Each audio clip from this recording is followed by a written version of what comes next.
Well, there's few better people to show you around this great racetrack than a man that's won the great race twice, John Bowe, and the fastest ever man in a GT car, Alan Simonson. Great chauffeurs of Mount Panorama. These cars stretching all the way around this circuit on the formation lap before we get the green flag for a rolling start in the Liqui Bathurst 12 out. The grid is an exciting one. It's Mercedes on pole, then a couple of Ferraris and a Lamborghini. The first of the Audis from the Network Clothing team goes from 5th place. John Hindhoff is alongside me, and John, you're excited about this race. Get your backsides, trackside, everybody. Here we go. We're going racing at Mount Panorama for the Liqui 12 hours of Bathurst. The safety car pulls into the pace car as it is now, pulls into the pit lane. It will become the safety car if we need it again. It's a pretty decent lineup as they come down towards the left-hander at Maguire's corner and onto the Liqui front straight. Tim Slade in the Mercedes, Mika Salo in the Ferrari, Craig Baird starting the Clearwater Ferrari from the second row. Green flag out, thrown by a representative from Liqui in Germany. Good morning, and thanks to Liqui for their support. 12 hours on the mountain. Peter Baumann with the green flag from Liqui in Germany, and we're racing it down the inside. There goes the Clearwater Ferrari into Hell's Corner, exactly as we thought earlier on. A little sneaky move there out of the sunshine. He's got through to second, but it's the Erebus Mercedes that takes them up the mountain straight for the first time. Tim Slade leads the Liqui 12 hour up mountain straight, but great start from Craig Baird. Need to see where he jumped in relation to the green flag, but he got past the Maranello Ferrari, and I think our thoughts about Clearwater wanting to lead early are very, very true. Good start from the second of the two Erebus racing cars as well. The 36 entry with Alexander Roloff behind the wheel. He has made a good start and he's running in 4th place. Then we go back to the JBS Lamborghini with David Russell starting. Some side-by-side, the AF Corsa and GB galvanising Lamborghini cars going side-by-side into the cutting. And it did look like Mika Salo was trying to make a move there at Mountain Straight. And did you see how Berdo was sitting right in the middle of the road going up to Griffin Bend? He didn't want to let that 50-kilo heavier car go by him because he wants to put pressure on the bends in front of him as they go over Skyline for the first time. Take a deep breath. No time to look at the scenery for the next 12 hours for the drivers, but awesome pictures coming to us from the top of the mountain as it's still the pole-sitting car that leads down through the dipper for the first time. I can't believe I'm saying these words. That's awesome stuff. Already these big GT3 cars are piling on the power. And remember, they've not seen the circuit this morning other than one reconnaissance lap. And for sure, they are not heat in all of those tyres. Everything's not up to pressure. The times are just going to get quicker for this first 20 minutes or so.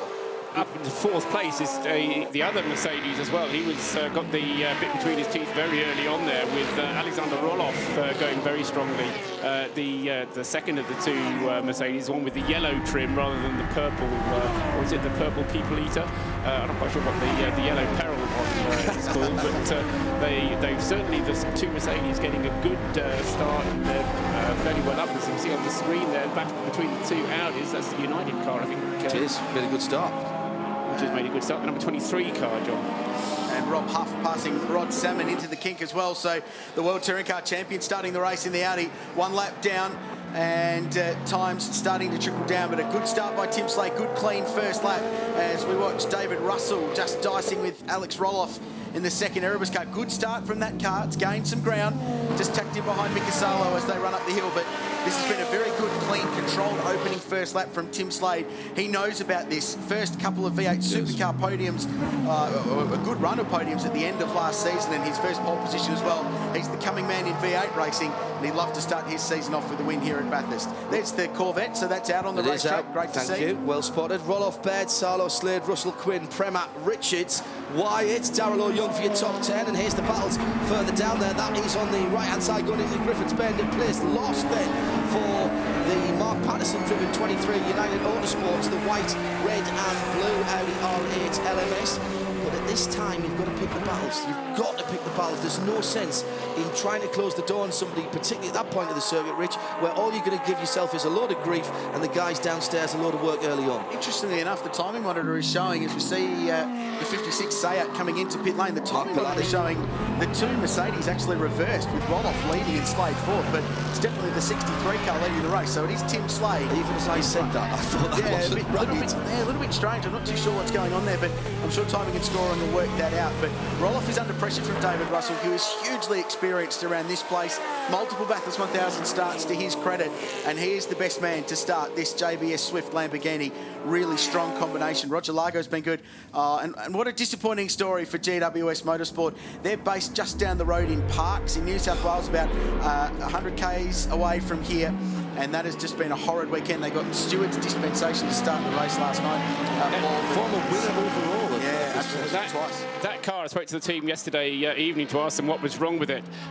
They've had electrical problems with that car since last year's race. And it got so wet that it's never recovered properly. The battle for first and second goes down to Hell's Corner. Let's keep a quick eye on this. Is there going to be a dash for the lead as they go up the mountain straight? Well, not into Hell's Corner. Let's head down to the pit and Grant Boyd. Yeah, just a quick update on the 56 car. An engine miss has brought that in at the end of that previous lap. Team working on it, but they've got no idea what the problem is at the moment. Mark Pilati bringing that car into the pit lane, but the battle at the front. Has anybody told these guys that this is actually not a 15-minute sprint? We've got 12 hours of this still to go. Well, 11 hours and 50 minutes, and already they're at it like this is a couple of puppies in a bag. This is as expected, and the last couple of years we've seen great fights for the lead and a couple of lead changes in the opening hours. Incidentally, on average, 27 lead changes over the course of this race. It's a kind of random stat. At the start-finish line. Counted at the start-finish line, correct. And that's an American thing we need to follow on, because that's how they score it, but there's often more around the course of the lap, and very much in a 6.213k lap here at Bathurst. So good start from Baird, and I thought the Ferrari was the faster car, and it's showing to be true at the moment. I think in a dogfight, the Ferrari will win on raw speed. I think it's just got a couple of extra tenths than the Mercedes.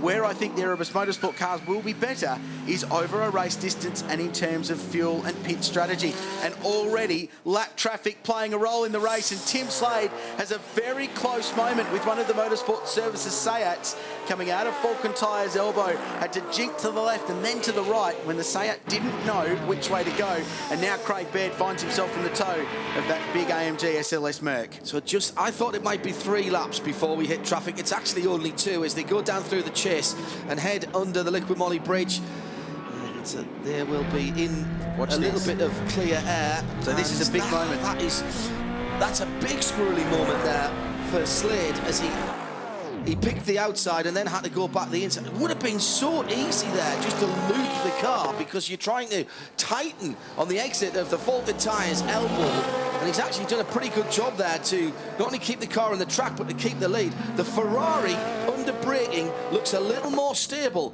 than the big Benz. Ferrari with the engine in the middle, the Benz with it up front, of course.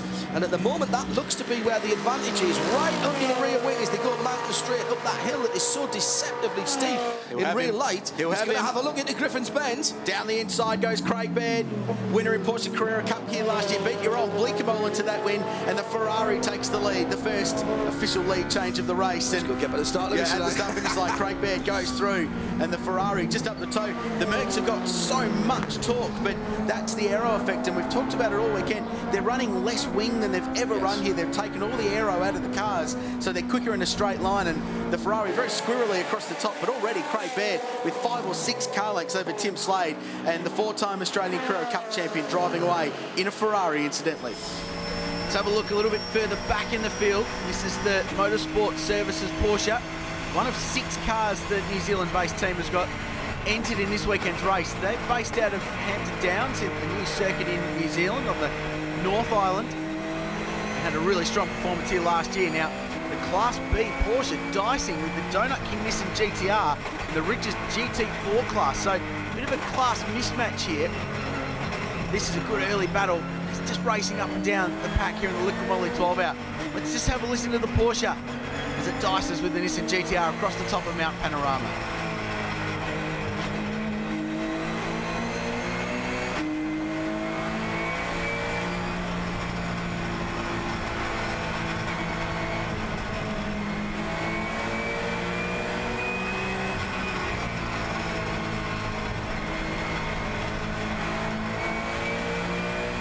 While we're watching this class battle with interest, Paul Trustwell's been keeping an eye on the front of the field, and things starting to shape up, Paul. 2 Mercedes versus Ferrari battles going on as the lead change at the start-finish line that Krelzy wanted. It's an official Trustwell change now. It now can be noted. Excellent. And Craig Baird, with that, sets the fastest lap of the race by a good 1.5 seconds with a 2:07 flat, and he's going to go lap record chasing very soon. The 27 BMW is rolled backwards out of its pit box and will join the race in about 20 seconds' time from the end of pit lane. It's lost a couple of laps or so, the little 1 Series BMW, mainly black car, as it is Craig Baird that leads the race. I've got to tell you, for me, Slady might have just closed up a little bit, and that's the effect of the ebb and flow of traffic on any endurance race, and he's caught traffic in exactly the wrong place as the leader. He's going to have to look down the inside of the dipper. He won't get it done, and all of that hard work in that second and a half is evaporated in 100 metres. And remember, Craig Baird gets to the traffic first, correct. So he's the pioneer, and by the time he gets through them, they know that they're going to have more traffic coming up with the leader clearing them, so that works in Tim Slade's advantage. Just before, we saw a change for position for 7th and 8th place, with Stephen Richards passing Harold Primar in the Phoenix Racing Audi. So the GB galvanising Lamborghini taking one step forward with the two-time Bathurst 1000 champion behind the wheel. So traffic already playing a role, and that traffic cost Craig Baird almost a full second in that first sector and second sector of this 2-minute and 7-odd second lap. So that's the ebb and flow that you spoke about, John. Yep. And that's going to be like that all day long. And breathe, everybody. 15 minutes of the 12 hours gone, and we simply can't keep up this intensity for the whole race, except nobody's told the drivers that. It is Craig Baird leading from Tim Slade. Thank you, timekeepers, well done. From Mika Salo in 3rd position. He's nearly 3 seconds further back down the road. Then it's Roloff and Russell who are having a decent battle in the 36 Mercedes-Benz and the number 11 Lamborghini. Then the first of the Porsches, and it's Clark Quinn in 6th position, and he's got a little bit of a battle on his hands with Steve Richards in the 48 car coming in up behind him as well. And those two are the leading rear engine cars, the two Porsches, now back up onto the mountain through the cutting for the leader Craig Baird, and it's like a video game as he goes past one of the XR Holden Astras, then a BMW. That's the hired car that's from right underneath us here, and this time traffic has played into the leader's hands because he made a very, very daring manoeuvre between two of the touring class cars past the RCZ Peugeot as he goes over Skyline, and all of a sudden all that hard work that he did before that evaporated, it's fallen back in his hands. You live by the traffic, you die by the traffic, and he has managed to eke out that lead again as he comes down to the very tricky Falcon Tyres elbow, which he takes in a sort of middle ground. We were talking about the inside versus the outside, and Craig Baird, who I'm not second guessing him, to be honest, Rich, he's taking it down the middle of the road as he goes past one of the Ginettas. Last time around, Craig Baird 2:09.9. Tim Slade 2-minute 13.0, lost 4 seconds in one lap, getting bottled up behind the Astra and the BMW at the top of Mount Panorama there. So it'll just ebb and flow all day, but Erebus Motorsport will be under control of that. And the team manager, Ryan Madison, will be on the radio, and the engineers working down there to make sure that their drivers are under control. They're 2nd and 4th at the moment. Roloff still under pressure from David Russell for 5th place. Clark Quinn is 6th in the Porsche. Then Stephen Richards 7th in the Lamborghini. Primar 8th in the Audi. First of the Audis, only 8th at the moment. That's remarkable. Greg Murphy 9th, and Wyatt 10th in the AF Corsa Ferrari. And going backwards, Richard, that Audi losing ground on that previous lap there to the GB galvanising Lamborghini. The other battle which is one to look out for is well, hang on, guys, is the way that got an incident up on the mountain, and it's one of the Porsches has gone around. There's at least 2 cars involved as they're coming up the cutting, and there's a huge amount of smoke there. Can't even identify the cars at the moment until that clears. I think it's one of the Mobil sponsored cars that's gone around. In fact, and also is that the 38 car that's in there as well? Oh, and there was it's a Ferrari. That's the Maranello car too. Absolutely, Ferrari involved in it. It's lapping traffic. And the Porsche tipped off right, and it's the Ginetta, number 38, one of the AGT cars, the silver Ginetta, that had nowhere to go. And let's take another look, courtesy of our replay. The Maranello car tries to squeeze drivers right, and Yeah, Mick Salo got very aggressive going up the hill and went to the outside, and I don't think the Porsche anticipated that. He just squeezed him down and made contact. Marcus May in that car? I think it might be, John. Yeah, I mean, he seemed to be moving to his right in order to avoid a car that was coming up on his left. And that was where Mika Salo was coming through on the inside. Pretty inevitable safety car coming out. So teams taking advantage of the safety car to get some pit stops out the way. We can go back down to Grant Boyden. He's got more news from GWS Motorsport. Boydo. Yeah, we've seen the 27 car come into the pits a couple of times, which has been disappointing for Alan Shepherd. Alan, can you tell us what the story is? Well, we've been chasing a bit of an electrical problem all weekend, and last night we replaced all the coil packs on the car, and it just appears that 2 of those have failed again today. And all you can do is just keep putting in proprietary parts, and we're really looking forward to trying to get this race happening for ourselves now. I've been here 7 times with this race, and we're not going to stop. It always throws the unpredictable at you, Mount Panorama. We've got some mess to clean up. The cars are under the Darrell Lee safety car conditions. We're going to take a break from the mountain. We'll go back racing when we come back. Here are the Liquimoli Bathurst 12 Hour.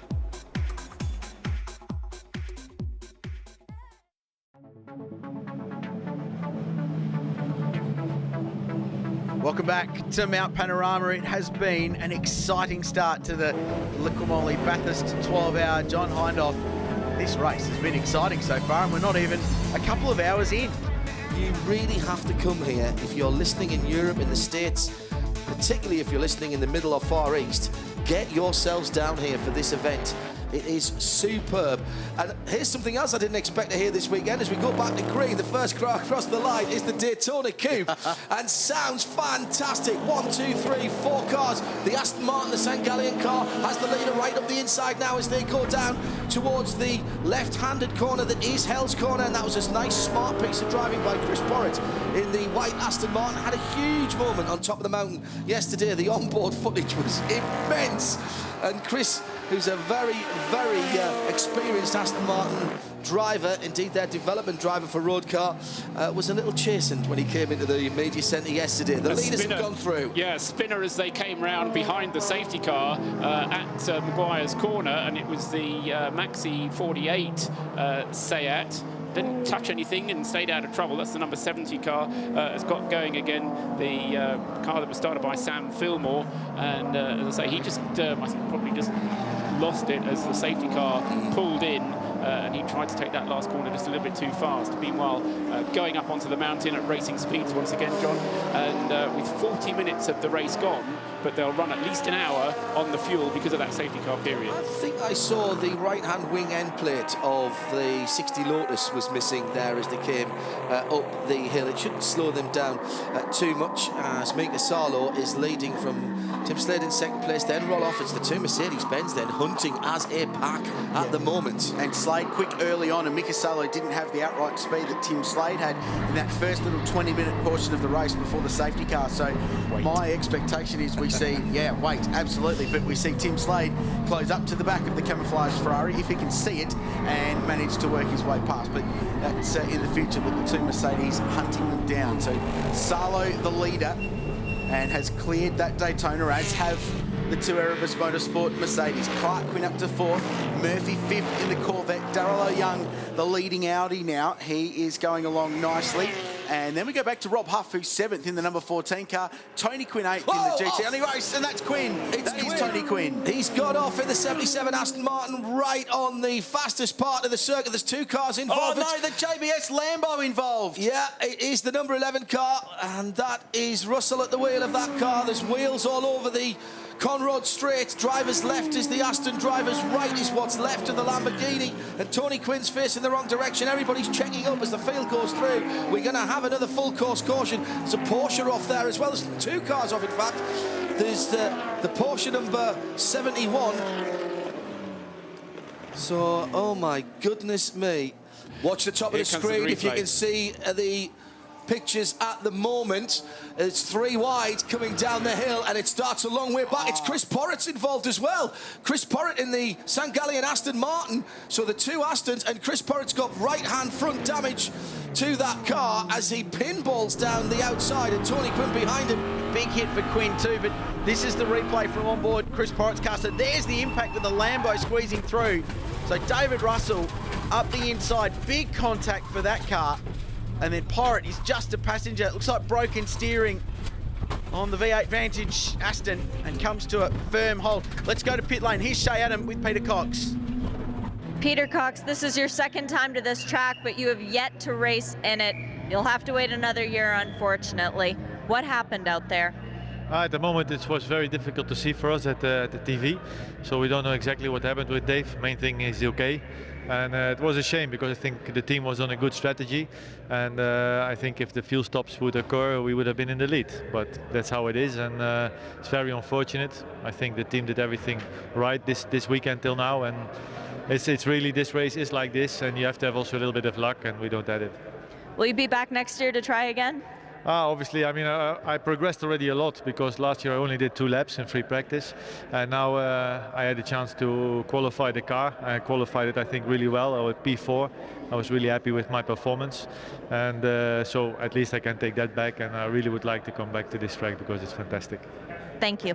There is full speed down here, I can tell you that. I was just about to have a chat with Trevor Schumacher, Michelin Tyres. Unfortunately, had to run off. A lot of the teams are struggling at the moment, saying there's a lot of debris out there on the circuits, and that's causing issue at the moment with plenty of these tyres. Throughout the day, as of course you know, guys, the temperature's going to change from the cool conditions this morning to about midday, 1 o'clock, where we're probably going to get our maximum temperature. The teams have to be right across their tyre pressures right throughout this race, because once they send them out there, they can't bring them back to nobble those temperatures down. At the moment, though, at Mount Panorama here in the past, we've seen issues with ripple strips. Not the case today, but the debris out on the track, particularly from that crash on Conrod Straight, the fastest part of this circuit, is causing an issue for many of the teams worried about punches, so watch this space.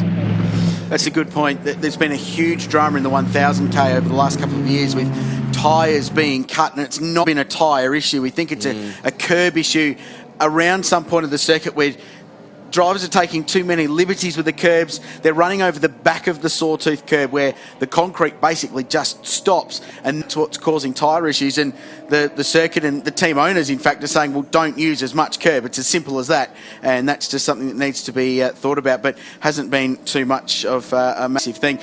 We do appreciate there's been some pretty significant dramas with our live streaming this morning. The system did crash completely outside of our control.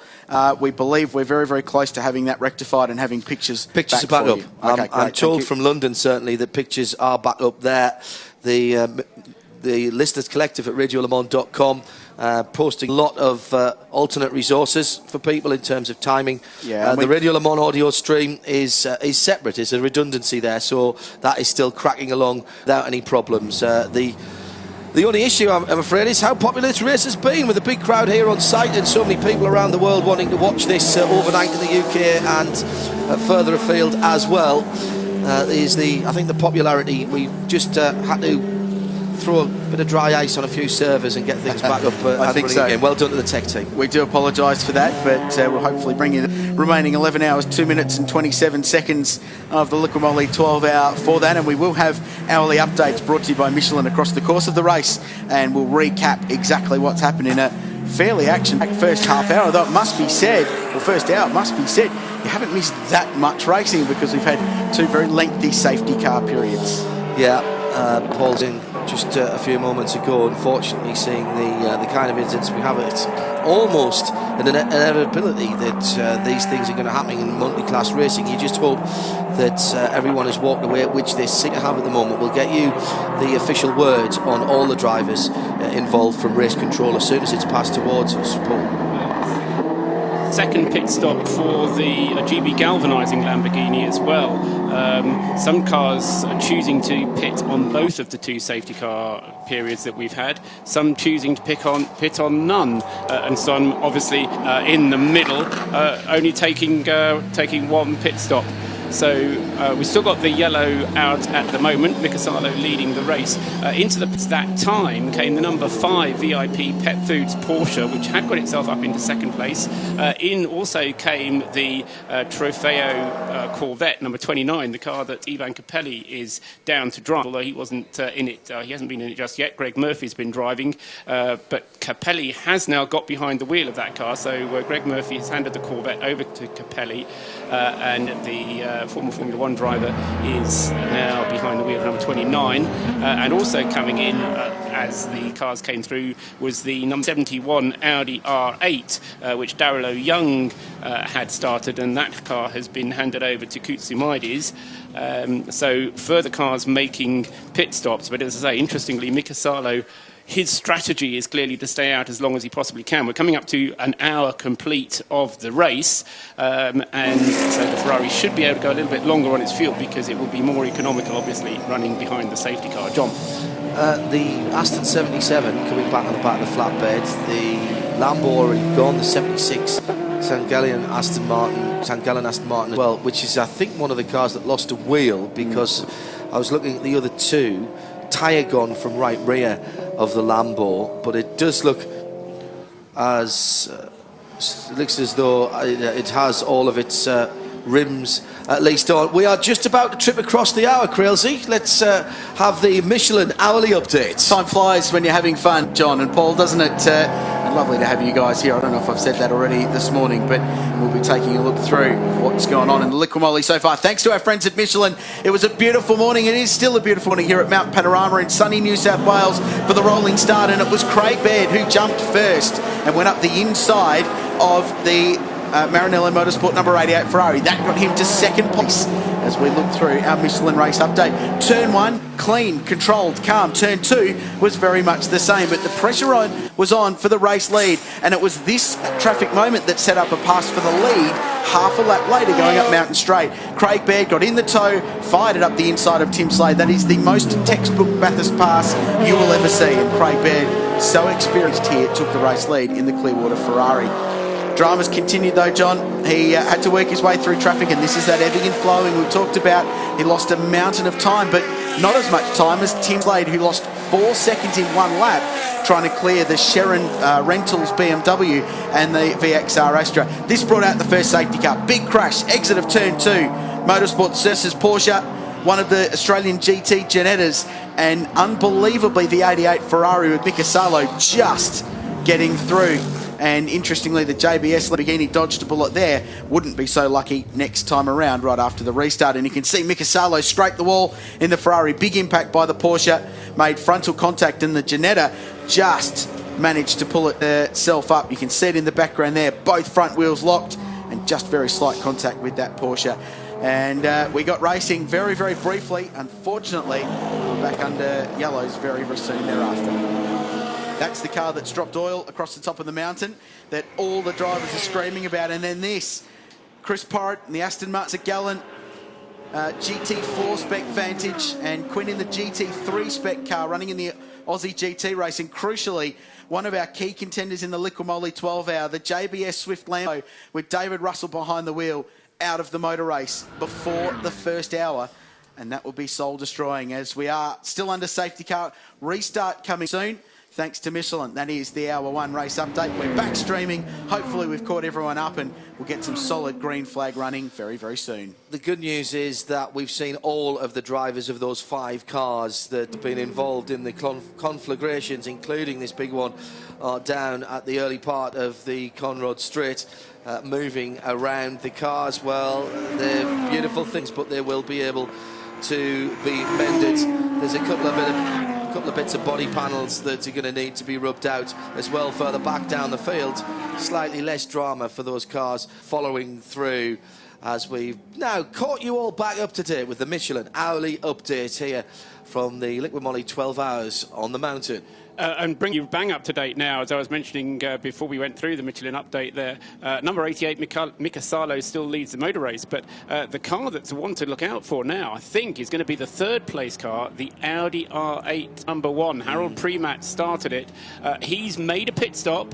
He's got a tank full of fuel, pretty much. You can see him there on the screens. And he's sitting very handily placed, third place overall in this race. But once we go green, then he's got the most fuel. He'll be able to stay out the longest. And the other cars that have made pit stops are all quite a long way back. Particularly the number 33, the Dragon Speed car, and so and also the number 88, Mika Salo. That car is going to have to be next to pit because he hasn't been into the pits at all as they go green flag racing again at the start of lap 18. And Salo got a great jump away there, didn't he? He was really on his mettle. You can't be snoozing. As soon as you see those lights go off, you've got to be ready to go racing because there's traffic to be passed. There's no wave arounds. The Darragh Lee safety car is back in the pit lane, and now it's all about that concentration level. You've been sitting there for a while, humming a tune in your head, picking your fingernails, whatever it is that drivers do behind the safety car, and now instantly you've got to be back on it. As Rob Huff makes a move, just working his way up, the World Touring Car Champion, reigning World Touring Car Champion, doing an outstanding job early on.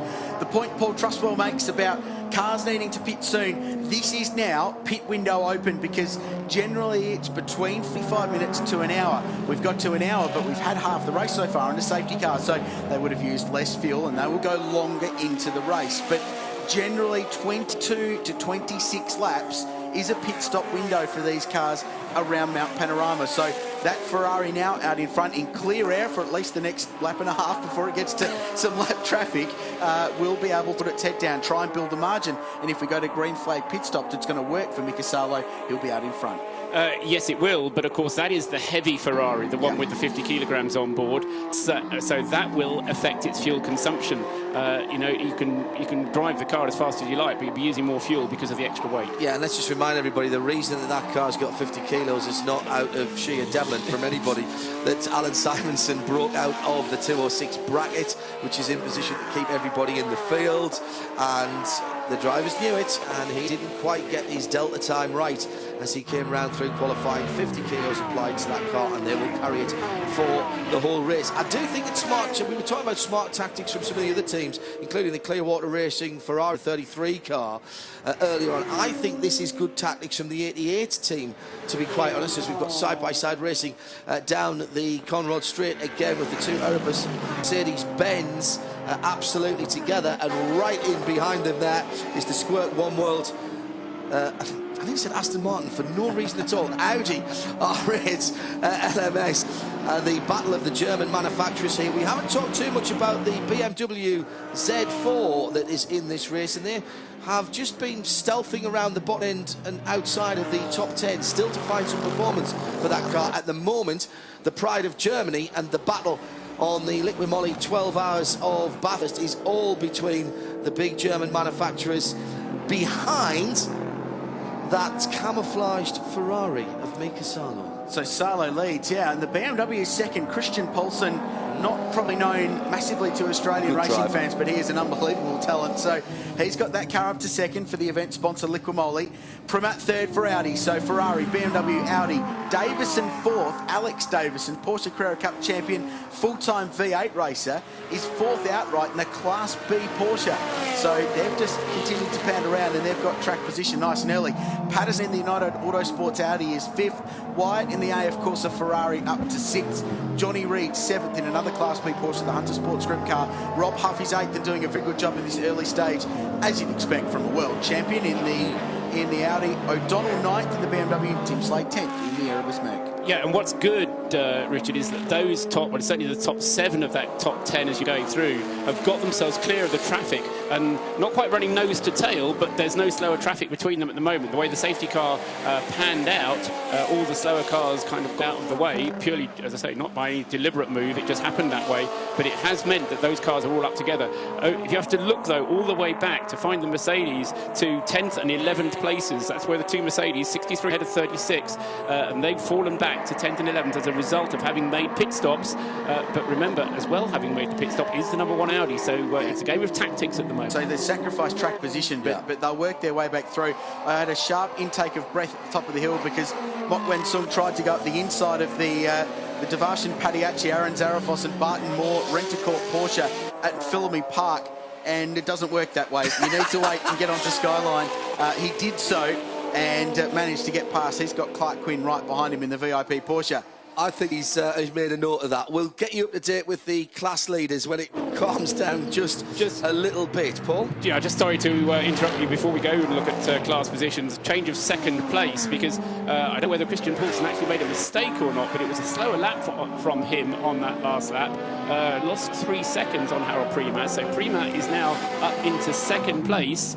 And as I say, the key thing is that Prima is the first of the cars that have made a pit stop already. And of course, a Ferrari on United Autosport Audi, and Wyatt had to back right out of it at turn 2, Griffin's Bend, because the United Autosport car, Patterson behind the wheel, properly shut the door. And that's the battle for 5th and 6th position. There was no way that red Ferrari was going to go through. There is the battle on screen. So that's a pretty feisty little dice going on. Now, this is down at Maguire's Murray's Corner, the Sharon Rentals BMW. It's a production car. It should be able to drive out of that gravel trap. Bit of four-wheel driving from the rear-wheel drive. BM, come on, Sharon. Rallycross, you said. Sharon. We said, yeah, it's Sharon at the wheel of that. It was actually started by Sharon, and I think that he stayed in that car. I don't think we've seen that car in for a driver change. We were saying we were going to bring Rallycross here. There you go. Yeah, Rallycross used to be big here, and Peter Brock used to Rallycross into Tirana, but it disappeared. I really enjoy Rallycross. I think it's a fantastic thing. One of the best events I've ever seen in anything in motorsport was the FIA European Rallycross Championship at Cross in about 1989, 1990. Yeah. Martin Schenker winning that, standing on the roof for his lap of honour. Do you know what else I'd like here? Ice racing. Only problem is, not many places in Australia you can do it. We've got some issues with the whole snow and ice thing. I'm ambitious. Optimism. Yeah, I like your optimism. No such problems in the northeast of North America at the moment, where the whole eastern seaboard is covered in variously 2 to 3 feet of snow. Lots of people settling down and listening and now watching the race as well, thanks to our tech team who have worked very, very hard indeed. And a special big thank you for everybody, from everybody worldwide, for the Michelin update that brought everybody up to speed just as they got the pictures back. Here in the booth with us, let's have our first guest of many, I'm sure, this weekend. Chris Porritt from Aston Martin and the Excuse me if my voice is a little bit shaky. Well, we saw the replay, didn't quite see the start of it. Looked like the Lambo just clipped you as you were coming out the elbow. What was it like from your point of view, Chris? I was coming down the hill. There was oil all the way down the hill on the racing line. I pointed it out to our pit guys as I was coming down on the lap before the restart. They should have really cleared that up. But anyway, I was coming down, minding my own business. The Lamborghini came around the outside, and the GT3 Aston tried to come down the inside at the same time. He touched my rear wheel, which pushed me sideways, knocked me into the Lamborghini, who then hit the wall, and I just scooted down the wall on the inside as well, and the Aston hit the wall on the inside as well. Like a left front steering arm damage. You couldn't get that back to the pitch. You pulled it up pretty quickly. It's on the back of a flatbed. Is that you out now? No, we'll try and repair the car, but it's more than just left front steering damage. The left front hub's missing completely, so the wheel that was in the middle of the track was our one. Right, OK. Are you all right? I'm OK, but shaken, obviously. I can tell by your voice, Chris, to be honest. It was a biggie. Yeah, well, it wasn't such a big impact, but, you know, it was just an unnecessary accident, really. Some hard work from the guys, but you'll want to get that car back out again. Yeah, I mean, you know, the car generally is reliable over long distances, as we know, and if we get the thing going again, we'll get out and carry on. Traffic has been a massive talking point all weekend. From those that don't understand what it's like from the driver's seat, can you find a way to put it into words about what it's like from your perspective? I think the big problem is that everybody's got to remember it's a 12-hour race. You're not going to win it on a restart after the first safety car, and all you just cause another safety car, as they said in the driver's briefing, and sure enough, that's exactly what happened. I don't want to cast any levity on what it is, because I know it's very difficult, but I've got to congratulate on your save yesterday at the top of the mountain. I think you'd still be shaking from that. No, I slept well from that. Yeah, I can imagine. That was unbelievable. It's on the internet to check it out. I hope you guys get back out, because it's been fantastic to have you guys here and part of our event. I know you've enjoyed it outside of what's gone on this morning. Well, as these guys know, it's in our ethos to try and get the car going, get running and get to the end, so that's what we'll try and do. Just thinking ahead a little bit, Chris, before we go back to the racing, which is hotting up there as they go up Mountain Straight. Aston Martin, it's a big year, the 100th anniversary of the brand, and I know you're not going to give any surprises away and secrets away, but some big plans for the year, particularly at the Nürburgring 24, which you'll hear here on RadioLeMans.com, of course. Yeah, absolutely. As you say, it's our centenary year, and one of our most important events for the road cars is Nürburgring, and obviously there's racing as well, so it'll be a big part of that, and there's the Aston Martin Festival that we're having at Brands Hatch in July as well. Have you had enough of a taste of this place to come back? There's quite a lot of unfinished business now, isn't there? Indeed. Get the request in now, But Chris Porritt. Never say never, because we haven't finished yet. No, that's right. All right, mate. Chris Porritt joining us after that very nasty incident on the Conrad Straight just a few moments ago that caused our second full course caution. As that was happening, a little change of position there out on the circuit, going up the Mountain Straight, as I alluded to as we were talking. We've got the Mercedes-Benz making some moves, Paul Trustwell, and I think that was Tim Slade going up into 4th position, was it not? He was up into 5th place across the line. He's now up into 4th place, yes, ahead of the AF Corsa Ferrari, as you say. And these are changes which are kind of unravelling is perhaps the wrong word, but they're undoing changes that happened behind the safety car when cars came into the pits and our cars stayed out there. So the BMW, remember, that we mentioned was up in 3rd place, in fact, it was up in 2nd place, wasn't it? Has now slipped down to 6th place. Alexander Roloff hasn't quite been on the pace as Tim Slade. Alexander Roloff, remember, they came into the pits together, they went out of the pits together, but Roloff is still to make his way up through the traffic. He was in 7th place as they start-finish line. Still Mikasalo at the head of the field, 13 seconds to the good, ahead of Harold Prima in the Audi #1. Alex Davidson still there in 3rd place in the ASM BRM Motorsports Porsche 997, the leading Class B car, but again a car that hasn't yet made its pit stop. And then, as I say, the next one through will be the number 63 Mercedes that goes across the line, completing its 22nd lap now. We did promise a quick update on the class leaders poll a little while ago, and we've had some action. So if you can just organise that for us, as I remind everybody that this live coverage of the Liqui Moly 12 hours from Bathurst, coming to you on RadioLeMans.com and around the world in sound and vision perfectly together now, and thanks to Sim Raceway and Audi Customer Racing Services for getting us to this awesome event. And do you know what, Krelsey? I can't believe that we've actually only had the amount of time that we've got. Already lots of talking points, and nicely now for Paul. Paul will now be hoping that it settles down to a reasonable full run, so he can get some idea of the fuel mileage. His computer's on fire. There's a lot going on to our right here in the commentary box. Yes, there's plural. There's multiple on notepads, and very, very impressive amount of work going on there. Paul, the update on the class leaders, please. Yeah, so I just mentioned, as we were mentioning a moment ago, Class B, the GT3 cars being led by Alex Davidson, car number 12, the Porsche GT Cup car there in 4th place overall. In Class C, which are the GT4 cars, the leader there is car number 54, the Donut King Nissan GTR, Peter Liemhaus, in the lead of that class, and he is in 26th place overall. In Class D, the faster of the two production classes, that's the province of the number 19 Sherin Rentals BMW 135, and that car is in 34th place overall. And the Class E leader, the less modified of the production classes, that's the Racer Industries car number 3, the Holden Astra, which has Damien Ward behind the wheel at the moment, the car that Ivo Brokers will be sharing later on as well. That car is in 37th place overall. As far as the invitational classes are concerned, the leader in Class I3 is the number 44, the Melrose Racing Holden VY Commodore, now in the hands of Adam Wallace. They've had a pit stop and driver change in 19th place overall. In I2, the leader there is the number 55 Motorsport Services Sayat Leon Super Copper, and that is Clint Harvey, who's driven the car since the start of the race, although that car has had a pit stop as well. And in Class I1, the leader of the I1 class is car number 60, the One Cover Motion Sport car, the excellent. Lotus Elise of Peter Story. Great. Couple of significant pit stoppers. We have had Ad McPherson bring the Mosley into pit lane and the rear bodyworks come off, but also Richard Mark Patterson in the number 23. And it will be interesting to see what United Autosport do and whether they put Brendan Hartley in that car just to see if they can get that up into the top 4 or 5 and just get some solid track position early. Very, very busy out of the full tyres elbow. The Donut King Nissan GTR. Donuts.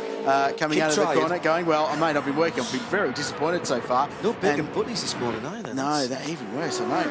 And the Maranello Motorsport all over the place. Ferrari. Now, while Paul was running through the classes, I've been doing a little bit of mental arithmetic and some speculation.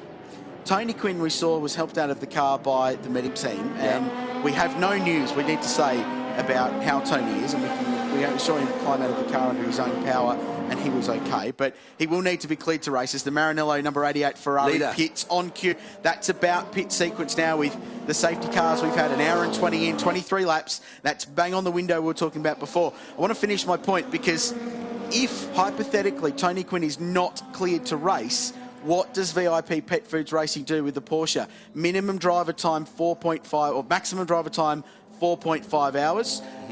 Clark Quinn has started. Van Gisbergen going in, 4.5 hours each. That's not 12 hours if Tony can't drive. They will have an issue. Shit.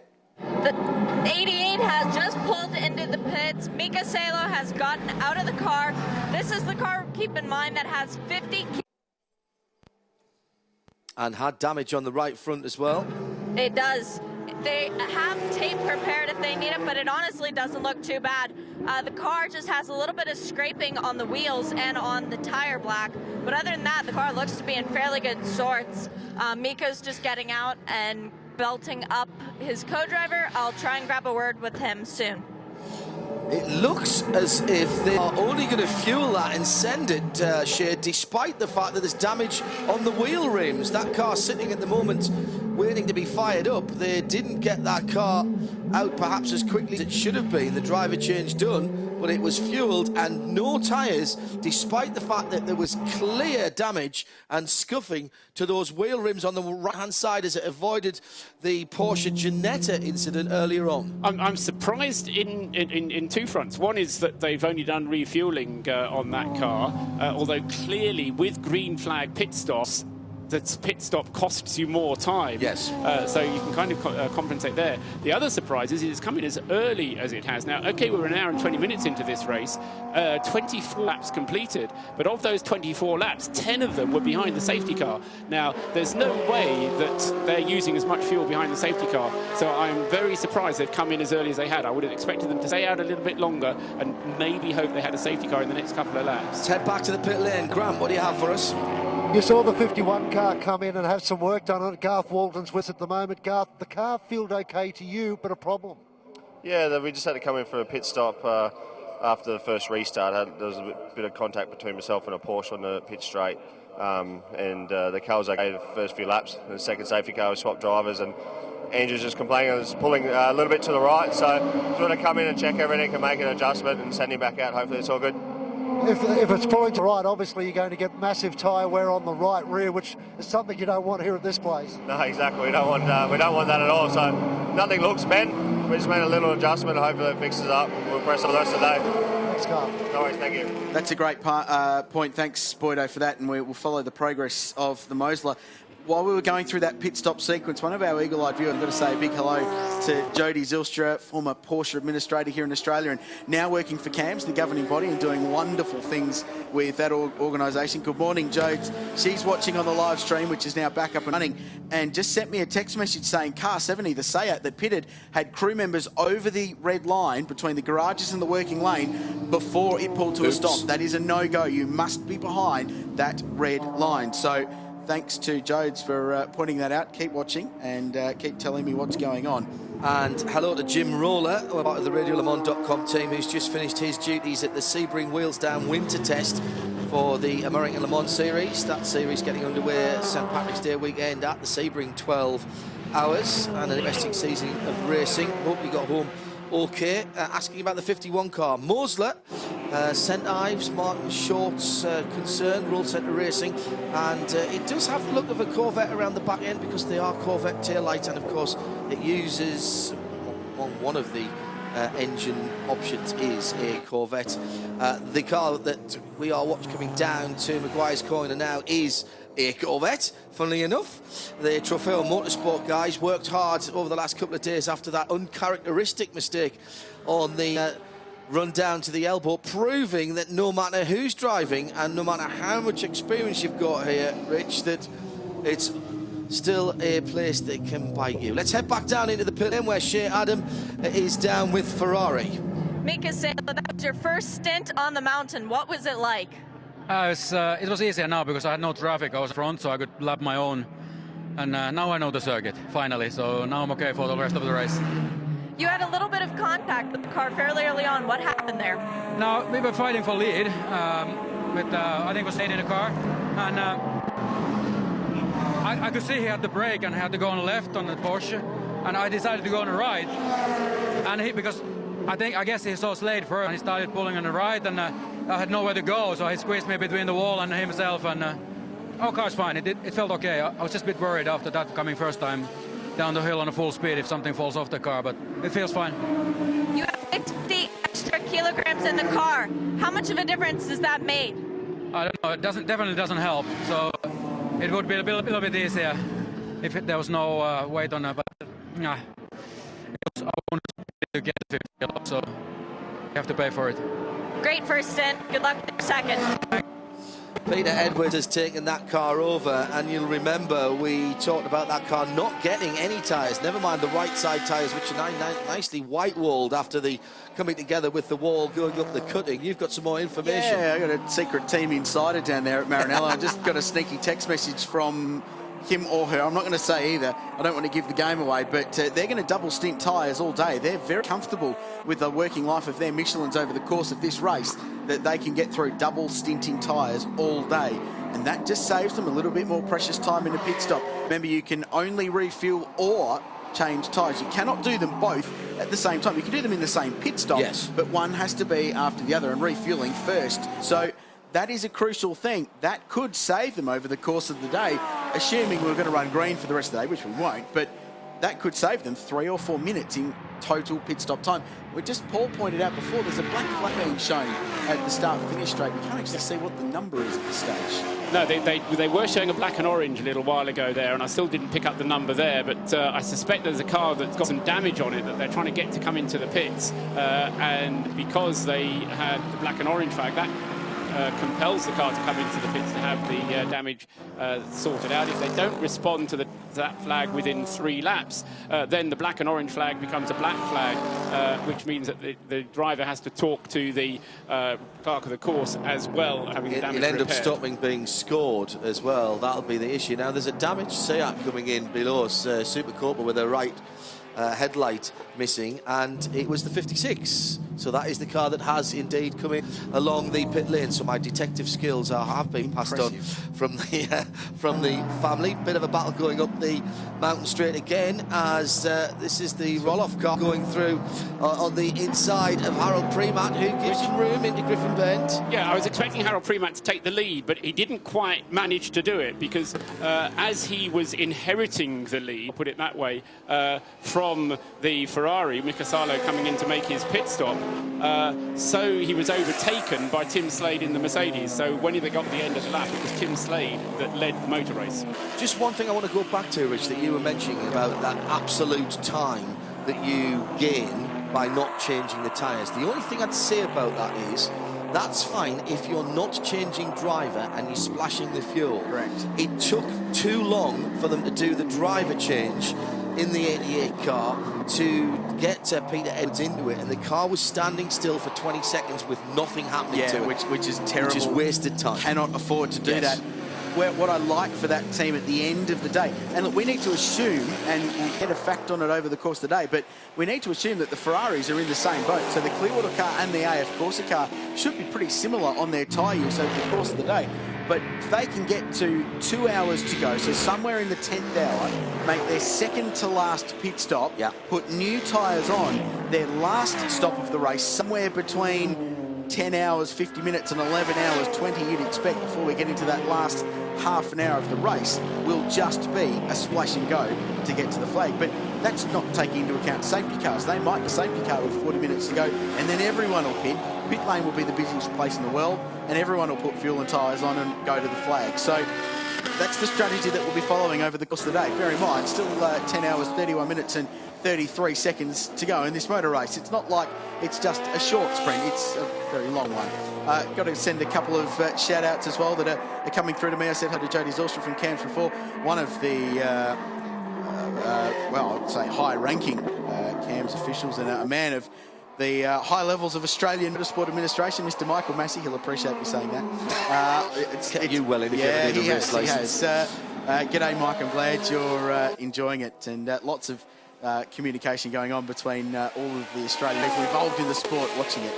There has been a drive-through penalty for the number 20 Peugeot. That is the Stefan Caillet car. Stefan is effectively... in fact, you've just been had a piece of paper that says the same. Meatball flag, that was the black and orange flag that we were speculating about before. Stefan Caillet is the Peugeot equivalent of Chris Porritt. He's their chief test and engineering driver for their road cars, and they have had the mechanical flag then given as we continue to follow the progress of the number 88 Ferrari, now with Peter Edwards, the Victoria driver, in the Iveco sponsored car, and we are coming up to 8:30 in the morning. So 90 minutes has gone over in the blink of an eye, despite the fact we've had two relatively lengthy full course cautions behind the Darrell Lee GTR safety car. 19 minutes altogether was, sorry, 38 minutes altogether spent behind the safety car. Paul Trustwell, Richard Creel and myself, John Hindle from here. Our pit lane team are beavering away to get the stories for you down on the pit road, on the Little Molly front straight here at Bathurst. And I have to say that the amount, and we'll drive down and dig down through the numbers in the next few days here at Radio Show Limited and RadioLeMans.com, but the amount of social media traffic that we are getting at the moment would suggest that we have got a very, very big international audience, both on the audio and on the newly restored video stream. And again, thanks to the techies for swapping out the bit of equipment that didn't want to play this Sunday morning. Well done having the redundancy to be able to do that. A bit like my brain, if we're honest. Sunday morning, equipment not working. I haven't had the coffee yet. I just haven't had the coffee yet. That's the thing. Coffee and the bacon. Coffee machine leaves around 11 o'clock, by the way. No way. It does. Porsche are taking it and going home. So, yeah, I think you... What manufacturer was that we won't be talking to after about 11 o'clock? There's about 10 of them in the race, so it's going to be hard to avoid them. We can make them disappear, trust me. That's 33 car. I'll just say lots about Mercedes and BMW, their arch rivals from across the way in Stuttgart there. I'm going to have to mention Porsche just briefly, John, because the number 5 VIP Pet Foods car taking 2 positions on that last lap, again as a result of making back the ground lost when it was in the pits behind the safety car, is now up into 5th place. So number 5 Porsche on that last lap, getting past the BMW and also the number 12 Porsche from the car in the Class B, which was up very well, but still hasn't made its pit stop, John. Pass for position there as Wayne goes underneath the Liquid Molly BMW into Griffin Bend, the first of the right-handers going up the mountain, and that was for 8th position. Christian Paulson, excuse me, on Kevin Paulson's one of our listeners. Christian Paulson not really fighting too hard as Weng went through. That BMW is a bit of a disappointment, I have to say. I mean, having seen how well the Z4, in terms of its pace, sorry, I mean, it's disappointment purely because I was hoping when I looked at the entry list that it would be up there and contend, but it's going to lose another position here. Paul Eric Lux is coming through as well. Exactly right. I mean, the only reason that he's up where he is because he's not made a pit stop yet. Right. So that's why he's now getting the faster cars coming past him. Here's something about that car that is very, very unusual. It does look a bit of a handful over the top now. Everywhere, but particularly over the top of the mountain. I mean, and that is relative because every car looks a bit of a handful over the top of that particular tortuous stretch of tarmac. But it looks like the drivers aren't having a good time in that car, Rich, and that's unusual because BMW, in their race cars as well as their road cars, they normally produce a very stable and well-balanced platform. Yeah, it looks uncomfortable to drive, and they look like they're on tenterhooks the whole way around the 6.2k circuit, and that, by the end of the day, those 4 drivers in that car are going to be incredibly tired because it looks like it's just taking all of their focus and mental aptitude they've got to keep the thing in a straight line. So hopefully they can tune that car over the course of the day and make it a little bit easier to drive, maybe knock some pace out of it, but you'd take a second a lap for making the car easier to drive and get yourself in less dramas throughout as the number 81 Audi goes through.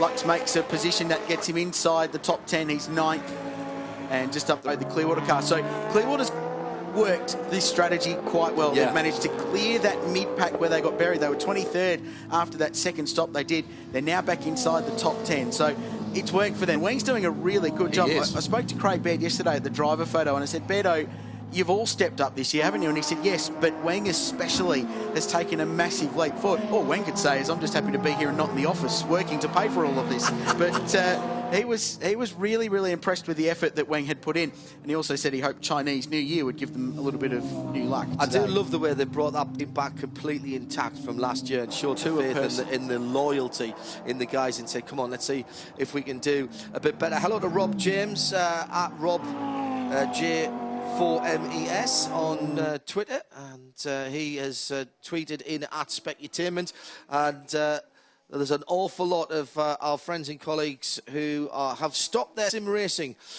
this afternoon and evening as they are listening from all sides of the world. Simraceway.com, our sponsor, and a huge online racing community who are tuned in and enjoying the racing from the mountain. And I can tell you there's some exciting news from Sim Raceway coming up later on in this year as they continue to add content, both cars and digitally scanned circuits, as well as the laser scanned cars. You could ask me that question, and at the moment I would have to say no. Interesting. I think we know people that could make that happen. At the moment, I would have to say no. Interesting. I feel like I might have made things a little bit awkward for the time being, but we'll back to that. It is one of the great bits of tarmac around the world, and hopefully some news on that for the online racing world that is Sim Raceway. In it badly, haven't I? I did some commentary for them. I went out to the US recently to Alan McNish and Dario Franchitti, their pro drivers, and they were the dynamics of the car with the physics teams. And I went out and did a commentary on an online race at Renault with Audi R15 TDIs, 15 guys. Absolutely incredible racing. Right, let's get down to the action here and pick up some news from the pit lane. Here's Grant Boyden. Sent out a hero to Michael ago, and I'm down in Erebus racing, and Michael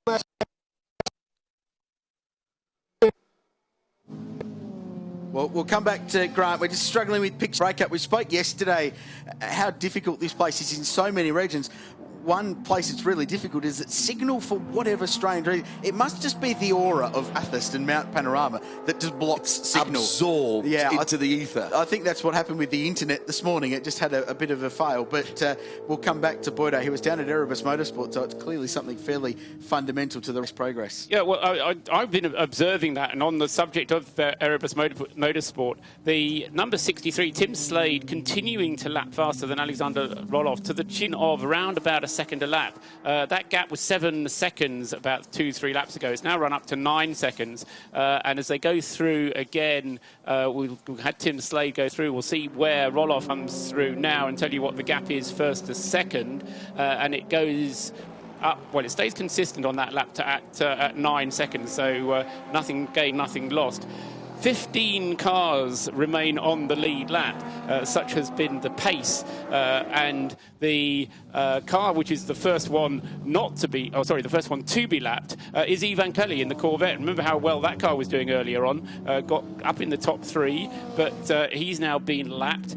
Also having been lapped is the number 23 United Autosports Audi R8, which we can see on the screen there. That is a car that's already been lapped. So it's easy to fall off the lead lap. Such is the pace of the leading cars. Mercedes currently running to plan in positions 1 and 2. That's a very, very good point. And staying on the lead lap is just so fundamental, as you know. And there's a great phrase that the great Neil Crompton coined is, buy a ticket to the last hour.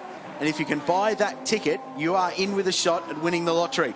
And that is the last 1 hour of the race, which will turn into a proper all-out, no-holds-barred sprint. And basically, even it's buying a ticket to that last safety car more than the last hour, because that last safety car is what's going to decide the way it plays out. You're taking an assumption there that you're going to have more safety cars. Which... There will be more safety cars. I have absolutely no doubt, Paul, that there will be more safety cars. I'm in my element now, because we've had this green flag running, and the pattern is beginning to build up, and I'm going to start looking now for who the next pit stoppers are going to be and where the fuel strategies, because we've got cars up at the front now who are on different fuel strategies. So we'll see how that plays itself out. We've got a slow car on the Conrad Straight, John. It's the 27 BMW again. I'm afraid it's not been anything like a clean run, but staying well to driver's right, checking the mirrors. A little BMW coming down. It's pitted just to our left here, and we've seen it at least half a dozen times now in the pit lane. I'm not sure it's done more than 3 or 4 laps without having to come back in for a stop, Rich. And Paul Trustwell, John Hindhoff is the happiest man in the world at the moment. My strategy's coming together. Yeah, his strategy's working, because our dear friends at Michelin, Jane Rowe, who is their most exceptional PR girl, has brought some bacon sandwiches up for him. So he's got breakfast. He's very happy. Ask and ye shall receive. And John is able to fuel himself and his pit stop strategy. I'm not sure what strategy you work with the old bacon sarnies here during the race. 3 or 4 stop strategy over the course of the day. What sort of sequence are you on? Well, I think we need to see how many more safety cars there are. I would say that it's very healthy. It's got seeds and stuff in the bread. Interesting. Let's get back to the action. One for you too, Paul. Yeah, I did notice that we were going to have to stagger our strategy here, because otherwise we'll all be munching at the same time, and that would never do, would it? The Liquid Molly sequence. The Liquid Molly BMW just sliding by the number 71 Audi there as they came down. It's the Equity One mortgage fund car. So that Liquid Molly car that we were seeing has not looked really in its element this weekend. Very quick down the tubes though. Very, very quick indeed on the straights. Sounds cool. So that's the first time we've seen Z4 GT3 in Australia. We've not had one race here before. Astounding. And there are a lot of BMW fans. BMW has a wonderful tradition at this place, dating back right through late 70s, especially 80s, with the very famous JPS BMWs that Frank Gardner prepared. Jim Richards drove them. They never cracked it for a Bathurst win until the Super Touring era in 1997, when David and Jeff Brabham were able to take the win. Sorry, I just had a bit of a mental brain fade there. But that's because you haven't had your bacon sandwich. Exactly right. I'm working on my strategy for that. But wonderful history, and they've got a huge following of BMW fans in Australia, and I know a lot are watching it just for that car. Get used to seeing that shape of car, because in common with the Porsche, who've done it for 50 years, using one platform essentially for all forms of motorsport, be it GT4, 3, 2, as it has been in the last few years, the 911, Aston Martin have just gone to the V8 Vantage platform, or the Vantage platform, rather, with either a V8 or a V12 engine for GT4, 3 and GTE, GT2. And now BMW are doing the same thing. The M3 that we've seen for so long, even up to and including Le Mans, certainly with Rahal, Letterman and Lanigan in the States, running in BMW Motorsports colours. That car has been retired, and it will be the Z4 that takes forward the mantle, not just in GT4 and GT3, but now in GTE as well. And in fact, we'll see that car for the first time. I believe it's next week that Bobby Rahal is doing the launch of that car, and hoping to see some iteration of that, the Nürburgring 24, either a detuned GTE car or a super quick GT3 car. They've had such great runs at the Nürburgring 24 BMW. Just looking at the, not the bacon sandwich strategy, but the fuel strategy for Erebus Motorsport, I'm just kind of trying to work out their fuel capacity and what they'll be running on, but up to about lap 38 I think they should be good for. They're currently on their 35th lap, so when they come through at the end of this one, that'll be 35 laps completed. So it'll be about 3 more laps after the lap they're on.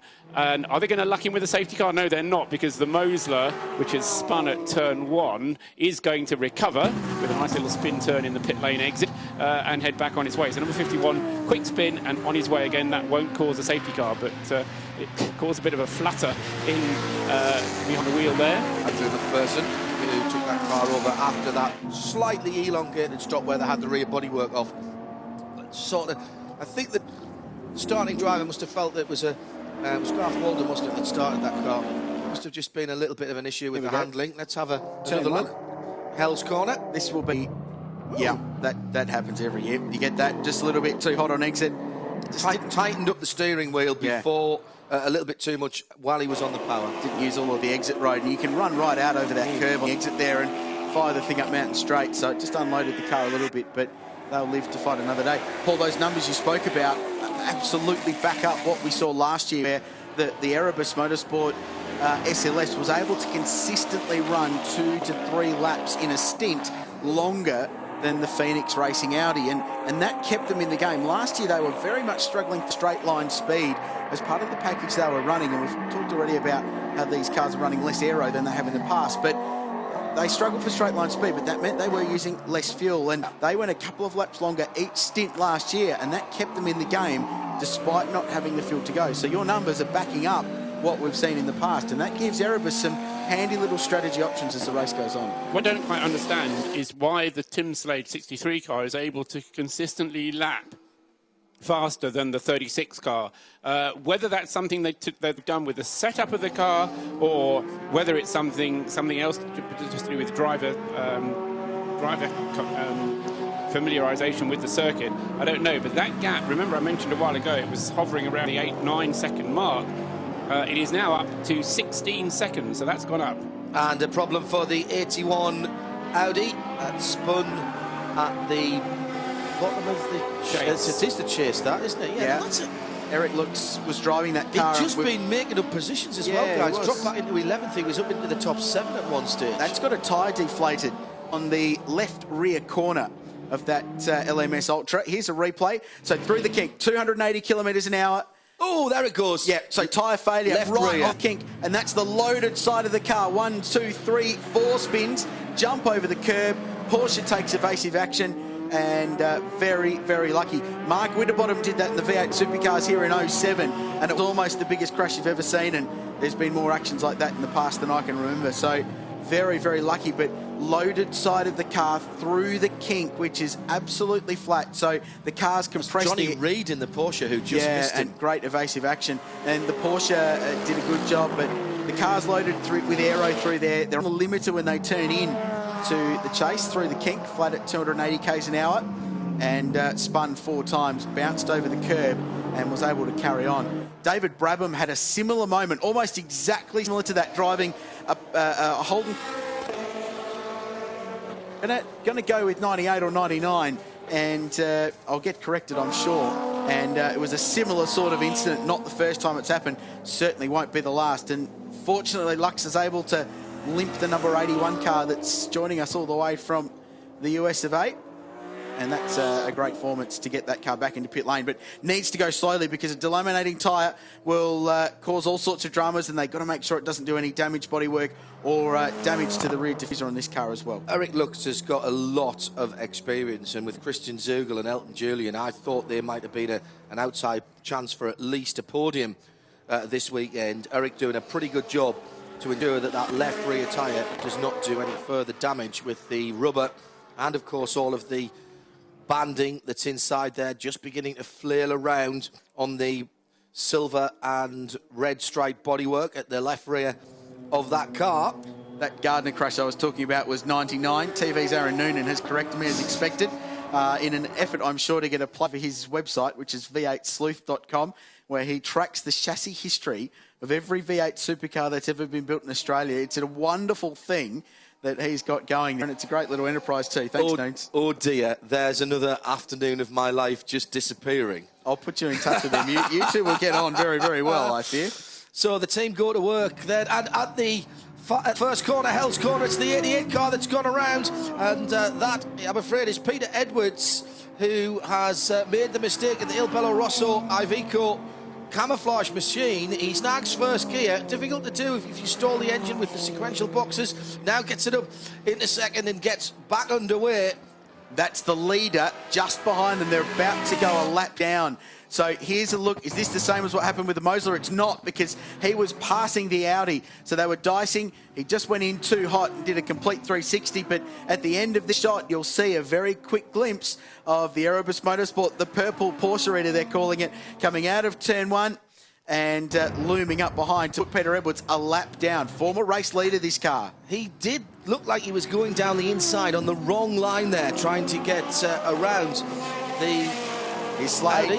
And so he's going a lap down. This is very, very important indeed for the 50-kilo heavier Ferrari. He can't hold back the inevitable, and through goes Slade as they go through the top of the mountain. And that was brave, ambitious. It was a statement of intent, wasn't it? Yeah. It was decisive as well, wasn't it? Yeah, and, absolutely. Meanwhile, just coming into the pits has been the number 15 BMW that we've been talking about. I don't mean the 15 BMW, no, the 16 BMW, sorry, the Christian Poulsen driven car. That was having its first pit stop. That's an hour and 50 minutes very nearly into the race. So that BMW, maybe a bit of a handful, maybe not performing as well, but they're getting quite good fuel economy out of it. As I say, they've just made its first pit stop. So 37 laps in. Yeah. Good run. In comes the Mobil-sponsored Porsche, the 69 car.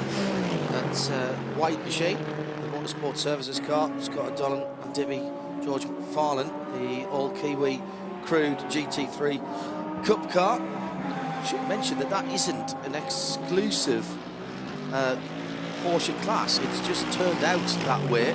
Other GT Cup cars are allowable in that class into the pit lane as we're getting a full set of green flag stops, and there's a lot of smoke from the front of the 16 BMW, the Z4 in there, as I think that was just a bit of brake smoke. There was some consternation for a moment as in comes the number 9 Audi, the Network Clothing Hallmark car. The Poulsen jumping out of the Liqui BMW, and a driver change underway. There's a good look inside the number 16 car. It's an unbelievable looking thing, this. It is just one of the wildest examples of what a GT3 car can possibly be. One of our great friends at RadioLeMans.com did a livery for the Saudi Falcons in the Dubai 24. And I have to say, I'm not the biggest fan of that shape of BMW, and Jim Roller and I were talking about it during the race. But that car, proportions of the car, Andy worked so well with it. Reflective and also luminous under the lights of that 24-hour race. But the black in it wasn't actually painted or graphics. It was the carbon fibre left open from underneath. Fantastic job. And the Z4, as I say, is something we're going to have to get used to in GT racing, because BMW are putting all their endurance eggs in the Z4 basket. There is the O'Donnell Dippy and O'Donnell Porsche. Classic set of colours, that, isn't it? So that's the Scale Extrix, that's the slot car. Sensational. I'm sure it's an intentional homage to what we've seen in the past. All crew over the red line, except the car controller for when they release from pit lane. I wanted to give a shout out. We saw a brief shot of just before of the Rod Salmon, Warren Luff, Craig Lowndes Audi, arguably the fans' favourite from Australian point of view, thanks to one C. Lowndes doing the driving. But Rod Salmon has done a very good job keeping that car just consistent and with track position so far. He's up to 8th place, just did a 15.7, best lap of a 13.2, but he's done a double stint to start this race. I would imagine it with Luff jumping in at the end of this stint to take over. So this has been a very good drive from Rod Salmon. If he can keep them on the lead lap, they're looking okay. Paul, when do we think the 63, the leader car? Well, actually, you think about that for a moment, and let's head down to the...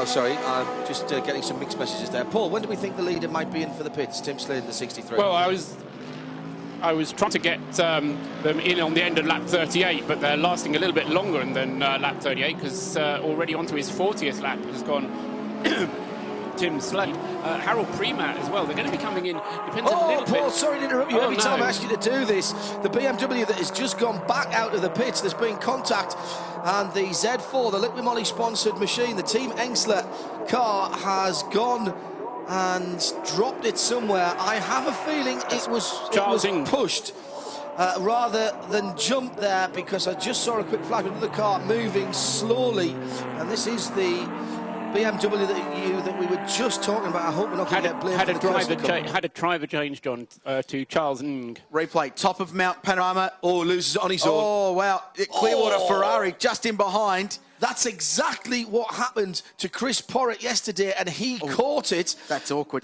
That's hard to watch. If you look up the term tank slapper in the racing dictionary, that bit of video absolutely describes it. Got a little bit loose coming over the top at the park there on the right-hand side. The back wheels just starting to slide, and from then on, the pendulum effect, there was no coming back from there. And a safety car. Great piece of avoidance by Weng Sung, who of course was in the 33. That could have been the end of his race. Let's take another look at it on the replay. Just watch the Crailsy. They've dodged 2 bullets today, Clearwater Racing. Lucky's on their side so far. Yeah, big tank slapper, so Weng did an amazing job just to get on the brakes and get out the way. And that's the first impact. That's a hard hit. The worst one is when it sears across the circuit onto that inside wall. And he's out of control at that point. Yeah. He's got no steering. Charles Ng behind the wheel. Both front tyres, or at least the right front tyre's gone, and you could see him turning the wheel there, but it's not actually connected to the front steering of the wheels at all. We're going to go full course caution again here at the Liqui Moly Bathurst 12 hours. Let's go down to Shea Adam and pick up some reaction from pit lane. Eric Lux, what a welcome to Australia. Your heart must be pounding right now. Yeah, that was quite a ride down the hill there. We actually felt a little bit of vibration there the last lap, and I reported to the team, and we were trying to determine whether or not it was a pickup or a leak happening. To play it safe, we were going to come in that lap, but we didn't get to make it in that lap as the way we wanted to. If I had to make a guess, I think some of the safety car speeds here are very slow with incidents that have happened earlier. I believe maybe the tire pressure went below where we want to see, and that might have caused the tire to fall into an unsafe area. But all in all, the car is excellent. Audi gave us a great car for this race. The team is outstanding. It's a long race. We're going to make it back up. We're going to be there at the end. Good plan. Thank you. Thanks, Shay. And the leader is in pit lane, as is the second place, number 36, Erebus Motorsport car. So both their cars in the lead for their first stops at lap 40. Actually, their second stops. They've already had pit stops for both the Mercedes. I'd also expect to see the third placed Audi come in. They have their own strategy to make, but what I would do is to leave the number 5 Porsche, who is currently in 4th place, go out there, stay out there. So we may well have a new leader. No, the number 5 Porsche will come in. So the number 5 Rob Porsche, Huff could be leading this. If he chooses. Now, when was Rob in for his last pit stop in the number 14 Audi? He came in on 12, so he might actually stay out. It might be worth Rob Huff staying out there, because he's coming as well. Yep. So you know what? It's going to be Clearwater, unless they bring Weng in and take him out and take the opportunity to do the driver change under yellow, which They'll I bring him think in, I yeah. would do. Everybody will be in. It will be the safety car will be on its own out there, I suspect, because the safety car gets 2 laps on the field at this point if the safety car driver's got his wits about well, him. except Tim Slade has made his pit stop and headed on his way again. So they've refueled the car. Wow. And I would guess they've not changed the tyres. I don't know if they could have done a tyre change in that time. So he's been on his way. His time in the pits was a mere 1 minute and 28 seconds. Alexander Roloff also at rest just for the refueling. 1 minute and 27 seconds at rest for the number 36 car. Harold Primas still being refueled. He's been there now for 1 minute and 20, so he'll be on his way again in the number 1 as we watch the Lotus. And now the Porsche number 30, Johnny Reed, being refueled. Yes, actually, the Clearwater car hasn't come round yet, so we're still waiting to see what they do. There's a very, very big gap, once again, as the rest of the field comes through. And here is the safety car going down the main straight as we have the pit stop action going on. Rob Huff is getting a new set of tyres, or at least his car is getting a new set of Michelin. So this, another full course caution. This our third, just coming up to 9 o'clock in the morning. There goes Weng through. He will make up positions on the guys who have stopped. And with our third safety car on the circuit, it gives us all a chance just to take a little bit of a breather. Simonson and Simonson, A and A, Ferrari and Audi. We've had some phenomenal saves with more than a little dab of Oppo on a couple of occasions. This is actually really, this safety car, we don't like to wish anybody any ill, but it's really played well into the hands of the Erebus Motorsport team, who got that refueling and driver change done without losing their position on the racetrack. It will have disappointed a number of cars who've just dropped off the lead lap, who might have thought they would have got back here and used the safety car as that opportunity, but my goodness me, they turned that car around very quickly. There was the Darrell Lee GTR in front of us, with the whole of the field now in behind it. This is interesting. Rod Salmon's in pit lane in the Squirk One World Audi, and they're about to go a lap down because they're going to get passed by the safety car. So they're going to be a full lap down. So why they didn't pit right at the very start, I don't know, but this is going to cost them monumentally. The Donut King GTR in as well. So we'll try and follow that up for you, but this is a huge thing. Right, time for the Michelin race update here. Hour 2 of the Liquimoli Bathurst 12 Hour. And we thank our class sponsors as well in Darrell Lee Pedigree, Ridges, it's a great hotel, Race Fuels V8 Race, where you can actually drive this place in a V8 Holden or Ford. That'll be right up your alley. And of course, Maguire's. We thank all of our sponsors for their continued support of the Liquimoli 12 Hour. First year of a great new partnership with Liquimoli on the event. So to recap, at the end of hour 1, this put out the second of the 3 safety car periods we've seen so far, with contact at the exit of Griffin's Bend. And wow, that was a huge save for a couple of very key leading cars who just squeaked their way through. And we're still waiting on an update on these cars that were involved in this. And the drivers, you saw the driver of the Porsche jumping out and hobbling away. And the Team Medical Australia crew, who at all major national race meetings here in Australia, they do an unbelievably great job looking after the welfare of our drivers. This was a Seat spinning at Maguire's corner and just looped around, and that's the car that's been dropping oil at the top. This was arguably the biggest moment of the race so far, and some key contenders removed. 2 Aston Martins that we heard from Chris Porritt, and we hope that the Aston Martin Songalan team can be back out, but the number 11 JBS Lamborghini with David Russell behind the wheel, crucially involved, and we'll see if they can get that car fixed and back out to get a finish as well. And another look just at the top with those cars, and as we heard from Chris, traffic just playing such an incredible role in the scheme of this race, more so than we have seen for probably the race's history since it returned in 2007. And this is a look looking down Conrod Straight. So that was towards the end of that first hour in that long safety car period. Hour 2, we actually got some green flag running under our belt, and that established Erebus Motorsport at the front of the field.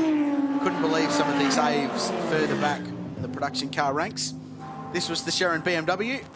Got very lucky down in there to not actually tip over. If it went in any quicker, dug into the sand trap, could have gone on its side, but The Sherrans 3 were able to continue on. The IMAC Quick Vic Mosler spun on the outside of turn 1. Andrew McPherson was able to rejoin. And this was a huge moment. We saw and heard from Eric Lux, with Shea in pit lane before. 1, 2, 3, 4 spins, jump over the curb. The Porsche takes evasive action with Alex Davison driving that car with James Davison and Calvert Jones. Got out of the way. And then Peter Edwards in a move that ultimately put this car a lap down from the race lead, the Maranello car. This was huge. Clearwater, Mok Wen Sung, great evasive action, but Charles Ng in the BMW, a big tank slapper, 2 contacts with the wall, and that is why we are currently under safety car. That's the Michelin race update. And thanks also to Darryl Lee, who have provided our media centre with some supplies this weekend and kept the journos happy. Pedigree, Ridges, Race Fuels, who fuel the entire grid here with their great product. V8 Race Australia and Maguire's supporting the Liquimoli Bathurst 12 Hour. Our race update brought to you by Michelin. Just thinking there as you were going through that, Elsie, that's called tyres on Ng as he go down. Yeah, it was literally just out of the pits, wasn't it? Too. Yeah, I don't think we actually touched on that. You're spot on. Yeah, that big moment too. Cross the top, 175 kilometres an hour. You just grab 5th as you go across Skyline there, and the car just unloaded. And he's not the first person to have a crash there, and I can guarantee you will not be the last. 3 safety car periods then, Paul, and how many changes of lead? That's a different page that I know you need to flick to. We've only had 3 changes of lead, 3 different cars in the lead, but as a result of that last pit stop, there was no change of lead. The number 63 car, although it changed driver, Tim Slade to Peter Hackett, it didn't actually result in a leader change. As the safety car goes through, the car's... a bit of a wave by, actually. Yes, what he's doing is he's picking up the race leader, and you mentioned this is played against some cars who have lost a lap, but what is helping are the cars who are not Mercedes, who haven't lost a lead lap, because it's enabling them to at least stay in touch with the leading Mercedes. Right, OK, now I'm confused. We'll come back to what I'm saying at the moment. I want to make a point about the Michelin race update, actually, Krilsey.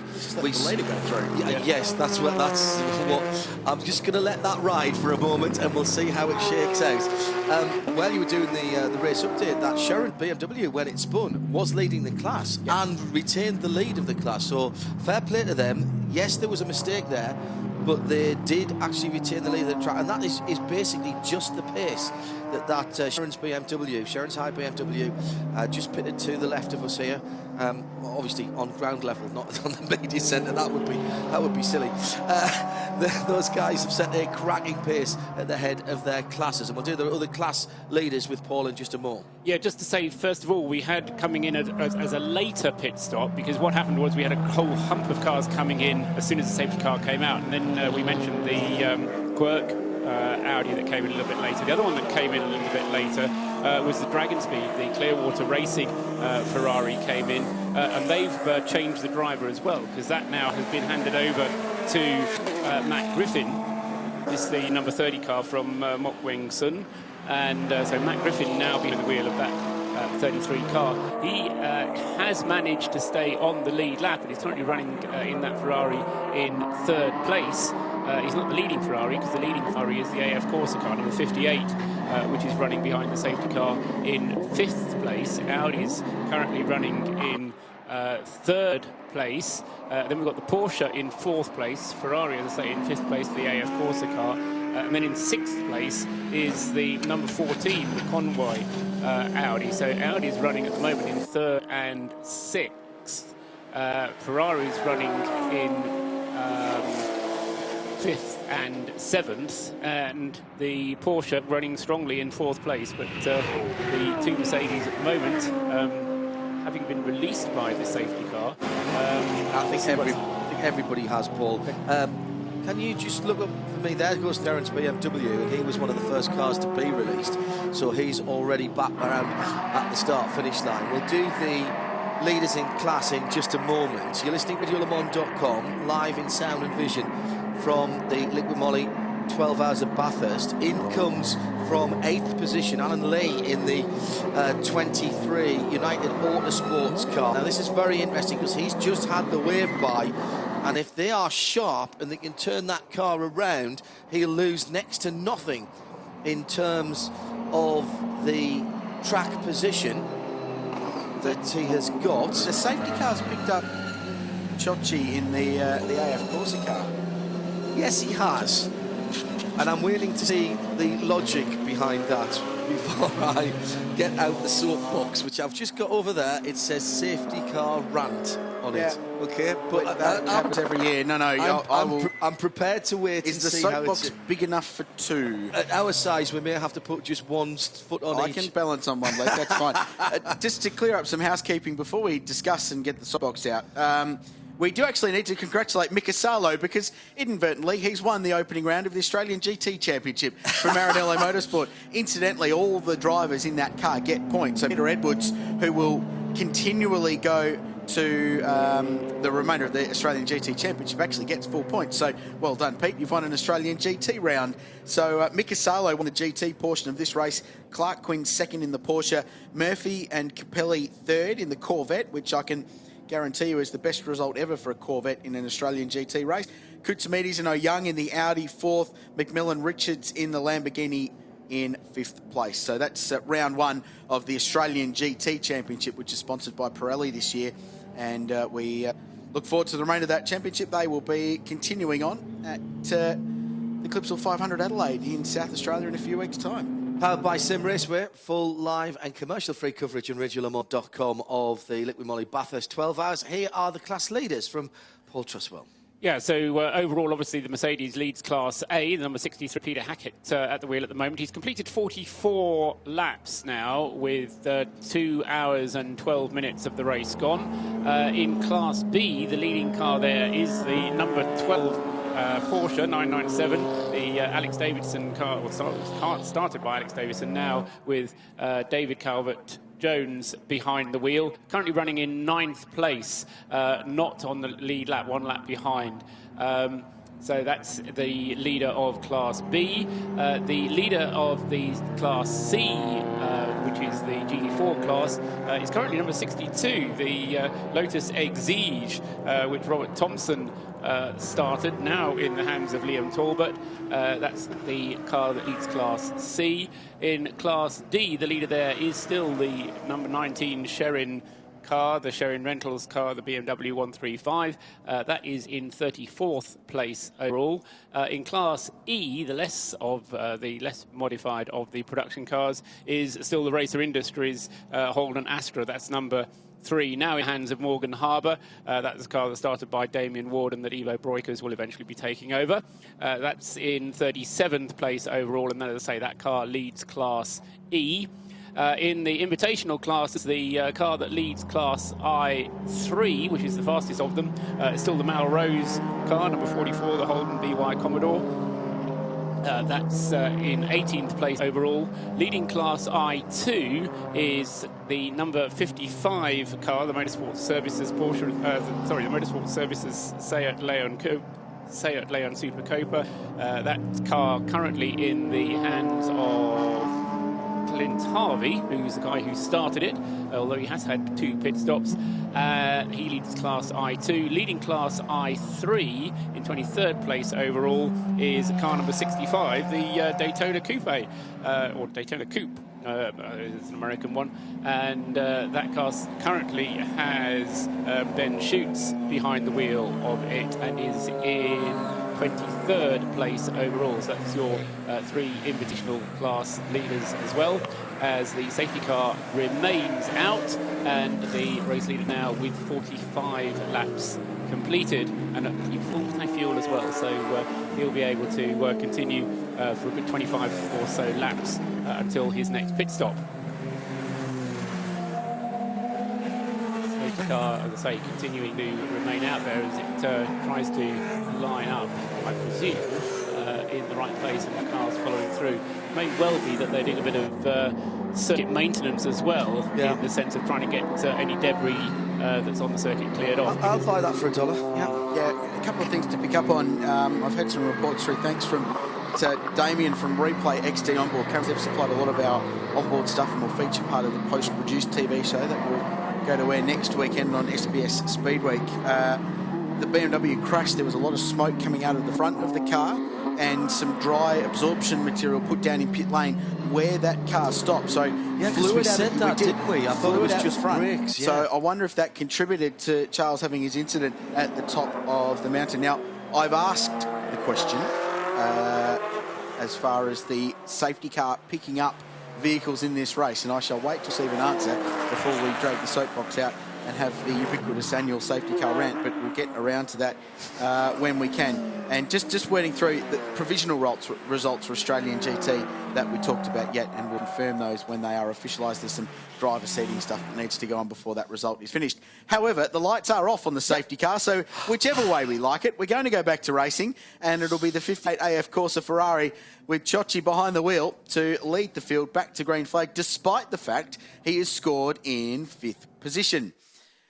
But he is the first guy off the lead lap. No, he's on the lead lap. He just happens to have the safety car between him and the leader, but he is on the lead lap. Which is why I'm surprised that they've picked him up. Answers on a postcard, please. Yeah, please. So the 63, 36, 1 and 5 all got waved by past the safety car, and Marco Ciocci. And it's not as if they weren't there; they were there. We saw them. We saw them shit. I hate fastest Ferrari. That was the one they. Yes. Okay. I hate criticising any of our officials, so we'll wait to find out what the thinking behind that was. In comes the GTR, the Darrell Lee branded GTR into the pit lane, and just after 9:15, we're racing again in the Liquid Moly 12 Hours at Bathurst, and Ciocci is the first man that sees the green flag across the Liquid Moly start-finish line, and he's got a decent run then into Hell's Corner, with the Conroy number 14, Pete Conroy Motorsport Audi R8 LMS Ultra is the next in line behind him, and it is Pete Conroy at the wheel, having taken that car over from Rob Huff, who did just a brilliant job. One of the rickshaw masters just going into its pit box to have some work done. That must mean that they've got more than a small issue, as we have a traffic jam that would not look out of place Monday morning on the Hume Highway. Oh, the Parramatta Road in Sydney, actually, which is just appalling. But, yeah, very, very busy. So the cars you're looking for that are leading the race, and now, I would assume, 3rd or 4th in the queue, and in front of them are some very fast cars that need to go very quickly now, more so than ever, to make sure they stay in front of those Erebus Motorsport Mercedes, so that the next safety car we get, they can get that full lap back and rejoin the back of the queue when we assume the safety car picks up the leader. There is the yellow and silver and matte black Erebus car with Thomas Jaeger behind the wheel, car 36. They're threading the eye of a needle across the top of Mount Panorama. Cold tyres. Monster's in trouble. Yeah, smoke from the back of it. He's dropping fluid, I think, there, Krilsey, as the Erebus car tries to go down the inside of one of the Cup Class Porsches, going across the top of Skyline, and that was not a high percentage move at all. And the Mosley's pulled off the racing line. He knows he's in trouble. The 51 car going down towards the dipper now and leaking fluid from the left-hand rear of the car, as the Squirk Audi is right in the mix there as well. Who's in the 51 at the moment? It's Brian Porter, isn't it, who's in that car at the moment, and he's done a great job there. He clearly knows he's in strife, and he's kept us to try and stay off the racing line, as the fast cars are down on the fastest part of the circuit, 280 kilometres an hour down Conrod Straight and flat through the kink into the chase. Ross Lilly just causing some dramas in the Equity One Audi. Just a couple of people not clearing him as cleanly as they would have liked. The Phoenix car just in behind them as well, and that car is one of these couple that have sort of been benefited a bit by this safety car in a way that they've kind of got half a lap on the entire field. The number 1 Phoenix car, 3 wide, down into Maguire's corner, really busy. Couple of Audis dicing. There's the Maranello Ferrari, the Calvert Jones and Davison boys Porsche. They're running in Class B. It is so busy, but we've got through a lap under green flag conditions. Hopefully now they can settle down. Your race leader is Peter Hackett in car number 63, and he has a 6.5 second margin over Thomas Jaeger.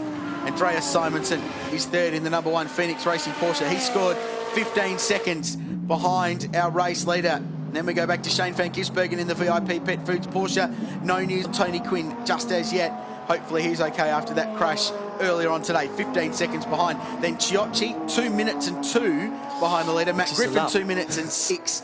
And it'll be Conroy and Luff and Alan Simonson, who's in the Maranello Ferrari, are all going to be in the same boat. So they really need to put their head down now. Watch for Matt Griffin especially to absolutely fly, and he was the fastest man on the circuit last time by. And we've got 6 cars remaining left on the lead lap.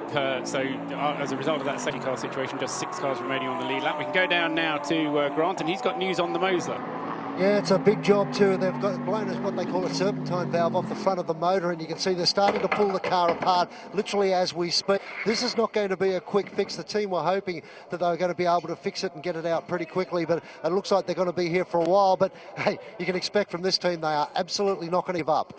And this team, Boydo's sole ambition this weekend was to get to the finish. And we spoke yesterday in qualifying that Mosler, surprisingly, not a brilliant endurance record here. They finished second in the first Bathurst 24-hour race back in the early 2000s. Outside of that, no luck whatsoever. And this is a replay. So water pump would have gone if the front belt on the engine would have spun off and would have caused a heap of damage in front of that. Hopefully they can get it fixed. Corvette engine powering the British-built Mosler chassis.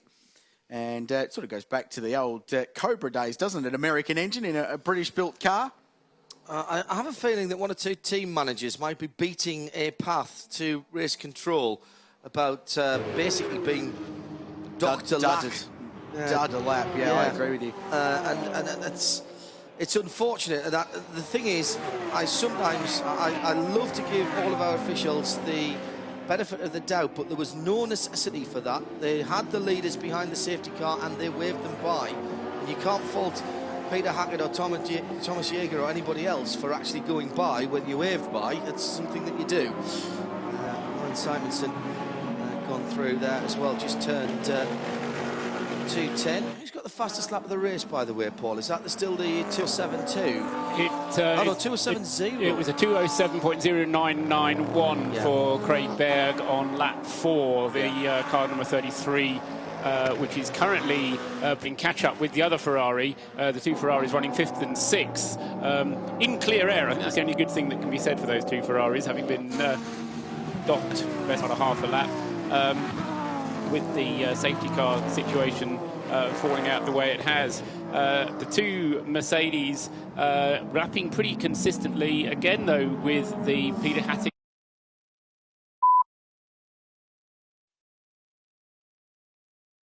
Griffin has got the hurry up because 3:87, and I think that is the fastest split to that point of the race so far. You're reading that very right, my friend. He is going exceptionally quickly. We'll watch and see what the 33 car can do when he comes around. Incidentally, I've just been told that Mosler's got a 20mm twist in the chassis from its crash in practice 3 on Friday. So not only has it spun the serpentine belt off the front of the Corvette engine, but the thing a bit of a pig to drive as it is. And Matt Griffin goes through 2:07.02, fastest lap of the motor race on lap 48. He has his head down to make up some position. Matt Griffin is inextricably linked with Ferrari, not officially a Ferrari race driver. He's got the drive in the European Le Mans Series with Ram Motorsport. Dan Shufflebottom, former #1 mechanic to Michael Schumacher, putting together a deal with a rather shy sponsor and benefactor, if you like. Doesn't want to be known, but they've bought 2 brand new 458s to go racing in Europe. And here is the battle between the Mercedes-Benz of Thomas Jaeger and the Alan Simon's car. Is that? And no, excuse me, that's the other way around. Yeah, they're a lap apart. They're a lap apart. So this is Warren Luff trying to unlap himself from the car second in the race. Before we talk more about that, let's go back down to pit lane. Here's Grant Boyden. Yeah, Ben Porter, not the result you were looking for, but can you talk us through what happened and when you first noticed there was an issue? Yeah, look, it's a little bit frustrating for us. Basically, behind the safety car, we're starting to get low battery voltage, and I just figured it was low RPM was causing it. But as soon as it went green, I got to the top of Mountain Straight. The water temp spiked, oil temp spiked, and knew it was a little more serious. At that point, you knew you were in trouble. How difficult was it to get back down here into pit lane with all those cars tearing past you?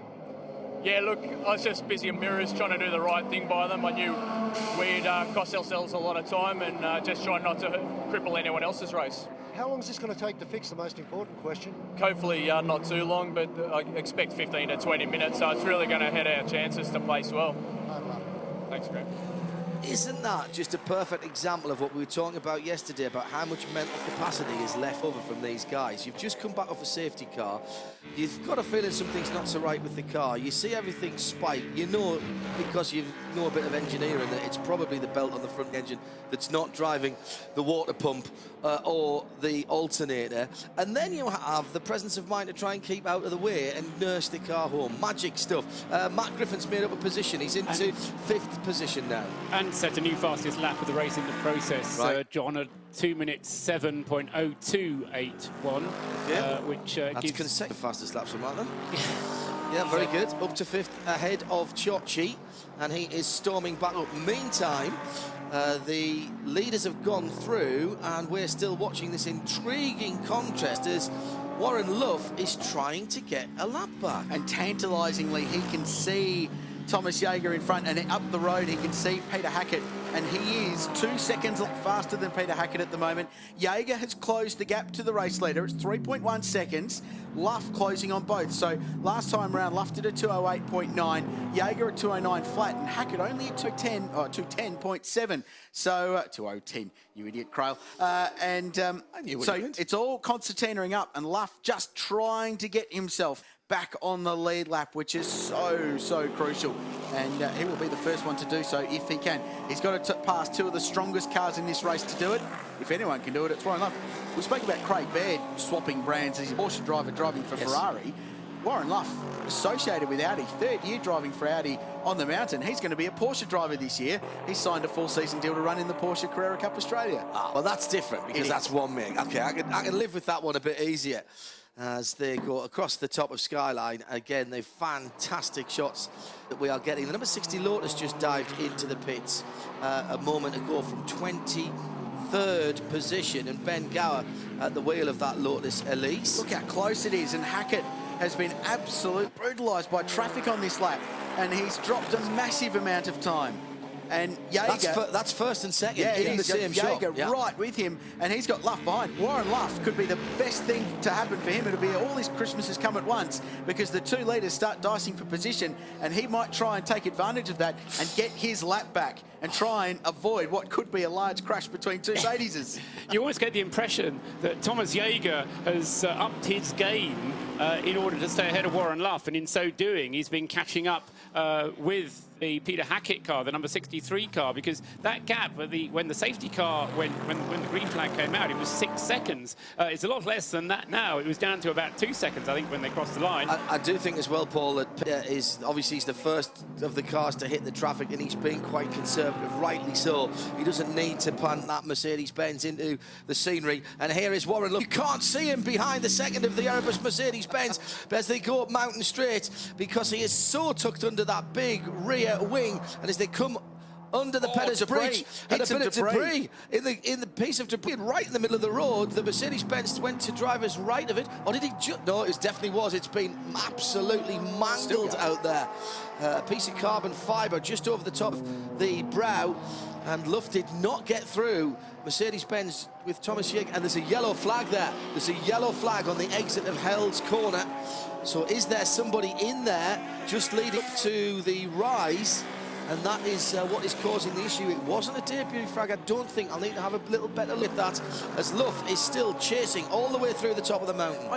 I appreciate that they want to keep a very strong car a lap down, but I'm not too sure if Jaeger needs to defend that hard to keep a lapped car from lapping itself. Well, he's got an issue now, because he's right up the tailplates of his teammates. So what does he do now? Well, I know, he's got no option, does he? So these 3 cars absolutely locked together, and the official margin 0.5, but you can see the gap. Watch for Luff to fire one down the inside, but Jaeger blocks. So he's defending from a car that's a lap behind and attacking his teammate in front who's leading the race. This is a lose-lose situation for Thomas Jaeger. Absolutely is, because Matt Griffin and everybody else is coming great guns, full steam ahead. It's really going to be closing up at the front with the lap cars. And just in the back of that shot, Alan Simonson in the Ferrari. He's in the same situation as Warren Luff, wants that lap back.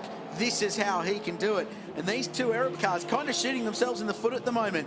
because two of their key contenders could well get their laps back and rejoin the race. And of course, when they get another safety car, their Christmases will come and they'll rejoin the back of the queue. Here's an interesting fact, though, Rich, that the second of the cars, the Thomas Jaeger car, is defending, and he gets a little helping hand there and cuts across it the middle of the road. Now, he can't go any further across there. That would be a bit naughty, and that means that Luffy's got to go to the outside of Hell's Corner. There's all kinds of traffic there, and he's going to have to really pick his way through this. Neither of them on the really perfect racing line as they enter onto the mountain straight. The yellow flag there had been withdrawn, so it's fine for them to do that, overtaking, and they head again up towards the brow of the hill before they attack Griffin Bend, that first right-hander up the mountain. This, do you know, I get a very bad feeling about this, and just look at how much the 88 car has closed in as well. Alan Simonson is right there. And this is great news for Matt Griffin on the other side of the circuit. He's turning 2:07.2s. Hackett last time, Hackett did an 11 last time, whereas Matt's doing the 8s and the 9s, so he's pulling time out of them all of the time. Absolutely flying, and on a very, very good lap this time as well. The problem that Warren Luffer's got, the Mercs have got so much torque. Yeah. It pulls them up the hill so well. The Audi is the faster car overall in this battle at this stage of the race, but look at the traffic coming onto McPhillamy and Skyline. Have a look at this. The two Mercedes just trying to work their way through, and this is just fingertip stuff. And Alan Simonson has cruised up to the back of this battle in the Ferrari.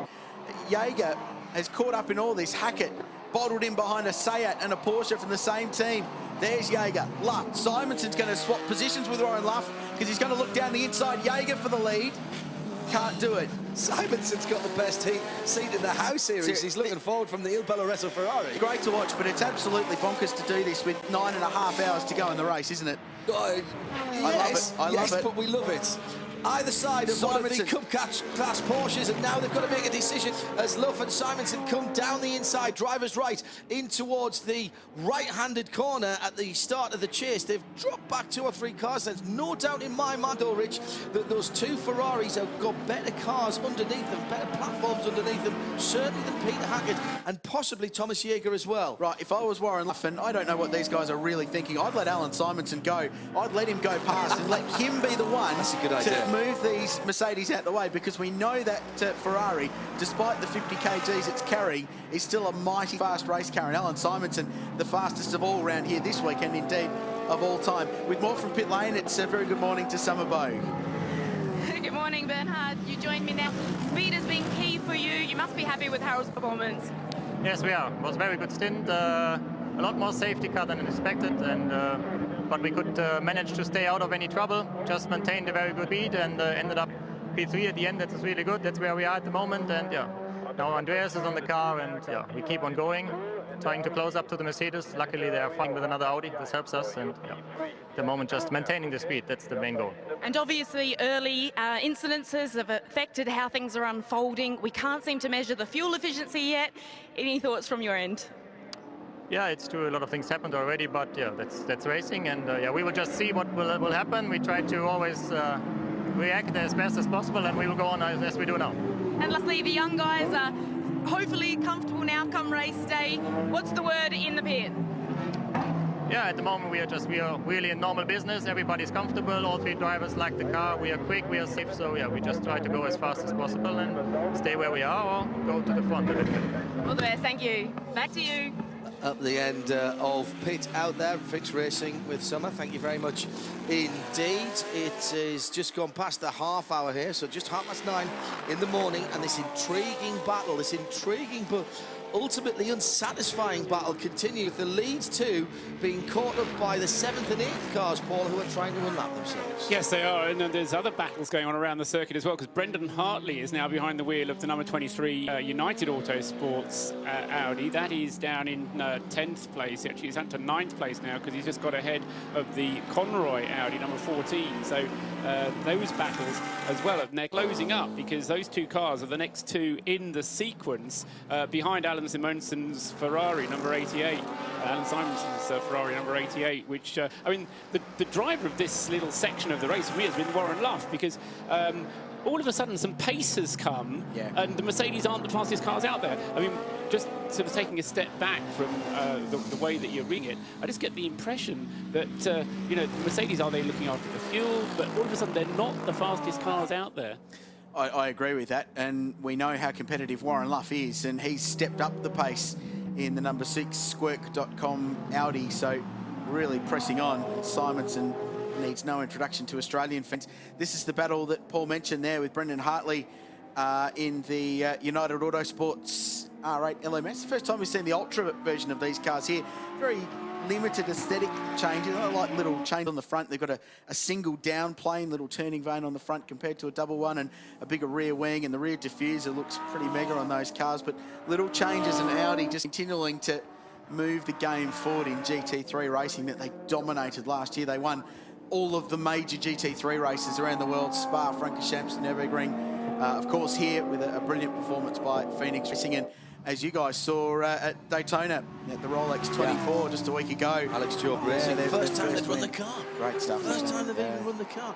Let's get back to the front of the field where the two Erebus Mercedes-Benz with Hackett and Jaeger at the wheel, and they are now, and there is the pass for the lead, and that is team orders undoubtedly, or at least pressure beginning to tell on Peter Hatton. He takes, I think, what is a sensible option and almost gets nerfed off the track by Luffy as he drifts out to driver's right just as they came out of the elbow and through that little left-hand kink as you start Conrod Straight, and there was a big middle pedal moment, and look how quick the Mercedes-Benz is. Hackett's having to brake before that kink to allow the two Mercedes-Benz to be split by the two Ferrari 458s. Yeah, give way or crash. That was the option. That was it. He had to get out of the way there because Alan Simonson was going through whether he liked it or not. So new race leader Thomas Jaeger will lead the Liqui Bathurst 12-hour in car 36. Hackett back to second. The two cars in between them unlapping themselves. One Mercedes down, the other two.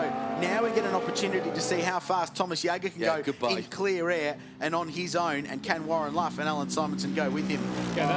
I think the Audi is now going to struggle because whilst Warren Luff was able to really close up behind Jaeger when the race was being led by Peter Hackett, he's not going to be able to stay with him now. And once he loses the toe, the battle now is going to be between Simonson in the Ferrari and Warren Luff's Audi.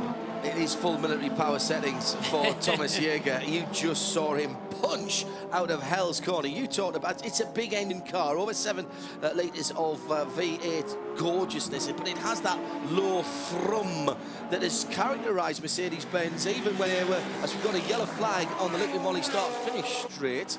And if I lean forward, I might be able to tell you why that is. Just a local yellow, no sign of SC boards. A spun Corvette at turn 1.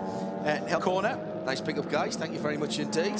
The Mercedes-Benz low thrum engine has been something that they've carried through even to their prototype programs. Well, remember in the late 80s, Le Mans, the beautiful Silver Arrows had a very, very different sound to all of the other prototype cars, as the leader is on the top. In fact, already coming downhill through the Falcon Tyres elbow and onto Conrod Straight, and the Ferraris are as close as they have been to the back of Thomas Jaeger, but surely the Benz will stretch its legs here. It's interesting, isn't it? It punches out of the corner quickly and takes a couple of 3 cars lengths, Rich, and then it doesn't really move any further away than that. Do you get the impression, John, that the Mercs aren't that great across top of the mountain? Do you get that feeling that maybe that's not their strong suit? Up and down, no problems, but the lighter, perhaps more nimble cars, the R8 and the 458 Italia, perhaps better across the top. I think as well that, sorry Paul, I think as well that they are, we said before about them not being quite as stable under braking. I think given a clear lap, they're great. I think having to weave through traffic and going on and off the power and changing lines, not so easy. And it looks as though Jaeger has now got big trouble because he has indeed got the Warren Luff Audi in his slipstream, goes to the right, goes to the left. It's side by side now as they go over the brow. really in the wrong position is Luffy as they go up towards Griffin's Bend, and he's had to let through Alan Simonson in the camouflage Iveco Il Bello Rosso Ferrari, and he goes through and takes that position, which is effectively 7th position. And now he's up the tailpipes of our leader, and Jaeger has a very different proposition behind. Warren Luff has been there and harrying, but has been patient. Alan Simonson, I'm not quite sure will show the same amount of patience and trying to get his lap back. Remember, that car is 50 kilograms heavier because he burst out of the 206 bracket in the practice and the qualifying sessions, I'm afraid. So they'll have to carry that for the rest of the race, and he wants to desperately be back on the lead lap. Let's go down to Grant Boyden. He's in the pits. Yeah, just an update for you from Erebus Racing. It wasn't so much team tactics that saw the two Mercedes drivers swap places, but more so Peter Hackett tactics. He doesn't want to get involved in any incidents out there. Had a big chat with his teammate Lee Holdsworth, who told me they've got a little ace up their sleeve. They've been running double stints and will run double stints all days on the same set of tyres. Come the end of the day, guys, they're going to whack a brand spanking new set of rubber on that car and go for a victory. Yeah, that's very interesting as we're watching the Corvette at slower speed down Conrad Spirit. Thanks, Grant, down there in the pit lane. The tactics are going to be playing a part all the way through to the end, but there's no doubt about what you were telling me earlier in the rig, Rich, that this is now a 12-hour sprint race. These guys are asking and giving no quarter whatsoever. Paul Truswell is hunched over the calculator and the computer at the moment, and is this kind of now settling not into a rhythm in terms of the race and who's leading, Paul, but in terms of tactics, and at least with a bit of green flag running under our belts, we can start to see a pattern developing there. Yeah, I mean, we're going to have around another 10 laps or so before we get the next set of pit stops, so that's where we need the green flag to keep running for another 10 laps to just give us that little amount of running, and then it will become clear. I'm not denying what Grant's just been telling us, and certainly about Pete Hackett, but I think there might be something a little bit more going on there, because that car is just not holding the pace, and in short order he's now having let the lap traffic go very shortly. He's going to have the next two cars for position battling behind him, which are being led by Andreas Simonsen, the #1 Audi, chased by the #5 VIP Pet Foods Porsche. They're not very far behind this little battle, and whilst we've got this quasi-battle for the lead going on, it's not a battle for the lead, it's a battle for Alan Simonson to get himself back onto the lead lap. Not there! Which is skyline! It's very impressive. How Simonson is doing this with, remember, that's a 50 kilogram heavier car. Fantastic drive, but the Mercedes, I think it's more than just tyres. I just sense that there might be a gearbox problem, there might be some kind of problem that the Mercedes is looking at far more tentative now than it was in the first hours of the race. Look again as they come out the Falcon tyres elbow, guys. It's what, 3 cars lengths, bang, he's gone. It's almost like the hybrid of the Toyota pole that we see in LMP racing, where he gets the big oomph of all that torque from the bigger capacity V8 engine, but then he doesn't really get any further away, Krillsy. Top speed, he's getting to his top speed perhaps a tiny bit quicker, but they're all topping out VMAX about the same. Yeah, exactly right. I tell you what, I usually takes a month for my fingernails to recover after this race anyway. Just take longer. I've lost all the ones on the left hand. The right hand we're starting on. This is pretty intense stuff very early on in this race, and as Paul said, not far away from that next stop of pit stops, which at this stage at least look like they'll come under green flag running. And going past there, we've got Andreas Simonsen now right on the tail of Peter Hackett. There was nothing to choose between them as they went across start finish. You can see it in the back, that shot, whilst we watch the leader of the race. And that is a battle, genuine battle for second position. Exactly so look over the top of the brow, and you can see the Mercedes-Benz starting to flash its lights. He knows he's got some company there, and Andreas Simonsen in the #1 Audi, the Phoenix racing car that he shares with Johan Kristoffersen and Harold Primat, has done, and he continues to do a cracking job. And I do get the feeling that Thomas Jaeger is not having it all his own way here, and he really does not need to be seeing the front end of Alan Simonsen in that 88 car behind him. And there's got to be a point, Krillsy, where Jäger just goes, oh, guys, go through. Wow. Go through, let me drive my own lines. He's compromising his lap times. These two cars behind him are so much faster across the top of the mountain. And if the Mercs are struggling anywhere, Paul, that's where it is. They are absolutely struggling across there, and the Ferrari just seems to carry so much more mid-corner from that spot, from Reed Park all the way through Solomon, the metal great McPhillamy, and then onto Skyline. Those iconic names, they're much quicker through there. He'd save himself some fuel is the other thing. Could Jäger by letting them go past, and you know, if he just sat in the slipstream, he could save himself some fuel, and that could be important as well in the tactical, in the overall sense of how the race pans out. And Thomas Jäger is a good driver, a very, very good driver. He seldom makes mistakes, but he's putting himself under unnecessary pressure here. And there's a touch. Someone, one of the Porsches on the grass there. Is that the 5 car? Yes, it is, isn't it? Is that Van Giesbergen? That was side-by-side banging wheels at 280 k's an hour down Conrad. And that's for position as well. So what we've got is second, third and fourth, all dicing for the same little bit of tarmac, because Peter Hackett just up the road, Andreas Simonsen in third place at the #1 Phoenix Racing Audi, and then Shane Van Gisbergen behind. Those familiar with Shane Van Gisbergen will not be surprised at that. He is a man that has unbelievable car control and has an ability to put a car in places others wouldn't, and is always aggressive. But that was wild. That was proper physical contact in the middle of Conrad Straight. He's already had a bit of damage on the left front of that VIP Pet Foods Porsche that has damaged the bodywork and has put the left-hand headlamp out as well. Now, whether that was Shane at the wheel or not, we can't tell you, but I've just noticed that now. There's a little bit of the front splitter missing there ahead of the left-hand front wheel as they climb to the top of the mountain again. This is another one of those things where we need 16 different TV screens and 5 heads and 20 eyes so that we can watch everything that's going on at the same pace, because tactically at the head of the field, Thomas Jäger is still holding on to the lead and still has these two charging mid-engine cars, being the Ferrari and the Audi, right up his rear spoiler, and he's getting closed down on. We'll keep our eye on this while we get an update from the pits in Grand Boyden. Well, some say Richard Crale's got 2 heads, so maybe that'll help. In fact, Richard might be able to help you with some translation here. I'm not a very likeable person when it comes to being told what we call here in Australia porky pies. I went back down to Erebus Racing on your recommendation to check up on Peter Hackett. There is absolutely nothing wrong with that car, the team assure me. They say he's driving to a fuel strategy. So that is all I can tell you. That's what they're telling me. And they swear to me that it's a fuel strategy and there's nothing wrong with the race. 2 heads better than 1, G. Boyden. Thank you very much, old mate. Oh, he's a worry, that man.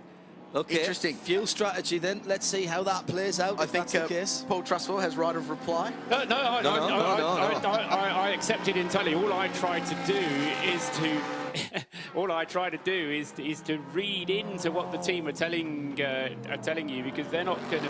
They'll tell as much as they want to tell you, but they'll always keep a little bit back because they're just afraid, Grant, that you're going to tell other people, and that's what you're being paid for, John. New fastest lap of the race, and it is to the Thrapston resident, Matt Griffin, who's gone down into the 6s for the first time, a 2:06.8, and the Irishman is absolutely charging back through the field. And I'm sorry to say this, but just think what you like in this. Just think what it would have been like if we hadn't split the field up with a safety car. We'd have had 6 or 7 cars battling at the front of the field at lap record pace. He has found a huge amount of time, because when we went back to green flag running, car 33 was 2 minutes and 14 seconds behind the leader, all but 1 lap. It was basically 1 position away from being a lap. He's now 1 minute and 38 behind the race leader.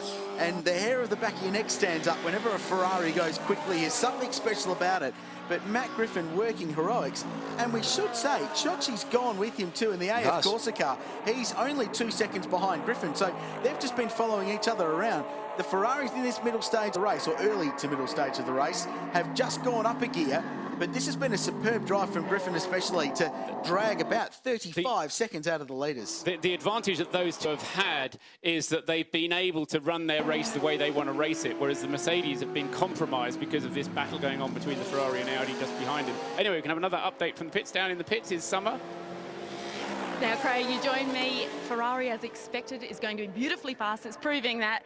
You've got to be pretty happy at this point, despite the safety car putting on the back foot. Yeah, it did a little bit. We obviously had a pretty good start to the race. Car had really good speed. And we opted to use the first safety car to put Wang in the car. And he did a good job, came back in, stood on the lead lap, and we used the safety cars. But the last one, for some reason, we lost nearly a lap to the Mercedes because they waved the lead cars through. So, but you know, it's endurance racing. Sometimes you win on a safety car, and sometimes you lose. But Matty's doing well. What are we going through his mind at the moment? He's just an Irishman. He'll just be out there going as quick as he can. He's just set the fastest lap of the race. First car to drop into the sixes, so it just proves the car's fast. But as I always say, he's got to buy a ticket for the last hour. He's got to make sure we maintain the lead lap. Now, obviously, there's so many unpredictables, but we were talking earlier about juggling that skill differential and how it is for you. Yeah, well, we're certainly a team that has two professionals and one amateur. I question some of the others, but we've got to sort of juggle and get Wang in the car and make sure that he did a fantastic job, because he stayed on the lead lap, and that's all he's got to do. Get us 3 hours done, keep us on the lead lap, and let us get in and have a sprint to the end. Overall, team's feeling good? Yeah, so far so good. Okay, thank you. New second place driver is Andreas Simonson. I've got your issue now. That's Alan Simonson at Reed Park just tried to fire it up the inside of the Mercedes that got bought with traffic. Is again 3 wide across the top, but Alan Simonson is just using every angle to try and unlap himself from Jaeger. I'll let you finish your point. But No. It's Simonson and Simonson are both doing great things. Alan Simonson trying to get back on the lead lap. Andreas Simonson now into second place and only 11.5 seconds behind what we're watching coming down to the Falcon Tyres elbow, which is the battle with the leader, between the leader and the 7th and 8th cars, which are effectively just off the lead lap and trying to get back on it. And this is going, I just feel a certain sense of foreboding here, Crailsy, as we're watching this. We're going to get into a huge gaggle of traffic in just a little while. Through has just got in front of us Matt Griffin. There goes Chichi in front of us as well, as we watch the fastest part of the circuit. And for once, Jaeger gets a little bit of breathing space, and that's not so much of a cushion in the context of what we've been watching, but a three-piece suite in terms of how much room he's got between himself and the chasing cars. Please don't mention couches. I feel like I need a lounge at the moment. Just need to lie down, and a bit of a cold flannel across the forehead. This is very exciting, very early into a 12-hour sprint race, but yeah, just a bit of ground there for Jaeger. Full credit to Thomas Jaeger. Yeah, incredibly composed, has not made a mistake, has dealt with it as it's come with the traffic, and just continues to lead this motor race. The official margin, 10 seconds to the #1 Audi now. So Andreas Simonson closing that margin, and just pulled a 1.5 seconds out last time round. Hackett third is 11 seconds from the leader. Van Gisbergen 19 seconds from the leader, and Paul in the last couple of laps has just dropped a couple of margins back. But we're going to look through the field and tell you some of the different class leaders as they're running at the moment. And of course, the race within the race, and then there's also races within races as well in the Liqui Moly Bathurst 12-hour. Yeah, Melrose Racing, we just saw the car that's leading its class there. That's the VY Commodore, the 44 machine. Difficult to get the coverage that those guys deserve at the moment, and we apologise for that. But when there's battles like this at the head of the field, I did warn you at the start of the Liqui Moly 12 hours that we would apologise for this several times across the rest of the race, and we will pick those guys up. And of course, when we do the Michelin update at the top of the hour, we will go through those class leaders as well. Everybody racing for something here, and it's only right and proper that we give them their due coverage. But at the moment, Thomas Jaeger is again absolutely embroiled in this action as the Donut King GTR's got a puncture. I think it looks like right rear. Yes, it is. Keeping out of the way of everybody going down the mountain. That's pretty good driving, as he is now just at the Falcon Tyres elbow. And it's all closing up at the head of the field, gentlemen. Take a deep breath now, because I reckon, Paul, in about 5 or 6 minutes' time, we're going to have 3 or 4 cars battling for the lead. Well, and also cars beginning to run light on fuel. There's more than a puncture at the back of that Nissan, isn't there? There's a bit more than just the rubber missing on that car. The whole of the right rear wheel is not attached to the hood. In fact, hang on, we found it. Now, that is a substantial way further back around the circuit, and as I have been known to comment before, it's never a good day when various parts of the car are doing different lap times. Indeed, but he's going to get it back to the pits, but how much damage he's going to do to the back end before he gets it there, we'll have to wait and see when we get there. What I was going to say is that we've had, and I bite my tongue as I say this, we've had 40 minutes running without safety car. Now, they'll be running to about 50, 55 before they have to start coming into fuel. So we're looking at about 10 more minutes or around about 5 more laps, up to about lap 66, 67.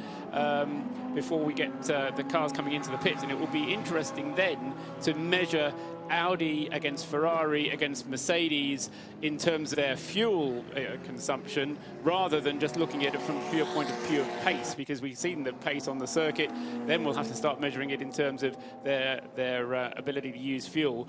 And of course, the other aspect then is, as we were hearing from Grant, how they can deal with the tyre wear situation as well. So that's something we can keep our eyes on. John, you can see there that drive shaft is spinning inside the disc, and the whole of the disc has come away from the hub on the right rear. I'm guessing that's sheared bolts on there, but don't let me guess about it. Let's head down to Grant Boyden, who has positioned himself next to the Donut King, Pete. Yeah, Adam Beachy just making his way into the pits, and they're going to send him straight into the garage. Had a quick chat with Tony Alford, and he's not aware of what's transpired. I just caught a glimpse, as you probably did, on your cameras of that rear disc. Looks like it's sheared the complete nut, all the nuts off it. All 5 nuts are missing. I'm going to try and see if I can get this door open and grab Adam Beachy and have a quick word with him and see if he can tell us exactly what happened out there. It doesn't look like it's been hit by anything, so just give us 1 second. We'll see if we can grab Adam Beachy and have a chat with him. Tony Alford's just discussing with him at the moment. I'll sneak him past Tony as they jack the car up. Adam,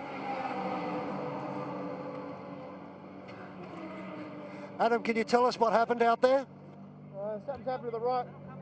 Something's happened to the right rear of the car, the Donut King Nissan. So I'm not sure whether a wheel's come off due to wheel bearing or wheel nuts. I'm not sure what's happened, but it wasn't real friendly out there. It just happened all of a sudden? Yeah, within a lap. Yep. Well, as you can hear, guys, he's probably got less of an idea of what's going on than us. It just all of a sudden gave away on him and back into pit lane. But I can tell you, completely sheared off. I'm down at the car at the moment, looking at the rear struts. It doesn't look to be any major suspension damage or anything like that. The crew have got the car up now and will start working on it, and I'll bring you an update in a moment. Just sheared 5 wheel studs completely off the hub of the car. There's 2 things. It's either the hub has given way, or there's been some kind of problem in seating the wheel, which is then just sheared those nuts. You can see where it was. The wheel's still halfway back up the mountain. Has had a puncture, that tyre, but whether that was cause or effect is difficult to know. I wonder if it might be a drive shaft problem, and the drive shaft has come away somewhere, and that's caused the hub issue. All-wheel drive car, of course, that, so he still had drive at the front end, and in fairness, it was stiff enough sprung that he didn't do much damage. He didn't even really square off the bottom of the disc there. Adam Beachy, sensational driver too, and no end of talent. 3-time Australian Commodore Cup champion in the last 3 years in a row, Paul. Yeah, just looking down, we've got a black flag being shown again. I'm not quite sure if your contacts on your phone can tell us the number of it, or we can get the guy who's holding the board with the number. We can see the black flag. What we can't see is the front of the board giving the driver's number, who has to come in for some kind of penalty, whether it's a drive-through or a penalty. We'll have to wait and see. Debris on the side of the circuit, on halfway down the Conrod Straight. That's been there for a while, isn't it, John? Yeah, no, I think that might be a bit of Lambo. We had the Lambo off at Hell's Corner just recently, and took part of the rear bodywork, was flapping around. Into the pits comes Alan Simonson in the number 88 car. So Ferrari, it would seem, using more fuel than the Mercedes, because they came in pretty much at the same time.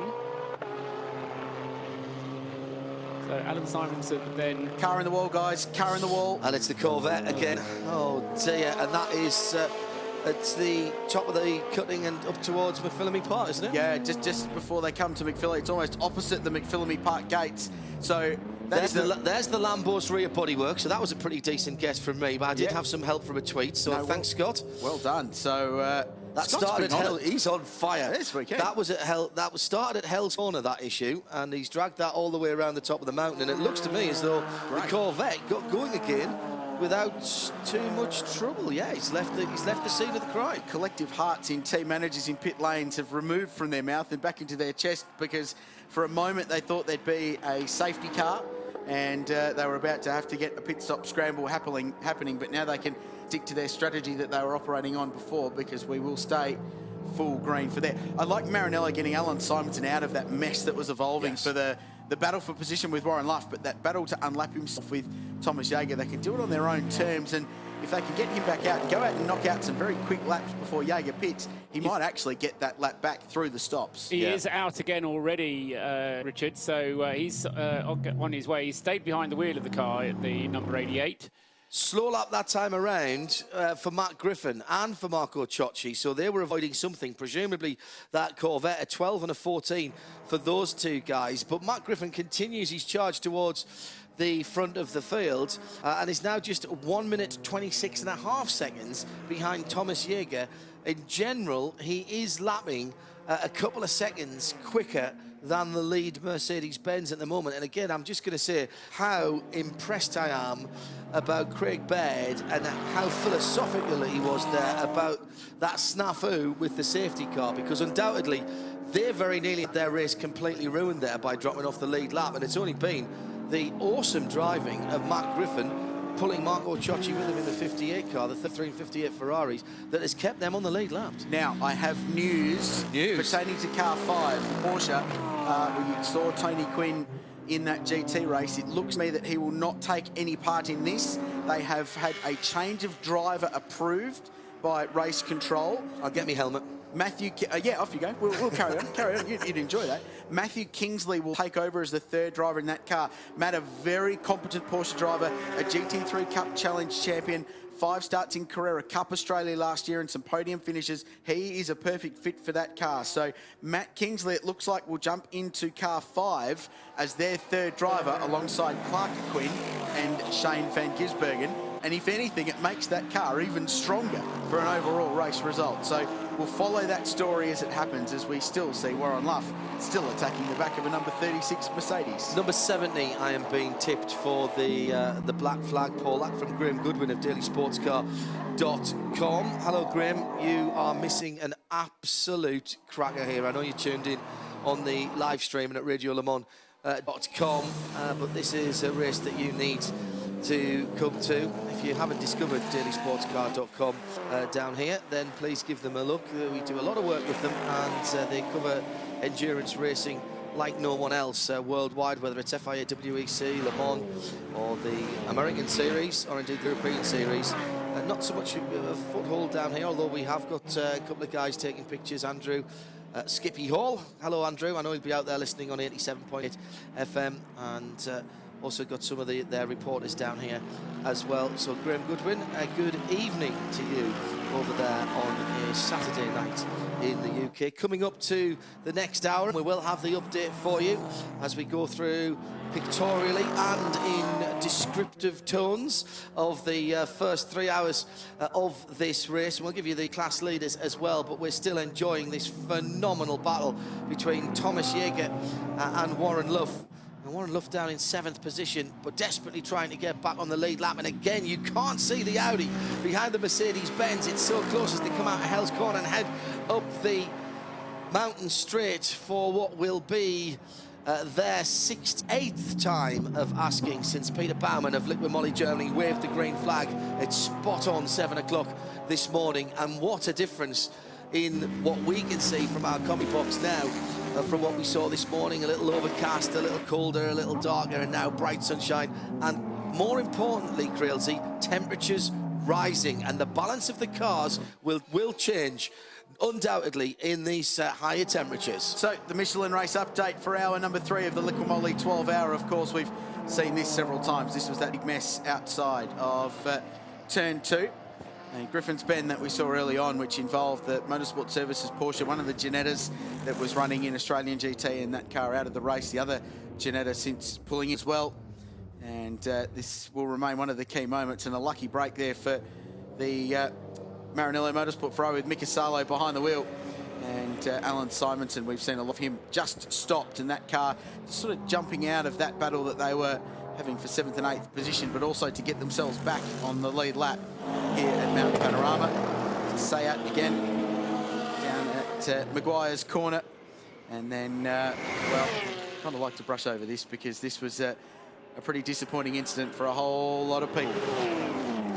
And we've actually got Chris Porritt back up here in the box, just seeing the footage of that. And we'll have a chat again to Chris in a sec once we've just rolled through these updates, thanks to Michelin, as we see the sights at Mount Panorama. Chris, welcome back to you. Hello, boys. What news from pit lane? Well, we've got our car back in the garage, so it's got a new front upright, new lower wishbone, new upper wishbone, new spring and damper assembly, and we've got to put new brake disc, new caliper on it, so we've got to bleed the brakes, set the geometry, and then we should be good to go. As we continue our Michelin race update, this was that amazing battle with the race leader, Thomas Jaeger, and Warren Luff in the Audi, and Alan Simonson in the Ferrari, trying to unlap themselves after that safety car. And that's where they passed Peter Hackett for 2nd place, and it got pretty willing down here into the chase. And Alan Simonson in the Ferrari went through, and Peter Hackett was forced to give way because they were side by side at 280k through the kink. His right-hander with a bump on the apex as they go in there, and Simonson swept around. It was pretty breathtaking stuff to watch. I know John and I aged about 10 years respectively just trying to call that, and then this also very messy, just zigging and zagging through traffic on the way up Mountain Straight. Luff out wide, but wasn't quite able to get through because that raw torque of the SLS kept them in position. And then this was the sheared wheel studs on the back of the Donut King Nissan GTR, and that's where the 4th wheel on the wagon parted. And we saw this just a moment ago, well picked up by my colleague up here in the box to the rear bumper bar of a Lamborghini departing. Our Michelin race update brought to you by Darrell Pedigree Ridges, Race Fuels V8 race, and Maguire's with 8 hours and 53 minutes remaining in the Liqui Bathurst 12 hour for 2013. So, good news, Chris. It looks like things are going to be back on track quite literally. we will be back on the track. It's just a matter of time of just checking everything and make sure the car's absolutely safe before we go out, obviously. And I guess from here, just laps. Yeah, absolutely. I mean, we need to finish. It's our mission as always in life, and we'll just see where we end up at the end of it all. And you know, it sort of depends on what happens with the other cars in our class, really, I suppose. We've talked a bit to you over the weekend, but this place amongst any in the world probably gets compared the most to the Nürburgring, which I know you've got so much experience as a development driver for Aston Martin, but racing as well. Fair comparison? Yeah, absolutely, fair comparison. Safety car, we'll come back to that. Safety just car. Driving into the pits as well is the number 9 Audi, and I think the leader's just in as well. Thomas Jaeger has been called in. This is tremendous tactics as the safety car board is out. The safety car I haven't seen moving. It's sitting with its flashing lights going, and Jaeger is already out of the car as the fuel is going in, and that should be then Bernd Schneider, I reckon, getting into that car, is it? Yep, it would be with he's the only one to not have driven that Correct. car so far today. So And race leaders. How close to that was their stop, Paul? To their scheduled stop. It was within 3 or 4 laps, so it was good timing for them. But it Hackett's does mean that Andreas Simonsen in the number 1 Audi has gone through. He didn't come into the pits. The number 1 car stayed out, so we now have the number 1 Audi leading the race, and it will come through at the end of the lap, I assume, and will therefore take over the lead. The 5th change of lead and the 5th car in the lead as well, whilst nearly everybody else comes into the pits as well, taking advantage of this 4th safety car period. Now, the 36 car is rolling as the GB galvanising Lambo comes in. That was the one that lost its rear valance. The only issue I can see with this is they've turned that Arribas Motorsport Mercedes-Benz around so quickly, he's going to get held at the end of pit lane until we've got the end of the safety car trip. And wow, that's super quick for Pete Hackett. That was just a splash of fuel. They haven't even taken Pete out of that car. I think Lee Holdsworth, news coming to me from Erebus was Lee Holdsworth was going to get in that car. So time for him to drive. We'll confirm that for you if it changed. If so, world's fastest ever driver change by What did they Erebus. do? Ping him out of the roof. The safety car is sitting at the end of pit lane. It has not moved yet. That's very, very interesting. But we have got full course caution, and all the way around the track, people are diving. All the way around the track, the yellow flags are waving, and people are diving into pit lane to take advantage of it. And now what we don't know is what has caused this at the moment. And more pit callers coming in underneath our feet. The Sharon Hire BMW class leader into the pit lane.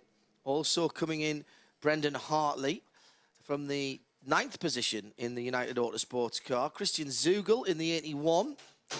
That's the Zayas Group Rembrandt Charms Audi we had with that very scary looking puncture for Eric Lux earlier on. They've dropped down to 18th position. He's in the pit lane as well, has the number 71, the Equity One Mergers Fund, the sort of just off-white and dark maroon Audi R8 LMS Ultra.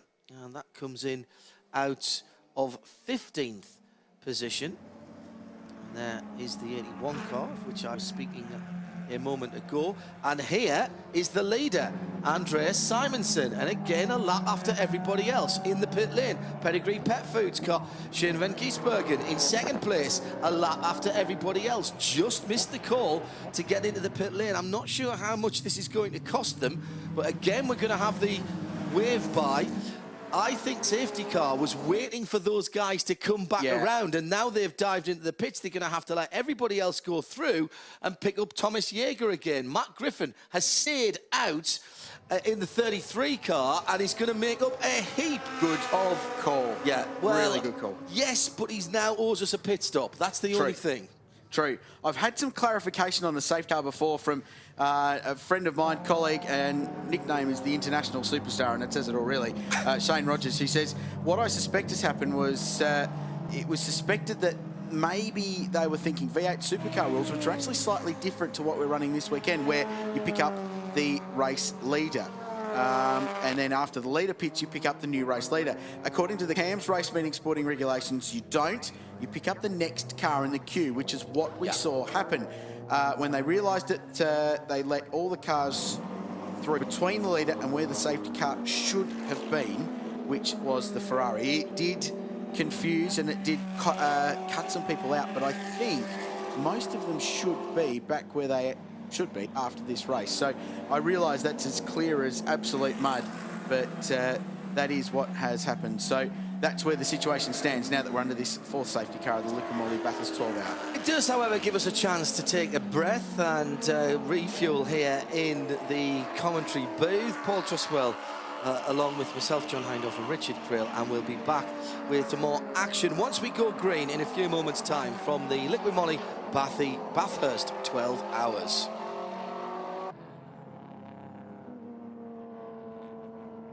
It's been if you're just joining us, it's been a very interesting 3 hours and 15 minutes. We're in our 4th safety car period behind the Darrell Lee GTR, which has been doing service as a safety car. And once again, the leader of the race has been waved by past the safety car, and we're waiting to see who they're going to pick up, which is an interesting situation. There's Matt Griffin. Now, that is big news. Matt Griffin's come into the pits at the end of his lap number 71, the 33 car, Paul, coming in on about time. Has jumped out of that car, and presumably Craig Baird will have got into it. I have to say, I didn't quite see who was being bolted into that car. 29 laps on the stint for Matt Griffin, which included two, if not 3 fastest laps of the race. So 3 fastest laps of the race, wasn't it?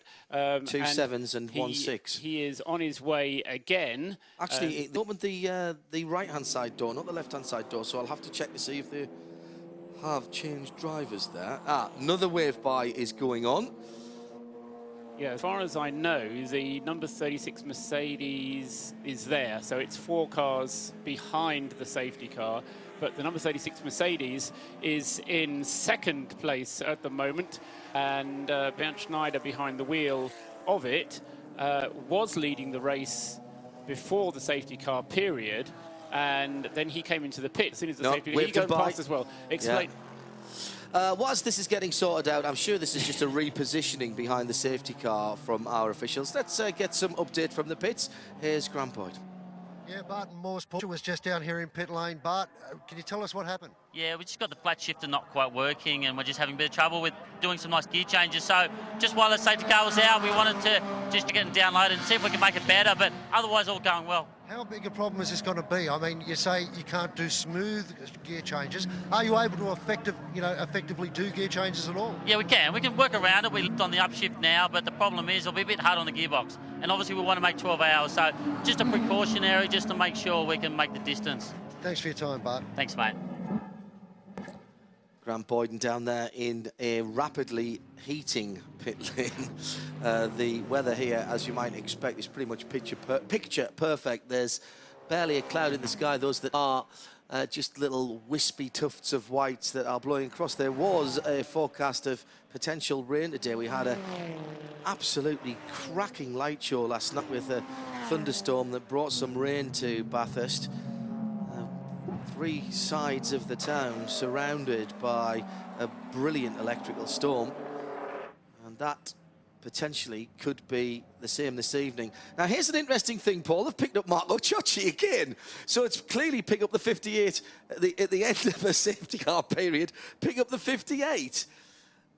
Which I kind of don't understand that. That's the same car they've picked up twice. It's not been first, second or third any of the time. I think he's the first. Is he the first car off the lead lap? No, he's not that. No, absolutely. There is no rhyme or reason for it. The only possible rhyme or reason is, as Richard Krause was telling us just before before we had that ad break, which is that was where the safety car would have been. But it seems desperately difficult for that car, because what has happened, though, isn't it? Yeah, no, what the benefit that has happened to this, I can put some light on it, is the number 33 car, which Matt Griffin has stayed behind the wheel of, who was behind Marco Ciocci the last time the safety car came out, is now ahead of Marco Ciocci and has moved in front of the other Ferrari. So it's not benefited the number 58 AF Corsa team car, which is still Ciocci behind the wheel, but it has benefited the number 33 car.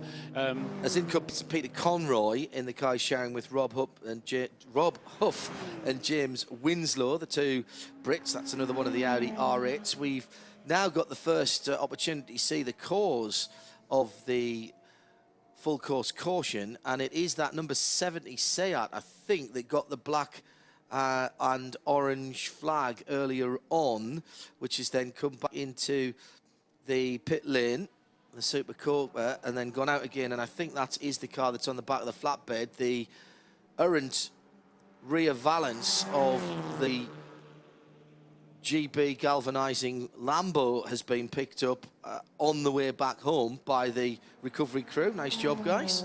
Heads up, as there is the Peter Conroy Audi in the pit lane. And once again, Krillsy, and I need you to explain this to me, Marco Ciocci's been picked up by the safety car and is losing a lap. I'm not sure. I'm struggling to explain it, and maybe it might be a job for our pit lane team to find an official of suitable qualifications and ask the question, because twice in 2 occasions now, as far as we can tell, the safety car has not ended up with the right car behind it.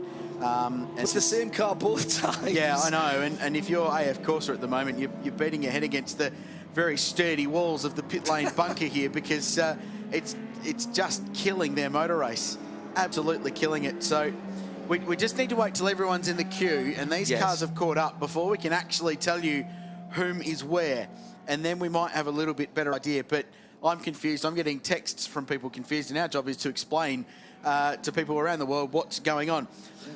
People know, Crailsey, that I have a thing about safety cars ruining races and not needing 2 or 3 or 4 safety cars even around longer circuits, because you just can't keep them sort of synchronised. One safety car here, and again, I'll wait to see how this shakes out. At the moment, I'm as mystified as you are. But it's not rocket science, isn't it, really, to pick up the race leader? Anyway.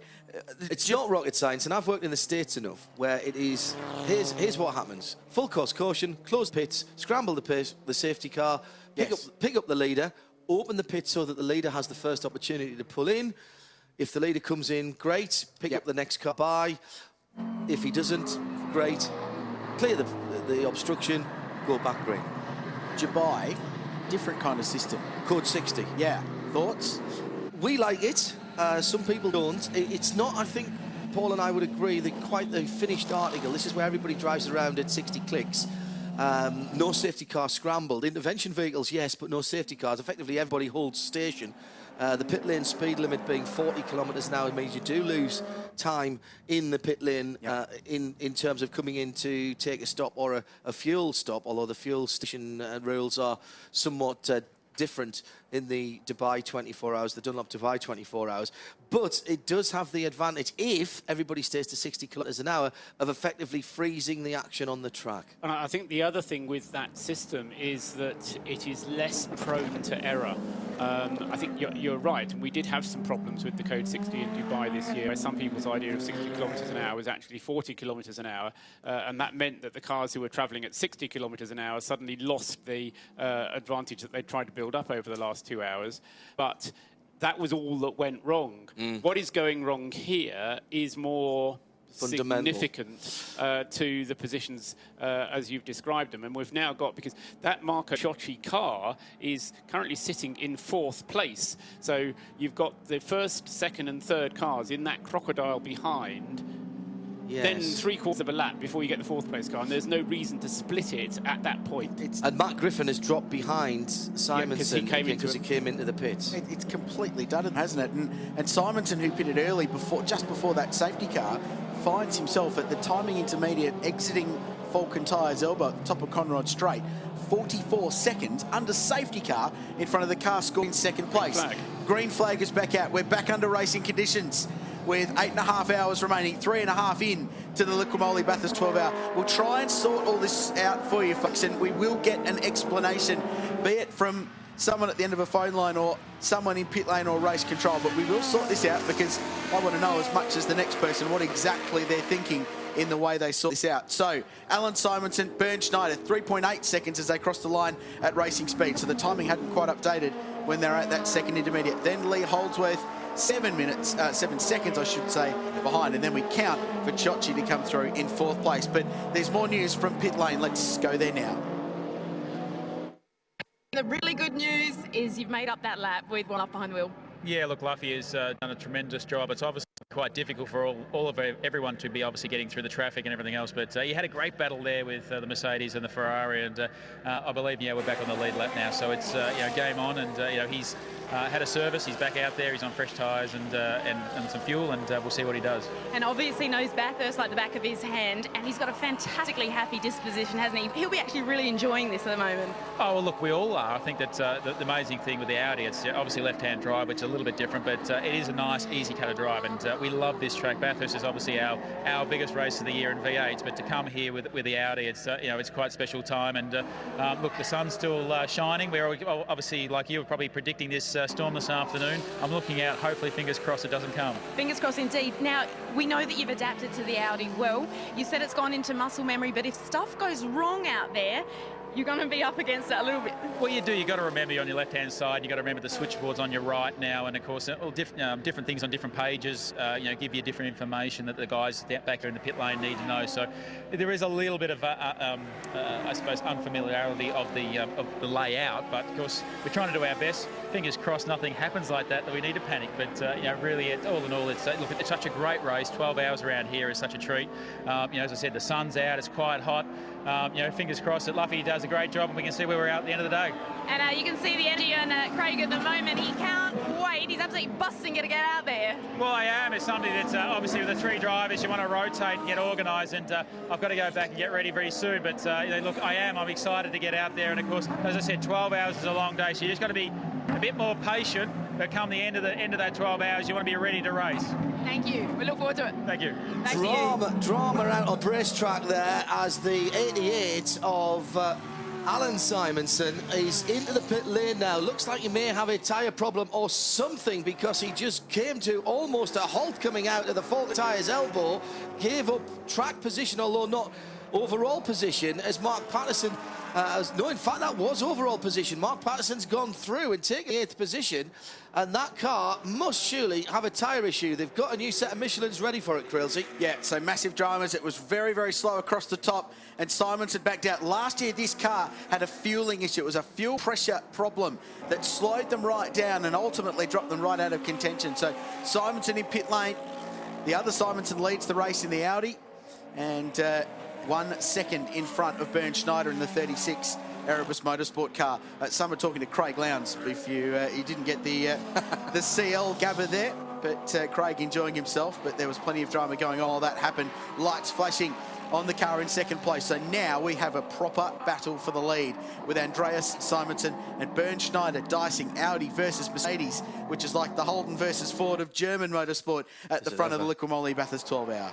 Bernd Schneider is on a tear. Oh, this is the class leader. This is the Sharon's Hire BMW, and that, I'm afraid, is an engine not as it came out of Munich. It is beginning to leave some of its internal fluids, if not some of its internal workings, all the way up the racing line of the mountain straight, and that is not great news for everyone following the Sharon's car out of Hell Corner and up towards Griffin Bend. Please get off the racetrack. Stop the car. Stop that car. Do not drive over the top of the mountain with that. Well, that is very white. It could be water, but I'm guessing that those of you who are around that area are smelling burning oil at the moment. Has blown up, sir. That car is in a world of pain, and they need to get that car off the racing line very quickly. Race control need to be on that and tell them where things are at. Here's some Audis dicing United Autosports, the Squirk.com car with Warren Luff doing a great job. Not quite for position, is it? Well, Luff and Van Gisbergen is for position. So the red Audi, the orange Audi and the Porsche behind. But the United Autosports car with Mark Patterson behind the wheel is a lap back from these two, dicing back in 9th place. As they go through the heat haze and the smog up there at turn 2, left from that BMW, and well done to the United car for just ducking out of the way of a battle for track position. Yeah, he's just taken that position, as we said. Oh, why hasn't he stopped? I know you want to get back to pit lane, but this is a fairly fundamental failure of the Sharon Rentals car, and it's not going very, very quickly. But the worst thing is the smoke, especially across the top of Mount Panorama where it's blind and 200 plus, and now he's on the racing lane, and you just cannot see this. He needs to get off the racetrack. The other issue with this is, to be honest, is he can't see anybody coming behind him, so he doesn't know which way to move. He'll not want to deviate from the side of the track he's on. I'm sure he knows what's going on behind the wheel of that car, but he can't be weaving backwards and forwards because he simply can't see. And in fact, now it's coming out of the front of the car, so it's affecting his frontal vision as well. Whilst this is going on, we've got a battle on for the lead because Andreas Simonson has got Bernd Schneider now right behind him. You need to, I'm not quite sure where they are in relation to this BMW, but certainly if they come up behind that with the way that they're focusing on purely each other, and you can understand why Simonson and Schneider are going to be focusing on each other. There goes Schneider past him now. I think he's taken the lead, has he? He may well have done, because he was that close as they came across the line at the start of the lap. And as I say, the camera's focusing on this very smoky BMW. He has. He's got to the second intermediate first. I think he's gone in front, yeah. I think that's another change of lead. Where's Andreas Simonson? Nowhere to be seen. In fact, there he is. So there's been a drama. There's been drama there. He's lost 10 seconds. The Audi has lost 10 seconds. And Bernd Schneider will be in front of the race. So the smoke screen at the top of the hill, and now you see there's the worst news because he's run out of oil and there's nothing else coming out of it. That's what about 4 3/4 Ks of the 6 Ks around here is going to do. There's still just little dribbles of it coming out from underneath that BMW 135. The Meantime, we have a new through. leader, and he goes through to complete lap number 77 on a 2-minute 20 last lap, which tells you that something happened up on the top of the mountain in that smokescreen. And Simonson 2:33, Holdsworth 2:27. There must be oil all over Mount Panorama.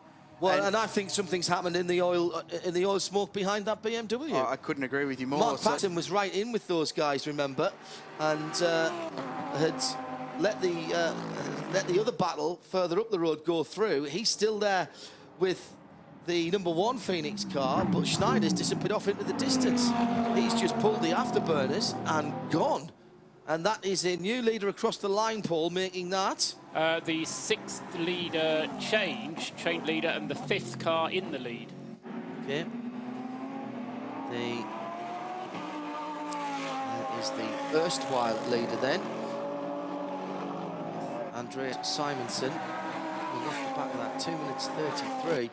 Matt Griffin, by the way, having made his stop. Remember, we got down to I think I said 126, didn't I? He's now 2:02 behind the leader. Again, that's all down to the safety car as the Sherrans car comes in front of us and has found a bit more oil to burn, but is leaving a trail in the pit lane, and that's all over the mountain now. Yeah, see, my personal opinion is that that's pretty irresponsible stuff, and once you have a fairly reasonable idea that the engine was blown fairly quickly, and the team at the very least could have got on the radio and told them to get that car off. And aside from the fact that it could be the difference between killing an engine or not if you shut it down straight away. Oh, yeah. And you can bring the car back on a flatbed, restart, as we've heard from Chris Porritt today. But what successfully happened there is that car has left 5 odd litres of BMW's finest around, or Liquimoly. That's not a good ad for Liquimoly, isn't it? We don't want to deposit the sponsor's product needs to on the stay racetrack. inside. That's where it does its best work. Exactly right. So it's been left around Mount Panorama, and as a result, the circuit is going to be very challenging for a while, and a lot of teams just sticking their head out of the pit bunker under our commentary box and just sort of running their fingers through it to see exactly what it was, and they'll get on the radio and tell their teams. Lap times did stabilise last time round, so the AF Corsa car in, but 209.1 for Bernd Schneider, 209.1 for Andreas Simonson in the fixed car, 9.9 for Holdsworth. Lap times have stabilised, they're not particularly quick though. I think that was probably more a function of the smoke rather than anything that was down there. I had a core plug, an engine core plug blow out of a 3-litre Capri that I was racing in Brands Hatch at one time, and although I didn't know it at the time, as soon as the oil light came on, I just killed the engine. And we were on the Grand Prix circuit, and I managed to coast back round onto the cutout between the Grand Prix circuit and the Indy circuit, effectively. And believe it or not, we replaced the core plug and saved the engine. So the fact that you can actually do that if you know you've got an oil problem. So now watching the class leader on the couple of class leaders on the Long Conrod Straights, the Ford Falcon, one of a couple of expressly Australian cars that are in this race. We've got the Commodore of Melrose Racing Course, the 44 car, which was doing so well in its class as well. We didn't do, I don't think, Paul, a class leader update at the end of the Michelin update at the hour because we had so much else going on. So I'll give you a sort of 2-minute warning for that. We can go now if you want. Right, do it. Whilst we've got a period of relative stability. Leading Class A, still the overall leader. It's 86 Bernd Schneider at the wheel of the Mercedes leading the race. 78 laps completed for him now. In leader of Class B is the number 12 Porsche, as it has been throughout, the GT3 Porsche. Still at the hands of David Calvert-Jones, and he is currently running in 11th place overall, but still only having completed 1 pit stop for that car, which is not a bad effort at all after 3.5 hours of the race. So number 12 leads Class B. In Class C, the leader there now is the Simply Sports Cars Lotus Exige, number 10, which is being driven at the moment by... who is it? It's number leading class. Leading Class C is Chris Lillington-Price, isn't it? Behind the wheel at the moment. Leading Class D is the number 7, the Maximum Motorsport Subaru Impreza. That's the car which is in 29th place overall, car number 7, and leading Class E, as it seems fated to do, the Holden Astra still, the Castrol-sponsored car, car number 3 in 31st place overall. As far as the invitation classes are concerned, still the Melrose Holden leading Class I3. In I2, that's being led by another of the race industries, Holden Astra, the all-white car, which is leading that class currently in the hands of Keith Kasulka, and he is in 22nd place overall, and leading Class I1 is car number 60, as it was last time we mentioned, another of the Lotuses, the Lotus Elise of Ben Gower, Peter Story, and Simon Phillips. So those are your class leaders. We didn't do, yes, we did do Class D and E as well, yes. So those are the class leaders. Just to say, there's more oil on the pit lane now than a fishwives tabard, as the 58 of Marco Ciocci, I think, has been taken out of pit lane. Is that right? Yeah, driven straight into the garage, my sources tell me. So that's some dramas for the AF Corsa car. They have been in pit lane for just under 4 minutes now. And also back into the pits comes Alan Simonson, sorry, number 88. Was it Simonson? Yes, it was Simonson who took it back out again. That's the second pit stop in short order for that car, which suggests that there's something beginning to go awry with that car. As you see on the screen there, comes to a halt in front of its garages, and there's a car stationed on the circuit, John. And that, sadly, is the Daytona Coupe, or Daytona Coupe if you use the Americans, and that is just after the first right-handed part of the chicane coming down the chase, just to where the hotel is on the right-hand side. I don't like the rear wing on that car at all. It fails to be a Daytona Coupe with the wing on the back. I mean, I'm sure it's necessary from the point of view. Trust me, it'll be necessary round here at the speeds it's going.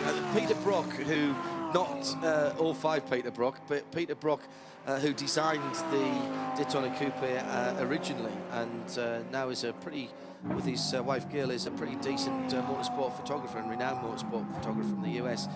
Just recently redid the Daytona Coupe because he didn't think he'd quite got it right the first time. Yeah, just give it a nip and a tuck here and there, and has made one or two things. And Rod Leach's Nostalgia is one of the guys who sells it. It looks great. Oh, into the garage goodness. For Maranello Motorsport. They are pushing car 88 into the garage. The right front suspension is wrong on that car. It's not right, it's wrong. There's been a failure on the hub, or at least on the upright. Remember the contact, John. With the wall in that first full course caution period when he was trying. It was Mika Salo at the wheel. We've seen it in the Michelin hourly update, brushing the wall on the right-hand side as he went up the cutting. Both of those right-hand side tyres were white-walled and had scuff marks. Oh, it's a disaster. They need to get a jack underneath the front of that, Rich. That's broken a lower control arm, hasn't it? That car's not going anywhere. So this is the replay we're talking about. Side of the screen. So squeezed out when this contact with the pusher. Mika Salo was driving, and the right front of the Maranello Ferrari made contact with the hefty concrete wall. That set off the chain of events, but it's obviously taken since then for that contact to actually break something. We have a safety car on the racetrack again, and more dramas around the circuit. So the safety car will be for the Daytona Coupe, which is actually built in Braeside in Melbourne, by the way, by Ball and Racing Development. It's a good Australian team, so it's an Australianised version of the classic Daytona Coupe. But they've got the quick backs under the Maranello car. Broken front steering. So either lower control arm or the steering arm completely broken. How well has he done to get that in the pit lane, by the way? He's done a very good job. And Holdsworth pits. Yeah, I'm interested that Holdsworth has chosen to pit because I was just looking at pit stop schedules, and I reckon that that's far too... Well, it would have been wise to stay out through this safety car because... I suppose you always lose ground, but you can lose ground by coming into the pits as well. And I think the right thing to do is to stay out at the moment. John? A clutch of cars with issues all of a sudden. The Mosler's back in the pits blowing smoke. Remember, it had the drive belt at the front of the engine replaced earlier on. We've got the Lotus Elise, the 60 car, the 10 car, the Simply Sports cars, the Mark O'Connor machine, Exige coming into the pit lane, and we're all lined up again. And here comes the 26 BMW. Now we've seen the 27 rather too many times. It seems to do about 3 or 4 laps and then need a Control-Alt-Delete reboot on the computer system. And somebody send a bouquet of flowers. The safety car's picked up the race leader. No, but hang on. We haven't had any pit stops. I know, but yeah, give it time. So Bernd Schneider behind the Darrell Lee safety car. Big class. Well, the reason, of course, it's picked up the leader is that the AF Corsa cars in the garage couldn't pick that one up. Well, exactly right. So the Class B leader comes into the pits. This the number 12 Porsche, only its second pit stop. So they've only just now they've done the whole of the race, 3 hours and 42 minutes thus far on just one pit stop. That's his second pit stop. Remarkable run from that number 12 Class B, the GT3 Cup. It has to be said, Paul, that if the weather turns bad, those class cars, the pace is pretty good. I mean, not going to win the race, but maybe top 15s, possibly even a top 10 for the Class B winner. Yeah. I mean, depending how much, if they can stay reliable, stay out of the pits to the extent that they've done so far, and we're seeing chinks in the GT3 machinery. You know, a few little things happening here, as you've said. The Chotti, the AF Corsa car into the pits. You've had the Simonsen, the Maranello car making its stop. The Il Bella Rossa car into the garage. And that is going to help the more reliable cars to work their way up the order. And this is one of the things that's fascinating about watching this kind of racing, especially if you're at the circuit and watching cars go round and round. You develop your own little favourites and you watch them slowly climbing up the overall leaderboard, regardless of what they happen to be doing in their own individual classes.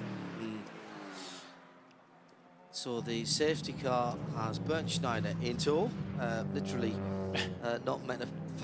No, metaphorically, not literally. Sorry, yes, metaphorically, not literally.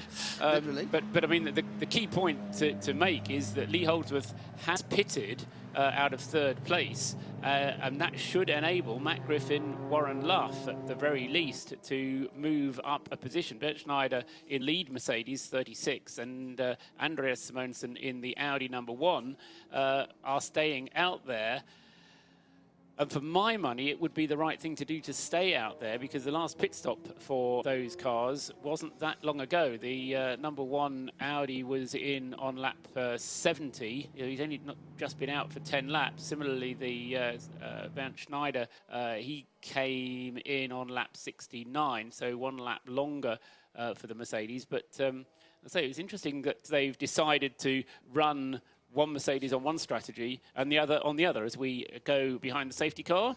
And John, we have got 3 hours and 45 minutes into the history books, into Paul's computer spreadsheet. So that's how much of the race has been completed. We're behind this Darrell Lee GTR safety car once again, but don't worry, you won't miss any of the action here from the Liqui Moly 12 Hours of Bathurst. Mount Panorama, Bathurst. It's all about the mountain and the torturing, twisty stretch of tarmac that brings race fans from not only all over Australia, but all over the world. Delighted to say RadioLeMans.com, powered by SimRace. We're here at the mountain for the 2013 Liqui Moly 12 Hours of Bathurst. And Krilza, you've dragged a couple of guests in while we've got a moment under safety car. We can have a chat with some Works drivers. And we can say Works Peugeot drivers for the first time in quite a long time here on the mountain. In fact, I think since Peter Brock won here in the 405 MI16. Didn't quite win, 14th in 92. Did he win his class?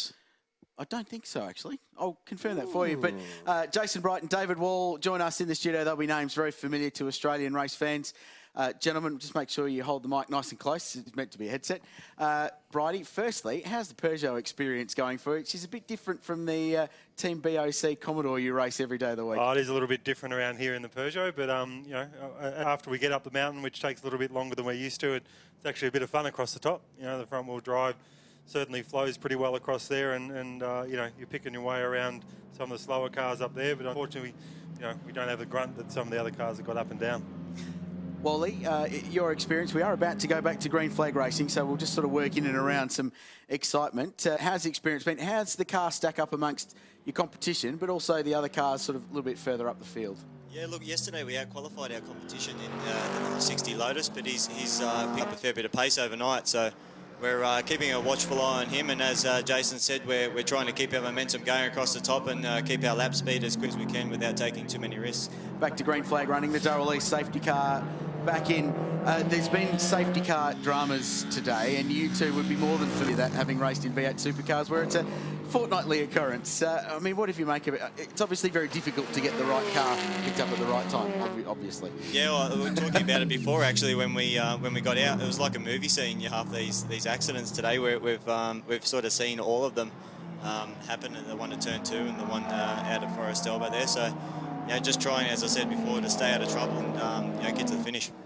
Great to see the RCZ here, Jason, and it's a car that you guys haven't had in Australia yet. We've got used to it in Europe over the last few years as a street car. It's very exciting. I mean, how's it doing up as a race car? Oh, really good. I mean, you know, it's obviously they've had a bit of experience with them over a couple of years, running the diesels at Nürburgring, and then last year the petrol turbo, and you know, we are lucky that the guys put it all together and invite us to come along and drive. You know, it's fantastic to see a manufacturer like Peugeot bring a team out. And how are you coping with being a new father, by the way? Very happy. Yeah, no, it's all been going really well. Getting a break we were from going the to bring him up to Sunday Bathurst for the first time this weekend, but you know, in the end we decided that we'll wait till October.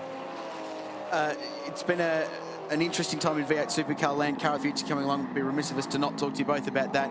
I know you've both shaken down the car not too long ago, both of your respective vehicles, and Fabian Coulthard's been involved as well. How's BJR shaping up? Had a quick chat with Bradley the other day, actually, and talking about how all this came together with you guys being part of the Peugeot team as basically all of Brad Jones racing here. But how's your program coming together, and how are you looking going into next Saturday's test day? I think we're looking all right. I mean, you know, we decided to build the cars in-house, and that meant that we've done our 2 manufacturer days, which were full test days, you know, just with a couple of drivers, and you know, they both went really well. The car ran reliably both days, and you know, I felt as though our pace was quite strong. So really, you don't know until we get out to Eastern Creek and Adelaide where everyone's going to sit. But you know, I think that we're doing everything right at the moment. We've got the test day at Eastern Creek or Sydney Motorsport Park this weekend coming, and then we've got another full day after that where we'll have all 3 cars there again. You know, and then we'll head to Adelaide. So I think we're looking strong. There's some teams that are certainly under the pump at the moment to get everything finished, and you know, just go to Adelaide and see how we fare. A couple of new manufacturers, of course, in the V8s, and that hasn't been the case for some years. It's obviously it's just another set of cars for you guys to beat, but is there a bit of a buzz in the paddock about the fact that AMG and Nissan are there? I think so. I think it's great that we've got 2 new manufacturers in there, and you know, I look forward to beating them. You don't care what shape the car is or what badge it's got on it. You just wanted to be behind exactly. I think you know, the both teams we're already established teams, obviously, and you know, very experienced. So you know, it's really just a case of getting used to the new engines and the new aero kits for them. But you know, they'll be up there somewhere. It's hard to know. You know, Adelade's saying they're a little bit down in horsepower at the moment. Adelaide's when all the bull crap has stopped. I think we'll know where everyone sort of stands after that. Well, you've driven GT cars. You're an Aussie GT champion. How does Car of the Future shape up to something like we're seeing towards the front of the field here as a GT3 spec car? I know some drivers have said it's more of a proper racing car in terms of the way it's balanced and steers and turns. Yeah, exactly. I think a lot of that comes from the 18-inch tyre. But yeah, the characteristic of the car is similar to last year's. Maybe just a little bit more along the lines of these cars. It's by no means a GT3 car. We don't have the aerodynamics of these cars. But yeah, it's definitely down the line of these cars, and yeah, it's a step forward for the class and everyone involved. How's the relationship with the French connection going? Communication barriers, how have they been working out? Yeah, we were actually talking about that on the way up here. It's not too bad. We're making it work. Obviously, it's a bit different for us where we're used to everyone speaking English. But yeah, the debriefs are taking twice as long because it's in 2 languages. But yeah, we're getting there. And very quickly, before we let you guys go back down to what I'm sure some corporate commitments and some more driving, this event has grown very rapidly. I know you've been involved with a couple of years in the Evo, and you were on pole here, I think, a couple of years back. But it's obviously taken a big step forward this year in terms of field and crowd and entries and some of the big names that are running. We're watching Bernd Schneider lead the race now. Yeah, no, absolutely. It's grown from what you said there, like 2007 to now. It's a very different race. Obviously, with the GT side of things coming in, it's grown in the right direction, and yeah, I can see a longevity of the race is really going the right direction for everyone. You've got to fancy your chances in a GT3 car sometime here. No disrespect to the Peugeot you're driving now, but goodness me, they look absolutely unbelievable over the top of the mountain here, guys. Oh, absolutely. I think, you know, to see these cars have a race here now is fantastic. You know, it's a bit of a shame to see these cars come to a lot of our events and do short races. You know, they're cars that should be doing endurance races like this, and Bathurst is the perfect track in Australia to have this sort of race. And you know, I was always sort of disappointed watching you know, the Bathurst 12-hour when we didn't have cars like this in here, and thought that it would be a success if we ever did have GT3s in it. And you know, look at it go now. Just thinking of Peugeot there, Peugeot left the endurance racing scene as far as Le Mans concerned a few years ago. I've heard some rumour that they might be coming back. Is that an event that you'd like to give a go to? Oh, absolutely. You know, I raced for Aston Martin back in 2006 and did Sebring, was meant to do Le Mans and ended up with a date clash. And you know, ever since then, if our calendar doesn't clash, I've got other commitments. But you know, this year I'm free, so if you've got anything on the go, let me know. All right, thanks very boys. much indeed. Great to see the Peugeot Sport colours back in works. Works manufacturer status here up on the mountain. We've got a battle out on the circuit that we're going to pick up now with Warren Luff being chased down by Matt Griffin. This is the genuine battle for 4th position, and the sort of orangey Warren Luff Audi, not Ferrari. It's the Ferrari that's behind him. I've been misidentifying that car a few times. I apologise for that. I'm so amused to seeing that colour on an Audi, and it's that beautiful shape of the Audi R8 coming down the chase now and through in front of, just about to come under, in fact, the Licramoli Bridge. You'd peel off to the left here if you were going into the pit lane, but he does not, and Matt Griffin has target acquired here, Rich, and he's chasing him down. I got a text message from Craig Baird about 4 or 5 minutes ago going, what is going on with these safety cars? It has, and I'm paraphrasing here because there were some slightly more colourful metaphors used, but stuffed our race up.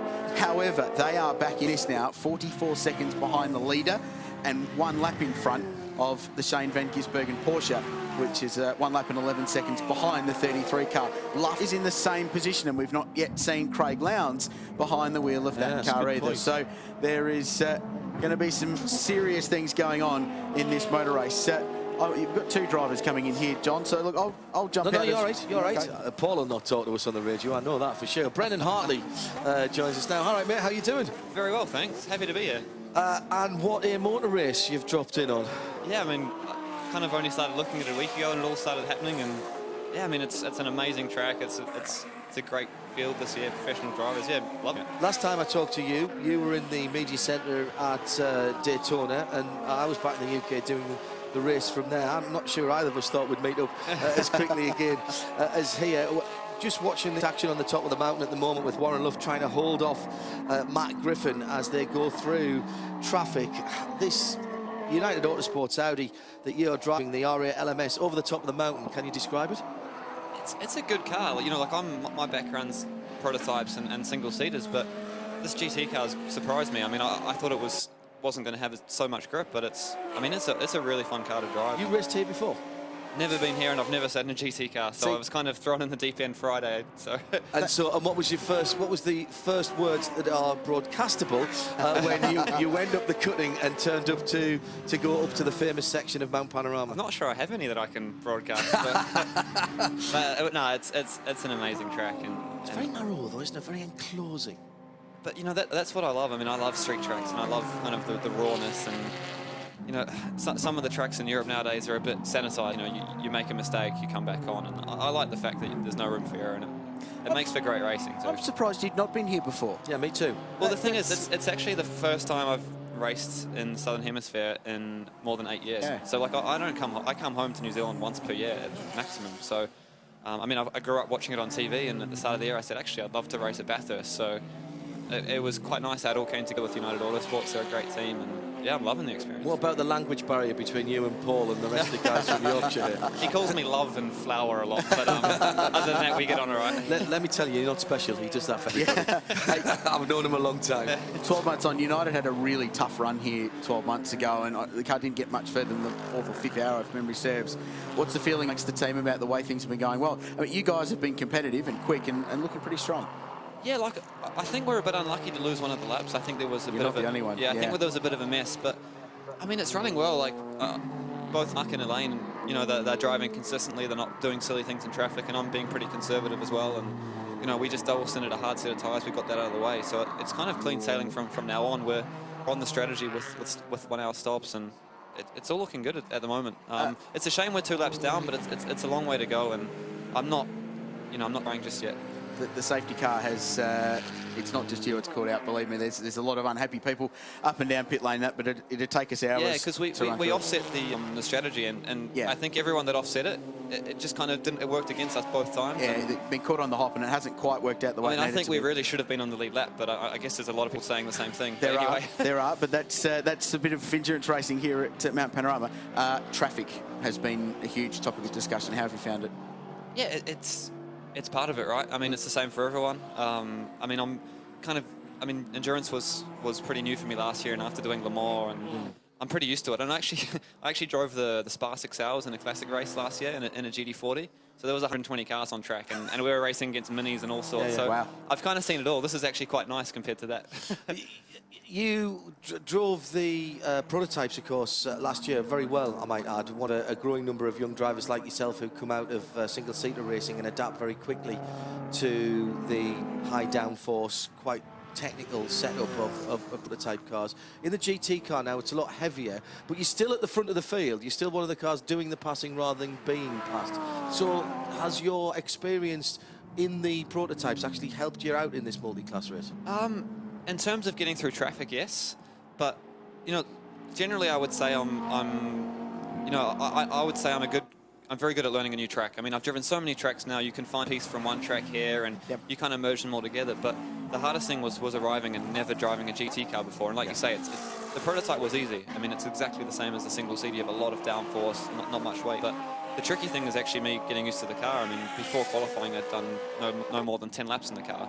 Then on my 4th lap, I had to set a time, and I mean, actually, I was pretty happy with the job I did, and I know by the end of the race today, when we put the right tyres on, I'm hoping I'm going to be on pace. I've seen your name mentioned in a couple of press releases lately, so tell us what you're doing for 2013. There's no secrets now, so I don't think we're breaking any embargoes. So, you know, I've signed for Le Mans 24 Hour again, which is, yeah, I mean, over the moon about that. It's the greatest race I've ever done. And that's with? Murphy Prototypes at the moment, so yeah, really, really happy. And, you know, I've got a few other things in the works, nothing that I can announce yet, but I'm pretty sure I'm going to have a busy season, which will be nice. Are you doing the ELMS with Murphy Prototypes? That's not confirmed yet. Okay. I mean, there's a chance I'll be busy enough that I'm going to have to chop and choose, and I don't know, like I'm still, well, I don't know, I don't have anything concrete yet, but I'm kind of looking at a few options, so we'll see. Do you know what the best thing about this young Kiwi doing great things on an international stage is that we can claim you as an Australian if he continues to succeed well. I'm not sure about that. We've done it with Russell Crowe and the actors and all that, so you're moving on. I think I will fight back. What's your plan for the remainder of the day? When will you be back in the car next? I'd say in a little bit more than 1 hour. So at the moment we're single stinting, so it's kind of roughly after every 2 hours I'm back in the car. We're seeing a lot of teams up and down pit lane double stinting tyres. Yeah, we did that just before. Okay? Yeah, we had the hard tyres, and it was pretty cold when we put them on. I was on the stint, and to be honest, I felt like I was missing a bit of grip from that, but we got that double stint out of the way. It was a safe option than trying to double stint to medium, so I think it was the right call, safe option. I saw there was a couple of punctures out there. Just before we let you go, how are you enjoying sports car experience? And I ask this of a lot of single-seater drivers. It is a different mindset, isn't it? Because your teammates are actually in your car with you rather than being on the other side of the awning. I'm getting used to sharing a car. In the beginning, it was really difficult watching someone else drive the car, and you know, as a single-seater driver, you're quite selfish. So, but I'm getting used to it, you know, and I've embraced the whole endurance racing and really, really loved it. Yeah, it's great. I mean, I have been told you don't share your cars and you don't share your woman, but you know you have to make an exception here. But it's great fun. On car front, clearly. Yeah. Great job. Well good to see you, Brendan. Thanks very much indeed, and we'll see you at Le Mans this year. Maybe have a chat with you later on in the afternoon as well. Cool. Cheers, mate. It's coming up to another hour of racing complete. In fact, we've just got 7 hours and 55 minutes to go. Before we do our Michelin update, let's catch up on things with Paul Truswell, who's been watching things develop while we've been doing some of those interviews. Paul. Yeah, well, it's getting into that kind of situation where you can start looking at the patterns happening again. We've had a period of no safety car now has gone up to 15 minutes. Altogether, we've had an hour and 25 minutes behind the safety car out of the 4 hours of the race that's gone. Next set of pit stops, if we are able to keep going in green, will be in about a quarter of an hour's time. So, as I say, it's a good time to consolidate your position, keep lapping consistently, get yourself into a groove, and let the race come to you, as it were. Heading in towards the heat of the day, it's just after 11 o'clock here at Bathurst for the Liqui 12 hours for 2013. Let's get you all caught up with Richard Krill. So the Michelin race update at the end of hour 4, thanks to Darrell Lee, Pedigree, Ridges, just across the way at the Chase, Race Fuels, V8 Race, real race driving experience, and Maguire's will keep your car shining as it laps Mount Panorama for 12 hours and about 2,000 kilometres of racing. We've seen this a couple of times, the Maranello Motorsport Ferrari, the Motorsport Services Porsche. Big damage on the exit of turn 2 and the run up towards that kink, and then the cutting and the climb up Mount Panorama. And a little bit later on was that clash between the two Aston Martins and the JBS Swift Lamborghini, with both Astons firmly ending in the fence. We've heard a couple of times from Chris Porritt today, though, and it looks like that car will get out and try and finish the race, which is the aim in endurance racing. And we've also heard that Matt Kingsley should be replacing Mr. Quinn in the VIP Pet Foods Porsche. Andrew McPherson spun the Mosler on the exit of turn 1, just a little bit too shallow on the exit, and looped the car round. And a hold of the breath moment for Eric Lux in the Audi R8 LMS at the Chase. Spun the car when a tyre delaminated at mid-corner. Not the first to do it there, but it is always a wide ride, and some new fireproof underwear going on that driver for his next stint in this one. A spin for Peter Edwards in the Maranello Ferrari, but that would only be the beginning of its dramas. The BMW Z4 from Liqui had a big moment, a tank slapper at the top. We saw fluid coming from the front, but cold tyres as well perhaps contributed to Charles Ng's drama at the top. And then there was the Mosler with fluid coming out the rear across the top, and it turned out the serpentine belt, the main drive belt on the front of that 7-litre Corvette engine that powers that car, had spun off. Plenty of debris as Warren Luff chased down then race leader Thomas Jaeger.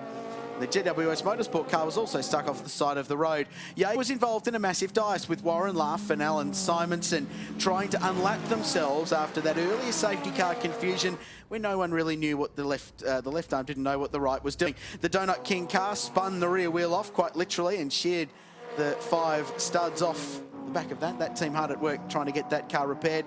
And the GB Galvanising Lamborghini also lost a rear bar. The Sharon car ended up in the sand, but that won't be the last we'll see of that in this Michelin race update. We'll explain why in just a minute.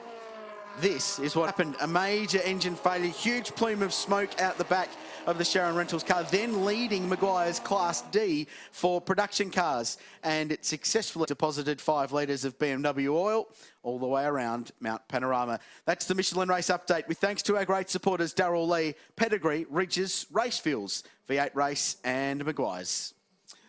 Richard Krill's getting us up to date here at the circuit on the FM of 87.8 around the Mount Panorama area, and of course at radiolemans.com, powered by Sim Raceway and in association with Audi Customer Racing Support. Here comes the GB galvanising Lamborghini in the pit lane. That's the one that lost its rear Valence earlier on, and more trouble for the Corvette number 29 as well. We'll keep an eye on that as Paul tells us who is leading the classes. Yes, on Class B, John, well, you won't be surprised to hear that it's still that number 12 Porsche, but it doesn't have its own way by very much. It's only done 2 pit stops, as I mentioned, but it's only got 20 seconds of a lead, helped or hindered by the safety car. We now in second place in that class, just it's worth mentioning, is Drew Russell's Hunter Sports Group Porsche. So those two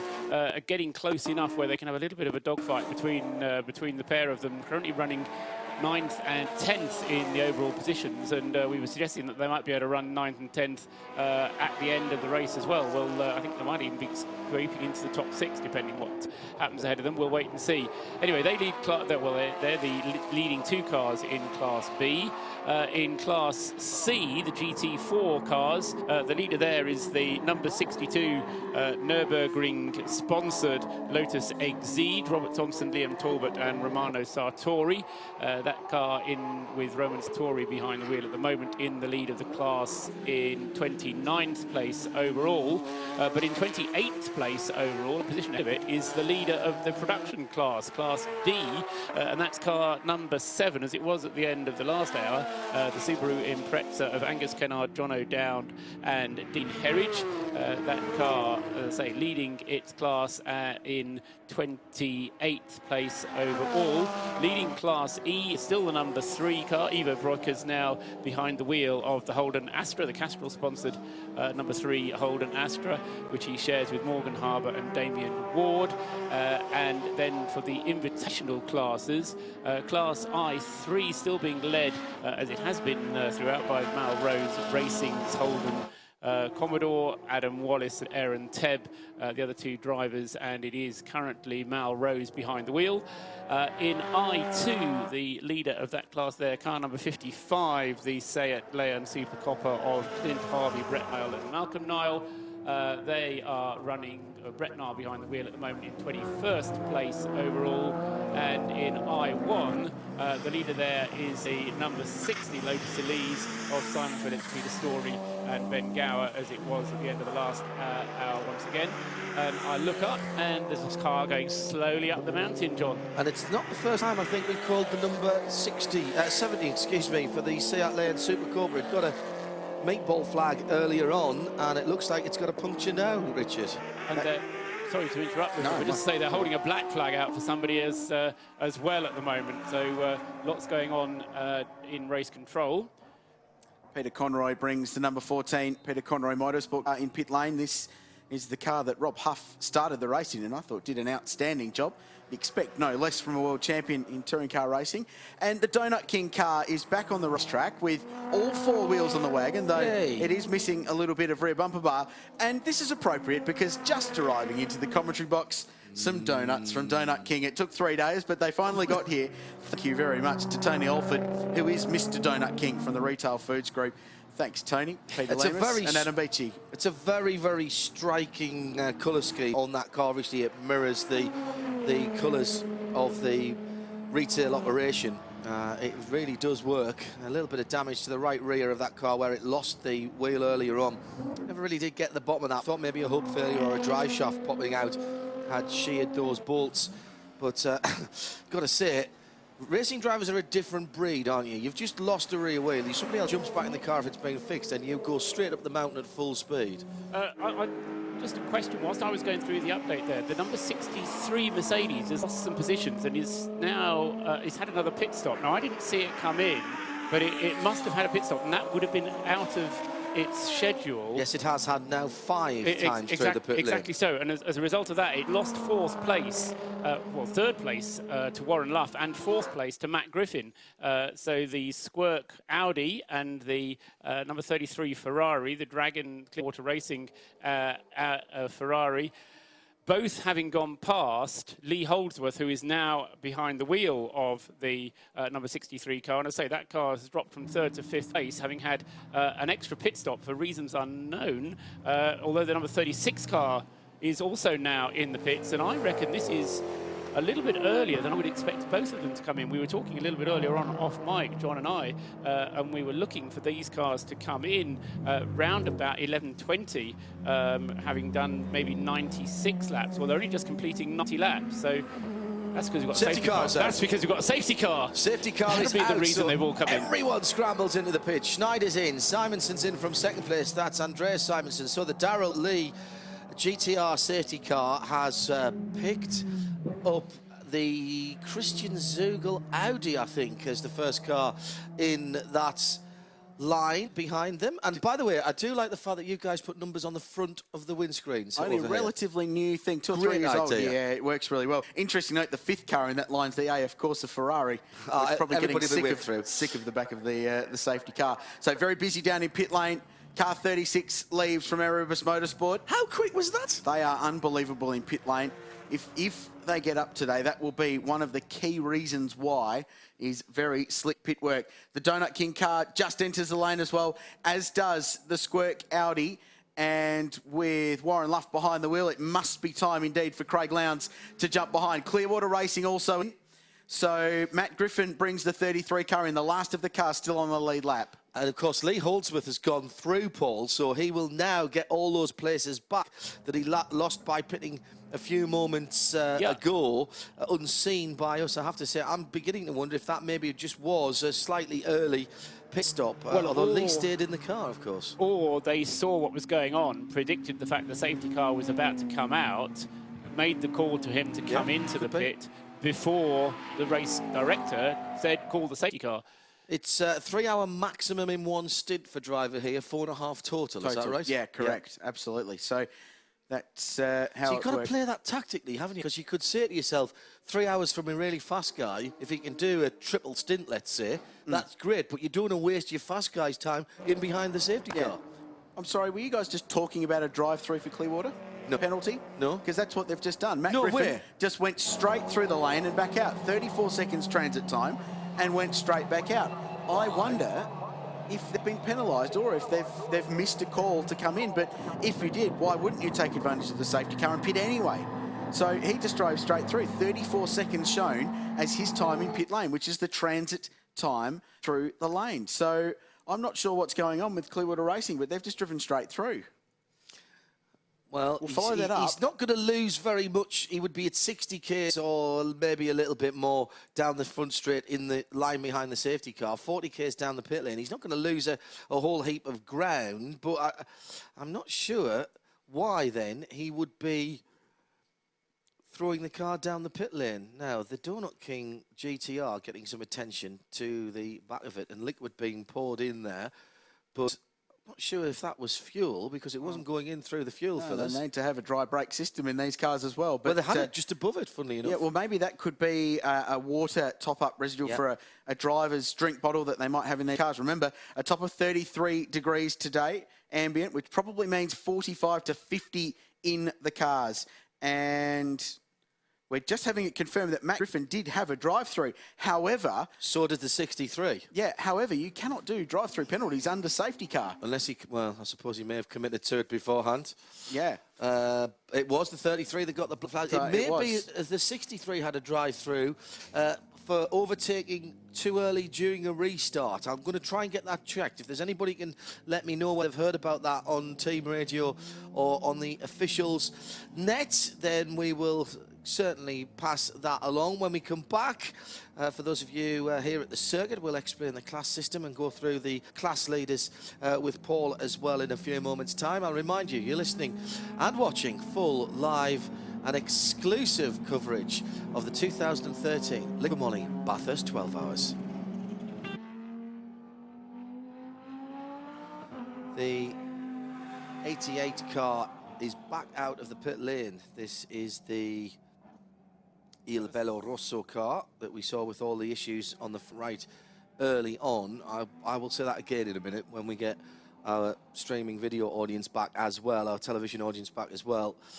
But if I say it now, I might have half a chance of remembering it. Not as young as I used to be. So the 88 car then definitely back out and on the circuit. And thanks to Shea Adam for passing that along, who's back down there in the pit lane with Grant. Temperatures certainly coming up now, coming up to 20 minutes past 11 local time. We've got 4 hours and 20 minutes almost completed, and Paul Trustwell, after the Michelin update on the hour some 20 minutes ago, can give us the class leaders again. Yeah, class leaders at the moment then still not a huge amount of change. The number 12 Porsche, the Alex and James Davison Porsche leading Class B. In Class C, we've got the leader is still the number 62 Nürburgring Lotus of Robert Thompson, Peter Story, Robert Thompson, Liam Talbot and Romano Sartori. They lead Class C. Class D is still being led by car number 7, Angus Kenner, John O'Dowd and Dean Herridge in the Subaru Impreza. That's leading Class D. In Class E, the leader is Ivo Brockers with the Castrol Holden Astra. In Class I1, the leader, we'll do the invitational classes the other way around this time. Number 60 is still the Lotus of Simon Phillips, Peter Story and Ben Gower.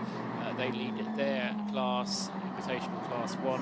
Invitational Class 2 being led by car number 55, the Seat Leon Super Copa. Leads Class I2 and leading Class I3. No prizes for guessing there. That's still the Malrose Racing Holden Y Commodore, Adam Wallace, Aaron Tebb and Malrose. Malrose behind the wheel at the moment, and he is just on his way out, having had a pit stop. Safety car continues to be out there. But the lights are out. Right. But very quickly, Darren Pearson, among others, have tweeted at Specutainment and at Radio Le Mans to ask us to quickly, if we can, explain the class structure. And if you want anything done quickly and well, you ask Richard Creel alongside me. Donut finished, delicious. The Darrell Lee outright GT3 class is 2012 specification GT3 cars that run Blancpain Series balance of performance. So exactly the same as what you'll find in Europe. Pedigree Class B is slightly older model GT3 cars. It's basically Porsche Cup this weekend because there's 8 of them all running in that category. Class C GT4, and that's what we've seen the Chris Porrett Aston Martin Vantage running around in. Class D, is a class that will be well known to Australian racing fans, is production cars, the high-performance production cars, so the four-wheel drive turbo cars and the big V8 rear-wheel drive cars like the Ford FPV GT entered by Robinson Racing Develops. Class E is the baby production cars, so the Holden Astra VXR, the 2 little BMW 130is are running in that, and then 3 different specification invitational classes based on capacity running as well, thanks to Maguire's. Class I1 is where the Peugeot RCZs are. I2, and it's getting busy because there's one car coming into pit lane with the safety car. I2 is invitational, where we find the Seat Leons, amongst others. And Class I3, the big banger invitationals, where we find Malrose's wonderful VY Holden Commodore. And we are green flag racing with 4 hours and 23 minutes exactly completed. Into the pit lane from 16th position comes Christian Zugel as we go green, and we're waiting for the leader to go through, and Lee Holdsworth has gone through in the 63 Erebus Mercedes-Benz. He's got Roloff behind him, Alexander Roloff, his teammate, if you like, by just 0.6 of a second. The line, they're carving their way through the traffic as they go up the mountain straight for the first time. The rest of the field pouring through Hell Corder, and it's Christopherson in 3rd for the number 1 Audi, and then Rob Salmon, isn't it, who's in the 6th car? Yes, it is, in 4th position. Craig Baird has climbed aboard the 33, the Ferrari in 5th position that has just been given up by Matt Griffin. So they did change drivers then, at least, Rich, for that, if not very much else. So they haven't yet, presumably, answered their black flag. Yeah, and you cannot serve a drive-through penalty under safety car conditions. But I don't think they did, because Bairdos got in the car, so Griffin got out. But yes, but they stopped twice under that safety car. They went through pit lane once and then came through and completed their stop. So slap me around the back of the head. Sorry, I expect Craig Baird, he's going to have come back in again. We'll keep an eye on that and see how that plays out. But that could be a massive blow for Clearwater. They're only 11 seconds off the lead as they came to the stripe. But it is back. That's been it's been one of the great stories of the day so far as we approach the 4.5-hour mark of the race. So Erebus 1 and 2. Remember that bold claim from Daniel Klemenko at the start? The the husband of the team owner, Betty, who has made such an impact in the sport. 1-2, well, they're running 1-2 at the moment, and I tell you what, there's a fair amount of praise from the media centre about that stint from Bernd Schneider. Oh, yeah. Of biblical proportions. It was very, very impressive at the front. Just Christopherson up to third. Sorry, man. No, just getting a report that the Red Corp Forklifts 45 Porsche is being pushed out of pit lane, not under its Porsche power, but under people power.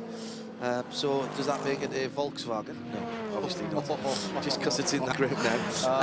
The Volkswagen Owners Club of Australia will all answers on the back of the postcard. It's late where I'm from. That's all I can say. I'll get my coat. Really, that's terrible. So the two Mercedes-Benz lead and are stretching away just a tiny little bit at the moment. They got the benefit of getting through the traffic first after that restart. And I'm just trying to skim through the cars as they go by us. Berdo's gone through in 4th position. And quite clearly, that 33 Ferrari with the fastest lap of the race, in fact, with the 3 fastest laps of the race, when Matt Griffin was at the wheel, that's got the pace on the rest of the field at the moment. That's the only car that's actually set the fastest lap of the race, because it set the fastest lap of the race very early on in the hands of Craig Baird, and then later on, Matt Griffin took it over and set the fastest laps we've seen. So very much the fastest car on the circuit. That car has just made up a position as well, because when the green flag was first shown, the Ferrari was behind the Squirk Audi, the number 6 orange Audi, which it's now got past now that we've got the green flag. So that's how it's moved up into 4th place, ahead of the number 6 car, which is currently being driven by Rod Salmon. He's in 6th place. Those 5 cars, the only 5 cars that remain on the lead lap, with the number 5, the VIP Pet Foods Porsche, now, or it has been for quite a while now, a lap behind, but it's the only car that is 1 lap behind. So now in the hands of Matthew Kingsley as well, isn't it? Yeah, and that's now official, that driver change. So he's replacing Tony Quinn. It's happened, so it's official. Exactly right, and Tony not cleared to race by Team Medical Australia after his crash in the Aston earlier on. So smart move. I understand as well that there may be some changes in the Australian GT Championship race results. There are some lawyers wandering around with checkbooks and we could spend all afternoon talking about that. We won't Very need to, boring. but Yes. just make it clear. Go on, John. Absolutely. Visual confirmation of what we had reported from our pit lane team earlier on, that the 88 is back out. It's John Bow that's at the wheel of the Il Bello Rosso Ferrari at the moment, as that car has headed back out after that suspension failure. And let's be honest, that could have been a lot worse, Richard, than it actually was, because it clearly must have happened somewhere close to the pit lane for them to get back, but somewhere not at 280 k's, one would have thought. Like the Audi with the tyre. Oh, can you imagine if your front suspension collapses at that point? I don't want to think about it. It would be a very large impact. There's no doubt about it. So you'd have been taking it home in bin bags, not in a transporter. They've dodged a bullet, but it's cost them the race. There's no doubt they are miles down the order. It's frustrating, that car, isn't it? It's so fast, and it has such a fantastic driver lineup. 2 years in a row, tiny little things have cost them a shot at outright victory. Last year it was a fuel pressure issue due to underfilling the car. This year it's a problem with just a glance of the wall at the start. No, but doesn't it show you just how near to perfect you have to be now in endurance racing? It's not so very long ago, certainly within Paul and I's lifetime, where you drove the car at 80 to 85% and made sure that you got to the end. You can't afford to do that nowadays, and the mistake of breaking out and getting the extra 50 kilos, how much did that affect the mindset of the team? How much did they have to lean on the car a little bit more? The other thing which is particularly a characteristic of endurance racing to my mind these days is how important experience is. You need to have someone in control who can go round and say to every single member of the team, have you done your list? Have you gone through all the items? Let me see your checklist. Now we go through to the next member of the team. Have you done your check? Because, as you've just said, Richard, it's all those little things that you have to get right. And as soon as one little thing starts to go wrong, and that includes the driver's mindset, you have to put them in the right frame of mind. That's, everything has to be spot on, exactly right. Word through, Cyril Holdsworth come through for the drive-through penalty, overlapping at the previous restart. So confirmation of that. It's the 1%ers that will cost you. We were just enjoying some Donut King product in the commentary box in the car, enjoying some, or not enjoying some more time in pit lane. It looks like Tony Alford sitting in the car. Rod Salmon back behind the wheel of the squirt car, so still keeping Craig Lowndes powder dry towards the end. And on so many times at this great place, we've seen Craig Lowndes in a car under the pump at the end of an endurance race, doing things that you just don't think should be possible in a racing car. He did it last year, he did it the year before in the Bathurst 1000, and who knows, maybe today, if they can get on the lead lap, the squirt car might see some more Craig Lowndes Bathurst magic later on this afternoon. I want to just go back to Brendan Hartley, who we had in here from United Autosports earlier. And hello, by the way, to Diana Binks, who's listening back in the UK at some ungodly time of the middle of the night, and the European and UK audience is not dropping off by any stretch of the imagination, and why would it when we've got great action here from the mountain. Paul Haig, who's running the team this year, who I've known for probably longer than either of us would like to admit, from British touring car days with DC Cook and even before that. Paul is a wily Yorkshireman. He calls a spade a you-know-what shovel. You know, he's not backward in coming forwards, and he is so impressed with Brendan Hartley. I didn't want to say it when Brendan was here, but he said to me earlier on in the week, and he's just said it again to me there when Brendan was in, he says, the lad's never put a foot wrong all week, never driven a GT car, never driven here before.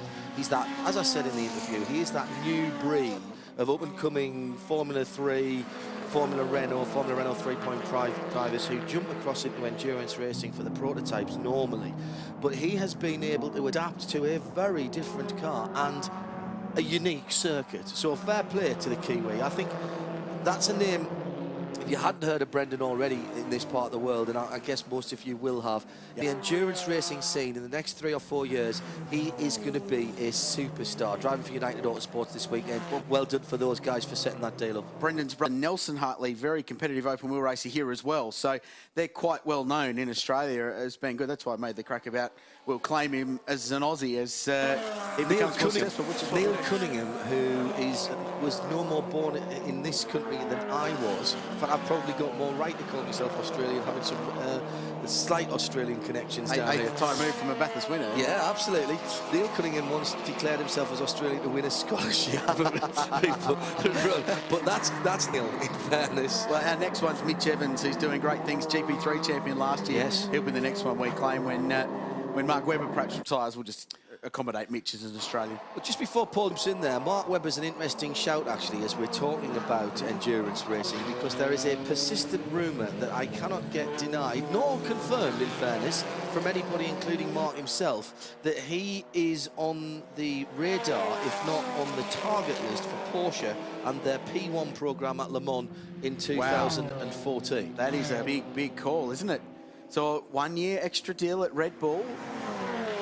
We're standing here with our hands in the air. If we can get any kind of confirmation on that, Midweek Motorsport every Wednesday, 8 o'clock UK time. And there's a link to that here because, of course, he raced with Bernd Schneider, the factory Mercedes-Benz team in World Sports Car Racing, World GT1 Racing for 2 or 3 seasons. He did. Of course, had that famous backflip at the Le Mans 24 Hours. So, wow. Porsche, twice, 2 backflips at Le Mans. He loves a Porsche. He's got an RS 4.0 that he takes to the ring every now and then and has an enjoyable time of it. If we can find anything else, RadioLeMans.com and Midweek Motorsport is our weekly 2-hour show that we have. It's 8 o'clock on a Wednesday night UK time, GMT, and if you can't get there, get the podcast, and we'll keep you up to date with all kinds of things from the wide world of motorsport. If it moves, it's got wheels and an engine that keeps score, we are likely to be talking about it. Paul Truswell, what do you have for us?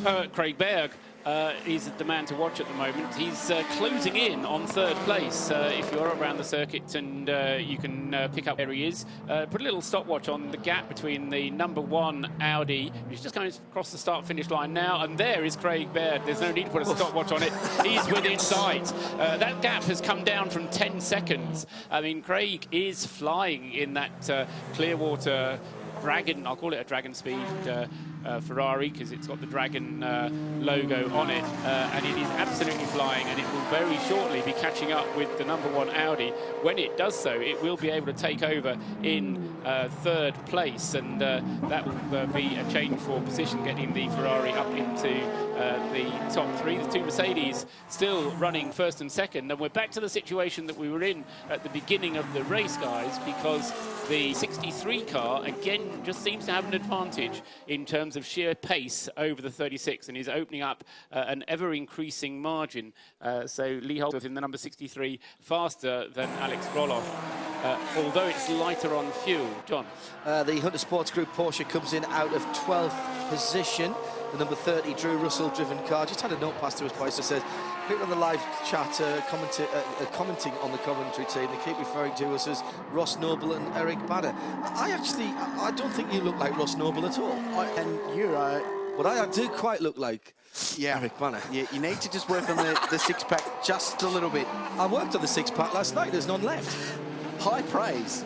I unduly so I think. But thank you very much. We should make mention, last time we checked, just on the 12-hour website alone, not counting Radio Le Mans or Speed Cafe, more than 7,000 people watching from the UK, from USA, Sweden, Poland, Canada, Thailand, New Zealand, Germany, and of course Australia. So hello to everybody. Welcome to my world. Listening wherever we are. Yeah, global audience. RadioLeMans.com, we call ourselves community radio for motorsport, but the community is actually global. It's just that idea that we all share this wonderful passion for motorsport that gives us racing like we're seeing now, coming down into the final left-hander. Maguire's corner as it is this weekend, and looks like Craig Butt's got position on the inside, and a little bit of racing room needing to be given by Christopherson. Is he going to do it? Yes, he is, and at Hell Corner the position is going to change. A new third place. Christopherson doesn't really make it easy at all, Berdo, as he goes down the inside, squeezed down in him through the left-hander at Hell, but going up the mountain straight, we've got a new third place car. Yeah, Craig Baird charging his way through. In October last year, in his turf in Porsche Carrera Cup, he took on one of the best one-make Porsche racers in the world, Jeroen Bleekemolen, who came out to drive the guest car at that Carrera Cup round, beat him on all three occasions. And Bleekemolen said, man, this guy is good. And it was a really, really tough challenge. Jeroen, of course, having finished second in the 12 months ago. So Baird gets past the very impressive Phoenix Audi, and I shouldn't sound surprised because that team I expect to be impressive, but the three drivers they have just done a hugely professional job all weekend. But Baird pulling away from them, he is setting a good pace and moves to third place. What has impressed me as well about that is not just the sheer pace of Craig Baird and Matt Griffin, but how consistent and very, very impressive. And let's be honest, the gentleman driver that we see doesn't earn his coin by motor racing. Mok Weng's son, who was in that car at the early part of the race when there was an opportunity to get him in, to get him dialed in gently. He never put a wheel wrong. Look at that 33 car. Is there a mark on it? No, there is not. That car looks like it's just started the race. And I hate to put the curse of the commentator on them, but it's so similar to the way they went about action last year. It's got all the hallmarks of last year's race written over Clearwater Racing. Oh, sorry, we seem to have lost Crazy. The guys from Clearwater Racing have just come up with a large pair of garden shears. The views expressed by our crowd, not necessarily those of Radio Show Limited or Radio Le Mans or the Bathurst 12-hour or anyone else for that matter, but great drive and well in contention, as is the Phoenix Racing Audi, as Lee Holdsworth continues to chip away. 3.8 second margin last time round. It's now 7.1 over Alex Roloff, who is just slowly slipping back a little bit from the leading car in that two-car Erebus Motorsport team. Coming on 4 hours and 40 minutes of the race gone. And, you know, we can stand here and pontificate. Indeed, where would we be without that? We'd have nothing to say. But we are no closer now, gentlemen, other than knocking out a couple of those teams than we were at the start of the race of knowing who's going to win this. Paul Truswell has been crunching the numbers. Well, yeah, I'm just trying to reflect, because we had that situation a little while ago with the number 63 car doing that drive-through penalty. We thought it was a drive-through penalty that that Lee Holdsworth did.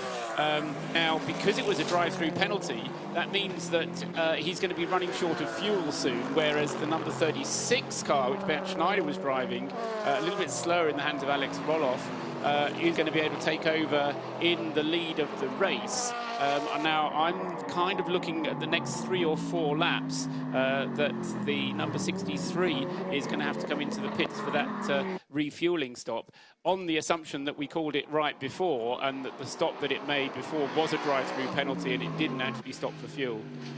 And just a little note to Jerome Blakemore you were talking about, he's listening. Excellent. Excellent. I really wish he was driving. I know he had a clash with I think Dale MS at Sebring, was it not? Doing wheels down with the yeah, test. yeah. 14 cars for that, and starting their season across America at the weekend of St. Paddy's Day. St. Paddy's Day, 16th races on Saturday over in Sebring, and looking forward to renewing my acquaintance with that series for the last 15 years. Here are the classes, our race update. Thanks to Michelin, thanks to Darrell Lee Holdsworth in the Mercedes leading Class A, Class B, the pedigree GT3 class being driven by the Calvert Jones Davison squared, Alex and James Davison in the number 9 Class B Porsche, the Commodore leading Class I3. That is the car that Jamie Whincup made his Bathurst debut in 2002. The very car for Gary Rogers Motorsport. More on that later. Thanks to Ridges, that's Class Invitational 3. I won the V8 Race Invitational class, being led by the Lotus, which is great to see, car number 18. The Seat leading I2. Herridge and O'Dowd in the Subaru in Class D. The Thompson Talbot Lotus leading Class C GT4. They've been sort of under the radar kind of proposition. And the Morgan Haber and Damien Ward car leading Class E. So there is plenty going on. That's the HSV average. So thanks, of course, to the sponsors, Darrell Lee, Pedigree, Ridges, V8 Race, Racefields, and Maguire's, our Michelin race update. Paul Trustwell. Fantastic, thanks, Richard. Just looking out on the racetrack, we're getting a battle now. I mean, we're talking about Craig Baird. He is flying because, having got himself up into a podium position, he's going to be closing in very shortly on Alex Roloff, and he's now just a couple of seconds behind Alexander, and he's been really closing in the gap over these recent laps, and so I think we're going to see a 3-way battle for the lead just about the time that Lee Holdsworth is going to be coming in due for his fuel stop. So you know, we're getting on, we're 4 3/4 hours of the way into this race, and just nothing to choose at all between the top 3. Johan Kristoffersen in 4th place in the Audi, just dropping away a tad, but you know, it's still reliable. He's still right there on the lead lap, and still could play a part in the race as it continues. And Baird has pulled 1.7 seconds out of Lee Holdsworth on this lap, and pulled a full second out of the race leader as well. And speaking of car 3 and car 33, the Clearwater Racing Ferrari, Matt Griffin joins us in the commentary box. Matt, safety cars, what is going on there? We're getting killed, honestly. The issue is that we've had a couple of wrong strategy calls, but the biggest issue is the slower cars are not going quick enough under the safety car to catch the train. So we're behind them. They're doing 45 kilometers an hour. The safety car is doing 60, and it's pulling away. And we've actually got a drive-through penalty for coming up alongside one and waving out the window to tell them to go quicker. And I think the issue is that in the slower cars, some of the guys, they see the safety car and they just slow right down. And okay, you got to drive at a safe pace, but you got to push on a bit. That aside, and I can understand the frustration of you and a number of other teams on that. You know that safety cars are one of my most syllabus. However, what a stint and a bit from you, mate. You didn't enjoy that at all, did you?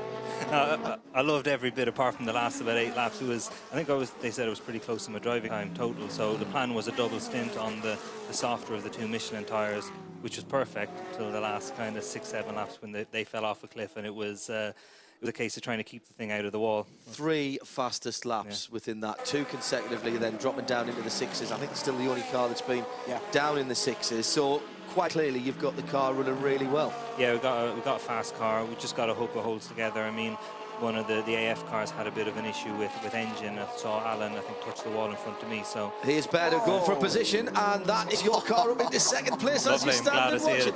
That's not an overtaking place there, is it? It is for Bairdo. He's got 2 big things between his legs. I mean, the man's a legend. He's awesome, Bairdo. What's it been like? This is your 2nd year here, Matt, and you know, I know that you'll race a supermarket shopping trolley if you're given the opportunity to do, but what's it been like coming to this place, A, as someone who hasn't seen it before, and B, being being able to drive with someone like Craig Baird, who's such a legend in these parts? It's fantastic. I mean, having Craig in the car, first of all, he's a great guy. You know, he's a really good guy, team player. But having him here just speeds up the learning process of the track. And I mean, it's my second year here, and this year I've been bang on the pace, but particularly last year, he was a big help. I mean, the Clearwater guys, you know, I've raced with them off and on a couple of races a year here and there. They really put a big effort in, and we all are at the moment. It shows them the speed we can run. I mean, we've got a very quick car. We just need a bit of luck for the safety cars to work on our strategy. How does the strategy change as the heat of the day comes up? You said you were on the softer Michelins. Do you have to go to the harder ones as it gets warmer, and will you be able to double stint those? We'll go to the harder ones for sure. Whether we'll double stint depends on the situation. You know, you gotta go on the fly a little bit. In theory, you should be able to. And I mean, I don't know what ambient temperature is out there, but that double stint I did, physical-wise in the car, heat-wise, was perfect. I mean, I could have done another hour, so that was good. So we know that driver fatigue is not going to be an issue. That comes back to the fact that our car is so good over the mountain, so we don't feel stressed. It's quite easy to drive. But yeah, we'll go now onto the harder Michelins, I think, for the rest of the race, and then we'll see. Tell me a bit about Mok Weng's son, because a gentleman driver he may be listed as, but I've been tremendously impressed by his consistency, how he deals with traffic. I mean, we're just seeing that your car looks as pristine now as when it rolled off the truck on Tuesday. Yeah, Weng is brilliant. I mean, you know, he's the guy who put all this together. He's a fantastic competitor, and you know, he is 100% a gentleman driver. I mean, you know, I'll go back to, on Wednesday, and I'm going to Beauregard to do a race. He's back in the office, you know, but he's very good. He's very committed, and he listens to what we say. And he has improved every session, and I think the quickest lap he did was in the just after when he jumped in just after the start of the race.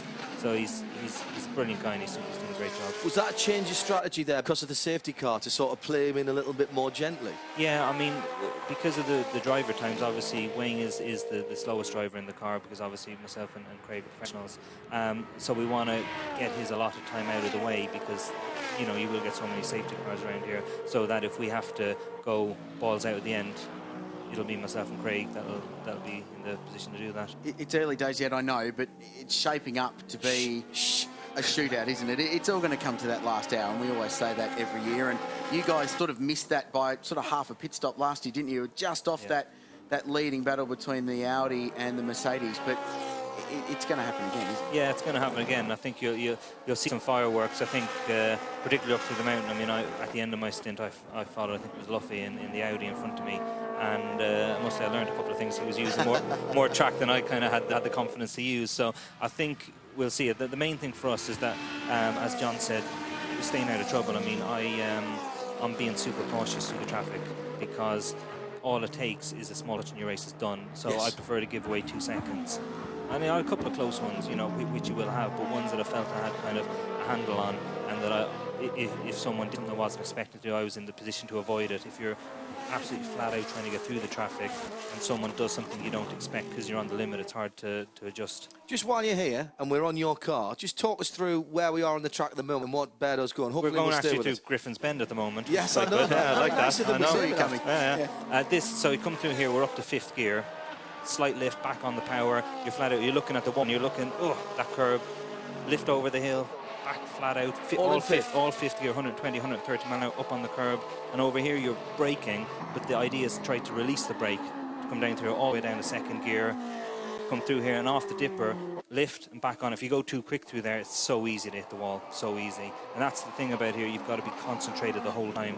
You know, you can see Berto in and out of traffic. If you miscalculate, go a little bit too quick, you'll hit the wall. So it's just concentration. It's almost like breathe the sigh of relief now. You get onto corner straight, have a little drink, take a breath, chill. And flat out through the right-hander into the chase? Flat out, around about 290 kilometres flat out. And if you're online, it's okay. If you're offline, there's a big bump. Yeah. And driver's right, there's a big bump. And I had a couple of issues where up the inside, and your car skipped sideways. That sort of speed. Definitely gets your attention. We both took a collective step from the monitor when it happened, just a bit of a safety margin. Are you on the limiter into the chase? More or less, yeah, more or less on the rev limit. I think we're 288, 290 clicks, and it is quick. I mean, I had a good battle with my good friend Marco Ciocci, and I got a good toe down there, and I was deep into the limiter, up the inside of him through there, and we had a good laugh about it. But this place is awesome. It's just simply the best track in the world.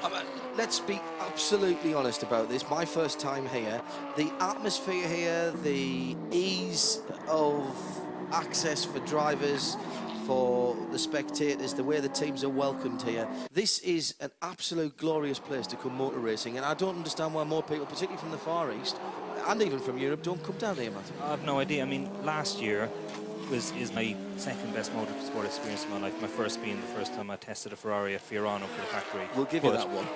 You know, and like we actually agreed last year, we all shook hands and we agreed that we'd come back with the same team and try to go 2 better this year. And I was just chuffed, and it's something I've been, you know, looking forward to. I mean, okay, you got Le Mans, you got other big races, Spa 24, but this is completely different. The atmosphere is awesome. Everybody's here wants to help you in any way they can. It's just fantastic, and it's brilliant. Is there the opportunity for this to become the Nordschleifer of the Southern Hemisphere? Is that what this race could be? Could it be that big in terms of the GT3 cars that are out there at the moment? There's some damn good teams here. The level is really, really high. There's great teams, great drivers. You know, I think it could be. I think it would be nice to see this as one of the top races. You know, to drive a GT3 car around here is awesome, because they're, compared to a V8 supercar, when speaking of Bathurst, if they're so planted up through the top that you can really commit. And I think you put any racing driver and give them a couple of laps, and if they don't come in smiling, there's something wrong with them. Tactics from now on, sorry, Rich, tactics from now on, just keep doing what you're doing, keep the pressure on the Mercedes-Benz and be there at the last pit stop? Yeah, I think we got the edge, particularly myself and Berdo. They've got slightly closer to repairing, honestly. The 3 drivers are closer than ours. Their kind of unseeded drivers is quite a quick guy. So our issues, you know, hopefully we won't have any of them. We just want to push as hard as we can and see. I think, like I said, we've got the speed in the car. So if that stays.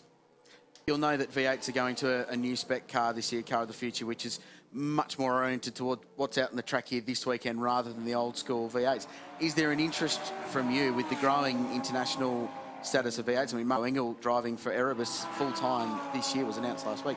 Is there an interest for you to come down and do the Enduros, Santa and Bathurst, or I'd love Gold it. Coast? I'd absolutely. It's more than interest for me because, well, quite a while ago, I actually raced what was a Holden Monaro in the UK in British GT, so that was a V8 supercar. So I've got a bit of experience about what the cars are like as well. And honestly, I wouldn't give my left hand because I need that to drive, but give the little finger on my left hand to come down here and do those races. We'd love to have you here. The international status of V8 is growing, and as we said, Maro Engel, Alex Prema driving full-time this year, which is a fantastic thing for us to see top-level internationals coming down. So we'd love to see you here. So walk me through the rest of your day. You'll be back in the car without giving away too much, obviously. Yeah, I could be back as soon as next half an hour. Hydrate, get something to eat. Maybe we'll put Wing in. I'm going to go and chat to them about it. Hydrate, get something to eat. Change out of my wet overalls and put a fresh pair on and get ready to rock and roll. You look remarkably fresh, given the amount of effort and the amount of speed you've taken through that. Matt, great to see you as ever. See you back at home soon, and keep up the good work, mate. Perfect. Thanks, guys. Matt Griffin from the 33 Clearwater Racing Ferrari, the fastest Irishman in Thrapston, joining us here. And Paul Truswell's been watching the screens to make sure nobody has sneaked anything whilst we were... I find it fascinating getting the insight of all the drivers, and you know, the international drivers like Matt. He's been here once already, as we've got an issue. This is the class-leading E-Class car. Exactly so. And Ivo Broiker's at the wheel of the number 3 Holden Astra at the moment. That car had a problem with the right front earlier on in the week. Remember, Ivo clouted the wall coming out of the fault in tyre's elbow. That was in the free practice session, wasn't it, John? And he's now limping back. He'll make it back without too much difficulty. As far as the race for the lead is concerned, we've got... I hesitate to call it a stalemate, but an unresolved situation with Craig Baird's times very, very similar indeed to those of Lee Holdsworth, although he puts me wrong, of course, doesn't he? Because on that last lap, he was nearly, in fact, he was over 2 seconds quicker than Lee Holdsworth in the race leading Mercedes. So the Ferrari that time, Craig Baird, managing to take back 2 seconds. But the gap itself is kind of oscillating between 7 and 9 seconds. It's down to 7, and that's as low as it's been recently. In third place is still the number 36, Alex Roloff's Mercedes, and Johan Kristoffersen in the number 1 Audi. Those 4 cars still lapping close to one another, but it's just kind of a stalemate situation, and I just get the impression somehow that they're trying to maintain their position in the groove and just wait for the next set of pit stops to come around. Going back to Matt there, I find it fascinating is what I was going to say, Rich, about the international drives. Now, he's been 1 year already, he's come back, he's still got the wonder for this place. The wide eyes. So it's not like he hasn't been here before, but isn't it great to get that insight into what they were doing? You're talking about maybe putting a bit more wing on, how they're going to change. This is the essence of why we love endurance racing so much.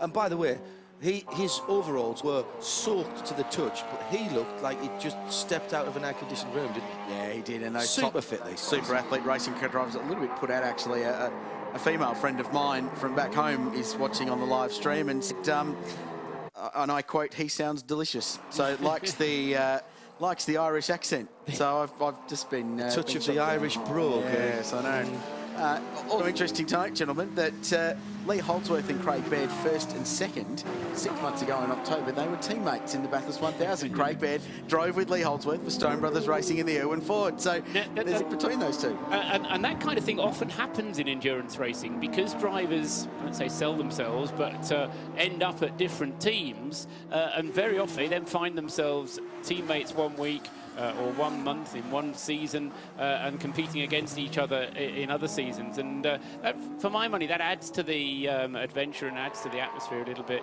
as well. The biggest problem that I think that the Clearwater team have, it's not meant to be mean at all, but Matt did refer to it, is the compulsory driving time. Mok Weng Sung has to drive for a minimum of 3 hours in the race. I mean, we kind of looked at it as being a maximum driving time, and there is a maximum driving time that's specified by the regulations at 4.5 hours.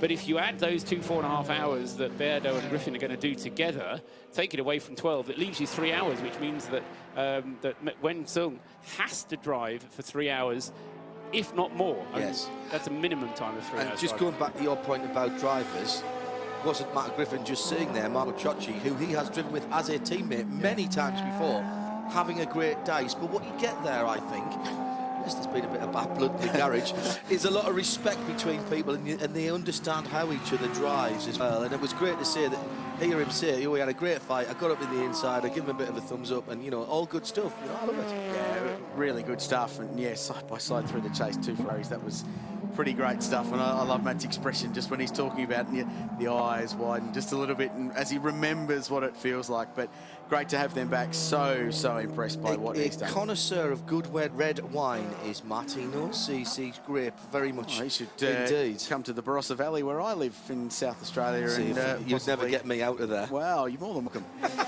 So what we got then, we're coming up on another hour in just about 3 minutes, and there we go. We are getting on towards 5 hours, which has gone by for me, at least, in the blink of an eye on our Sim Raceway powered RadioLeMans.com coverage of the Liquid Moly 12 hours of Bathurst. Ivo Brookers has made it back to the pits with the Holden Astra, so they'll be getting that tyre hopefully sorted and nothing else wrong with the car, and then they're just changing it now, and he'll be on his way once again. And also I've said this before, but I think it's imminent now, is Lee Holdsworth's refuelling stop. That I think is going to come, if not just before the top of the hour, then immediately after, with, as you say, John, just a couple of minutes shy of 5 hours of the 12 gone. And Baird hunting him down as well. So the gap 1.6 seconds, Mercedes to Ferrari at the front, as we see one of the total Peugeot Australia RCZ coupes going through, the Dean Heritage Subaru WRX that he's sharing with Angus Kennard and John O'Dowd, as he has done for the last 2 years. And leading contenders as the HSV Astra leaves the garage and pit lane. The V8 race Class D production high performance battle. That Subaru is a very, very good car. It will just go all day, pound around, and actually very comfortable to drive. I spoke to Dino last night. former rally driver, so he can cop with pretty much anything he likes. But he said, mate, the car has never felt more comfortable. It's the first time this year that they've gone to slick tyres for the production cars. And he said it's changed the car a little bit. It feels much more stable across the top. We're not so terrified when we see a Ferrari come up behind us at warp speed. Has hopped a bit of a dent in the driver's door, the right-hand side door. Yeah, that there is. it is. It's not as it left the factory, that.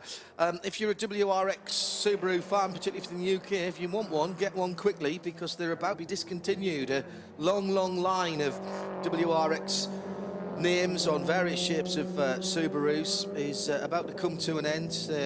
The run-out of those cars is starting now. Just had about a £4,000 price drop. Where are they? They're 26th outright, John O'Dowd in car 7. So best lap 2:32.0 at the moment. It's leading their class and going very well.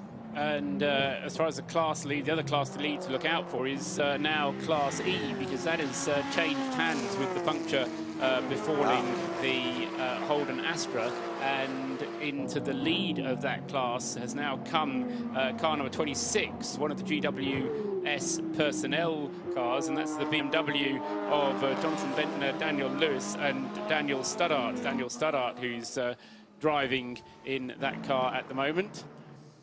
Had a quick blast of the Nürburgring.com Lotus that's leading its class as well. That's Class 3. As in has come the leader. This is the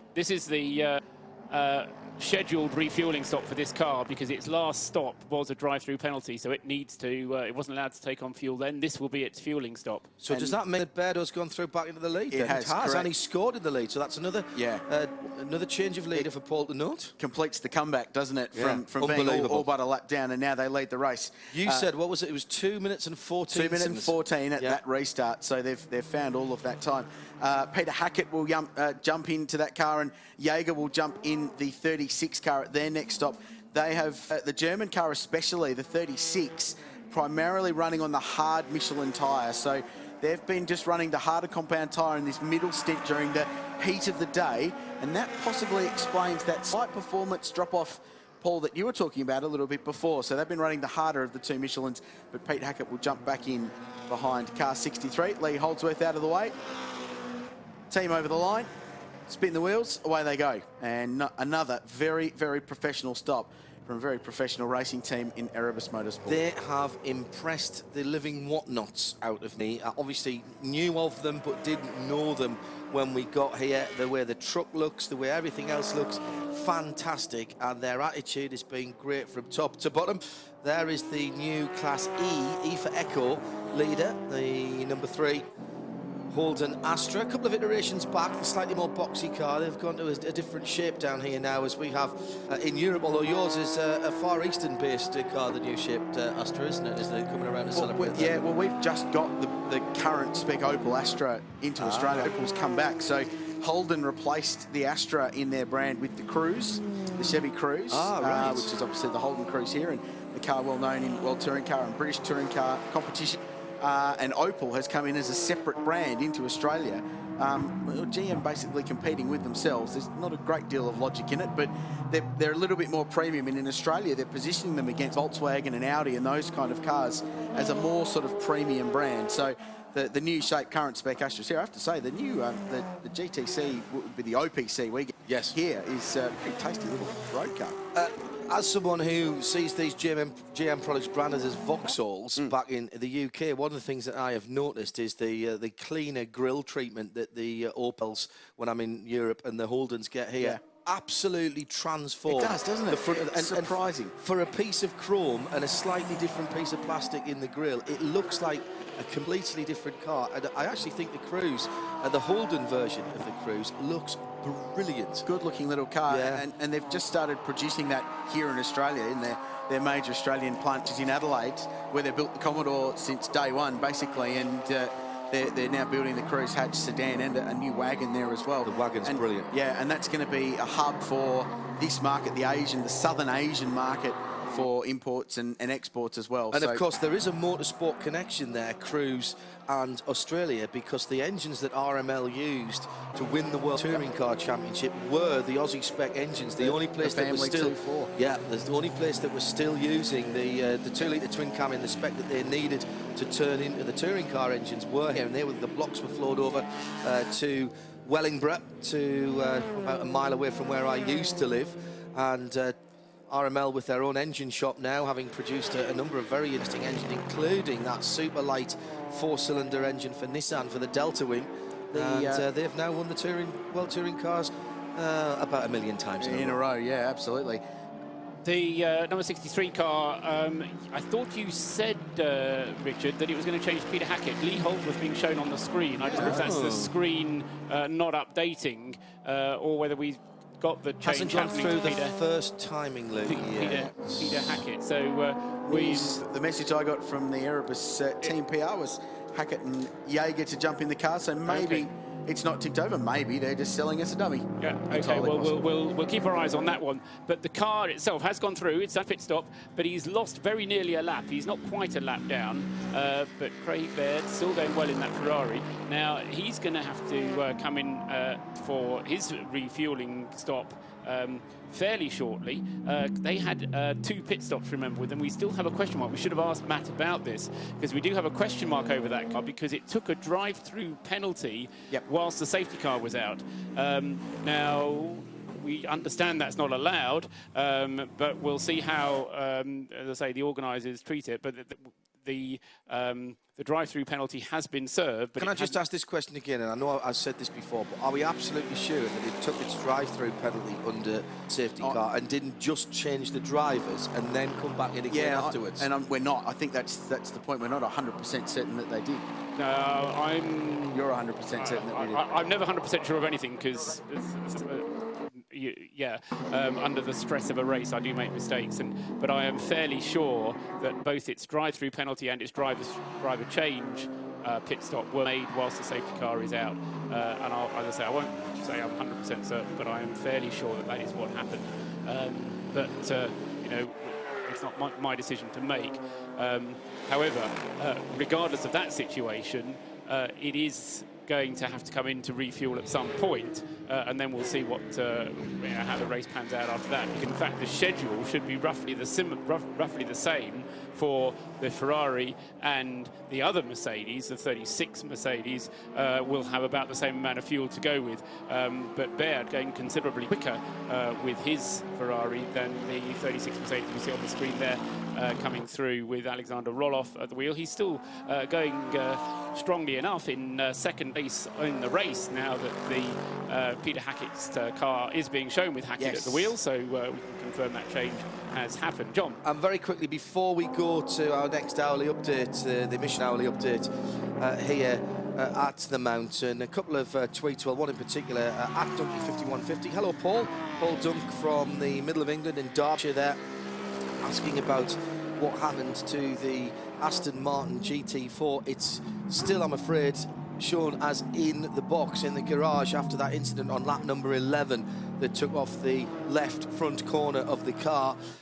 You know as well as I do, Paul, that they will not give up on that car. They have got some engineering support from the UK, and Dunny, the unfortunately named Dunny down here, that has very different connotations, so we're calling him Mr. Dunn, is working hard along with the rest of the team. Roll with it, it's fine. We'll differentiate between the two. He's one of the chief mechanics from Aston Martin who's come across to help with that car. For the international audience that might not know, a Dunny in Australia is an outside laboratory. Convenience, yes, absolutely. So they are still working on it, Paul, and we'll give you an update when that car rolls out. There is the number 20 Peugeot. This is the RCZ that we were talking about earlier on, and this is the one that has Stefan Caillet as well as Julien Rufflin and Jason Bright listed as its drivers. It's up to 20th position and second in its class at the moment, a lap and 23 seconds away from the class leader, which is the number 60 One Cover Motorsport Lotus that had so much trouble earlier in the week, so well done to them for getting that car back out. And class leading Astra just running wide at the chase, Nobody wants to lead Class 3E. No, don't do that. Just ran wide, locked a brake going up the hill there. Very deceptive, the braking zone into the chase. Very much uphill, quite steep, and you can sort of sucker yourself in when you jump on the brakes up the hill there, and I think that's what happened with the Astra. They just ran a little bit wide and ran wide. So just to say quickly, that car no longer leads the class. The class is now being led by number 26. 26 now leads that Class E, following the puncture that befell Ivo Broikers.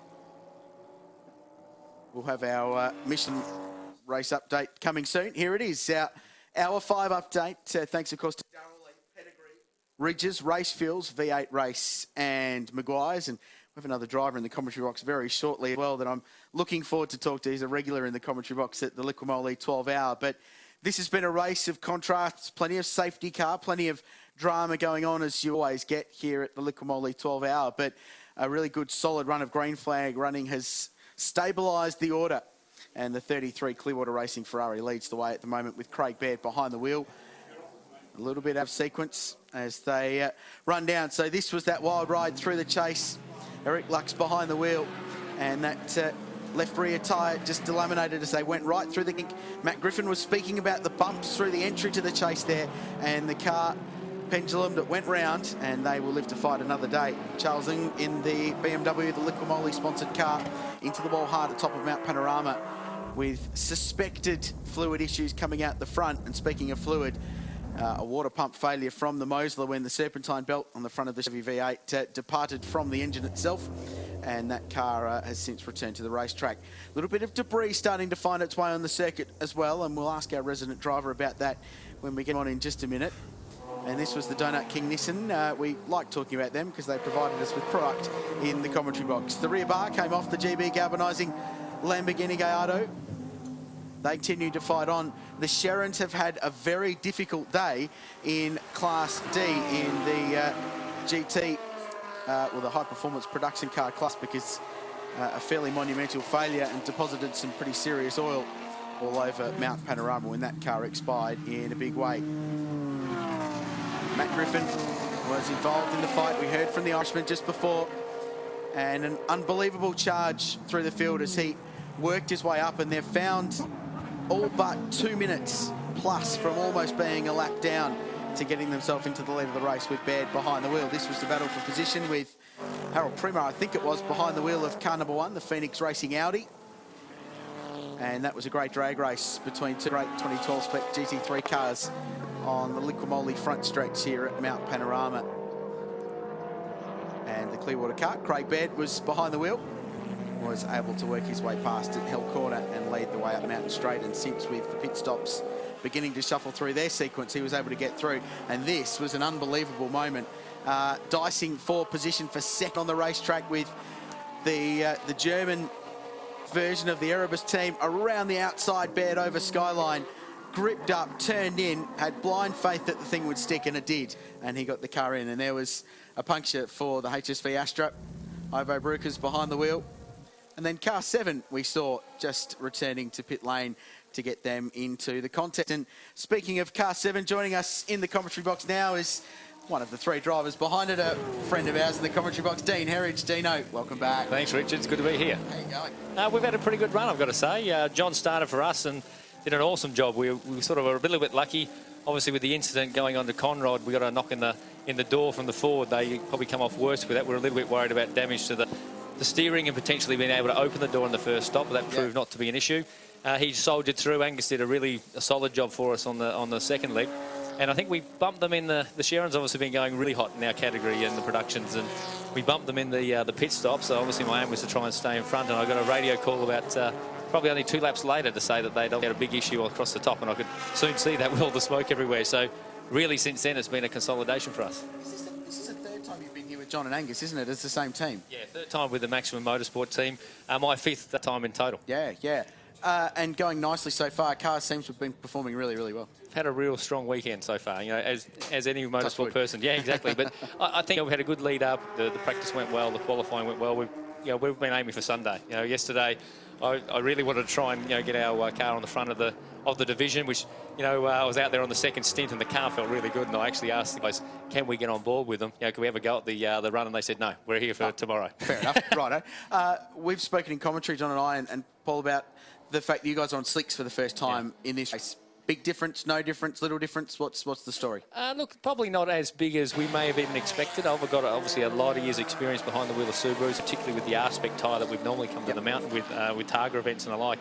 Look, it probably is in the dry weather holding up better. We can hold quicker lines through the corners, and probably for us the braking, we had to go a little bit deeper under brakes, which I suppose gives us a little bit more confident, particularly in the traffic, about to hold our line, particularly we have to move a little bit. So saying that, the lap times are probably half a second a lap quicker than normal at a conservative pace, at a nice race pace. So it was probably one of our bigger concerns on how we can strategise learning about the tyre, how long we can make it last, particularly on our car. Yeah, that's interesting. I spoke to Steve Cramp yesterday. He's in the FPV GT, and he said on that car, slicks have made a massive difference, but I suppose much heavier car, a lot more weight to throw around and more grunt too. It's going to be a completely different kettle of fish. Yeah, absolutely. And the thing for us, I guess, is that the Subaru is a really well-balanced car, so it's obviously coping with that sort of road race tyre combination. The slick does make a good difference, but it's always been a nice and probably a user-friendly car, for want of a better term.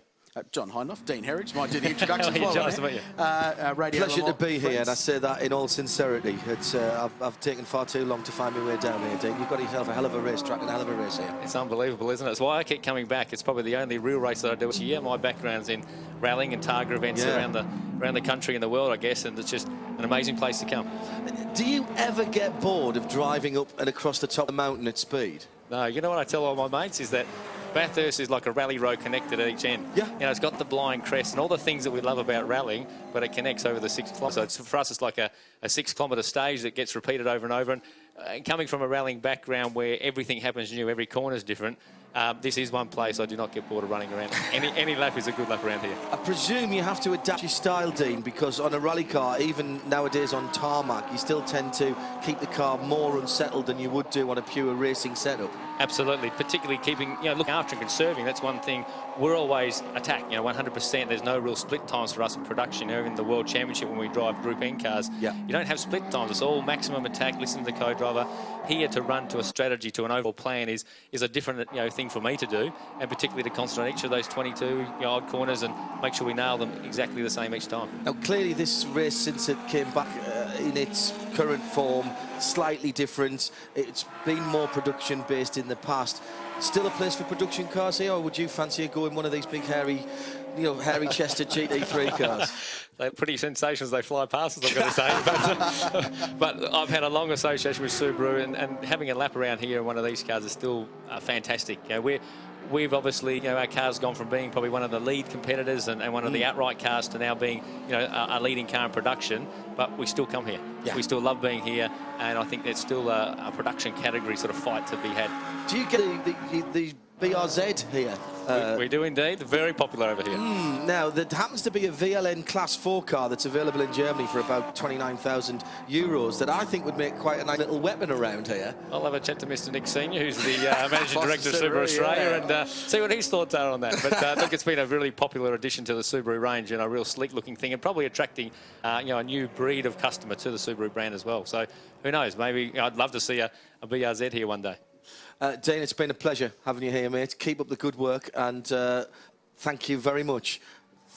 To you, on behalf of the whole nation, to have this track here to allow us Europeans to come and play it, it's just out of this world. It certainly is. Thanks so much for being here. Yeah, cheers, Thanks, Dave. guys. Thanks, cheers. Good news for Paul Dunk and the rest of the Aston Martin followers, because the Chris Porritt car has just gone by us. It is back out on the track. It wasn't when I spoke, but clearly we've spurred them into action down there along pit lane. And Paul, that car is turning laps again despite its heavy damage on lap number 11. Yeah, a long way back, of course, having spent so long in the pits, but no, it's good to see it back out there. Unfortunately, I've only got asterisks in terms of how long it was in the pits, because the screen just isn't long enough. So it must have been something in the order of 4 hours that it's been out there. We've had the scheduled pit stop coming through for the number 6, the Squirk Audi. That's come in and gone again. The other thing which I've been keeping an eye on is cars on the lead lap, because Peter Hackett Hackett, number 63. Remember, he came in for his pit stop. He has now dropped off the lead lap because Craig Baird is in such a hurry that he's put a lap on that Mercedes, and that must have been very satisfying for him.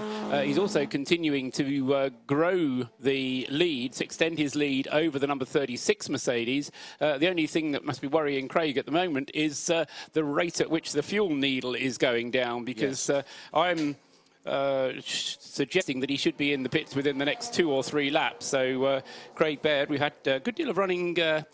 Shouldn't say this, but some green flag running. Touch wood. Yeah, quite. Not quite an hour of green running, but we've had some good running without the safety car, and that means that we're going to have another set of routine pit stops under green flag conditions. John. Leading Class B car has just come into the pit lane. That is the Porsche. James Davison brought that car in, the number 12 car. That looks fairly routine.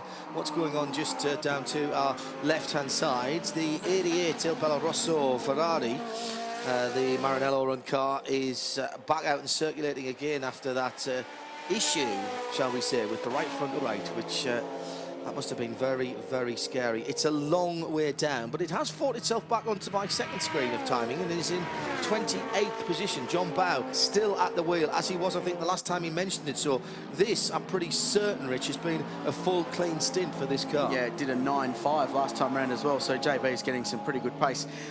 Unlike you, I can't do a 12-hour race all the way through. Actually, I've not done it before, but going to go and look after some other commitments. So we're going to plug a good friend of mine, Mark Walker, in. He's a Queenslander who lives in Melbourne. It's a little bit confused, so just go easy on him, boys, would you? All right. But we'll plug Mark Walker in, and I'll be back on a bit later on. All right, thanks, Krilsey. More from Rich later on. Stop-and-go penalty for speeding in pit lane, coming in for the number 6 car. That has just gone back out again, clearly. Rod Salmon not good enough with the thumb on the button. And welcome to Mark Walker, to RadioLeMans.com, to 87.8 around the mountain, and to our broadcast of the 2013 Liqui-Moly 12 Hours of Bathurst, powered by Sim Raceway Online Racing World. Not a bad race so far, eh? Well done, lads. Really cracking event we've got. And it's been in 3 sort of distinct separate parts, hasn't it? We saw the madness at the start, where there was a bit of carnage, a few pile-ups out there, then developed into that cracking race for the lead, where we had the 4 or 5 cars really going hard at it. A few of the guys who got mucked up with the safety cars had to fight their way back through and gain laps back. And it's just developed into a nice rhythm here at the lunchtime, which is really good to see. Yeah, 20 minutes past 12 local time. Hello to the international audience, still the sharp end of 7,000 people watching the video stream, and more in audio only at RadioLeMans.com. Hello to the listeners collective, by the way, both here at the circuit and further afield on the chat rooms at various places, and of course on the organisers' website for the Liqui-Moly Bathurst 12 Hours. It's certainly an audience that are very much appreciative here, Mark, of what is going on, and quite a few of our regulars, as through goes Chris Porritt. In fact, in comes the leading car in the race. Thank you, Paul, who is spotting Craig Baird coming into the pit lane for what should be routine fuel, and I would guess that Craig will stay behind the wheel. We'll see what we can see on the cameras. As he comes in, he's getting fuel. There's no tyres being proffered at the moment. The new set of Michelin's left firmly behind the red line. Indeed, Paul Truswell, as is more often than not, is absolutely correct, as the sign on the other side of the lollipop will say brake, and then it will be flipped over for first gear, and he'll be sent. He will lose the lead to Alex Roloff, and in fact there is Roloff going through Hell Corner and heading up the mountain straight. Now that won't be scored as a lead change until they come round next time around. Beardo's got it fired up, and he is gone. That is a nice, tight stop, no hanging about, no driver change and no tyres. So double tinting those Michelins. Again, Mark, we heard Matt Griffin earlier on saying they were using the softer Michelin compound at the start of the race. They're probably going to the hard now, but still able to get 2 stints out. And that's, of course, an absolute saving of time in the pit lane. It's very fascinating, the tyre battle within a battle out there, and the different strategy that all these guys can employ. You know, do you go the hard tyres and just conserve a little bit, or do you go the soft tyres and go full attack? So that's definitely playing itself out as the Mercedes hits the lead once again. So it's really starting to develop as well as we head towards the halfway mark of the race. Yeah, 27 laps on the stint there for Craig Baird with the Ferrari. The Mercedes, Alexander Roloff, you'll notice on the screens 4 pit stops only shown for the Mercedes. Roloff was in last on lap 94, so he's coming up to his 30th lap on that tankful for the Mercedes. Now, you have to remember, some of that lappery was done under full course caution, behind the safety car, but it's 30 laps effectively that Mercedes will have done by the end of this lap, but I can't imagine he'll go for very much more than 30, and then we'll have that Mercedes come into the pits. That'll then cycle round the full effect.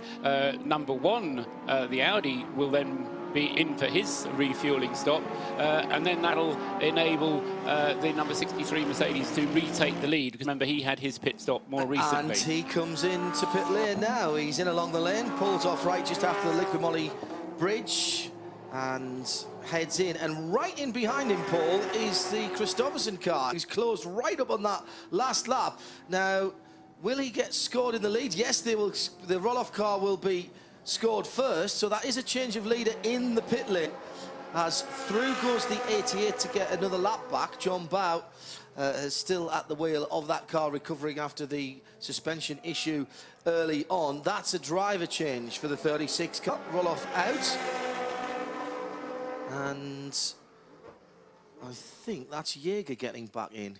That yes, would be right on the schedule, John, exactly right, because it was Schneider to Roloff on the previous stop.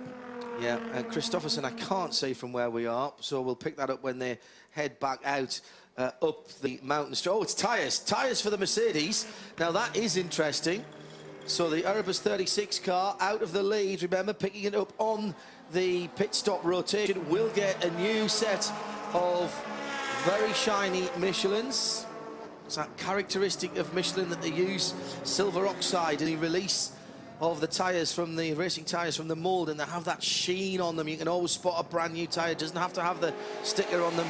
Berdo, in the meantime, is already up past the drain, past the grate, and heading up over the top towards Skyline and the Castrol Tower on the left-hand side as he comes round this fabulously quick section, all in 5th gear, 120, 130 miles an hour, just popping the right-hand front wheel off the ground as he goes over Brock Skyline and down through into the dipper. And Mark Walker just watching from that brilliant angle down and low towards the dipper. That is just an amazing... You were shaking your head there. That's unreal, isn't it? Berdo, how much is he on it here over the top of the mountain, the Clearwater Ferrari? I tell you what, that was full commitment there. New tyres, so still got that new tyre grip. Oh no, actually, he's on the old tyres still, isn't he? So didn't change there you go. So he's really pushing a bit hard there. Yeah, he did last time around. It is still his pit stop time. We'll see what he manages to knock in as he comes down to the final corner, the Maguire's turn. And he's just heading down through the chase at the moment. But this looks like it's been a pretty clear lap for Craig Baird. And as he comes under the Liqui Moly bridge for what is his 125th time, he turns in right at the little curb on the left-hand side. They're not the serrated edges. Now he goes across in front of us. He's back in the lead. A 2:09.3 for his first flyer out of the pits. That's not bad at all. And that then, Paul, albeit sharing the lead on pit stops between the similar amount of cars, is our 10th change of the leader. Thank you. 10th change of leader, says Paul Truswell. And the 36 car, Thomas Jaeger, back underway. Remember, he led the race earlier on as well. But this has been a decent couple of laps for Craig Baird, where he hasn't had to deal with too much traffic. We have had a little bit of carnage early on, Mark, and that means it's just spaced out the cars a little more. As I say that, of course, he has to go up to the inside of one of the Cup class Porsches through the cutting. I've said this all the way through the week, Mark, but really, until you've been here and you've driven around, it is a public road, a two-way traffic, it's 60 k's for the time we're not racing on it. Nothing prepares you for just how narrow it is going up through the cutting up and towards the top part of the mountain. It's narrow and blind, especially over the top of the mountain where we've just seen the Ferrari go. They're all yellow flags here at the top of the mountain. Someone's had an issue over Skyline. Oops. Let's see what's going on here. Ferrari slows down.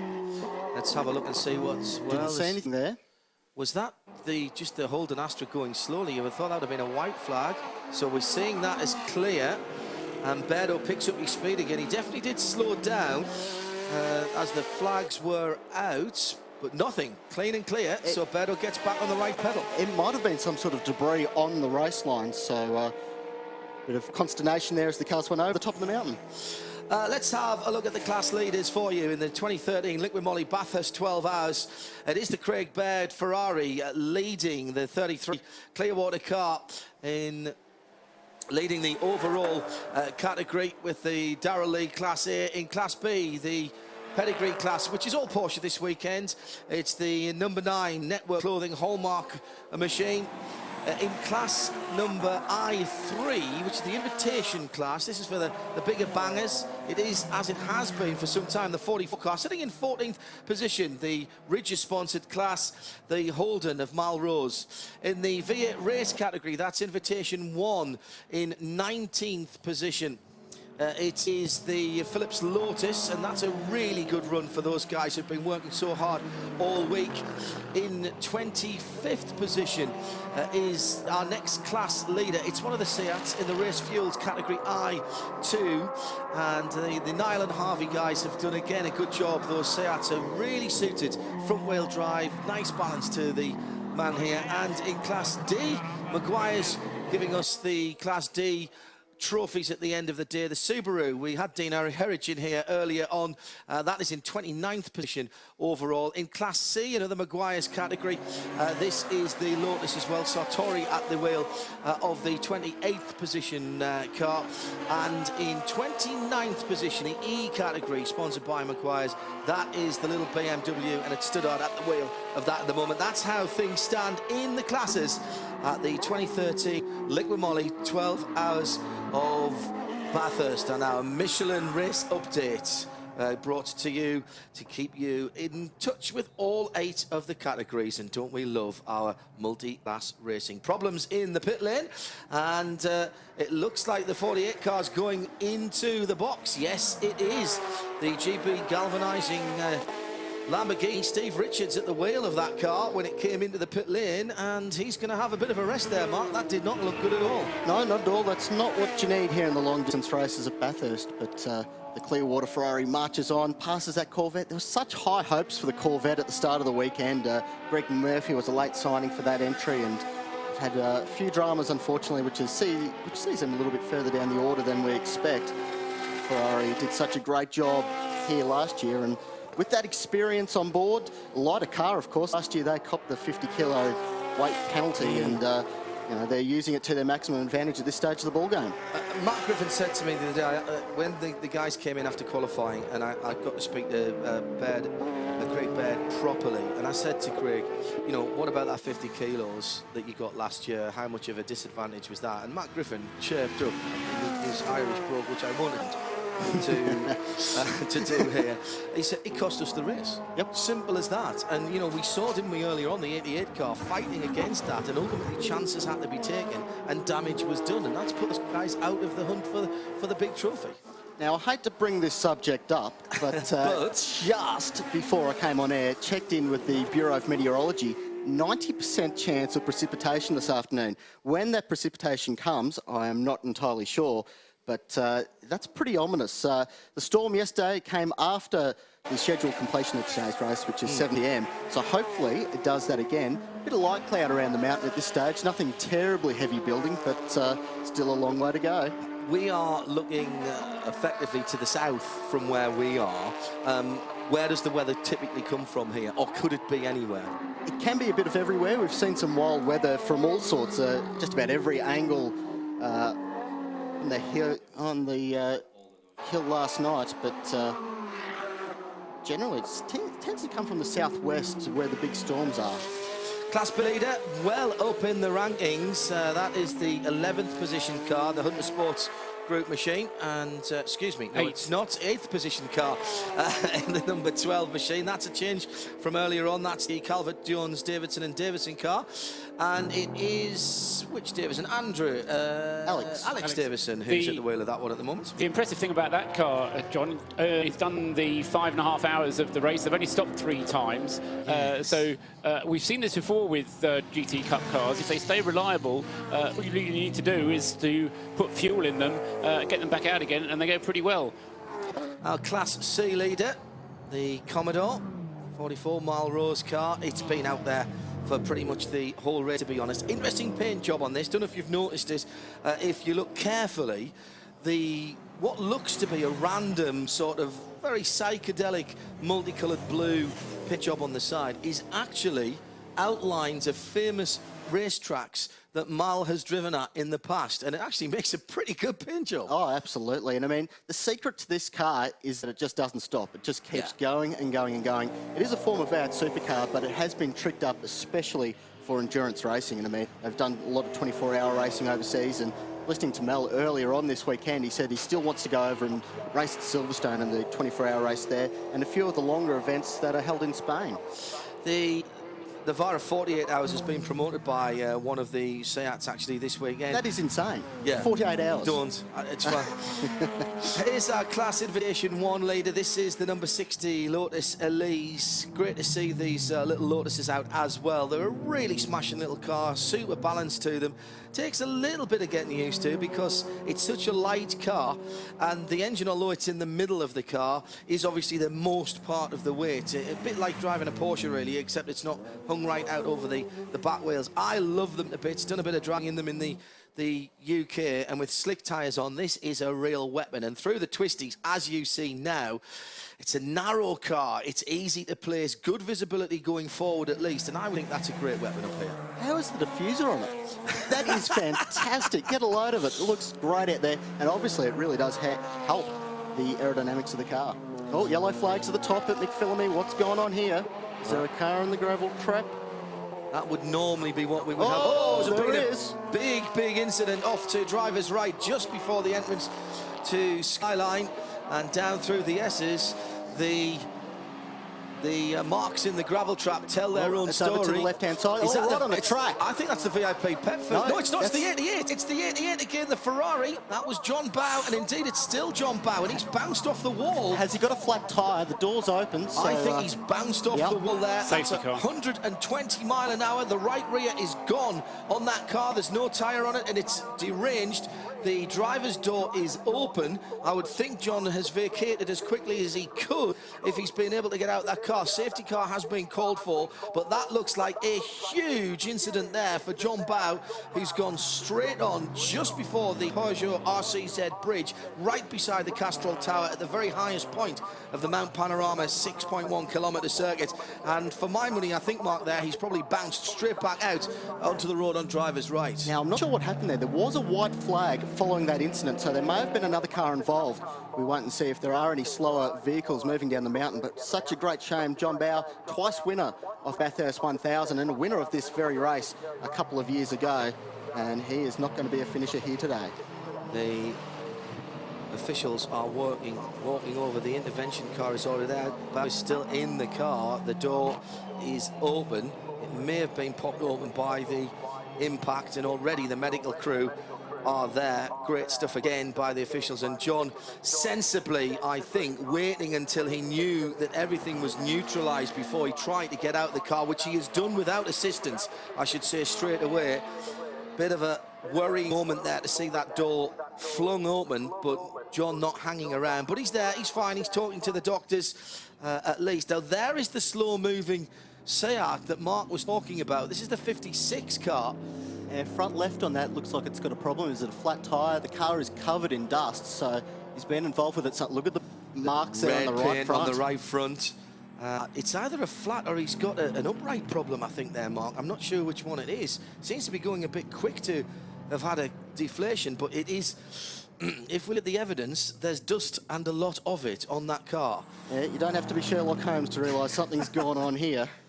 So once again, full course caution comes out. Does it benefit anybody? Paul Trustwell, we've just had pit stops, so not really. No, but the number 1 Audi has chosen to come in, and of course that car was in only 5 laps previously. So a strategy call from Johan Christophersen or his team, the Phoenix Racing Audi, coming into the pits, having only done 5 laps. Everybody else in the lead group has stayed out. The VIP Pet Foods car, Matt Kingsley, is coming into the pits though.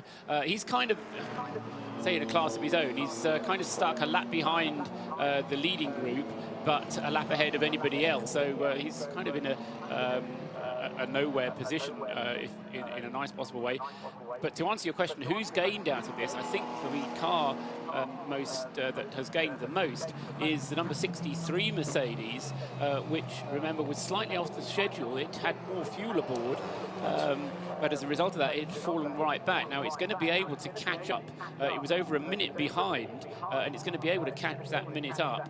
And the other thing who's going to benefit from this is, I'll rephrase that. The person who's going to lose out on this is going to be the number 33 Ferrari, yes, because it had opened up a lead of a minute, over a minute. And the good news is Thomas Jäger's got new tyres, remember, and Berdo's on the second stint. Second stint of his same set of tyres. Now, the way it's going to be interesting to see how it pans out is if the safety car picks up the leader, everybody will bunch up behind him. Now, I'm going to offer, and I'm going to bow to the gentleman on my right, Mark Walker, because the tyre marks in the gravel were from the Seat and not from the Ferrari, which is left in the middle of the road. But that was the car that was tangled with by John Bowe in the 88 car. Andrew Tester, part of the Midweek Motorsport Listeners Collective, who I finally got to shake his hand last night, thanks to everyone who turned out down at the Oxford for what was a very nice social evening between the Radio Le Mans and Midweek Motorsport Collective, or some of them at least. I think we don't need to do that more often, John. Yes, absolutely, Paul. He's up there and has tweeted to @Radio Le Mans and @Specutainment to that effect. Andrew, thank you very much indeed, and thank you for your welcome to your part of the world. It lives not so very far away from here, almost within walking distance, he said. Not today, he'll have driven. So the John Bowe car is being recovered onto one of these snazzy movable flatbeds that were first seen here on the mountain and have been pretty much adopted by all of the race cars and racetracks around the world over the last few years. Evidence of impact with something very bright red on that Seat, as into the pit lane comes the 16th position, number 48, GB Galvanizing Lamborghini. That's Lambo that's already in the And he's already there, yeah. He drove straight in. It must have been, it was Rugolo that went in the 58 car from 13th position. Bright red machine. I saw something go past me and looked up to see which of the lead cars was coming in. And also in is the 63. Pete Hackett comes in from 3rd position. So, Paul, spot on. Well, this is Mercedes splitting their strategy, or Erebus, I should say, because it's the Erebus Motorsport that are making the decisions, splitting the strategy again. And what they're doing is just topping Peter Hackett off with fuel. They'll lead Thomas Jäger out there because he has gained practically a minute on the race leader. Craig Baird, when he doesn't need the safety car to pick up the leader, has got the safety car picking up the leader. So that's going to squash the lead right down. The purple Porsche Eater, as it's been dubbed, has been thrown back out by Erebus Motorsport. 10 seconds of fuel and a little bit of what I think was water rather than oil. That is wholesale damage on the back of the Ferrari. The right rear was towing way in, and the left rear looks a lot uglier, so that's taken a big lick with the wall. Yes, sadly, I don't think we've got a chance to look at that because we were following one of the class leaders up to that point. It happened right in front of us, but I'm pretty certain now that what we can assume from the evidence is that Seat and John Bowe's 88 Ferrari, who is having no luck but bad luck this weekend. And we've said it earlier in the commentary, but it bears repeating again if you are just joining us. Little mistakes nowadays in endurance racing, any form of endurance racing, whether it's Le Mans, the Nürburgring 24 here at Mount Panorama, you just can't afford them. And they broke out of their bracket in qualifying, gave themselves a 50-kilo penalty, and they've really been chasing the bus since then. Absolutely. in that mess up on top of the mountain, can I put a shout out to the marshals? Absolutely. They were right on top of that, weren't they? They had the yellow flags waving. Everyone was able to see that and slow down. And kudos too to the drivers for actually heeding the messages, you know. This is one of those circuits, though, Mark, isn't it? A bit like the Nürburgring, where the consequences of not heeding the flags are almost unthinkable. At the Nürburgring, there's no full course cautions because of the length of the track, and they do some quite serious track work and mending of the arm core under local yellows, sometimes with intervention vehicles there. And every marshal is a judge of fact, and anybody who goes through a speed that marshal deems to be too quick is likely to get a very punitive penalty, and the drivers, I think, respect that. And this is another circuit where these guys understand that the marshals are there for their safety, and they have to work with them. And I said earlier on about it being the best seat in the house if you go marshalling. There's nothing better than knowing if you've got limited driving talent like me, and even more limited funding, then I'm never going to drive at an international level. But you can get involved in an international event by going out and supporting your local motor club and going marshalling. We're under our 7th now full course caution here at the 2013 Liqui-Moly 12 Hours of Bathurst. We'll be back in time to see the racing recommence. Don't worry, you won't miss any of the action here from Mount Panorama. Am I right in saying this is the 7th? You were spot on, John. Yeah. I sort of said it kind of slightly quickly. Yeah, no, you were. I try to keep a running ticker, if you like, in my head. So 7th full course caution. And in total, it's been over an hour and a half now behind the safety car, which is not as bad as it was earlier on in the race. No. We've had some good long periods of green flag. And the thing that I like is that when we've had the safety car, they've been big accidents. They've been unquestionable need for the safety car. It's not just been a bumper lying on the road somewhere or a bit of debris that the marshals need to remove. They've covered that off. We've had local cautions where we can get away with local cautions, but for the bigger incidents when the track has been blocked, then we've had a full course caution, and that's the way it should be run. And we've got back to green flag racing very quickly. The essence of this circuit being so tight and being enclosed means that if you have a multiple car accident, it does take a wee while to get them onto the flatbeds. You can't just haul them off to the side of the track because of what Mark was saying earlier on. It's enclosed by 4-foot high concrete walls. There's not places to crane them out the way as there would be at, say, Macau or any other street circuit, Monaco, Baltimore, any of the places that we go to. So it's a flatbed job. Get them on there, get them back in the back of the paddock, and let's go green again. And in fact, that's exactly what's going to happen as the Darrell Lea GTR pace car has its lights out. And the safety car, should I say, is now coming down Conrod Straight. Everybody starting the left and right weaving, because clearly in these temperatures they need to get some tyre temp. Actually, it's more likely that they are cleaning the tyres off rather than trying to get temp in them, because weaving left and right really doesn't do that. If you just accelerate and brake hard, particularly on the GT3 cars, you'll get a bit more heat radiating through the rims. We have got the leader, Craig Baird, right up behind the safety car, which will pull off left-handed into the pit lane as he comes down through the chase this time around. I'm trying to see where the second place car is. There is Thomas Jaeger going through in the 36, but that battle for second and third, Paul, is going to be the interesting one through the traffic. For third and fourth. Third and fourth, excuse me, Christopherson and Holdsworth. Exactly, the Audi and the purple Mercedes. Yes. Yeah, I mean, there's about 10 cars or so that Thomas Jaeger's going to try and deal with, and the danger that Jaeger faces, of course, is that he's a bit too eager off the line, because you're not even allowed to overlap. It's not a question of not even overtaking the car in front. You're not even allowed to overlap the car in front. So you have to be a little bit cautious as the green flag is shown. And Craig Baird then opens up a useful little margin as he comes down to that final corner. Manna from heaven for Bairdo, because he's got a whole gaggle of touring class cars as he screams by us, or at least the Ferrari does. And one of the lower placed Audi's just gone through. I think that was the 12 car that went through in front of us. And now that battle for third and fourth. Where is Christopherson? I'm looking across to the right to see him. Here he comes, the white, yellow and black machine coming up the inside, and he's Holdsworth right there, you know, as they go in the 23. Brendan Hartley with the United Autosports colours around him in the Audi. He's picking his way back through traffic. He is just off the lead lap by, what, 4 laps now, as there's a slow BMW on the mountain straight. Drivers right, and everyone's going to have to keep their wits about them there as the pack comes through. My goodness, and that's where racing drivers earn their money, Mark. Oh, hold your breath there as the GWS 335i BMW there had more dramas. They've had a fraught week here at the mountain for the local team, but everyone seems to be sorting themselves out as they head up to the cutting on this first racing lap. There's Christopherson up the inside of the Aston. Great to see the Aston back out there. Yeah. Bit of a bottleneck, they try and sort themselves out through the cutting. It's such a dangerous time on the restart. Yellows breed yellows, cautions breed cautions. Whichever way you look at it, it is true, because you're bunching everybody up. You've lost a bit of tyre temper, a bit of pressure. Some people perhaps have an issue that they weren't aware of until they've slowed down. And then you get all this that we're seeing now with Brendan Hartley having to do some masterful overtaking. And here comes the Christopherson car, and Hartley's there now. He's got a faster car behind him. Hartley's trying to make his way back up and maybe get a lap back, but what he's got now is the third place Christopherson car, the Phoenix Racing Machine, right up his tailpipes.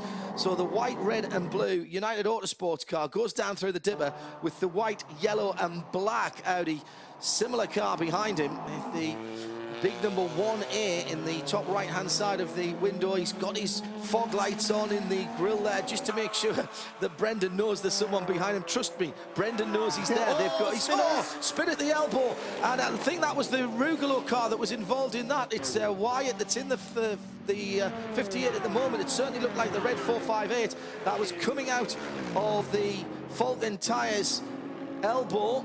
There was a white car involved. I'm not sure what it was.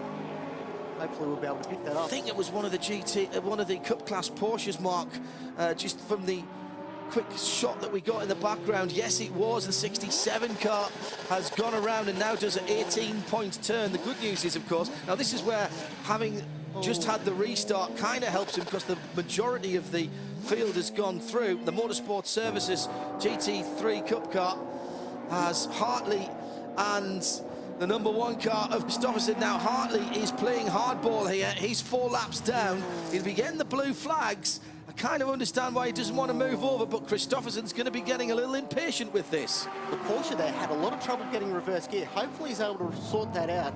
He's got about 2 minutes before the field heads to Forest Elbow.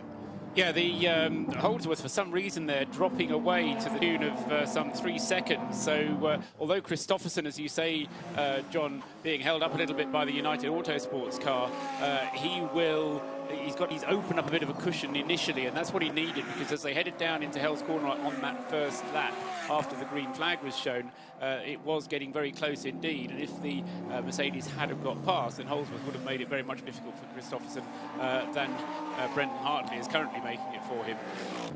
Yes, they are coming to the scene of the crime on the previous lap. We'll get down to the Falcon Tyres elbow in just a wee moment or two. Flag. And the yellow flags are out again. This will be our 8th. See, I can work that out. I remember last one was the 7th, and it is for that Motorsport Services car. Mark Walker absolutely spot on. Reverse gear being an issue with that car, and again the access getting to... You can't ask marshals to go out and try and pull that car on a live racetrack. That's absolutely the right thing to do. He's round the corner onto the smaller part of the wall, and that completely blind from where you turn in to the Falcon Tyres elbow, the left-hander at the start, effectively, of the Conrod Straight. And what we probably can't see from that picture, slightly to the left and further up the hill, there'll be marshals pushing people out virtually with hand signals to tell them that there's somebody stranded on the inside. The guys in the pit lane are seeing the same pictures as we are, but it's not that easy to get full radio reception around this circuit, Mark, and this part particularly, where you're over the top of the hill from the pits, is actually one of the radio black spots. Absolutely. I mean, you see at the Fiat Supercar race here in October, the teams have massive great poles with aerials on the top of them to try and aid with that reception around the hill, but that is a definite black spot there at the top of Conrod Straight. The most important corner on the circuit, and it's right on race line. No way known you could leave that car there. No, absolutely. Agreed. And again, Paul was saying it earlier on, you know, there's not been any contentious use of full course caution. You can't argue with that one iota. The only thing you can do is to say, did the car have a working reverse gear? Because it should have a working reverse gear in order to conform with the regulations. And clearly it may have been a clutch problem rather than a gear problem. But it also might be a driver problem because, this is not to be critical to whoever is in that 67 car at the moment, but it's seldom you even think about asking where reverse is. And as I went into my very first motor race, and the two things I forgot to ask was, what revs do I need to use to get it off the line, and where's reverse? And sometimes these cars have an interlock switch that has to come off. Stops it going in by accident. Correct. Yeah. And if you don't know how that operates and whether you've got to do that with the clutch in or the clutch out or engine started or not, it can be a little bit difficult. So in that driver's defence, he just may not have asked that. I'll grant you that, yeah, absolutely. The other thing I was going to say is that talking of who will gain the advantage, of course, we've only just had the safety car release the cars, but importantly, from Thomas Jaeger's point of view, all those cars that were between him and Craig Baird have now gone, or all but one of them have, because the number 81 Audi is still in there. But if you, so apart from that one car, we've now just got one car separating the two lead cars. So once the safety car gathers them up, again, assuming that he's going to pick up the leader, and once he has done, as long as he keeps him behind, doesn't wave him past, then we'll get to the situation where the race will resume with Thomas Jaeger all but on the rear bumper of the Clearwater Ferrari number 33, and none of them, needless to say, none of them coming into the pits. No point in coming into the pits at the moment because they've all fairly recently refueled. In terms of who will be next in, the one with the least fuel aboard is actually the car that leads the race, the Ferrari. That is the car with the least fuel on board, and will be the one to come in next, but it won't be coming in for at least another 15 laps, I would say. So we've got a good long time after it runs green before we get another set of fueling stops. John. So it's the Motorsport Services car spinning at the Falcon Tyres elbow and being unable to reverse itself out that has caused the 8th full course caution. We're behind the Darrell Lee GTR safety car at the 2013 Liqui-Moly 12 Hours of Bathurst. Well, the 8th full course caution has still got the cars behind the Darrell Lee GTR safety car, and the reason is that the number 67, the Motorsport Services Porsche, has been in the wall at the Falcon Tyres elbow. Phil Hood, with a little help from one of the tow trucks, couldn't find reverse or had an issue perhaps with reverse gear, but he's now pointing in the right direction. He and the tow truck head off down Conrod Straight and back towards the pits. He may not even bother coming into the pits there, because I don't think he actually cracked the wall. It's 1 o'clock in the afternoon, and here's your Michelin race update with Darrell Lee, with Pedigree, with Ridges here at Mount Panorama, with Race Fuels, V8 Race and Maguire's. What a first 6 hours of the race we've had here. 7 o'clock this morning, Peter Baumann from Liqui-Moly, Germany, waved the green flag. We've had 8 now yellow flags. This was the Eng BMW going into the wall with a tank slapper at the top of the hill. Then the Schuren BMW, which was leading its class, expiring in the biggest possible way. Great battles throughout the field, including Matt Griffin diving back through the field, and Craig Baird going for the lead at the top of Skyline and pushing through. The Mercedes-Benz just not got the poise at the top of the hill. Craig Baird's done a great job since he took over the car from Matt Griffin and leads it. A huge incident. One of the Seats, the 56 car, going off the circuit right at the Castrol Tower, and John Bauer in the 88 Il Bello Rosso Ferrari unable to avoid that car, now back in the paddock. And then that final incident with the 58 Ferrari and that Porsche. Our Michelin update at the halfway point. Safety car lights are out. Stand by to go racing, Paul. Yeah, and the number 67, you called it absolutely right, John. Phil Hood at the wheel of the number 67 Porsche, electing to stay out. So he's kind of going, I don't know if he'll actually catch up with the safety car queue, because the safety car going really quite slowly down the Conrod Straight at the moment. But he was able to stay out there and has been able to carry on. One thing though, it was parked there for such a long time. That's not what you want to do to your race engine halfway through the race, is it? That's true, and also, I mean, those quite how the tyres will have responded to having the car dragged across the tarmac like that. But no, he stayed out there, and he'll maybe decide to come in at the end of this lap after all. But at the moment, he's staying out. In terms of his position, he's quite a long way down anyway, so it's not like he's got a long way to. He's got a place to catch up. He's in 40th place overall, and fairly well down in Class B as well, that car. Green flag though.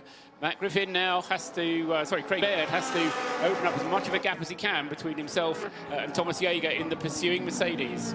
Unfortunately there for Berto, he just didn't have many slower cars between him and the pursuing pack, so it has to work a little bit harder this time, but... Yeah, already on the way up Mountain Straight and going through there in 5th position. It's Mark Kingsley, who's the reserve driver, effectively got into the number 5, the VIP Pet Foods Porsche, after that big Aston Martin incident earlier on, and I think wise move that we got the spare driver in for that. Up to Griffin Bend, 2 wide through there. That is 3 wide through there. That's something I've not seen before. There's problems there for the Equity 1. Audi, though, very slow through Griffiths. We wonder if there is a drama there. He's dropped way off the pace. 3 Audis heading up the hill in absolute harmony. In fact, there's 4 in about 5 cars there at the moment, and Christopherson is the man most likely. He's looking the 3rd of those Audis there to be through. He's still got traffic ahead of him. That's the 3rd place car, and he's got close company with Lee Holdsworth too far behind him there, and he can't afford to give too much ground. He'll have to try and make an overtake here on Brendan Hartley, who is in 9th position and some laps down. And, oh dear, this is all getting a little bit unnecessary as they come across Skyline and through the S's. Oh, it's tight on these restarts. We've seen the yellows breeding yellow flags all day long. Hopefully we can get some nice green flag running here. So we'll see the Audi freight train head down mountain towards Vulcan tyres. Elbow, oh, he has a look up the inside. Christopherson just holding back a little bit there. He senses that these two are fairly willing as they head down Conrod Straight. Christopherson into the draft, really make the move. It's a brave man that goes to driver's right here. Remember, we heard Matt Griffin saying there is a big bump there as you head into the right-hander. It should flat. It's not necessarily flat when you're on the wrong side of the circuit. It's side by side, but Christopherson goes through and he's followed through by the Mercedes. No, not quite. Oh, both of the cars just not riding that bump at all well on driver's right. Exactly what Matt Griffin was telling us earlier on, and Christopherson, for the moment at least, gets a little bit of respite from Lee Holdsworth behind him. He's got the flashes on again with the extra lights in the front of the grille as he comes up again. This is a lapped car, and the frustration, you can almost feel it from here, Mark, can't you, as they go past in front of us down the Liquid Molly Street towards Hell Corner for the 138th time. Oh, the Mercedes has a look up the inside, gets the nose chopped off, no move there, and that'll cost him a bit of pace up Mountain Straight. Really trying to work his way through as Lee Holdsworth, very experienced around Mountain Panorama, fades it over to the inside. He'll make the move stick into Griffiths Bend this time. Not sure what was going on there, Mark, with that Equity 1 Audi. You called it as going slowly. It's carried on round, so maybe he was just being a bit cautious or on the colder tyres. He went to driver's left at Griffin Bend to let those guys through. I'm not sure he actually realised how many of them there were, as through goes Holdsworth to get back onto the tail for the moment, at least going up the cutting. He's got about 4 or 5 cars lengths, maybe a tad more actually, to make up on the Christopherson Audi, who made the best move there, best of the moves through the traffic. Yeah, I think we'll see Christopherson being able to open up the gap between himself and Holdsworth. Before that safety car appeared, we did have the Audi stretching the gap between himself and the Mercedes there. So we've got that gap there expanding. I think we'll see how it goes over the next couple of laps. We can go down into the pits, and Summer, I think, is with Harold Prima. We are live again, and yes, Harold Prima joins me. You just said it's turning very aggressive out there. It is very aggressive. I mean, obviously, there is a lot of safety cars. There are a lot of incidents coming up. So every time safety car comes out, or the car gets really close together, and the cars that are on the same lap, obviously, they get to battle really hard, you know. So it's only 6 hours, and it's really tough fight out there. But Phoenix Racing are navigating it well. You feel fairly confident moving forward? The team is great. I mean, we're doing well on the strategy. We keep out of trouble. So as far as it goes, at the moment, we're looking good. Even though the competition is really hard, you know, obviously you've got a lot of locals that know the circuit really well. So, you know, it needs a perfect race for us to get it, to be able to really, you know, have a win or even a podium is hard out there. But I think the team is doing a really good job. So I think we have a good chance. And the field is narrowing. Anyone that you've particularly got your eyes on as the danger men out there?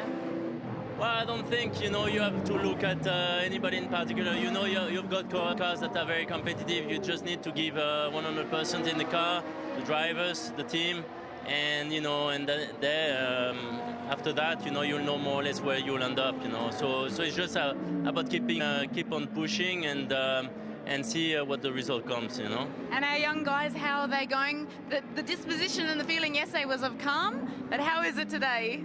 It's all good, you know. They're young, but they have a fair amount of experience, so they're quite good, you know. They're aggressive, but at the same time, they're quite conservative in traffic, don't take too many chances, so it's good. I mean, everybody doing their part of the job here. We see you out there in about 45 minutes. What's the preparation like ahead of that? Well, you need to drink a lot after your stint, obviously, get some food back in, you know, some rest, and get prepared a little bit mentally as well. You seem relaxed. All the best. Yeah, thank you very much. Thank you. Harold Primat down in the Phoenix garage, who's had his first experience of the mountain, and I do not claim any of the good performance that Harold's put in so far on this.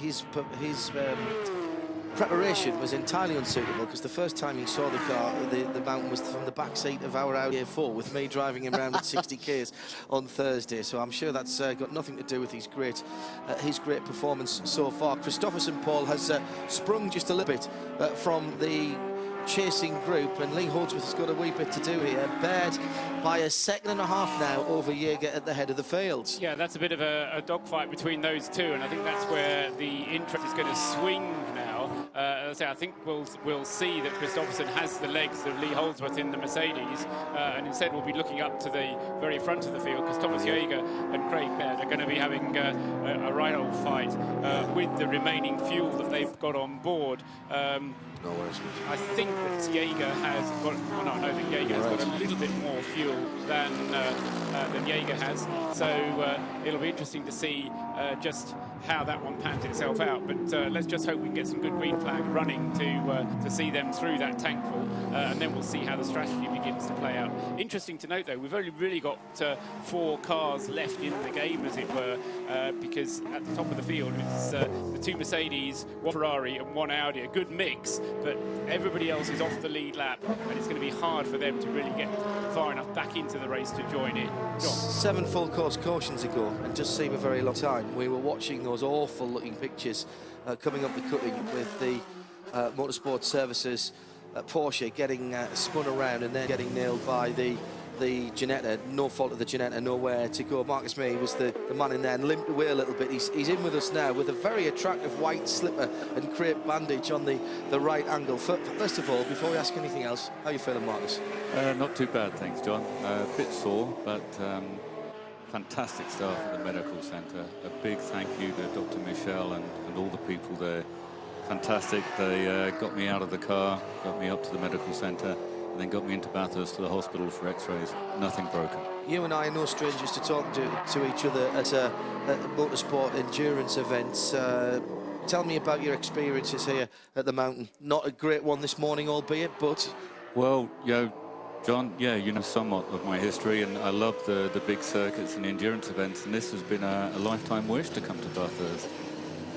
You know, you grow up watching Brocky on TV and all the big names, and you think, my God, you know, and it was my birthday Friday, and to have a birthday here at the mythical circuit was just unbelievable. So it's been great.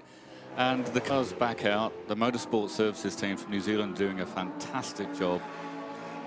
They've got her out. We're running okay. We're running on pace, and we've got a standing driver to take my final shift, because obviously I can't get back in the car. And who's that going to be?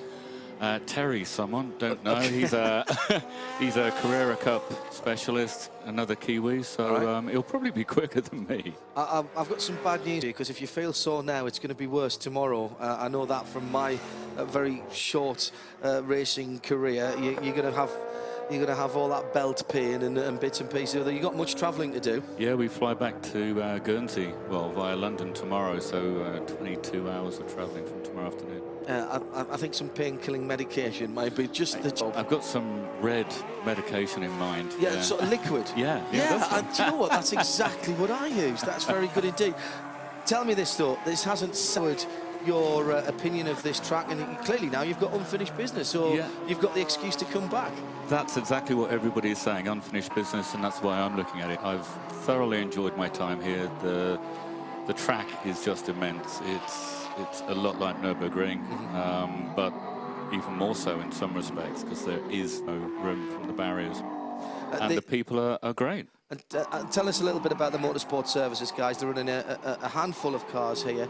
They seem a good bunch of guys. Fantastically well prepared, hard working as you can imagine. They've got 3 Porsche 997s and 3 Seat Leons. And the guys have just been working around the clock, changing engines, gearboxes, suspension. I mean, they just haven't stopped. The 997 is in this Class B. It's effectively become a 997 Cup class on its own. There are other cars that are eligible for that, but a suitable car for the mountain. You were enjoying your time in it? I was. I was not looking forward to the prospect of rain later on, because, you know, as you're well aware, the Porsche Cup cars have no anti-lock and no traction control. Yeah. So we were definitely going to be at a huge disadvantage compared to the more modern GT3s.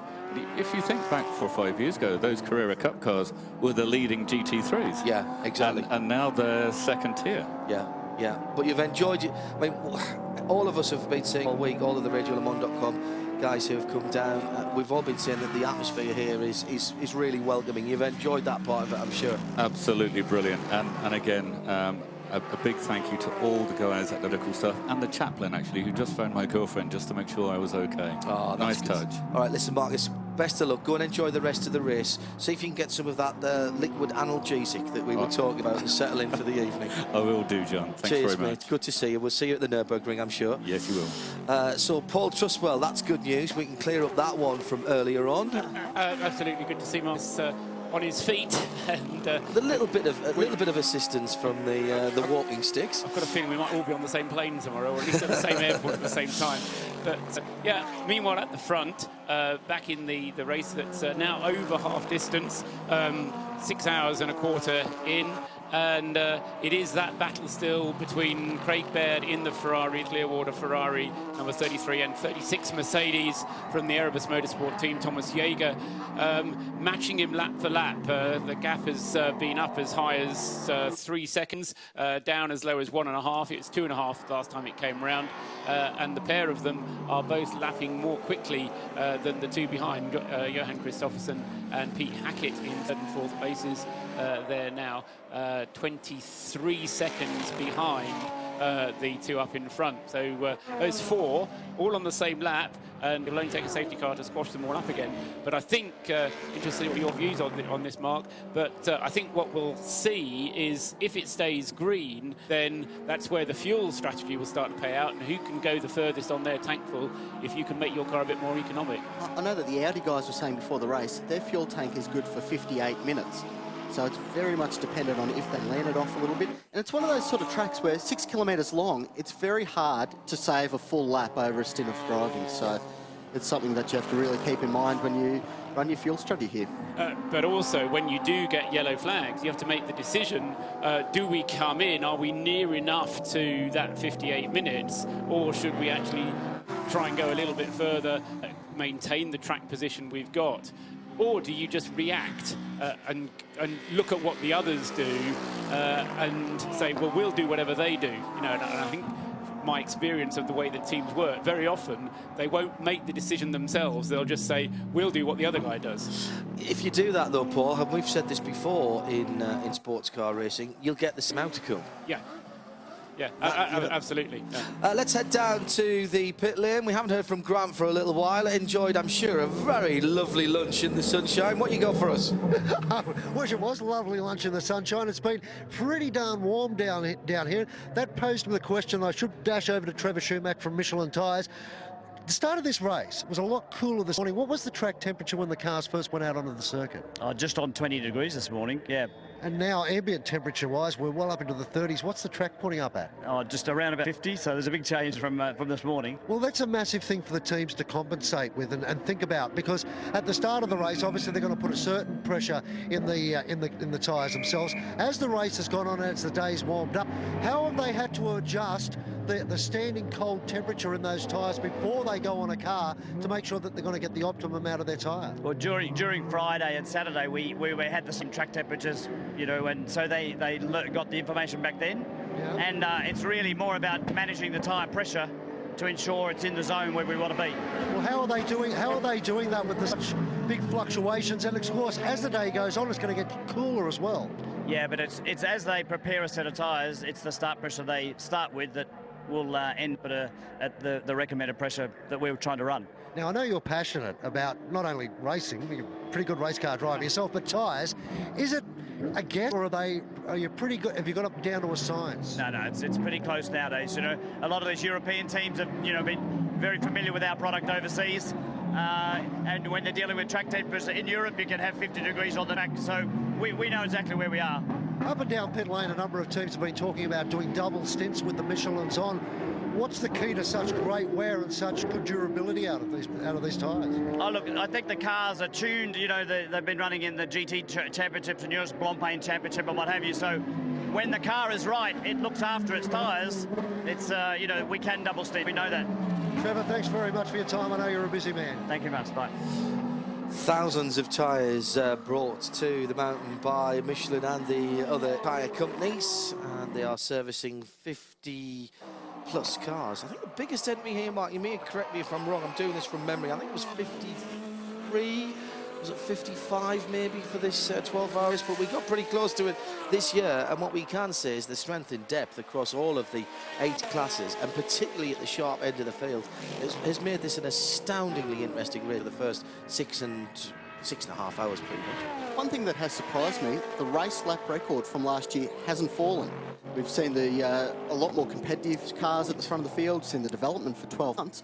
Does that surprise you that these guys haven't been able to go any quicker?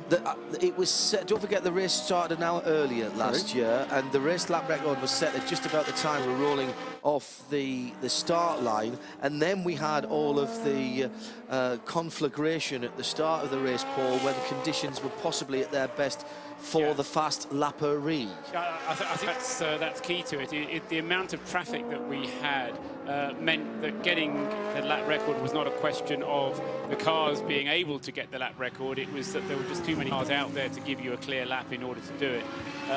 The other factor which possibly affected it was the overnight rain, which will have just put a little green sheen over that rubber that was laid down, and possibly that may have slowed them a touch as well in the really ideal conditions. From at 7 and 8 o'clock. I mean, that said, Matt Griffin's 2:06.8, which is still the fastest lap of the race on lap 59. We're now working lap 145, but he was doing that coming off the back of that restart, that second restart, I think it was. So that was still relatively early in the lap. So that's what, a couple of hours into the race, maybe just a little bit more. That was 10 to 10. Oh, really? It was that late? The 2 minute 6.8714 was at 9:48. 10 minutes to 10. So it's entirely possible that, I mean, that car, that Ferrari, which seems to be the fastest car out there, no question about it, that Ferrari might well be in a position to go quickly towards the end of the race. It may have to go quickly towards the end of the race. And of course, by the end of the race, it'll be getting darker. The air will be getting, the air will be getting a little bit thicker. It'll be getting cooler. And who knows, we may actually see a record attempt towards the end when the track will be emptier as well, because attrition will play part. And the thing too is all these leading cars will have their gun drivers in for that sprint to the checkered flag. I mean, we saw it the other week at Daytona when they all pulled out their A-grade drivers for that run to the finish, which is going to prove to be very fascinating here this afternoon, I'm sure. in the nicest possible way. I hope it doesn't actually come down to that, because I'd like it to be a proper, yes, it will be a gun to the flag, but I'd like it to be a proper full, green run to the flag. John? The D-class leader with... that was the Heritage car, the Dean Heritage car that we talked to a bit earlier on. Coming in from 26th position, that Maximum Motorsport car, with the New South Wales-based driver Angus Kennard bringing in the Subaru, the WRX. Great looking little car. Still going well, still just turning the laps. You broke my heart when you said that they're discontinuing it. No, absolutely. Certainly in the UK. Certainly in the UK. The era of the Scooby WRX versus the Mitsubishi Evo. The Evo stopped at 10, of course, a couple of years ago now, and it looks like the WRX, certainly in the UK, is going down the same line as about to be retired. Paul. Yeah, just looking at the gap that's sprung up now, that has established itself between the Phoenix Audi. Johan Kristoffersen is now to the tune of 8 seconds clear of Peter Hackett in the Mercedes. The other thing we need to just keep an eye on is the fuel usage. They're currently, as you were saying a moment ago, John, 145 laps in the bag. They're on their 146th lap now. I think Craig Baird will be in at the earliest on lap 150. So he's got fuel for another 4 or 5 laps. Depends a little bit if he was able to save fuel whilst the safety car was out. And this is what Mark and I were talking about a little while ago.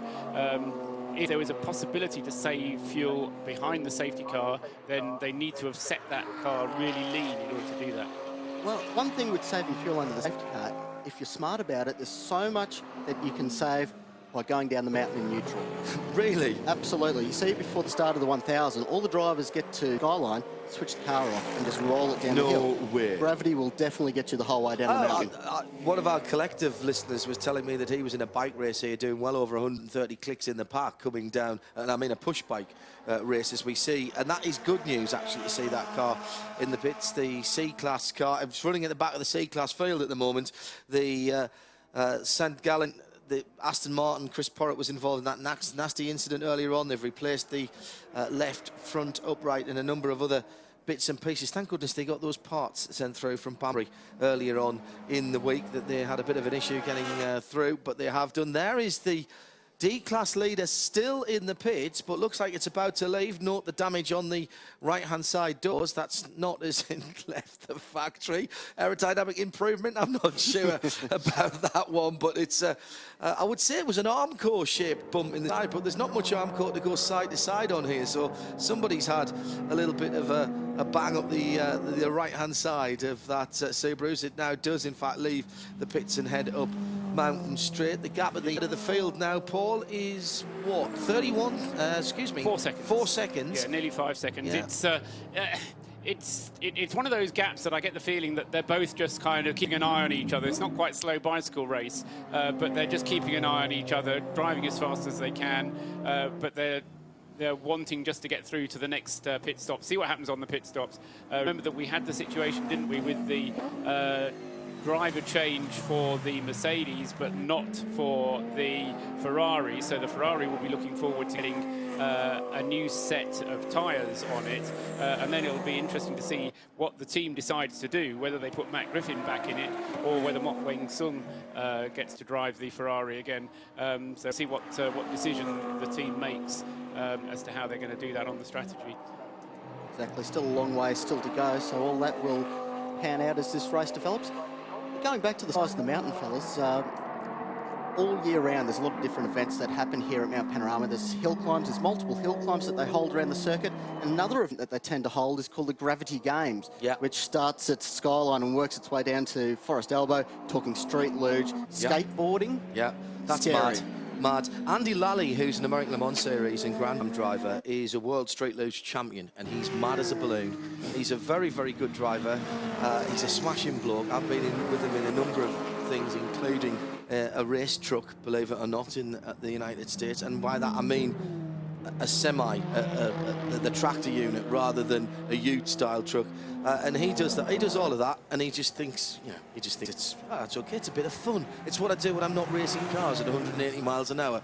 I throw myself down impossible gradients on a piece of plywood with wheels on it. It's nonsense. Let's be honest. Never trust anything that doesn't have a handbrake. Horses, canoes, skateboards. Really.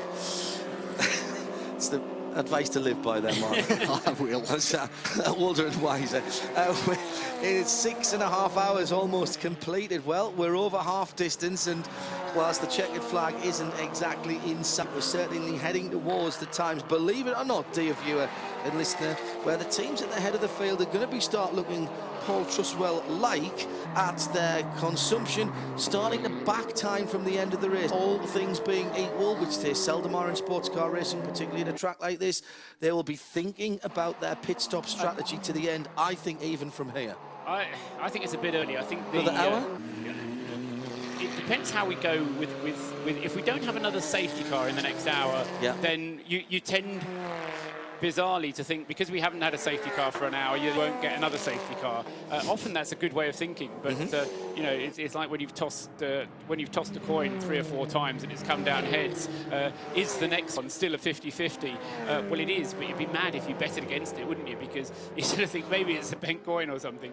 But it's as I say, if we get a long period of green, then I think you will start working out backwards. But one of the issues of this race, I mean, Matt referred to it when Matt Griffin was up here, this fact that you've got to have your other driver in the car for a minimum of 3 hours. So, as I say, for the number 33 team, Mok Weng Sun has to be in for that length of time. You've seen something, John. Tell us about it. I just saw a fire marshal looking interested in the 27 BMW, which is just to our left, but I think they've been stood down for the moment. A couple of guys just moving across and now being told that they're not needed. Meantime, this is a significant development as the leader of the motor race is in the pits. The Liquid Moly 12 Hours of Bathurst for 2013 has Craig Baird at position number 1. He has crossed the line, so he still scored as the leader. Of course, Thomas Yeager's already gone through,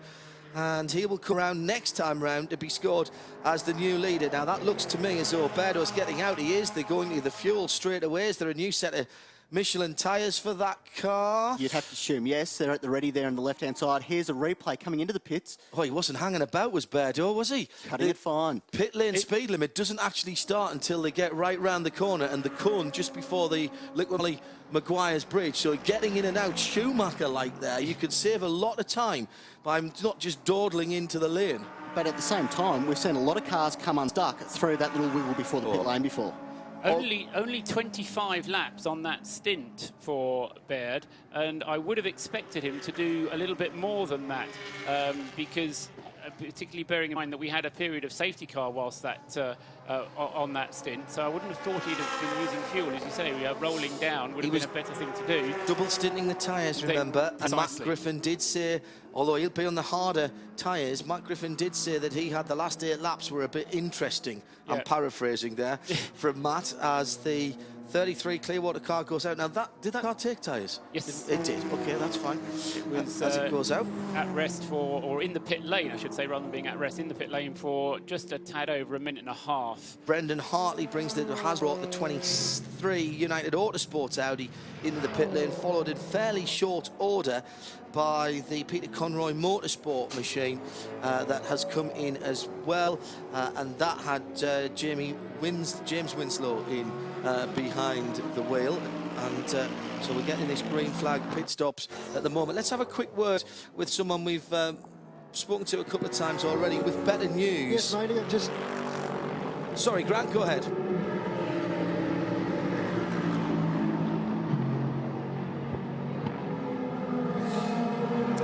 So let's just have a quick word with Chris Porritt, who joins us again from Aston Martin. Good to see the car out and running again. Obviously, you're many laps down, but it's never over till it's over, and whether the silverware at stake or not, you want to get to the end of an endurance race, don't you? Yeah, we do. I mean, we've obviously got the car running again. There's not a great deal of chance of actually picking anything up, but it's more about the pride now, isn't it, and making sure that you can get the car to the end. Car is absolutely fine. It does everything it should. What was the list of parts and work to be done? It seemed Front extensive. left-hand corner completely replaced, so upper lower wishbone and the upright brake disc, brake caliper, brake wiring harness, and then on the rear, similar sort of thing. The Michelin rate update for the class leaders has Thomas Jaeger leading in the Mercedes-Benz. On the pit stops, he also won in the Darrell Lee Class A, in the Pedigree Class B Porsche. 8th position overall for the number 12 ASM BRM Motorsport Blundstone GT3 machine. The Ridges Class Invitation 3 next up as we go down through the positions. 16th position overall now for the number 44 Holden. In 18th position, the V8 Race Class Invitation 1, the Lotus, the Peter Story 60 car. In 27th position has the Race Fuels Class Invitation 2 leader, and that is the Holden as well. Now that is a change since last time around.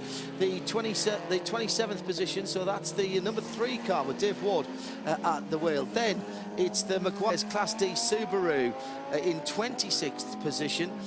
In Maguire's Class C, it's the Lotus still in 25th position. Good luck to them, they've had a good run. And finally, the Class E leader is in 27th position, the Holden, and that rounds up your Michelin race update with problems for one of those cars that we were talking about. I think that is the 26. That is the Venter car, so that is actually second place in Class E, battling with Dave Ward in 27th and 28th positions, and he was just 12 seconds behind the leader at the start of the lap. That's dropped away a little bit because there's something quite fundamental missing from left rear of that car. He's off to driver's left down the Conrod Straight, trying to get the orange left corner on the grass. Now he's lost. In fact, he's got problems both front and rear on that, for my money. It looks like he's been into the wall somewhere. Well, let's stop speculating and we'll have a wee... Oh dear, the wheel's gone completely. That is not as it was when it left Stuttgart. That has been somewhat modified, and it might save a little bit of weight, but traction is suffering there, I would say. The whole wheel has gone from the left rear. He's fairly trucking on down towards the chase. He's got about 250 metres before he's in the lane here. The GWS personnel, BMW number 26, it's pitted just underneath us. Not long since that car has left. Remember, we were just saying that that car had the interest of some of the fire marshals before it left pit lane a little while ago, Paul. Just quickly to mention, whilst we're following this one, we didn't mention it before, the number 33 Ferrari, the Clearwater racing car, now has Mok Weng Sun behind the wheel. They've decided to go for it, and so Weng Sun is the driver. He's fallen back to 4th place and is just a minute behind Thomas Jaeger, but Jaeger is going to be bound for the pits very shortly. He needs fuel. Paul? Yes, John. Here's the incident. Oh, it's fallen off of its own accord. He didn't hit the wall. Is that the tyre that's gone first? That doesn't look like it's got a wheel on that. How very bizarre. I'm not sure I've seen anything like that. His 24 teammate has just pulled it in front of us. The tyre is rolling down. No, that is the wheel. The wheel has gone in its entirety, and that was not contact with the wall. That was the wheel making its bid for freedom. Sadly, not getting a better lap time, but even so, it was well down. It was doing the gravity games on its own. We were talking about that earlier on. And, well, that's going to be a long old haul back for the 26 car. The 27 running a little better now after its issues with the ECU earlier on. Meantime, Thomas Jaeger leads the motor race and heads up the mountain one more time. 152nd time through the right-hander at Griffin. And Christopherson now something in the region of half a minute behind the leader. Hackett a further 7 seconds behind in the 63, and then it's Weng in the 4th position in the 33, the Clearwater Ferrari that's been leading for such a long time, and back another minute or so, so a minute 32. What's that?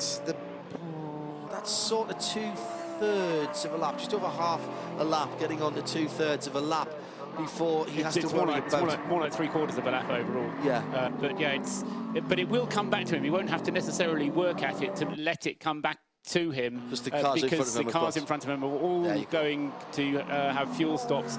I would say within the next 5 laps, all 3 of them have fuel stops. Thanks to Mark Walker, he's off for a quick blow, and back is Crailsey with us. Did you enjoy the time? Just out making sure our media were out in the Liquimoli 12-hour media centre here, but I brought a special guest back, gentlemen, with me. Bumped into him in the paddock. He's here sightseeing ahead of October this year. Come and stand next to us. We'll have a chat. Murrow Engel, who is a new addition to the V8 Supercars field for Erebus Motorsport. Murrow, welcome to Australian motor racing for starters. Nice to have you here. Yeah, it's great to be here. Thanks. No, look, it's awesome to be here. I'm really happy to be on board with Erebus in the V8 Supercar. Your introduction to Australia came last year in GT. You were part of I guess we call it the input program. We had a couple of visiting drivers come and drive, and you raced Craig Lowndes at Phillip Island. So you've already had a bit of an introduction to the V8 supercar scene, but what are your thoughts about coming back and racing here full time? A different change of career for you? Oh, look, it's mega. I mean, the experience I had with Erebus at Phillip Island, racing Craig Lowndes, as you mentioned, was great. It was just a really nice event. The spirit in the team, you could really feel it, working so professionally, so hard, and to be able to come out that weekend with the pole position, the lap record, which did get taken off us, but we had it for a night at least, and the round win and the win on Sunday was just great. Yeah, when we first talked about the V8 program, yeah, I was like, okay, right, this is amazing. I'd love to be part of it. I think this is a great project, a really ambitious one that Betty has started here, and I fully believe in it. I believe we can make this successful. We will need a little bit of time. Just be a little bit patient. A bit of a character, is that right? Betty is awesome. Look, I mean, it's quite simple. Betty has a vision there, and she wants to achieve that. Everything else goes below that. You know, that's the prime aim, and that's exactly the type of person every driver can wish for as a team owner. I'd like to get your thoughts on this place for starters. You'll be here in about 8 months' time, in that one weekend in October that is our pinnacle of Australian motorsport. But what are your thoughts of Mount Panorama? Oh, look, I mean, this is obviously the equivalent of the Nordschleife in Germany. This is what you have here. It's amazing. Just looking at the footage so far, it's daunting. So in every respect, I think it lives up to its name, and I can't wait to take a car out on it. You know, it's really itching. I keep walking around with my hands in my pockets because they want to get on a wheel. What are you here for this weekend? Just meet the team, observe, become part of the program. What's this weekend for you as part of your year? Oh, look, I mean, Tim and Lee, some of my teammates in V8 Supercars, are racing quite successfully, as I might say. You know, it's great to be here to support them, support Erebus, the team. It's one big family, you know. I mean, we have Erebus V8, we have Erebus GT, and I think you know, the support goes both ways. Was the a temptation for you to race here this weekend to get some experience on the mountain? Well, look, obviously, I mean, now being here, I'd obviously like to be in a car, but I'm just coming here only last week Sunday. It's, you know, even the way it's been done. And one quick question, we saw Alex Primar come into the series last year and had some very good performances, but struggled a little bit here or there. Is this the right time for you to come in with the car of the future? Look, I think for first, I mean, it's hard for me to comment on any other drivers because there's much more to results than just looking at a result sheet. So our focus will really be on ourselves, on myself and for me, to try and focus on that, get the maximum result. In terms of car of the future, I think it's a good time for me to come in. I think, to answer your question, it'll provide an opportunity. Congratulations, nice to have you here. Welcome to V8 Supercars in Australian Motorsport. To follow up further on that, Grant Boyden is down in pit lane with your new team boss. Let's go down to Boydo. A bit of a character? A bit of a character, Betty, that's how they're describing you. A fair summation? Oh, definitely. I'd rather be a character than a very boring owner. Well, you've done an amazing thing in motorsport. Years ago, you started off with a small company, Cactus Communications, sponsored Peter Hackett, and now look at this, Erebus Racing. You've got this enormous outfit. You've just taken over control of Stone Brothers Racing. We're in a partnership there. I mean, you must be amazed at what you've achieved just in motorsport alone. If someone told me I'd be doing this 12 months ago, I would probably put them in the loony bin. And now I've got 70-odd staff. Cannot remember their names. Well, let's be honest, your room at the loony bin's right next door to mine because we are both mad about this sport of motorsport. But what is it with you? What is it that's made you invest so much, not just money, but time? Do you know, it's not actually the racing. Well, it is the racing. It's the speed. It's the engine. It's the... Because you need a driver. But for me, it's about the machine. It's about the speed. It's about what can come out of it. At the start of this race, just before it got underway, we were having a chat with you. You were somewhat reserved. Daniel was a bit more flamboyant. He said, 1-1-2, we know we can do it. You know, one of your cars out in front at the moment, the other in third. Is this achievable? As I've told everyone else, it's an 11-hour qualifying race, and then you have a 1-hour race. That's what it is, and it was like it last year. As long as you finish qualifying at the end of 11 hours, you're in the race. We'll keep it, fingers crossed for you, Benny. Thank you very much. Let's stay in the pit lane, and a gentleman who's probably a little bit sore at the moment, John Bowe, had a huge incident in the 88 Del Bello Rosso Ferrari in summer, is down there in the pit lane. Yes, John Bowe joins me, and John, I love speaking to you, but this time is not so good. Well, You're not only a broken car, but your body's not holding up too good either. oh, what are you saying? No, Body's not that you're in great shape, but tell us about what happened. well, I've got a bit of a sore neck because I had quite an impact with the fence. So, you know, that's one of the things about Bathurst, I guess. It's unforgiving, and I was past. I thought I was clear of a slower car, one of those Seats. Is that how you say it? Spanish. I don't know whether it was a Spanish driver. He drove like a Spanish person anyway. It didn't make you very happy. No, and he wasn't. He's not on my Christmas card list. But he's clipped the rear of me and turned me the opposite way to the track, and it's gone across the road and hit the fence pretty hard, probably at, I don't know, 180, 200 kilometres an hour. So it gives your neck a bit of a rattle round. So yeah, I'm a bit sore, but I'm grateful I'm still here, to be honest. And you're always lovely to talk to, but the disappointment factor... You're great yourself. The disappointment factor is huge, and you never get used to it. No, I don't. I've been coming here a long time. I first raced here in 1985. I've been coming here twice a year since the 12-hour started, and you know, I've had great moments here, and I've had really disappointing moments, and this isn't, you know, a really disappointing moment. The guys from Maranello, they're nice people. They're my friends. Peter Edwards is my friend.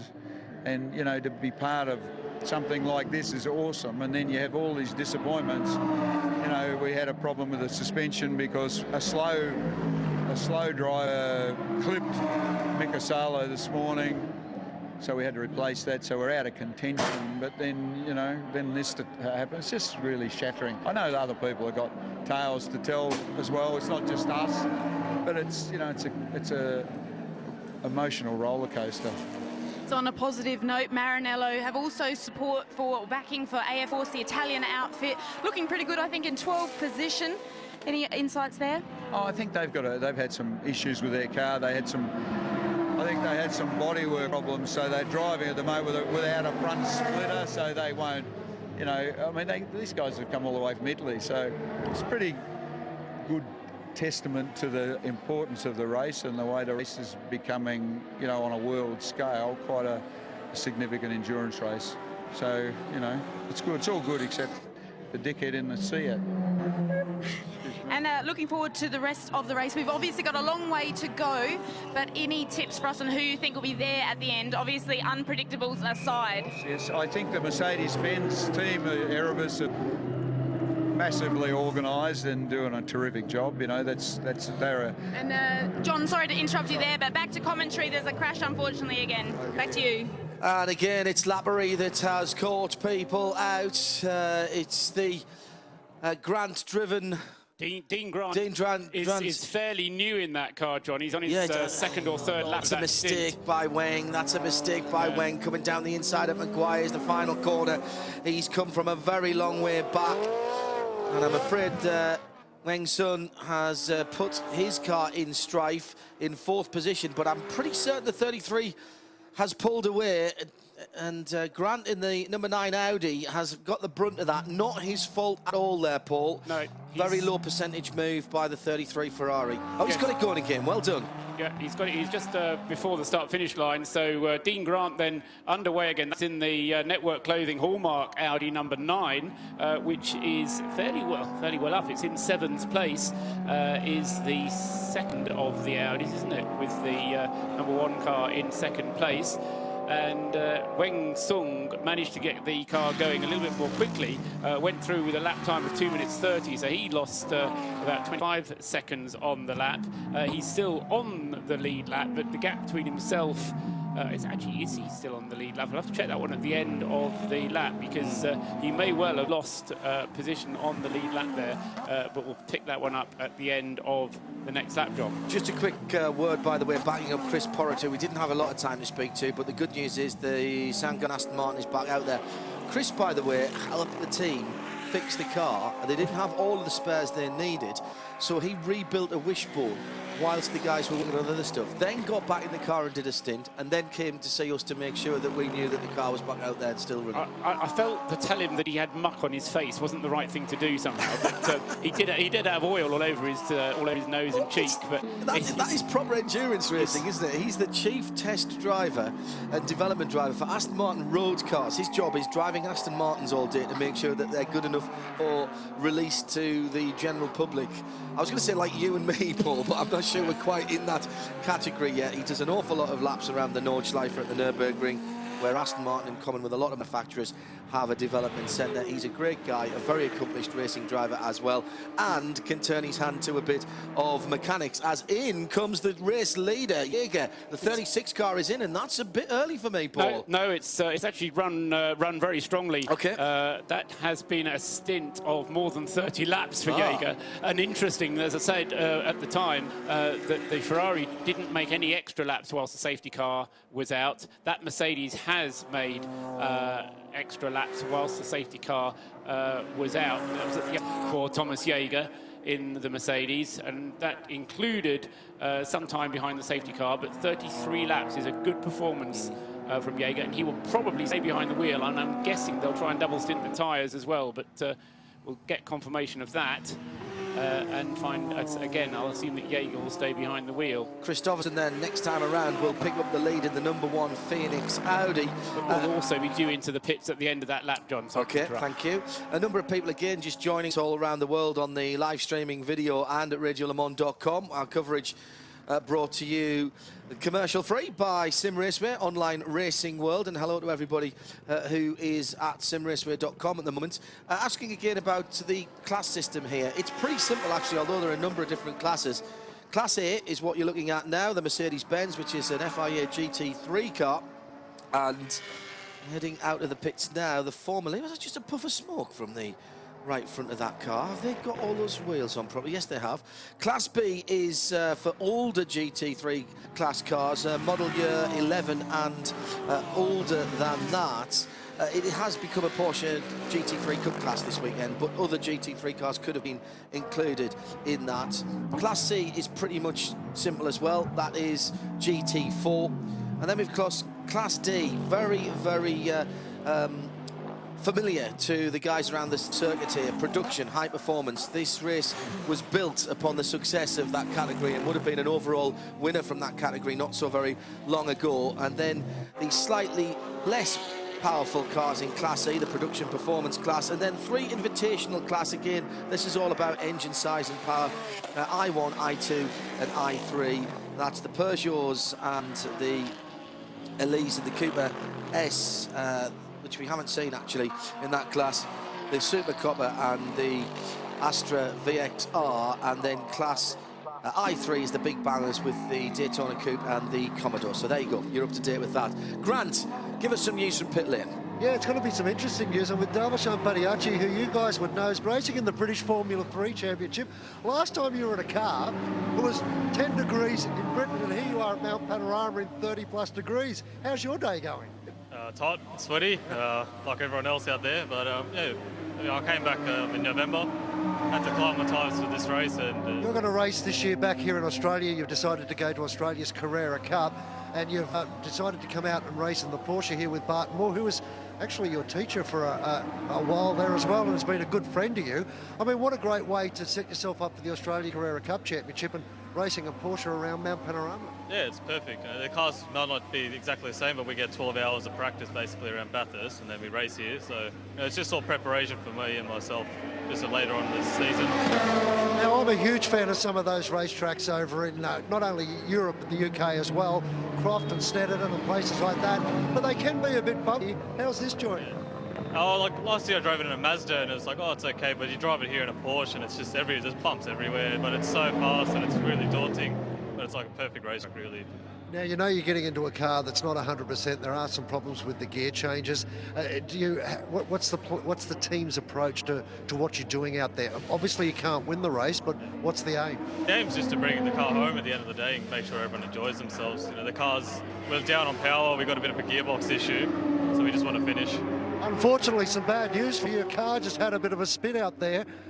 We just saw it up on the TV. Just a minor issue going into turn one. That's not what you want. No, at least he's having a go at it, but no, the car's out there and running, that's all we want. All the drivers are driving. Who's in it at the moment? Aaron Zerabos, isn't he? So Aaron Zerabos is in the car, and then my dad will hopefully finish the race when we get there, which is fingers crossed. Well, good luck when you get out there in a couple of minutes. All right, thanks. Yeah, irony of ironies, of course. We're talking to him and his car ends up going straight on at Hell Corner. We've got Richard back in the booth. The lead has come all the way down again to just mere tenths of a second, so we'll keep an eye on that. But we do have a distinguished guest with us because we have the Mayor of Bathurst, Councillor Monica Morse. Your Worship, thanks for joining us. Oh, it's great fun to be here. What a wonderful day. I love it. This event's grown and grown, and this year it's taken a massive step forward. You must be really pleased to have another growing event for the Bathurst Regional Council area. It's very exciting and it's very different because we've had the long weekend in October, which is tribal. This is real motor car racing. It is so exciting. There's all these fantastic cars. They are so exciting. They're so fast. I mean, Ferraris. Whoa, lovely. You're only elected late last year. How's the start of the term been? It's been very interesting, but I have been involved with motor racing in Mount Panorama for a long time, so it's not new to me, but this is new, the excitement, quite honestly, the money and resources that's here. It is so exciting, and they're fast. You've got some new fans with our friends in the commentary box here. John, in particular, I think, has been cheerleading a lot. You've come to love this place very quickly, have you not? Yeah, you know, the thing is, I know that this place was a council project from the start, wasn't it? It was Mayor Griffin who came up with the idea of building the scenic road that became the fabulous Mount Panorama circuit. I'm not sure you're aware of this, but the attitude towards motor racing back in Europe and particularly the UK is very different. And we're standing in a building now that was built with regional and local council money because you understand the value of motor racing and the events you have here. How big a part of the local community is the racetrack and the fans that we have out here today? Well, it's huge. We had a study done about 4 years ago of the value of the October, the big weekend, to the region, and it was $54 million brought into the region. We haven't had a study done on that yet, but yeah, I mean, it's big money. It's a lot of people that come, and the money they buy food, they stay in the hotels, but it's the publicity too. I mean, people talk about Bathurst all over the world. You're talking to an international audience right now because we're around the world at radiolemans.com. We're streaming video. In fact, we're up on the video right now, and there are clearly a lot of people who have thought about coming here in the past. It's the other side of the world for me to come down here, but it's worth coming down here not just for the racing, because the surroundings are absolutely heartbreakingly beautiful. They are. We're a small country town, really, when you look at the size of some of the cities and towns in Europe. We've got 35,000 in the city itself, 40,000 in the whole council area. And on the mountain in October, we had 70,000 people, 30,000 camping. So it's big, it's huge. People camp here. Do you ever see a time when it would be, to use a phrase, a difficult sell to keep the council involved in this event? No. Not at all. We love it. We own the track. We're very proud of our engineers who look after the track. It's going to be resurfaced this year, which is very important. You've got to have a special surface on a track like this. People just drive around it. I mean, I have one of the smallest cars you can imagine, and it's scary in that. Tell me about it. Can I just thank you on behalf of all of us at Radio Le Mans, and indeed all of our listeners and viewers around the world, because everybody that we have had dealings with here from the council, and it's hard to bring out one person, but Luke, who's one of your IT guys, has been instrumental in keeping us on the air and getting us on the air this week. They've all been absolutely brilliant. Guys back in Europe will not understand this involvement, and they'll be just shaking their heads, but thank you very much indeed from all of us endurance enthusiasts. We have a different attitude here because we're country, we're friendly. I heard a story yesterday from one of the American pro-ams. He's a rich man, this is his hobby, and he came here, he hadn't been there before, and Craig Lowndes said, come on, I'll take you around, I'll show you the corners, this is what you do on this corner. And he said nowhere else in the world would a driver show the competitor how to do it. Especially the top driver in the sport in Australia. It's fantastic stuff. Your Worship, Councillor Monica Morse, thank you very much indeed. Let's head down to Summer in the pit lane. Who's got James Winslow? James, yes, he joins me now. Just out the car 10 minutes ago. You're pretty exhausted. You got hand cramps. Tell us about the body. Well, I'm pretty exhausted. I think I did 2.5 hours out there, midway through the race, so the hottest part of the day. Cool suits stopped working, radio stopped working, absolutely dehydrated, but the good thing is we're inside the top 8. Car's running like a dream. The handling of the car is fantastic. The Michelin tyre is doing a really good job. Only issue we have is that the engine's getting slightly warm, and the car goes into a limp mode. So if we get over 115 degrees on water temperature, we go into limp mode, and that costs us maybe 3 or 4 seconds a lap. Once it drops back down below the 115, limp mode stops, and then we're on our way again, trying to keep the engine cool. Rob Huff's out there now, 10th position. You're looking good. How will he be feeling? I think he'll be feeling pretty good for now because the handling's good. Hopefully we can get that temperature under control. But Rob's a professional, he's a world champion. I'm sure he can cope with it. And yeah, the race is going to plan at the moment.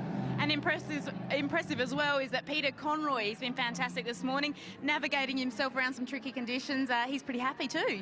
He has, yeah. All 3 of us have managed to keep out of trouble at the moment. It's obviously this race is all about controlling the traffic. The speed difference between the classes is huge, between some classes, so you just got to be smart, think ahead.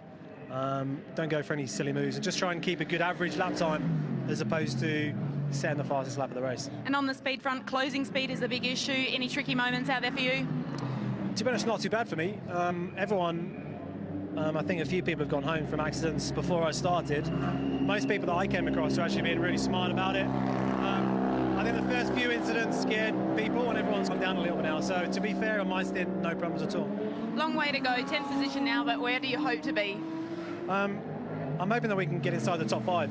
I think we're a pit stop up at the moment. We're looking good. Pete's done, getting on for 2 hours. So to be fair, we're looking pretty good. I'm hoping for a top 5. Great friendship with Rob. Peter's feeling good. I'm sure you can do it. Yeah, well, I think we can. Thanks very much. Back to you. Christian Zugel at the wheel of the 81 car in 14th position. We have had a significant change, Paul, whilst we were talking to Her Worship the Mayor here and looking at what was going on down in the pit lane. Well, there was a list of things that went on, and I'll try and remember what happened. First thing was that Peter Hackett took the lead ahead of Johan Kristoffersen. Kristoffersen drove through to the end of his tank full and has now come in and refueled, and I think they're changing tyres as well on the #1 Phoenix Racing Audi.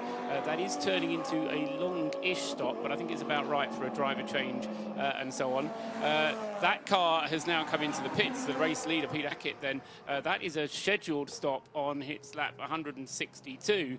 But the other significant thing which happened was that Weng Sun has been penalised for that accident earlier on, and he's had a drive-through penalty. He's taken the drive-through penalty, and he's back out again. He's still in 4th place, but of course he had 2 slow laps whilst he was getting through that problem, and then a further slow lap having to do the drive-through penalty, and that is all, of course, hampering his run. The leading car, sorry, it wasn't the cars that was leading, Pete Hackett, is still having his pit stop. The #1 car is still in the pits as well, so 2 out of the top 3 cars is in the pits, and the number 36 Mercedes. This happened just before the mayor came in. That's been handed from Thomas Jaeger to Bernd Schneider, now at the wheel of the number 36 Mercedes. And Bernd Schneider is now in the lead of the motor race, which means that altogether we've now had 14 leader changes. I can't remember what Richard Frail told us was the number of leader changes, but I think it was about 14. 17, was it 17? He'll come in and tell us again in a minute, and I'll kick myself for not having paid attention. But we've had, as I say, 14 changes of lead already. And so lots of action, John, in a nutshell. We've also had another hour of the race. We're now 7 hours into the race, and there's another incident on the circuit with a car. It's the Subaru, isn't it? I think that's the class leading, Class D car. That's the Dean Herridge's Subaru. Car. And that car is going nowhere. Look at the, sorry, look at it, doesn't work on radio. So from the left front, we have got fluid that is just leaking away across the track. This was John O'Dowd at the wheel, and he was up into the top 25, 24th position. Ooh, and the Donut King 54 leaves the scene of the crime with a right front issue. Oh dear, that may be just, I think we might call that a clue. I think that was going slowly beforehand. Okay, fine, let's head down to the pit lane while we sort all this out, and Grant has got another interview for us. Yes, down here with Aaron Zerafosser, you saw just a little bit of an issue on the exit of turn 1. Unfortunately, that's not what we're here to talk to you about, Aaron. Your car sitting here at pits. Davashan's in it at the moment. Just can't get the car to go. Yeah, that's right. It's been one of those days just with the gears. We've had issues with the gear selectors coming down the gears. You really got to give it a good blap coming down. And on the way up, you've got a double clutch just to get the gears in. But look, in saying that, Rent Corp have done a great job, and towards the end of the session, the car got a bit loose, and just classic example, a bit understeer, but looks like the boys are going to fix it, and hopefully the Varsho can get a few laps in the car. There's still a few hours left, and as you know, at Bathurst and in motorsport, anything can happen. We'll push on. You're a man who's passionate not only about your motorsport, but all sorts of sports for that matter. Does this get a little bit, heartbreaking when these sort of little issues keep putting you in the garage? Look, that's what motor racing's all about. It's more lows and highs. In any sport, you have your days, horse racing, rugby, polo. But look, we're here to race, and it's motor racing. Apparently you don't get quite as hot doing chess. That's exactly right, but I don't know much about chess, to be honest. But Thanks, Aaron. Thanks for your time. Thanks, Grant. Thanks for all the fans, too, for coming out. Well, there is the sad news that the Donut King GTR is limping back, but the bigger problem, I'm afraid, is what was the class-leading Class D car up into 24th position, stranded out in the circuit. It's had a hit with something, and there's fluid coming out of it. It's brought out a full course caution, our 9th of the weekend. We're almost into double figures, and by the way, for those of you who are looking, it was 24 changes of lead at the start-finish line last time. That's not going to polish out, I'm afraid, the damage on that Subaru. It's going to take a wee while to get the flatbeds and the quick lifts up to that car, and that is going to be at the end of its spell, which has been a long spell at the lead of Class D. It's the Liquimolli Bathurst 12 hours with the #1 car taking a long stop as well. We'll wrap up all these stories and you'll miss none of the racing from the mountain. In the pits, you've dropped back to 3rd position. It's not a big deal though. You and Craig both make up about 20 to 30 seconds when you're behind the wheel. Yeah, I mean, our car is real rapid. It's really, really quick, and both of us have a good handle of, I suppose, how to get around here. So, yeah, Craig at one point was leading by a minute, but we lost that under safety car, just part of the nature of the race, really. So Wayne is out at the moment, losing a bit of time to Snyder, and I don't know who's in the other Merc, but we want to get Wayne's stint over. I'm due to go in next, and yeah, just try and hustle a bit.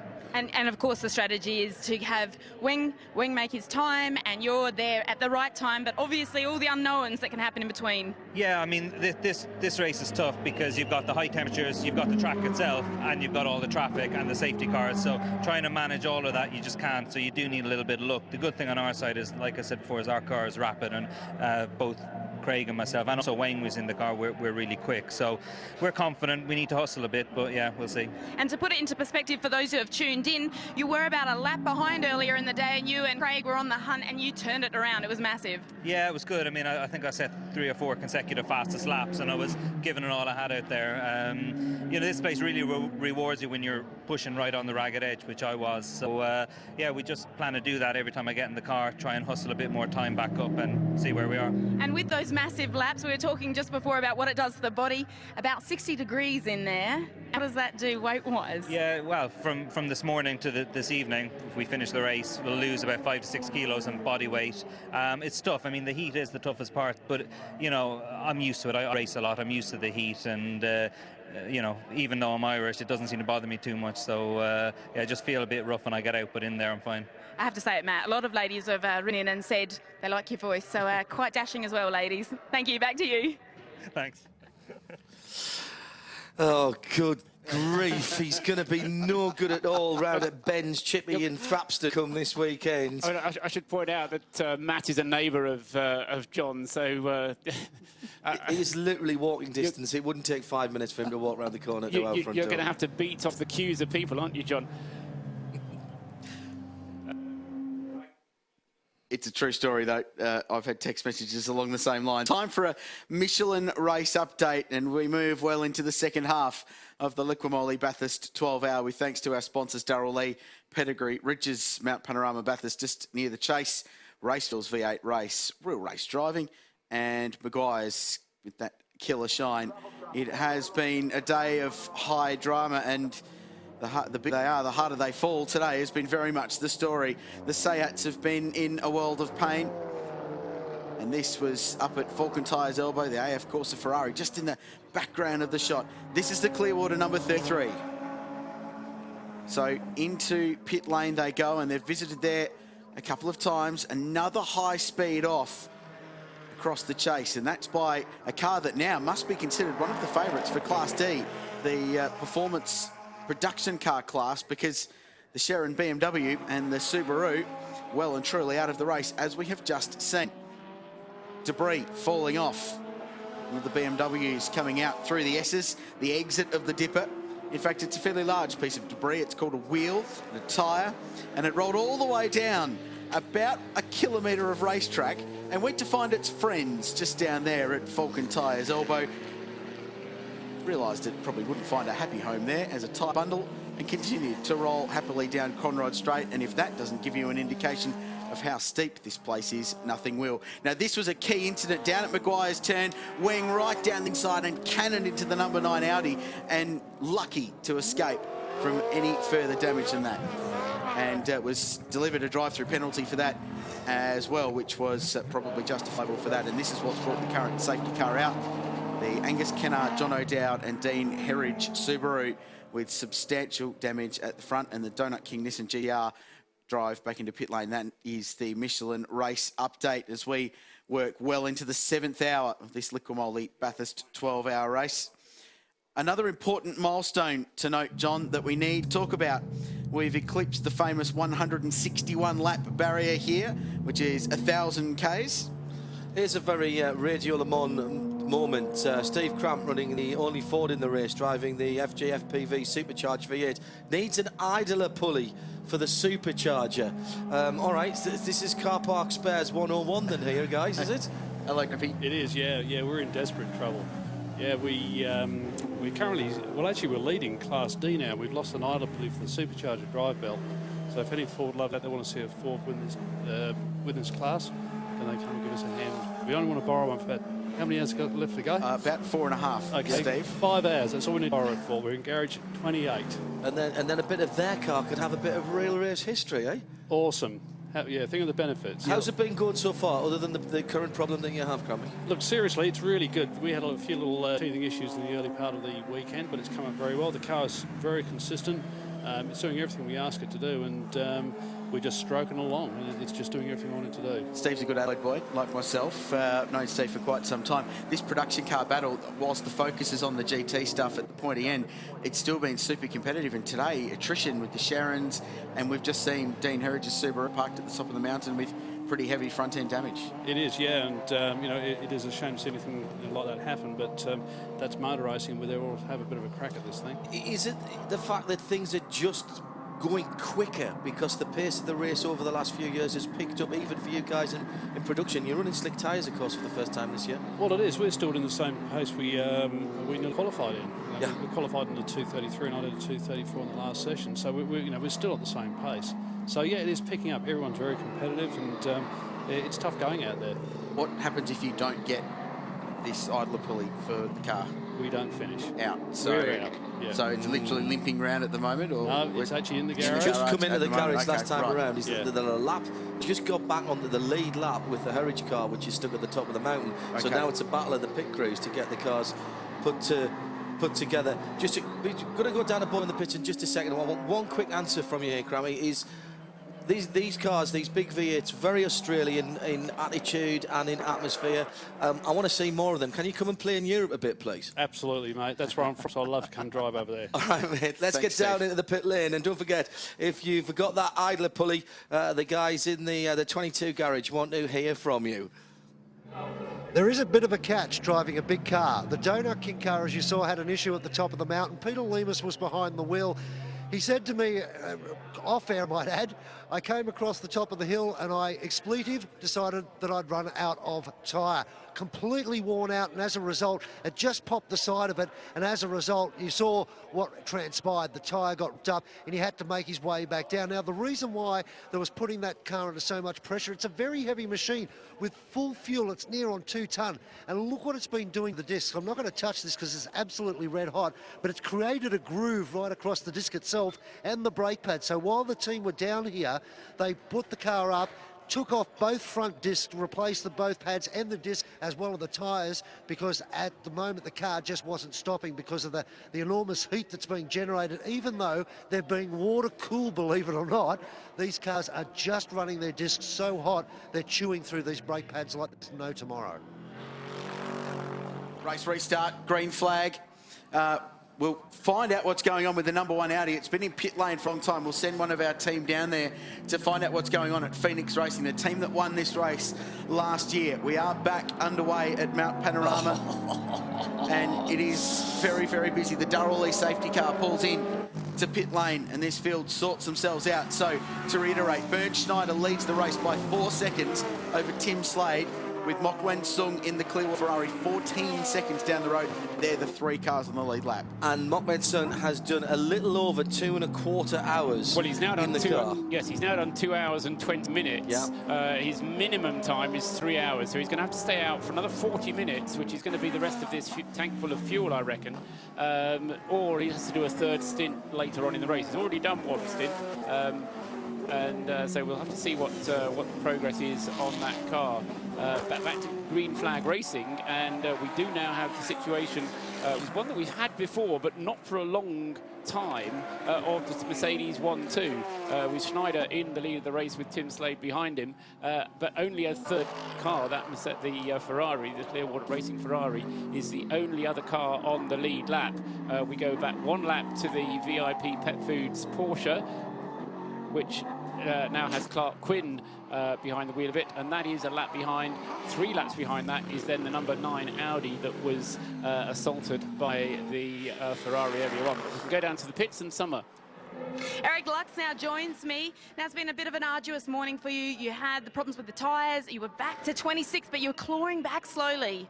Yeah, I mean, right off, I said it earlier, Audi and Dragon Speed gave us a great car. We got all the way up to 8th, and then we had the tire failure, went back to 26th. Now we're back to 13th. My teams have done a great job, as well as the crew. I think, you know, if we didn't have all those issues, we'd be in the top 5. So our goal right now is to push like hell, use the attrition here, and have a top 5 finish. Realistically, I think we're going to be there. Well, there's every chance you can be, because there's been lots of carnage, and we're no doubt going to see plenty more. Absolutely. It's a demanding track, and to do the times necessary to be there, there's no room for error, and we're seeing our competitors drop out as well. Incredibly hot, the racing conditions, how are you finding them just generally? It's not too bad. Yeah, it's hot, it's sunny, but we're all used to that, I would think, at this level. The car is great. It's relatively cool for a GT car. My experience mainly has been in the types recently, so obviously I can't just open my visor for fresh air, but it's a good car. It's easy to drive. It's a lot of fun, and it's a great track. And lastly, fuel strategy. It's so important. Yours is? Absolutely. Too early to say anything right now, but I will say we have the best engineers and crew members from all around the world in this team. So very fortunate to be part of Dragon Speed weekend. Thank you, Eric. Thank you. Back to you guys.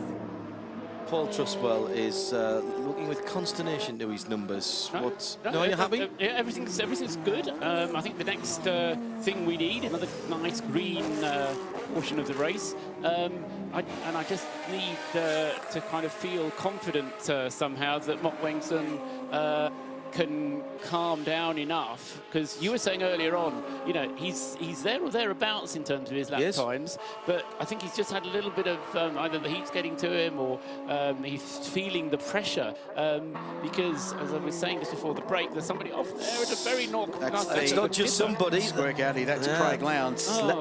Almost the same place he went off the... No, it's a little further back up the mountain, isn't it? Back towards the dipper. It's just by the dipper, that. Yeah. And he's facing the wrong direction. And I don't think he's... Do you know what? I think he might have got away with that.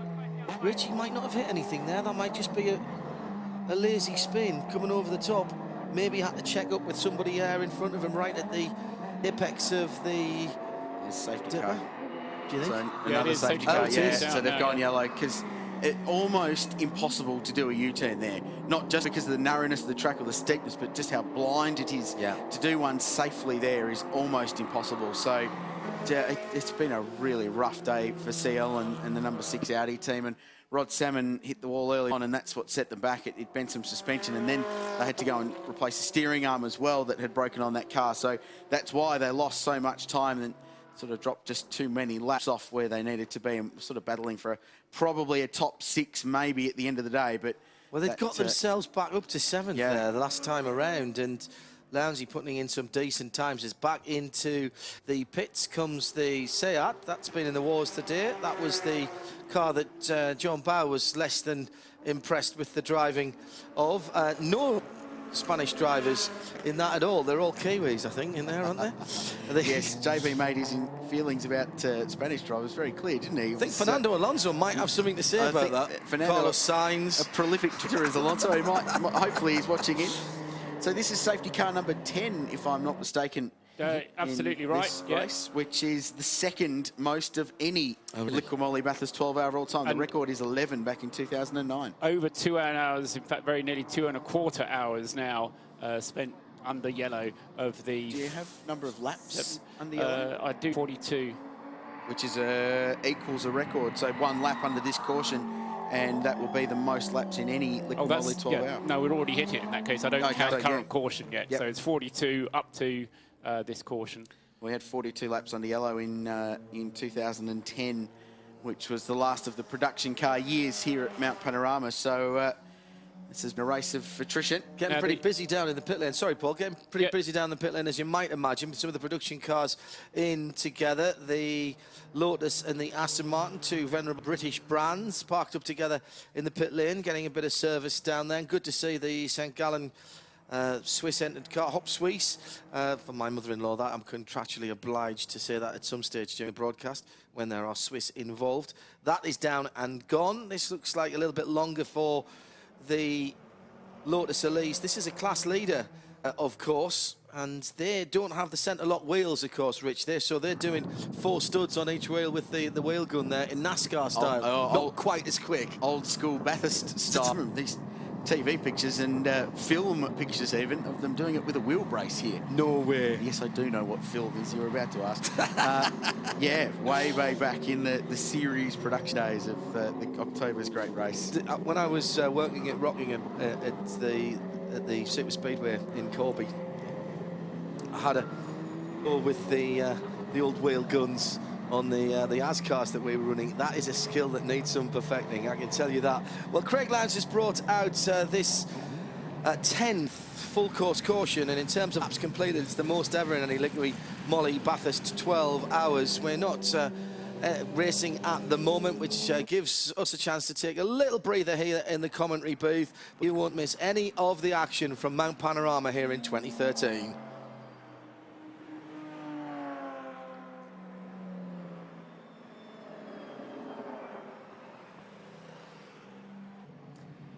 So the race continues behind the 10th safety car of the Liqui Bathurst 12 hour, and we've got a special guest in the commentary box from Erebus Motorsport, Lee Holdsworth. Afternoon. How you doing? Good. Been an interesting day for you. It has, actually. It's been pretty cruisy. I've only done a couple of stints. There's plenty to go. But yeah, we're looking pretty good at the moment. And looks like our main competitor, our teammates, the Germans, but also the Ferrari is very quick, you know, with Craig Baird and Griffin, and can't quite pronounce the name, but is the name you're looking he's for. out there at the moment, and he's doing quite a good job as well. So it's plenty of competition. Tell us about over the top of the mountain. It looks like your car perhaps not quite as stable under brakes as certainly the Ferrari was early on in the race. They were on softer tyres early on, in fairness. But how's the balance of the big bends? Yeah, it's quite good. It's a safe car for the race. A little bit pushy. You know, that's a safe sort of thing. But and towards the end of a stint, when the rears start going away, it starts getting a little bit oversteery. So quite a good balance. It's probably the best balance you can ask for throughout a whole stint. But you know, the Ferrari's very light and nimble over the top, so it turns very well. But the Mercedes-Benz SLS, it's got plenty of grunt. And does it ever? Punching out of the corners, particularly out of Hell Corner at turn 1 and the Falcon Tyres elbow, it seems like you sort of shot from a catapult. You pull out 3 or 4 cars lengths almost immediately. That's just the torque, is it? Because it's quite a low revving V8. Yeah, exactly, and you know, the traction control obviously helps as well. You just slam your foot to the floor and let it kick in and do the work. Yeah, so but I could do that. you could. Now, you could. It's a good car to drive, very easy. Multi-position TC. Have you got aircon? No aircon this weekend. Stability control? No stability control. We've got ABS and we've got traction control. ABS was my next one. Yeah, you're going to hit V8 Supercars technical department for some of that in your Erebus Motorsport V8 Mercedes AMG that's coming next weekend. I would like to, yeah, but you know, this is just such a different form of racing. It's you know, these things have got plenty of grip. They're full of downforce. They're really fun to drive, and the V8 is obviously fun to drive, but it's probably a bit more technical, and you know, you have to treat the throttle like it's got eggshells underneath it, and also, you know, the trail brake in the V8 is very difficult, just trying to stop the inside front from locking. 10 safety cars in 7.5 hours, so a very difficult race to get a read on and get a rhythm on, I imagine, from a team and a driver perspective, have it continually interrupted by safety cars. Yeah, you know, we knew that was going to happen. There's you know, there's fast cars, there's slow cars around here, and it's no one's fault. It's just the way it is, and that's why it's such a great race. But I'll tell you what, I'd rather be in one that in this thing looking forward rather than racing in my mirrors, because you know, those guys, they look up and then they look back, and all of a sudden, you know, they look back 1 second and there's no one there. Next second we're on their tail. So they've got to keep their wits about them, and also us as well, just to make sure that we don't do anything silly, and be patient. And that's one of the main challenges to this race, is being patient, trying to get around everyone. Lee, it's my first time down here and I'm loving it. I'm a big fan of endurance racing, obviously, with my background in sports cars. Do you see a time when, you know, more of the teams like Erebus might come across to either the Dubai 24 or, you know, even the Nürburgring 24, which in point of fact is, in terms of atmosphere and character, a track that's quite similar to this, not in length, obviously, but in terms of the technicalities of the track? Oh, absolutely. I know Erebus Motorsport would love to go overseas and do some races, you know, Sepang, Nürburgring, some of those ones. It's probably one of their dreams, but and it's definitely a reality. So I'm in a pretty good position at the moment. I'm in the box seat, and Tim is as well, and probably Pete. So it's pretty exciting times. Circuit of the Americas is on the V8 calendar this year. Something that you're looking forward to? Certainly the Formula 1 race was a massive hit there, and the track, I think, will suit the V8 wonderfully well. Yeah, it looks like an awesome circuit, and obviously the Yanks are going to love the V8s. Now, once they get a taste of it... Big smile on the face, by the way, here, dear viewer and listener. We all love going overseas and you know, having a bit of fun. And obviously Texas, they love their grunty sounds, the V8s, and you know, we'll show them something that's similar to NASCAR, but probably a little bit more exciting, because we're going around left and right-hand corners. All right, last question, and it'll be a tough one that you probably can't give me a straight answer to, but what do you do within a team now that you've got 2 cars, first and second? Let's assume for a moment it'll stay that way for the rest of the afternoon. Straight fight? Do you switch strategies between the two? What's the plan? Rock, paper, Well, scissors. if you're behind, you belt the other one out of the way. Perfect answer. And then run away after the race so that Betty doesn't catch you. No, obviously we want both cars to finish as good as we can, and to have it 1-2 on the podium would be fantastic for Erebus Motorsport, and that's the aim, obviously. But if we can get 2 cars on the podium anywhere on there, we'd be very pleased. I'd be pleased to be on the podium, just our car. So if we can't get both, so I think probably a little bit of team strategy. Obviously, we don't want to be banging fenders, and we will probably play the strategy game. And obviously we're racing each other and we're out to beat each other. So there might be a bit of whispers in the garage. There won't be any loud talk about strategies. All right, Lee, thanks for joining us. Appreciate your time. Enjoy the rest of the race, and good luck with the V8 Supercar season with Erebus Motorsport. Thanks very much. Thanks for having me. He's off to practice rock, paper, scissors and arm wrestling when he goes back to the garage now to make sure he gets the upper hand on the teammates. You're listening to RadioLeMans.com, and 87.8 around the circuit here at Mount Panorama. Richard Krill, Paul Truswell, John Hindhaugh in the booth. It's been a beautiful day for motor racing so far. The wind just beginning to pick up a little bit, and coming around, from the western side of the circuit, certainly down the front straight. Just the flags beginning to pick up off the flagpoles a tiny more than they were earlier on. Remember, we've still got that potential for a splash or two sometime before the end of the race today. Let's keep our fingers crossed that if it comes, that it doesn't affect too much what is going on. The good news is that the Darrell Lea GTR, which is our safety car, has turned off the flashing yellow lights on top of the roof, which means we're about to go back racing again, Paul. Yeah, that's right. Before we did go back racing, though, I should just point out that we've had another pit stop from Mok Weng Sun. As far as I can tell, he stayed in the car. They've just refueled him. He's up to 2 hours and 36 minutes behind the wheel now. And yes, he did stay behind the wheel. He's regained position now. Actually, I think those safety car lights are back on again. Unless it's just the sun. No, you're right, they are. They were off, though. They were definitely off, but they've come back on again. So we're not going green flag after all. So you get to finish your thought in a much more relaxed way, Paul. Cross that out. So that car, the other one who had a stop was the Peter Conroy car, number 14, Rob Huff. He just came in for fuel and has gone back out again. He's the 8th place car, the Audi of the Peter Conroy team, which Rob is one of the drivers of. So the safety car then makes its way around the final corner.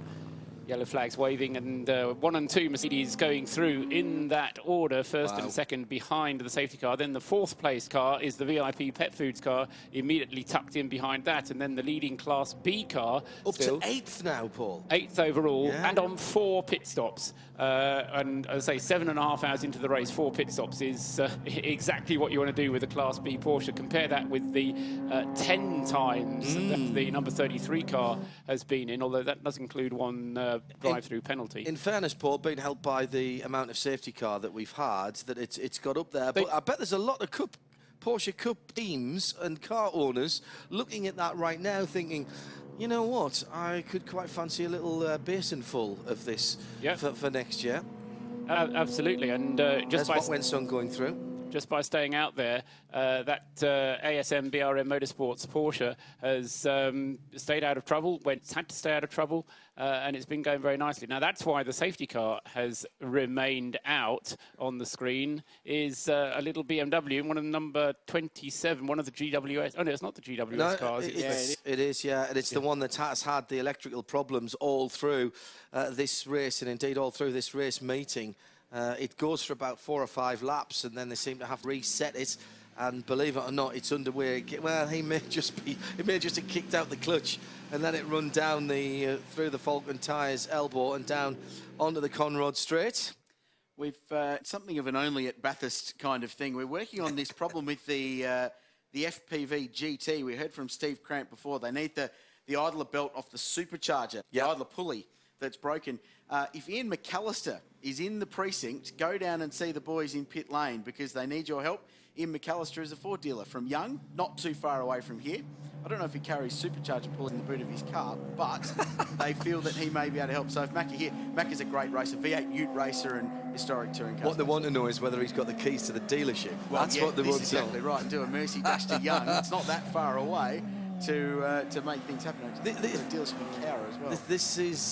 This is very reminiscent, Richard, of the early days of endurance racing in the UK. The race at Snetterton, car park spares were quite often the order of the day to keep things running. The car as well as taking that on, and also at Le Mans in the early days, not necessarily always for the race cars, but it was quite often something that we had to do on Radio Le Mans on the FM frequency, to find bits and pieces for classic British cars to get people up. There's at least one road-going Seat Leon down in the paddock, where the Seat Leons are. There's just a road-going car there. And I hate to see it say what state it's in now, but when I went round the paddock on Friday, it was in full working order, ready to go. But I suspect it's got one or two parts missing on it now. You can vouch for the lack of aftermarket Seat parts in Australia because Seat was only ever sold here for about 2 years, and they disappeared, and it was before this model of Leon that ran too.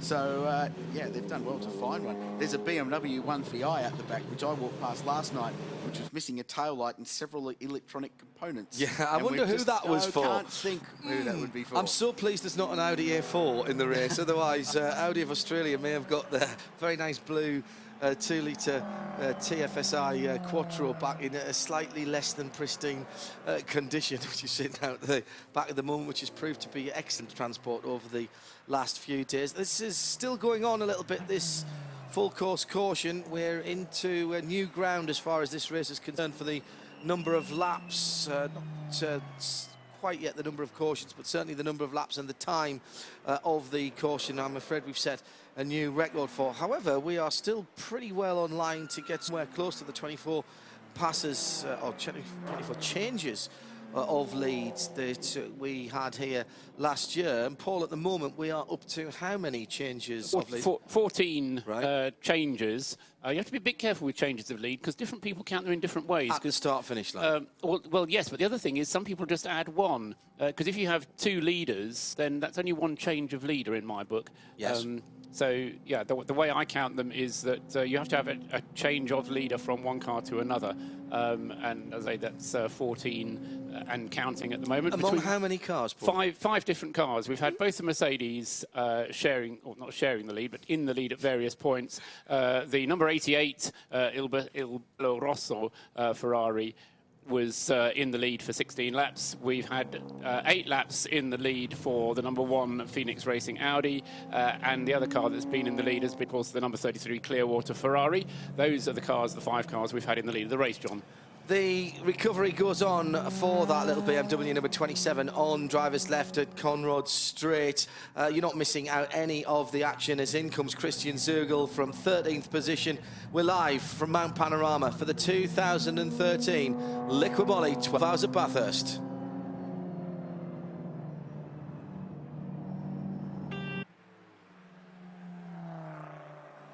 Green will be able to have the Mercedes run for quite a little bit longer yet.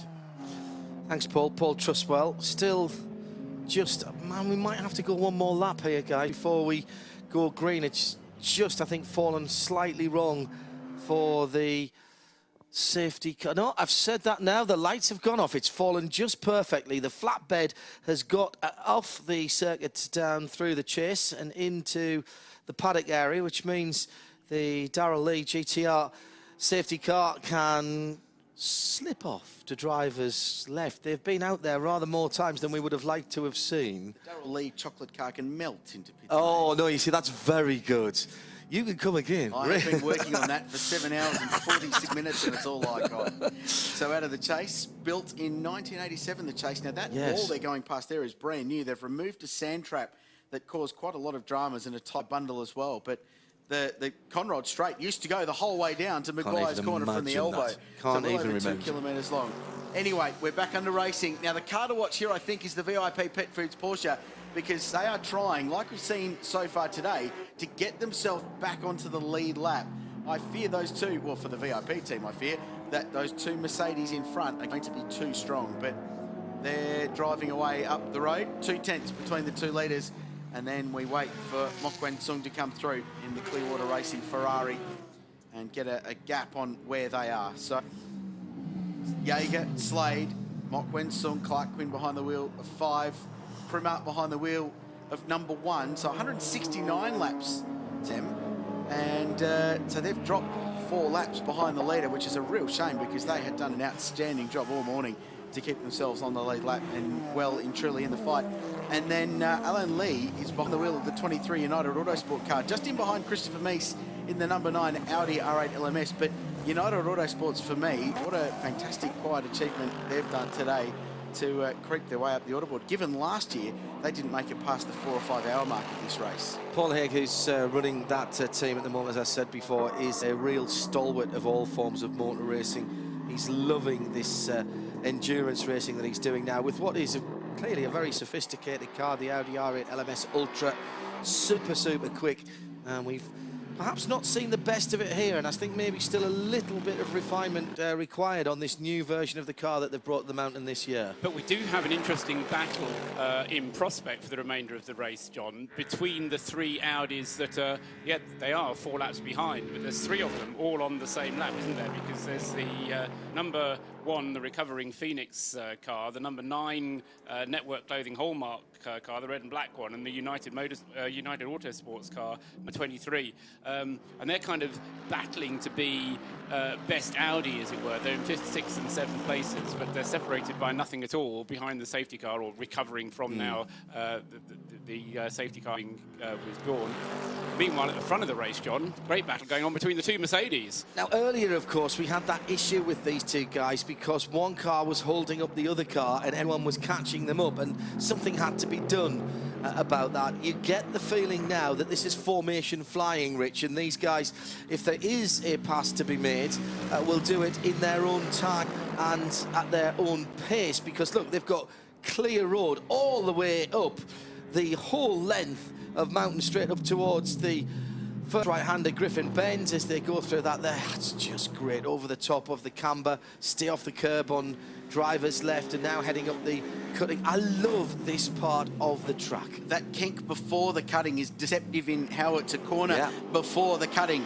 And over the crest, the cars get light. They pick up revs as they go over that bump before they go to Reed Park, under the Michelin Bridge, and then across to Solomon Park, and then McPhillamy. There's the metal grate on driver's right, which is the turning point, the clipping point. You run out wide. When you get to the grate, you flick the car across, and a big oversteer moment there for Tim Slade in the number 63 car. Skyline, road dives off down. The concrete runoff there in the middle is only a couple of years old. Used to be a sand trap and caused all kinds of dramas when cars got buried in there.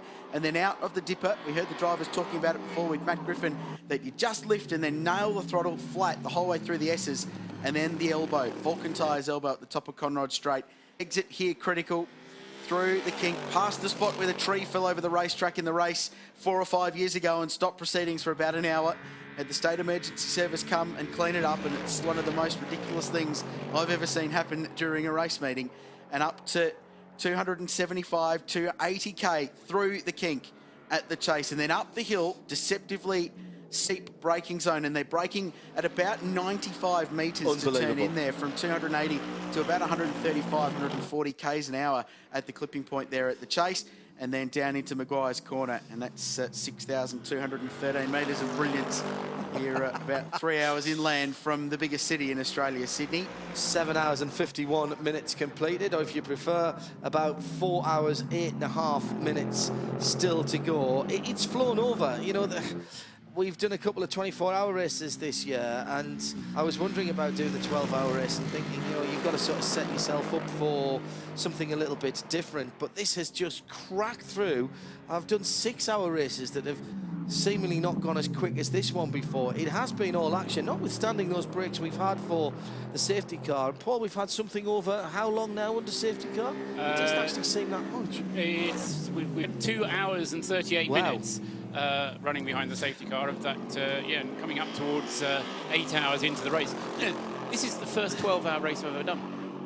First 12-hour race I've never been to Sebring. No, that's right. Of course you haven't. Yeah. And I wasn't old enough to go to the Brooklands Double 12. Yeah, it's despite the fact then that we've had that much safety car, because it hasn't been spurious use of the safety car, I haven't really noticed it that much. You know, there's been a couple of times when obviously we thought we'd be going great as we did there. There's another car needs cleared up, and that keeps us yellow for an extra lap. But it has actually been cracking along quite well, and the Erebus guys are really setting the pace at the head of the field here now.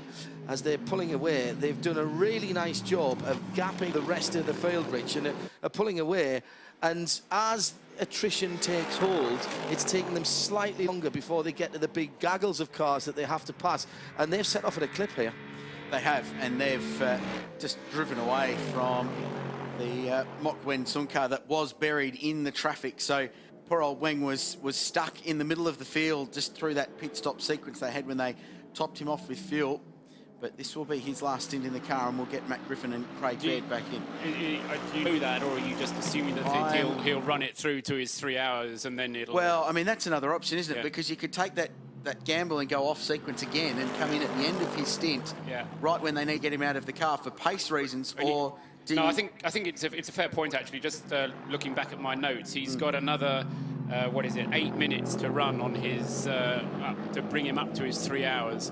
Then it'll just have to be a balancing act between the other two. But the trouble is that if he does exactly 3 hours, the other two have to exactly balance their time between Matt Griffin and Craig Baird. And we heard from Matt that he's done a fair portion of his, because he did a double this morning, so he's already ticked off a fair amount of time in the car. So perhaps leave Mok in the car a little bit longer while he's doing a good job and has clear racetrack especially. Yeah, no, I think that's absolutely right. And the other thing that we have to bear in mind, the gap that Mok Wen Sung is behind the two Mercedes is just a minute. Now, that's what it was if we go back to lap 154, so that's 20 laps effectively that Wen Sung has lost nothing at all to Thomas Jaeger and Tim Slade. So, you know, in overall terms, he has not lost any time during the last 30 laps to the two leaders. Eric looks back in the 81 car. Lots of tweets coming in at Specutainment and at Radio Le Mans from American connections home, and they get their top 5 finish that they've been hoping for there. Rob Huff, 9th position, also in that little scrap there behind Mok. Of these cars battling for position on the timing and scoring monitor, not overall, but Rob Huff, the current world touring car champion with RML Chevy Cruze, doing a splendid job here this week. He's really taken to this like a duck to water. I think has he been here before, Rich? Rob Huff? Never. Yeah. See, I'd have lost money on that. I thought he was one of a group of the European touring car guys who came to do the 1,000 Ks. His first look at this circuit was Wednesday afternoon in my Ford, interestingly, rental car. So it's all right, you're not going to get phone calls from RLO. No, out of contract, okay. But yeah, so his first lap at the wheel of the rental car on Wednesday. Never been here, but has made it very clear that he has an ambition to come back here in October and do the V8 Supercar endurance races, at which I think he would be exceptionally good at. I think even beyond that, Rich, to be honest, you might find that his long-term career might be down here, and I wonder, actually, I might be reading slightly too much into this, but maybe we'll get Rob up a bit later on and ask him the question directly. I wonder if we can read into the fact that he's here at all anything about his future career prospects in terms of what sort of touring cars he might be driving in the near future. We can do that, and Mark Rayner's sent me in. Mark Rayner is the circuit manager. Hello, Mark. Well done, mate. Great effort this weekend. A very clever man who runs the whole precinct from the time the tree fell down in 2010 to the time cars started moving, 17 minutes. So not the 2 hours. I said 50 minutes. I think the safety car overall was about 50 minutes because we had torrential rain and the cars were parked at the top of the mountain and we had a long safety car, but then the tree came down. But 17 minutes. You're in good company because it's not the only circuit where a tree has fallen down in the middle of the race. There was a race at Monza, a World Endurance Championship race where a tree fell down. That stopped the race. It wasn't restarted. Oh, really? Full stop. No, but here, every single buzzsaw and, you know, anything that had an engine on it, that had a chain on it, was brought down, and the thing was turned into firewood in about 15 minutes. I remember seeing that on the TV. That was quite remarkable and a brilliant effort. That was a bizarre race for a number of reasons, not just that tree falling. Fantastic effort. Well done, mate, and well done to the staff. I know you'd say, as we would, that it's all a team effort, but you represent the team, and well done to everybody here. Let's head down to another one of our hard-working team in the pit lane, out in the, well, sunshine, I was going to say. A little bit more shade now for Grant. Well, speaking of hard-working, Jason Bright's a man who falls under that genre. The car back here in pit lane, what's the situation? Oh, well, they obviously changed the whole fuel tanking system after we had the fuel leak, so they just wanted to come in and check it again. There's still a lot of fumes in the car because there was so much fuel going around, so just want to give it a good look over. We know around Mount Panorama, particularly in this sort of temperature, fumes in the car, that's not a fun way to travel. No, it was. I mean, there was fumes right from the word go. I think, you know, they're used to it, the Nürburgring filling up with a hand pump, not with fuel churn, so not sure if that might have been what damaged the tank or not, but we're not going to fill it as much from now on. What about you? I mean, you've done so many laps around this place, you've got a passion for the joint, and here you are in this amazing machine. What keeps you coming back? Oh, any time you get to drive around this track, you know, every lap's enjoyable, so, you know, whether it's in a Peugeot or an Audi or a V8 supercar, it's still a lot of fun. Good luck. I hope your day lifts. Yeah, she'll be right. We'll get to the finish. So that's the proper attitude. Yes, tick the box.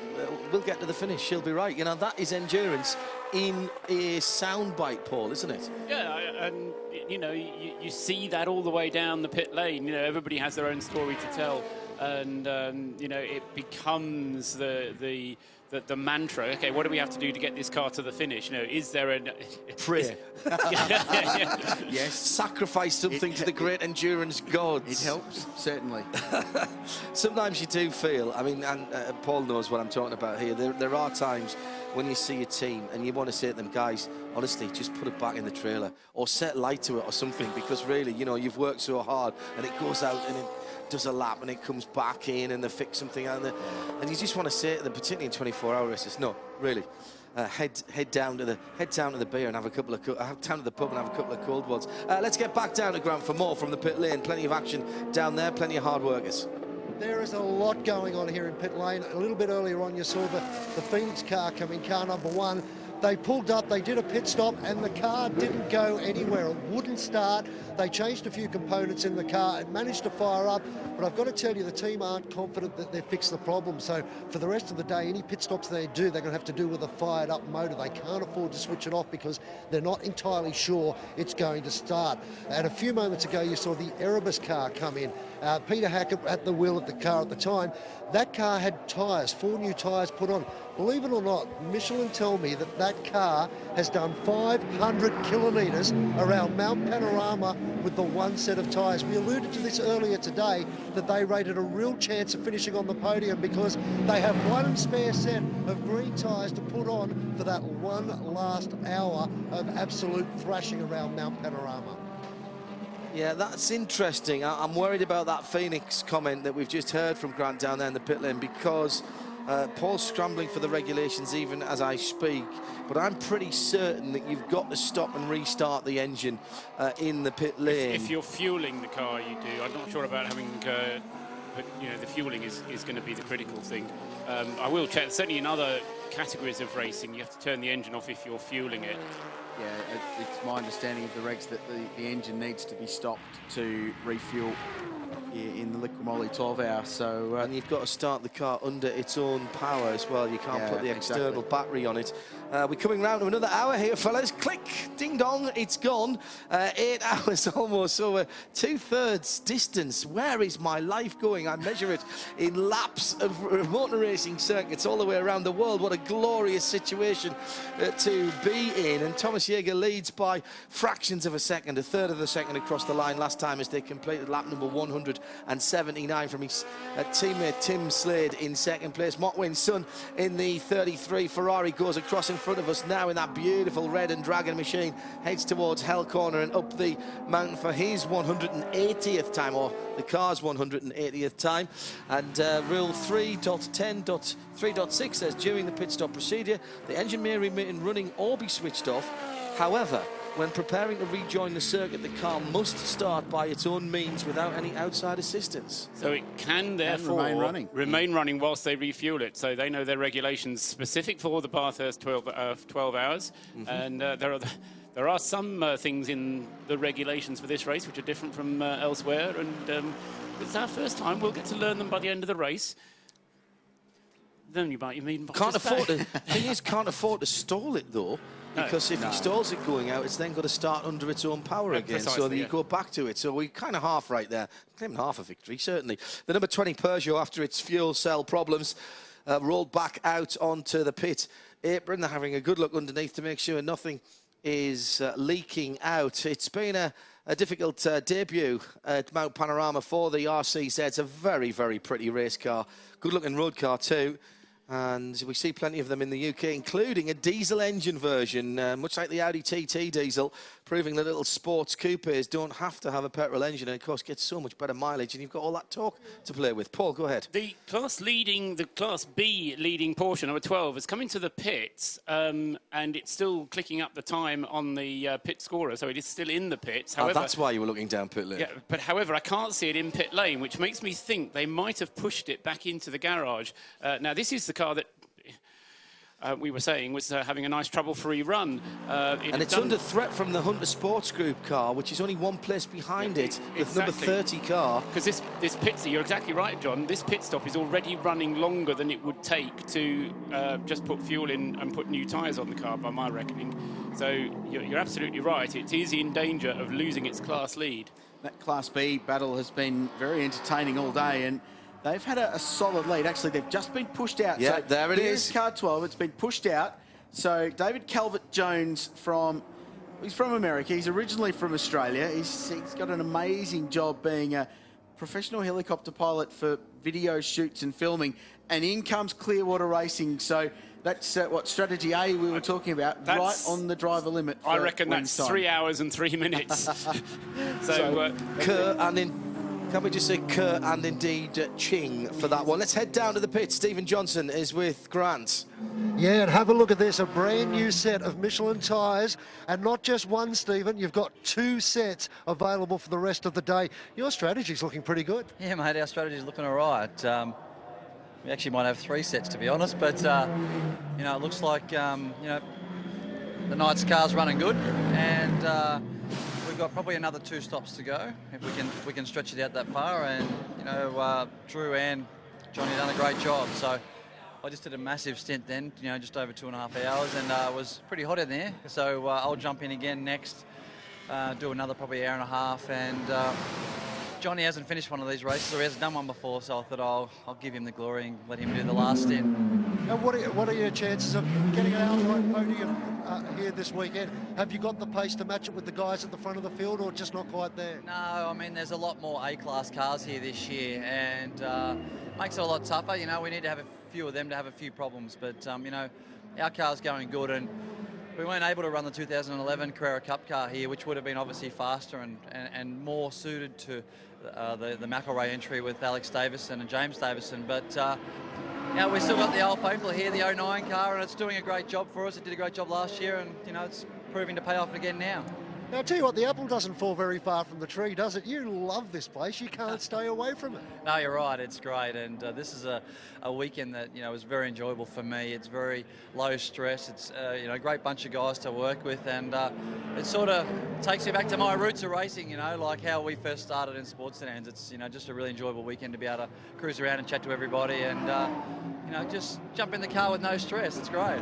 Good luck with your cruising around. Thanks, Randy. Cheers, mate.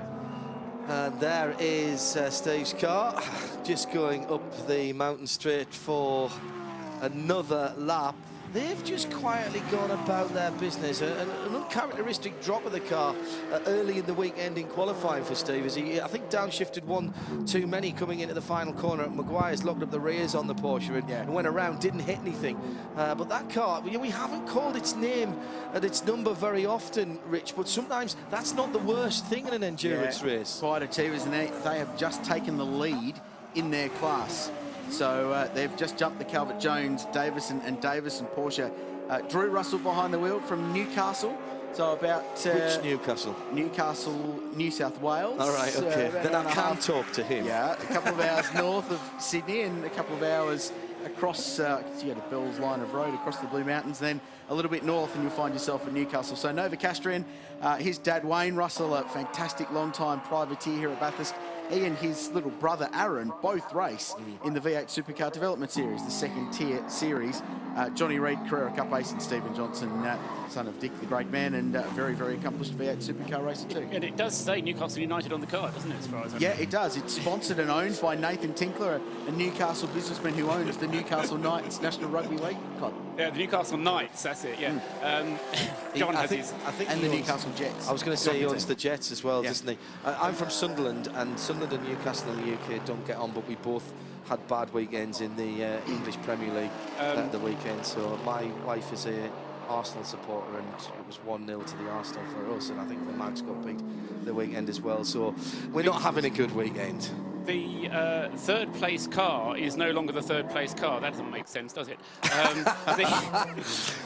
The Ferrari has fallen out of third place. Into third place has come the number 5 Porsche.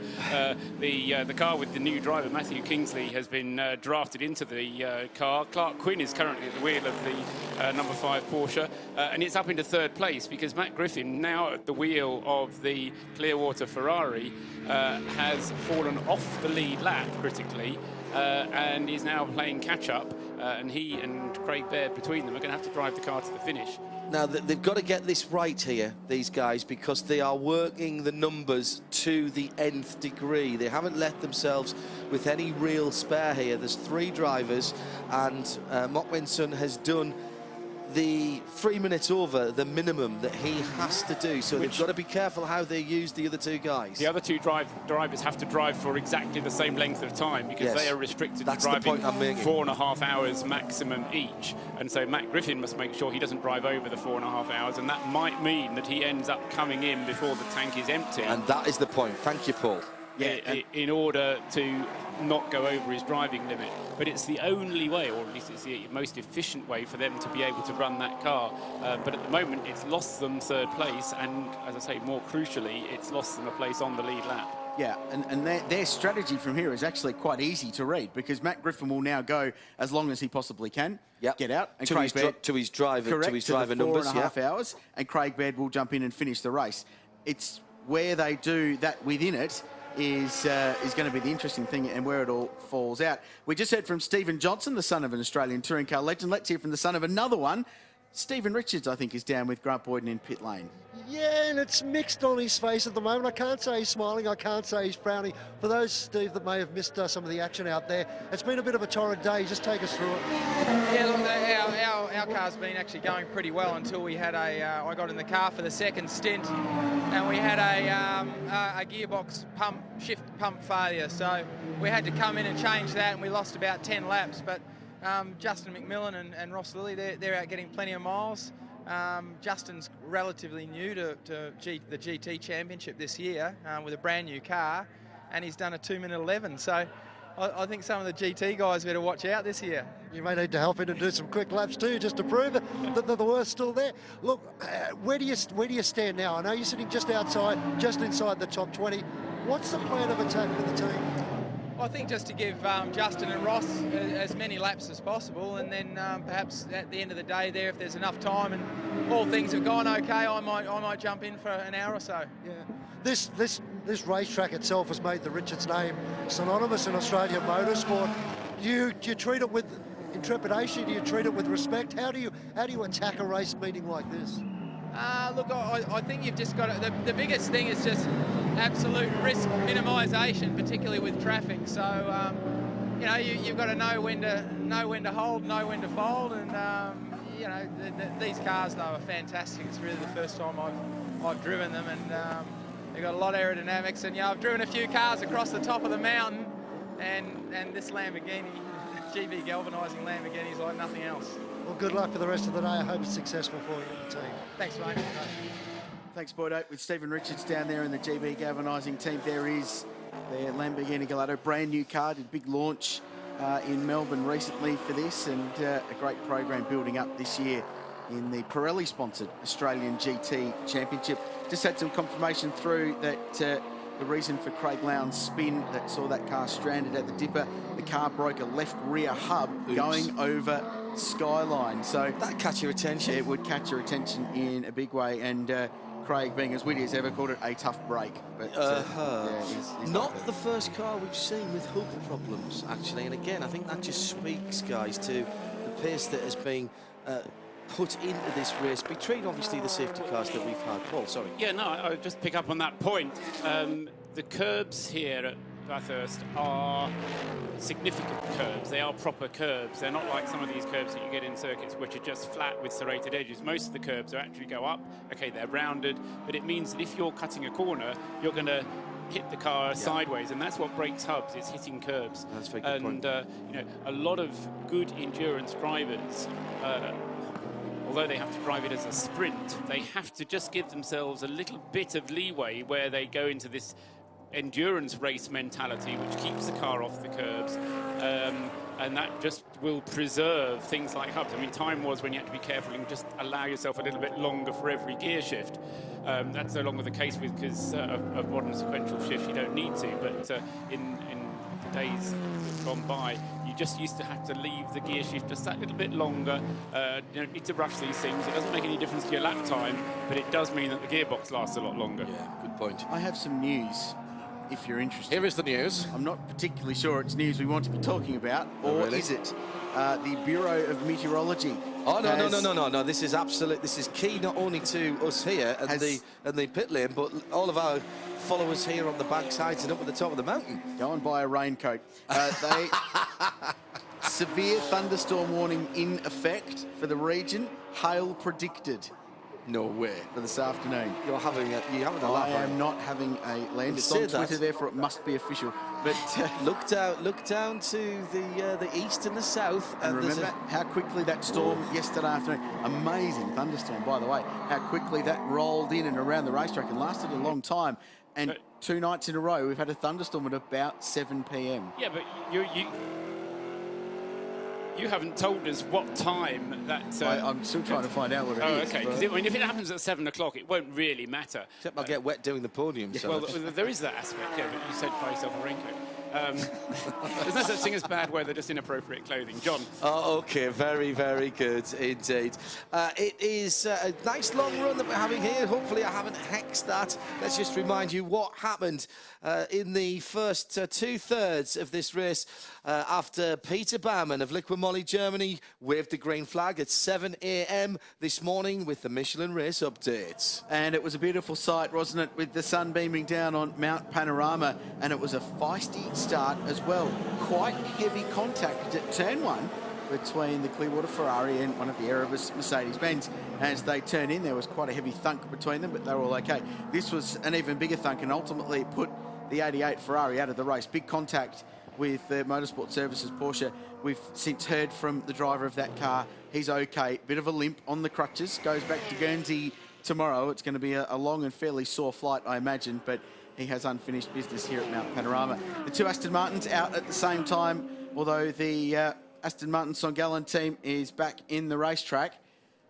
We'll just keep rolling on through this. We do have a safety car just out on the racetrack, so the game changes again. But this was the end result of that. The Sharon BMW ended in the sand trap, spinning down into Maguire's corner, but then had bigger dramas when it properly lunched an engine across the top. Andrew McPherson spun the Mosler on the exit of turn 1, but lived to fight another day. And then a wild ride for Eric Lux in the US-based Audi, spearing across the chase and ending up towards the outside there. But again, the 81 car has preserved, and they're somewhere towards the verge of a top 10 position at the moment. The Maranello Motorsport Il Bella Rosso car had a whole litany of dramas, and now out of the motor race, Liqui-Moly Z4. We didn't see enough of it today, did we? With a very big impact at the top of the mountain with Charles Eng behind the wheel. Wheel studs sheared on the Donut King Nissan GTR. 3 wheels literally on that Donut King wagon. And we heard from Stephen Richards just a little bit before, and that was probably the least of their dramas today when the rear bumper bar fell off that car, and I'm sure it was helped by someone along the way. The Sharon's BMW well and truly blew up, and then John Bowe with a fairly substantial impact at the top. We have since heard from JB, and he is okay, and it was after contact with that car that caused it. And this was a little bit more. AF Corsa involved at the top at Falcon Elbow. More stuff at the chase. She's an accident spot there. That's why they built a hotel on the exit. And this is the car that's still, I believe, looking for a supercharger drive belt. By all means, go and see the Robinson Racing Developments team and help them out. A wheel fell off the BMW and continued to roll down about 800 metres worth of racetrack and was since recovered. It had a lovely Sunday afternoon jaunt. Unfortunately, the officials there couldn't get it. This was very interesting and resulted in a drive-through penalty. Mok Wen Sung down the inside, hugely fortunate to not cost them more than it did. And then another safety car was out for the very sad sight of the Subaru for Dean Herridge. And John, the drama continued. The Daytona ended up in the wall at the top of Mount Panorama. And the Michelin race update brought to you by our friends at Darrell Lee, Pedigree, Ridges, Racefields, V8 Race and Maguire's. There's 3 hours, 42 minutes and about 5 seconds to go. 8 hours, 17 into the Liquimoli Bathurst 12 hour. And in fact, that was a replay. That is the reason we're back out, because I hadn't seen that before. Yeah. So that is the reason we are under safety car. Jamie Augustine was behind the wheel of the 65 car, and that is why we are currently under the 11th caution of the Liquimoli Bathurst 12 hour. Just a point about, we saw that number 7 Subaru in that montage there, John O'Dowd's car, and I think that car is back out because it's not shown in the pit lane. Maybe not. I'm going to check that the next time it comes around. It was the Class D leader, and that was the Ford that was battling with that needs the supercharger pulley. But that is a very sad sight of a very pretty Daytona Coupe, the 65 car, which has been thundering around since 7 o'clock this morning. And that has well and truly been parked into a very immovable concrete wall right at the entrance to the Falcon Tyres elbow. So we're going to have to keep an eye on that and see if that number 7 John O'Dowd Subaru comes back round again. Completed 136 laps. It looked pretty badly damaged in that montage, didn't it? But we've got a Ford update coming any second now in that Class D battle. Has the Subaru got back out again, by the way? Not yet, okay. Steve Cramp is back in the commentary box. Steve, only at Bathurst file. Tell us what's occurred. Yeah, we put out a call for a bit of help with this power steering fault we had. In fact, it's a pump that's gone. And we were just about to pull the pin, and we went for a walk through the pits and up in the back support paddock area, and the guys have got a brand new car up there. Take it. Really? No way. Yeah, so we've got a brand new car. Guy's name's Chris, and we're out. We're back on. Fantastic. Thanks, Steve. And Chris is going to get an awful lot of team gear, memorabilia, stuff that's signed, and probably a picture taken with a trophy if you get towards the end. All good stuff. That is magnificent. And exactly what we love here on RadioLeMans.com, powered by Sim Raceway, online racing world, free to download, free to play. Flurry of pit stops during that rundown from my colleague here to the right, Richard, and included in that was one of the 2 Mercedes, Paul. They've tended to split their strategy when incidents like this have happened. Yes, they do for some reason, don't they? So it was the number 36 car which came in, and that has now changed its driver from...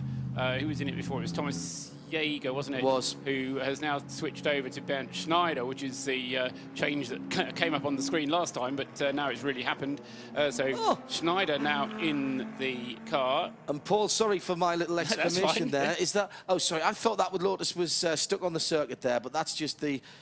in the pit lane. That is a class leader, the 60 car, and it's the Invitation 1 class, up to 18th position for that machine. Ben Gower brought it into the pit lane. Now, is this good news or bad news for Matt Griffin in the 33 car? I can't make my mind up at the moment. It's both. I mean, the good news from his point of view is that he's now got himself ahead of the number 5 Porsche, the VIP car. That Porsche has come in and made a pit stop. It was a quick pit stop.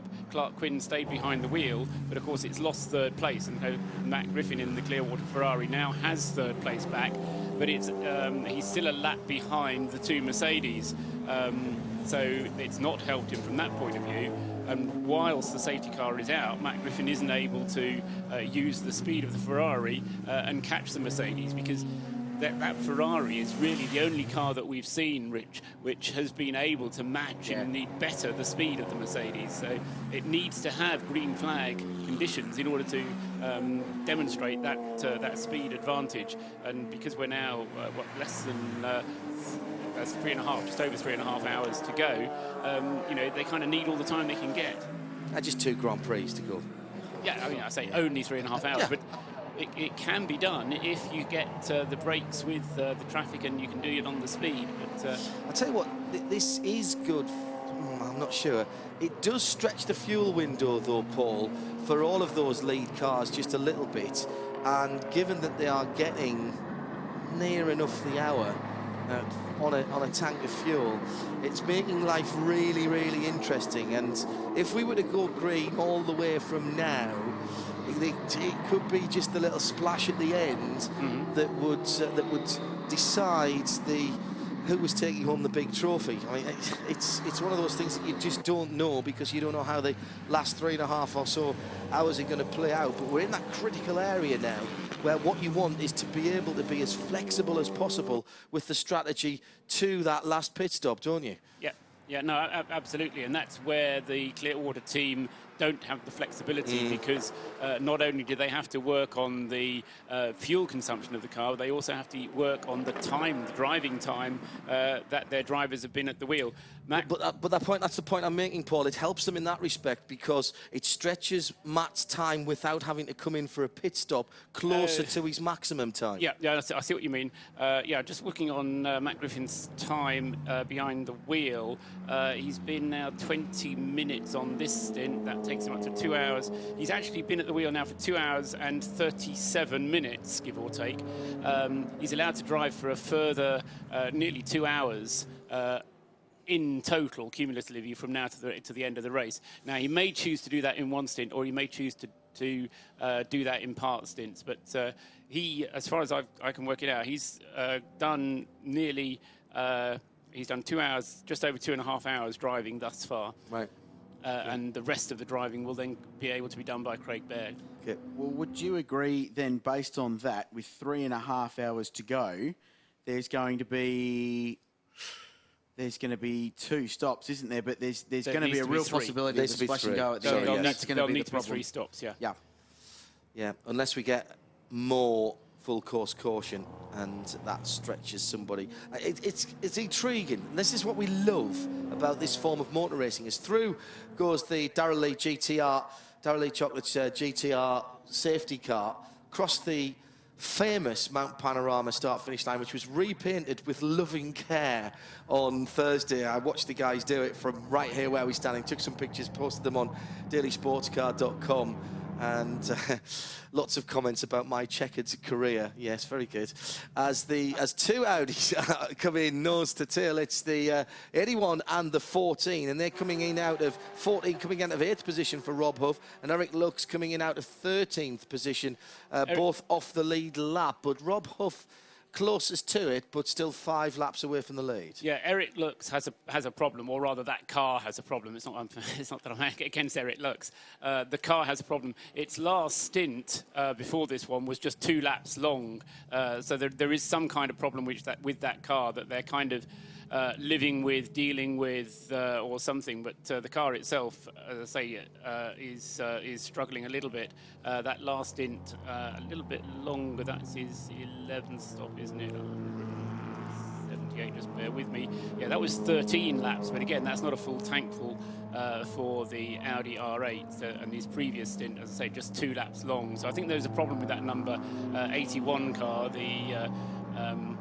That's the Equity 1 car, isn't it? That the number 81 Elton Julian Christian Zugel car.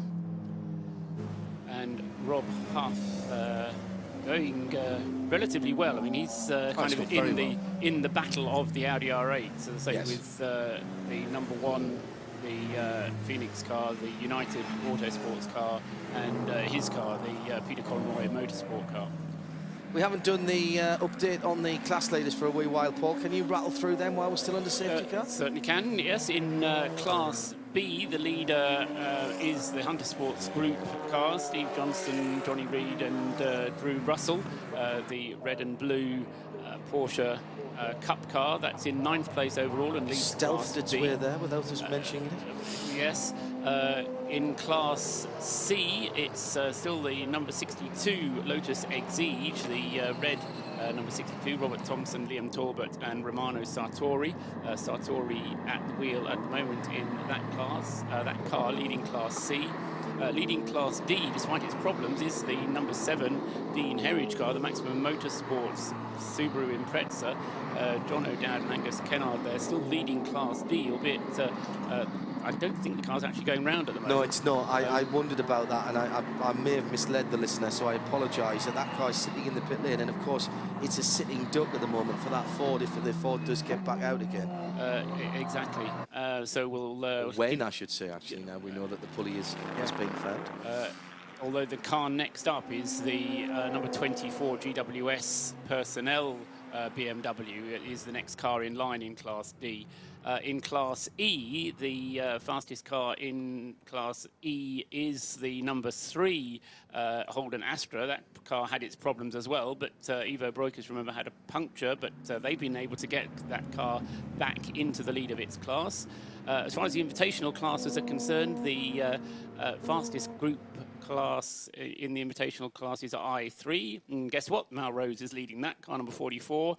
Along with Adam Wallace and Aaron Tebb, the Holden Commodore leading the class. It is in 15th place overall.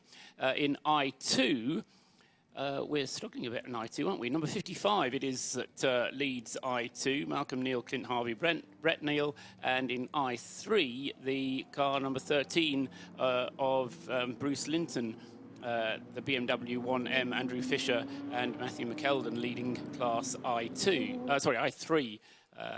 No, it's not. I'm telling lies. It's I1 is being led by car number 60, which is the number 60 Lotus Elise that we just had in the pit lane there, John. Green flag.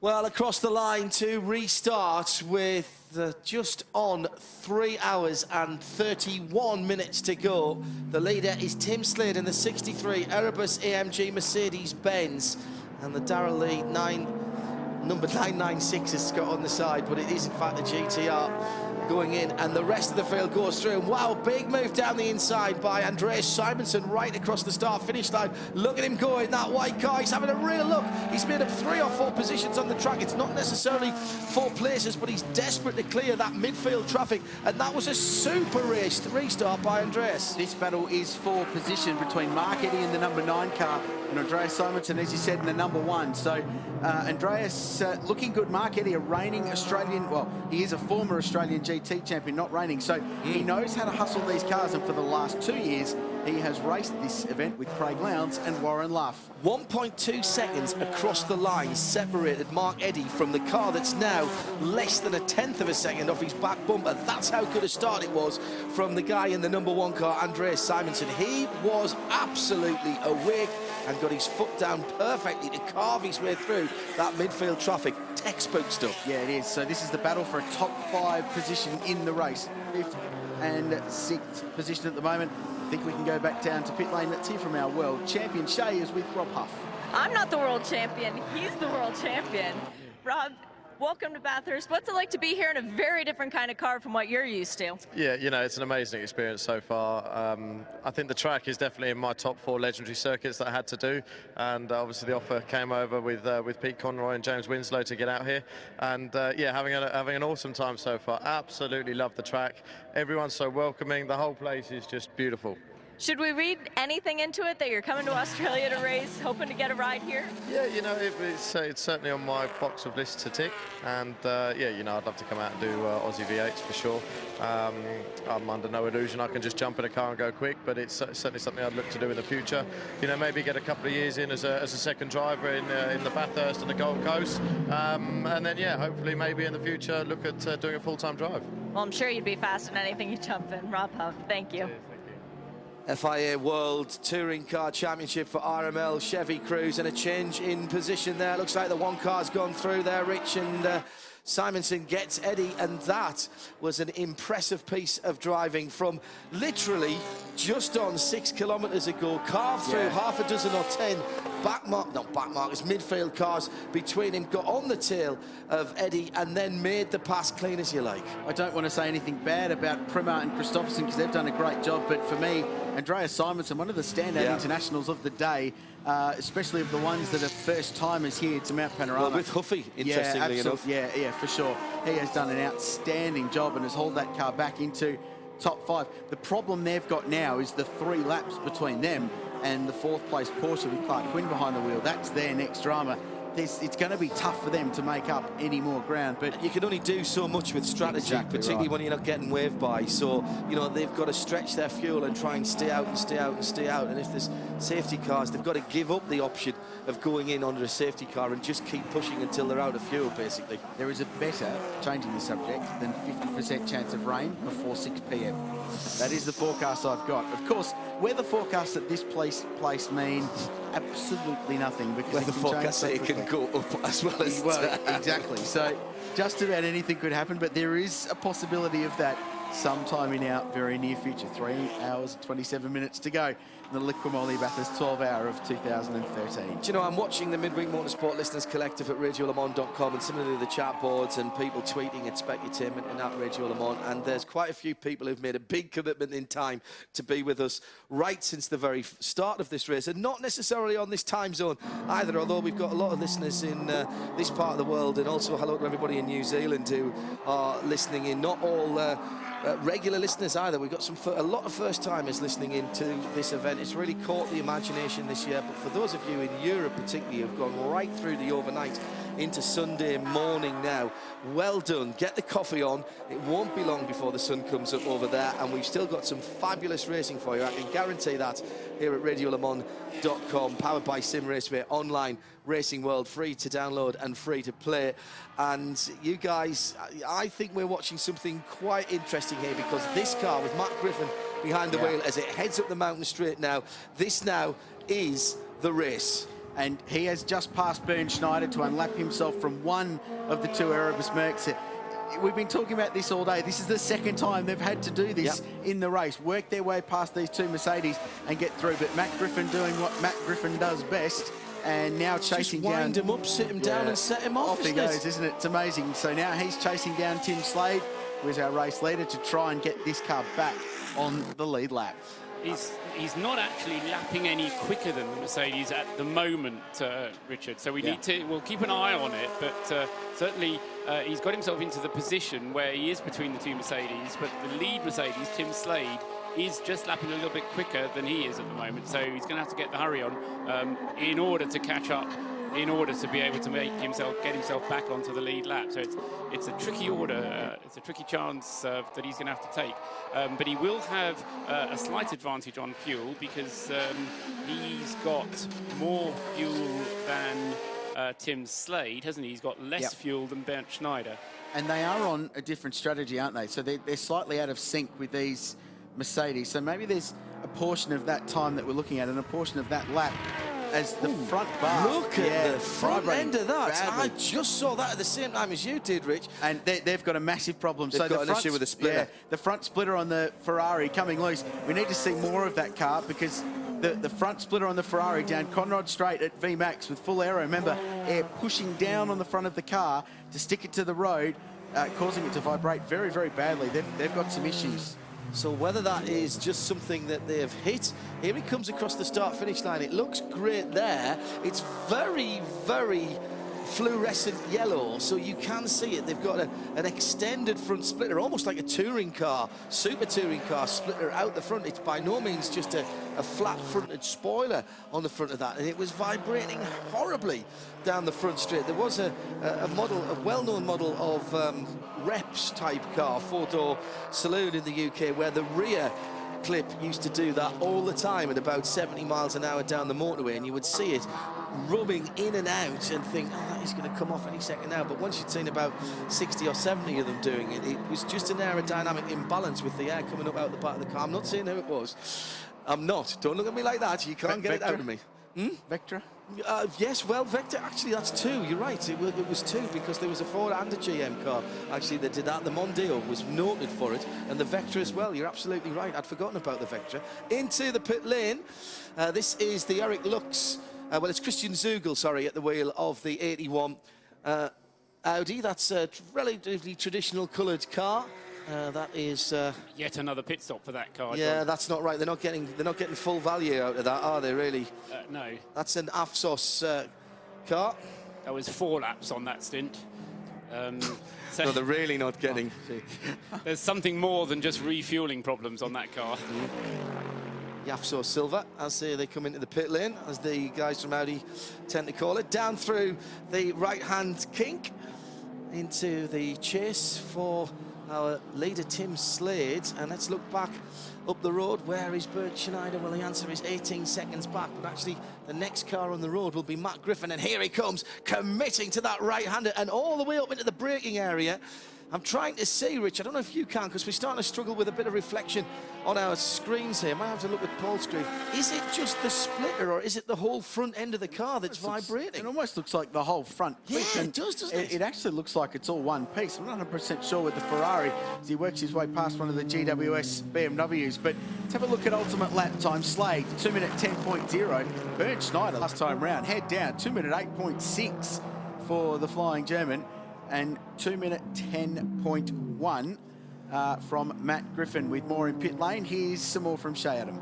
Well, heat has been a big issue here today. Andy McRae, how has that been affecting your Porsche? The heat really hasn't affected it. What has affected it was a stone that went into the drive belt, and it just broke the drive belt. There's not much you can do about it, but change it as quick as you can. So that's what we did. We're not having a problem with the heat, but that put us back a little bit. What are your expectations for the end of the race? We've got a lot of work ahead of us now. We were just kind of pacing ourselves a little bit to the 30 car because we had a lap on them, and we were just pacing ourselves nicely. And we've just gone from a lap up on them to a lap down. So we've just told the driver to pull his finger out, and he's going 4 seconds lap faster than he has been. So we're still hopeful that we'll get back on top by the end. Excellent. Well, best of luck to you. Thank you. See, how annoying is that? You get on the radio and, you know, sort of slap the driver around a bit, and he finds 4 seconds a lap. Why weren't you doing that earlier? Andy McRae is, I'm not going to use the word notorious, but he's notorious for getting on the radio and giving his drivers a proper rev up. There's no doubt about it. He's quite famous Yes, for I'm it. doing all that already. Exactly right. He's a wonderful character, Andy McRae, and if you're internet capable at the moment, Google Matthew Stanley Foundation. That team puts a lot into charity. It's an amazing cause, and we'll talk more about that. They lost the Class B lead when they had that issue with the stone in the belt there, and that's when the 30 car went through. Remember, we saw that 12 car come in. It went into the pit box for quite some time. They're fighting back now, but they're actually under a wee bit of pressure. They've only got a couple of laps between themselves and the next car up in class, and that's the Grove Group Porsche. That is sitting behind them on the timing and scoring monitor. But, you know, 2 laps here, you say 2 laps in an endurance race, it's somewhere like the Nürburgring or even Le Mans is quite a lot of time, but 2 laps here is 5 minutes. So you can't afford to have any issues. Paul? Yeah, I'm a little bit worried about Tim Slade on that last lap. 2 minutes 15 was his lap time. Traffic. And that... Yeah, I guess traffic, but it just seems like a big loss. Big bunch of cars just behind him on the Conrad Straight. He caught them up, I'm guessing, probably about Skyline. Yeah, okay, yeah, on the previous lap. So here's the vibrating Matt Griffin again, and I'm going to venture, Rich, that's getting worse. Because we're starting to see that now at lower speeds. Even when he's coming up the cutting there, it was already beginning that oscillation that is so eye-catching because of the fact it's bright luminous yellow against the red of the rest of the front of the car. He's coming across the top now. This is pretty quick across here. 5th gear, lets the car drift out and then pulls it back at that famous drain cover and heads over the top of another blind brow and heads in towards the top of Skyline, goes around the Donut King GTR, who has heads up and a nice piece of driving. Now down through the S's for the affable Irishman. And he's going to catch one of the Seats at a very inopportune moment. There's not much he can do for a 100 metres or so, but now slips around the outsides before he heads down into the Falkland Tyres elbow, and again we'll keep an eye on the front of this car. Meanwhile, Andreas Simonsen has been into the pits in the number 1 Phoenix Audi. He's in 5th place at the moment. He'll lose that 5th place as a result of that pit stop. We're also, at least I'm also, expecting in very shortly the lead car. Tim Slade will be coming in fairly shortly with the leading Mercedes. He's going to need fuel. We can go down to the pits and we can get news from Aston Martin and Shea Adam. Florian Kamelger, you've had a very tough race to say the least so far. Your co-driver actually working on the car while it was in the pits. What was it like to get back out there and drive the car on the track, specifically at the top of the mountain? Nerve-wracking? Well, we obviously had to check first the car, how it's going to go and to feel, but it feels very, very good. We actually were able to do consistent lap times. The back on the hill is pretty tough with the car, but the guys did a great job, worked on the car about 4 hours, brought it back to the track, and we're doing well. We see what happens. Can happen on quite something. There's rain in the forecast. Do you think that'll help you guys at all? Yeah, you know, with rain could help us. I mean, rain is always, you don't know what happens, but in this case could help us a lot, yeah. Good luck. Thank you very much. Thanks. Yeah, it's interesting. They have traction control, of course, on that car. It's a sport shift box as well, optimised for places like the Nürburgring, so a little bit of intermediate conditions, but we don't tend to get intermediate here. It's very wet or even wetter. I've got to say a real big hello and a big thank you to one of our crew from the Dunlop Dubai 24 hours a month or so ago, Phil Anson. Thanks for having ears, mate. He's the man from Dubai who fixes us up with so much of our technical assistance at the Dubai Autodrome. He's sitting in Motor City this afternoon, which is just off the back of the Dubai Autodrome. Fantastic facility. He is from around these parts, Rich. He's an Australian by birth and he's feeling very, very homesick listening to us at the moment. Come on back, mate. You know you want to. I'm glad we can bring a little bit of home to Dubai. That's fantastic, and that's the wonders of the internet, isn't it, that we can take this race all around the world without having to do ridiculously expensive TV feeds and satellite hookups just via the internet. And yes, some teething dramas this morning, but well done the tech team. Yeah, come on, they're amazing, fantastic, but up and running. What happened was we were so popular we killed the internet. Let's face it, that's worldwide, globally. Yeah. We shut the World Wide Web was shut down for a moment. Please come back later. We're too busy. Matt Griffin continues to push along as we've got 3 hours and 15 minutes still to go here at the Liquimoli 12 Hours of Bathurst 2013. Coming up on 4:45, 4:45 in the afternoon. That wind still picking up and we're still looking skyward, but all seems clear at the moment, but things can change so quickly in these parts as Griffin heads up towards Griffin Bend, the right-hander, and well, I'm not sure it's getting any worse now. It's sort of stabilised, and by that I'm talking about the oscillation, this vibration we've got on the front of Matt Griffin's pristine, otherwise pristine, 458 Italia, and I think it's just the splitter that has come away right in the middle of the rest of the front of that car. Would it be unreasonable to suggest that that could be the sole end result of Mott's fairly major contact down here at Maguire's corner early on? I'd forgotten all about that. And it's since worked its way slightly loose. My only problem is that with such prolonged vibration up Mountain Straight and down Conrod, especially, remember Conrod Straight, about 25 seconds at full throttle, and that just getting worse and worse as it goes faster and gets more air over it. I'm worried that it's going to get more and more loose, I guess, as the race goes on, and they may need to replace it, so hopefully not. Shay's busy girl down in pit lane. Back down to you, Shay. Liam Talbot, you guys have been flying almost under the radar, leading the C-Class. What's the game plan for the rest of the race? We've got a bit of a lead at the moment, so we're just going to take it easy and yeah, just keep it safe. There's a lot of traffic out there, so just keep it safe and we'll be right. There's rain in the forecast. You guys planning on slowing the pace down a little bit if it does come and keeping your lead safe? Yeah, we'll just play it by ear. Doesn't look like it's going to rain at the moment, so all good. How has this been, this experience for you? Well, it's my first time to Bathurst, so it's unbelievable. It's such a privilege to be here for a start, but to be in a car racing is another step again, and first in class. I mean, you can't ask for that on debut. Only another 3.5 hours to go. Thank you. Yeah, wait to jazz him up a bit, Shay. Come on, only another 3.5 hours to go. Oh, thanks, we're in the leader class at the moment. They've done a great job, these guys, as I said, and I'll continue to say they were one of the first sets of people I bumped into on Tuesday when I got here to Mount Panorama into the racetrack, and they've been working and working and working with this car. It's done the 24 hours of Dubai, came out of the trailer, or the container rather, and from then on it's been gone from stem to stern. The One Cover Motorsport Lotus doing a cracking job. I think we might have a bit of breaking news here. Unsafe release being reported on the #1 Andreas Simonsen car. We'll keep an eye on that for a drive-through. No, that will explain it. He's come in for a penalty then. Yeah. I was concerned because he did a 2-lap stint only, and it was a very short pit stop. He's now on his way again, and yeah, that was Andreas Simonsen. So he is, yeah, that's his 10th pit stop, and the last one was just a drive-through penalty.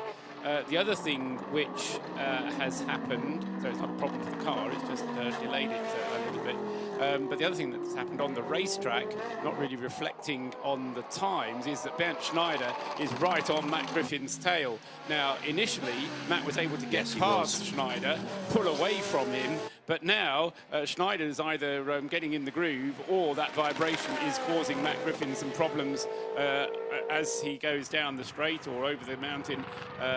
Richard, you're looking at it there. Yeah, it's visibly worse than it was a couple of laps ago on that bottom splitter section, the fluoro yellow part of the front bar on this car. It's gone underneath the front wheels as he goes into the chase. Of all the places to come off, that is the last bit you want to potentially lose your front aero. Must pit now. They need to get this front bar replaced.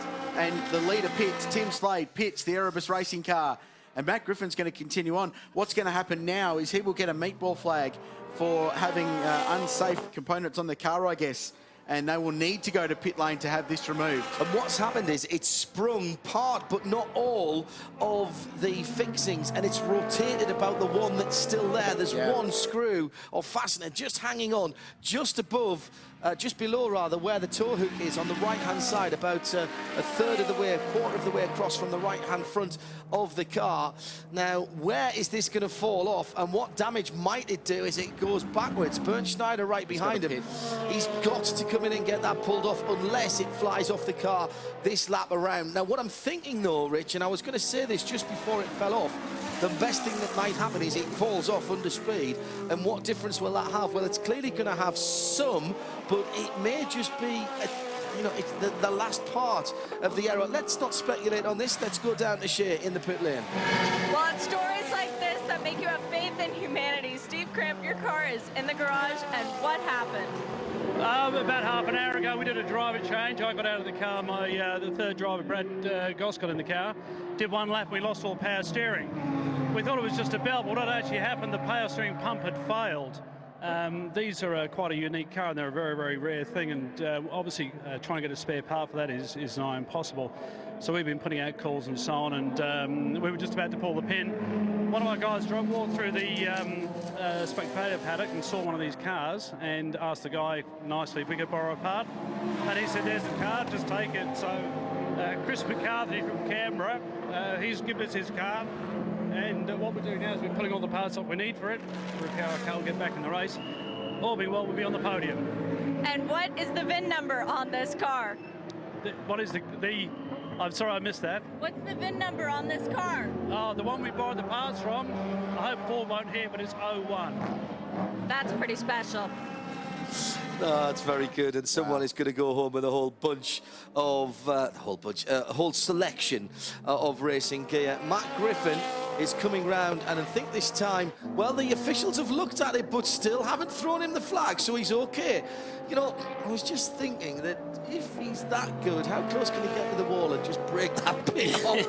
It's probably carbon fibre, though, so he doesn't want to run over any of the shards of it, Rich. That's the problem. Yeah, well, we were talking off air just then while we were down in pit lane with Steve Cramp, with Shea, that I remember a moment watching British touring cars from not last season before. I think Sneddon and Gordon Shedden had a front wing on the car, sort of buckled out wide, and he very skillfully just nicked a tyre bundle, tore the thing off and continued on. It was brilliant. Of course, he went on to win the championship last year. I was going to say, Shed's the champion last year. Honda, which is fantastic. But, yeah, well, let's see what Matt Griffin can do. And I'm guessing that the meatball flag that has just come out over the start-finish line will have the number 33 on it. Yes, it does. Thank you very much to the guys on the start line who are clearly listening to us over there, doing a great job, as are the rest of the marshals around the track. And thank you very much for all the hard work. Those guys must be pretty special marshals, because they get to go under the bridge and stay in the shade. Yeah, so they must be top quality. They must be the best. They do nice work here. They do very, very nice work indeed. So Bernd Schneider leads the race, because we saw that pit stop from the second Erebus Motorsport car. Lee Holdsworth back behind the wheel. Got a question for Paul. How long now has Matt Griffin been in the car?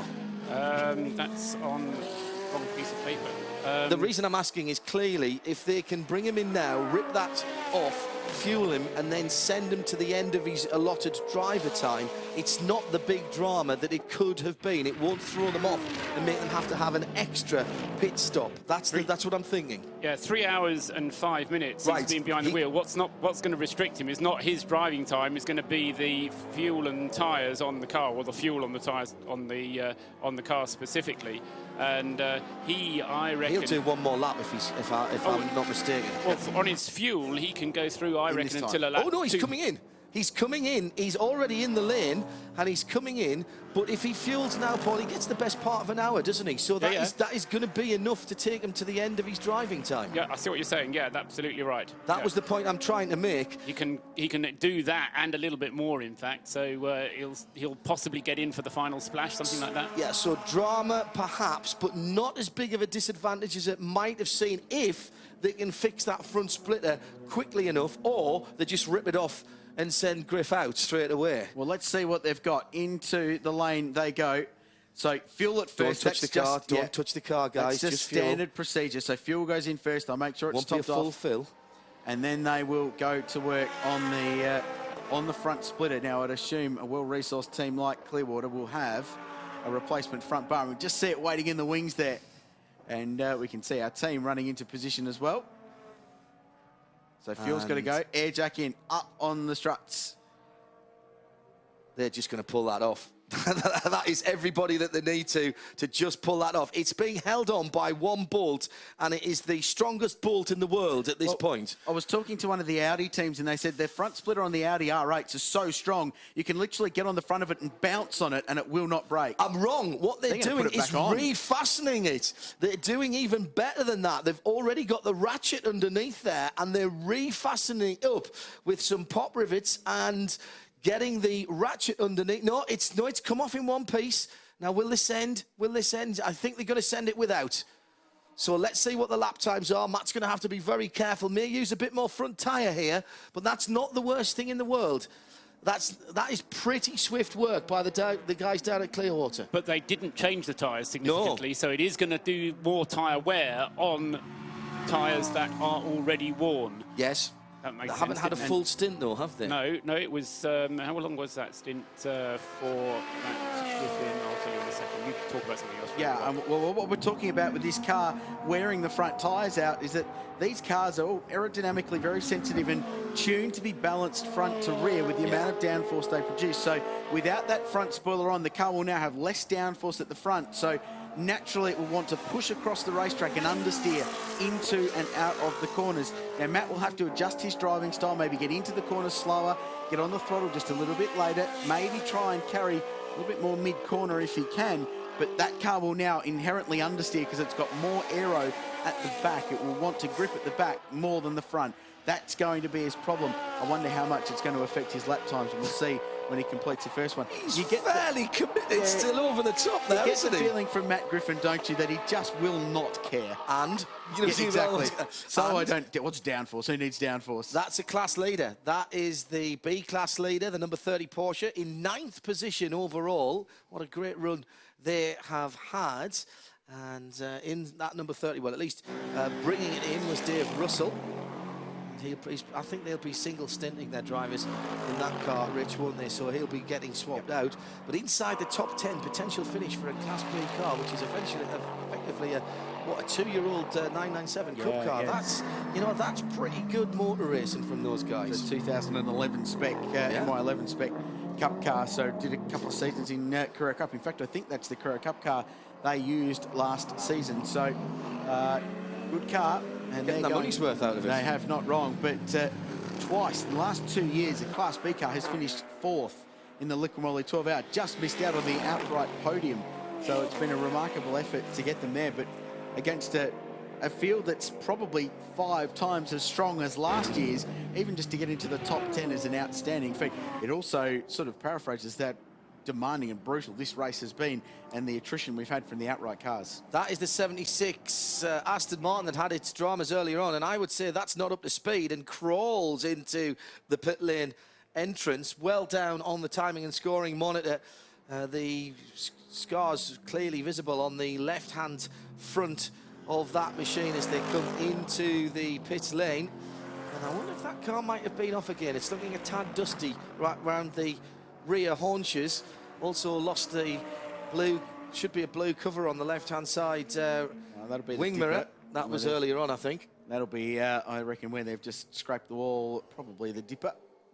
The middle of the corner, Paul. Yeah, Matt Griffin did 19 laps on that stint before he came in to have the splitter removed. So it was not as long as the Ferrari ought to go on a tank full of fuel, but it was still not, it was enough to make it worth doing. Not a disaster. For comparison purposes, though, Tim Slade, who has come in now and handed over to Lee Holdsworth in the number 63 car, coming out of the lead, remember, his stint was 36 laps. Now, that includes safety cars, so that's not absolute fuel consumption figures from the Mercedes. But I think it was you who mentioned it earlier on, Richard. The Mercedes is demonstrating very good fuel consumption, or fuel economy at least.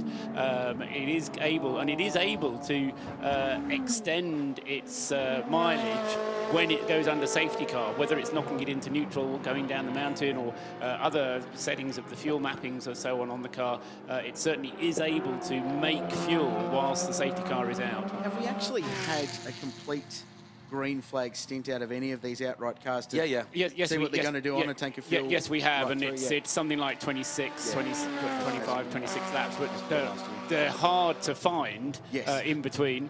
I can... 11 safety cars now, is it, we're up to? It's been I think it is, 11 safety cars. Which equals a record. A total of 2 hours and 52 minutes. Behind the save. This is hand timing, so you may get a different result on the official list at the end, but my hand timing is 2 hours and 52 minutes behind the safety car for 51 laps.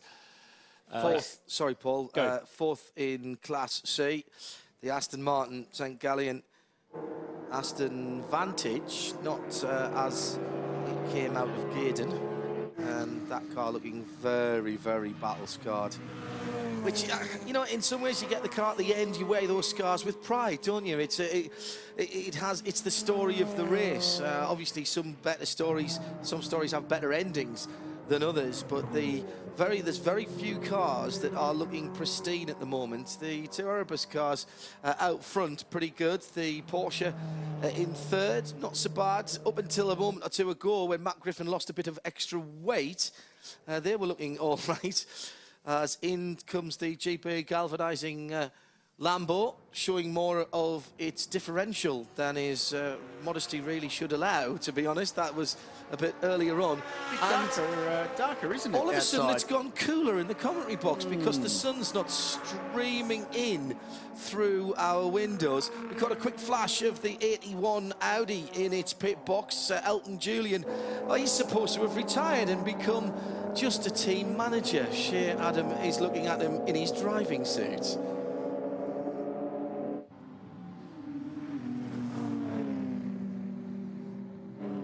Hello, Shea.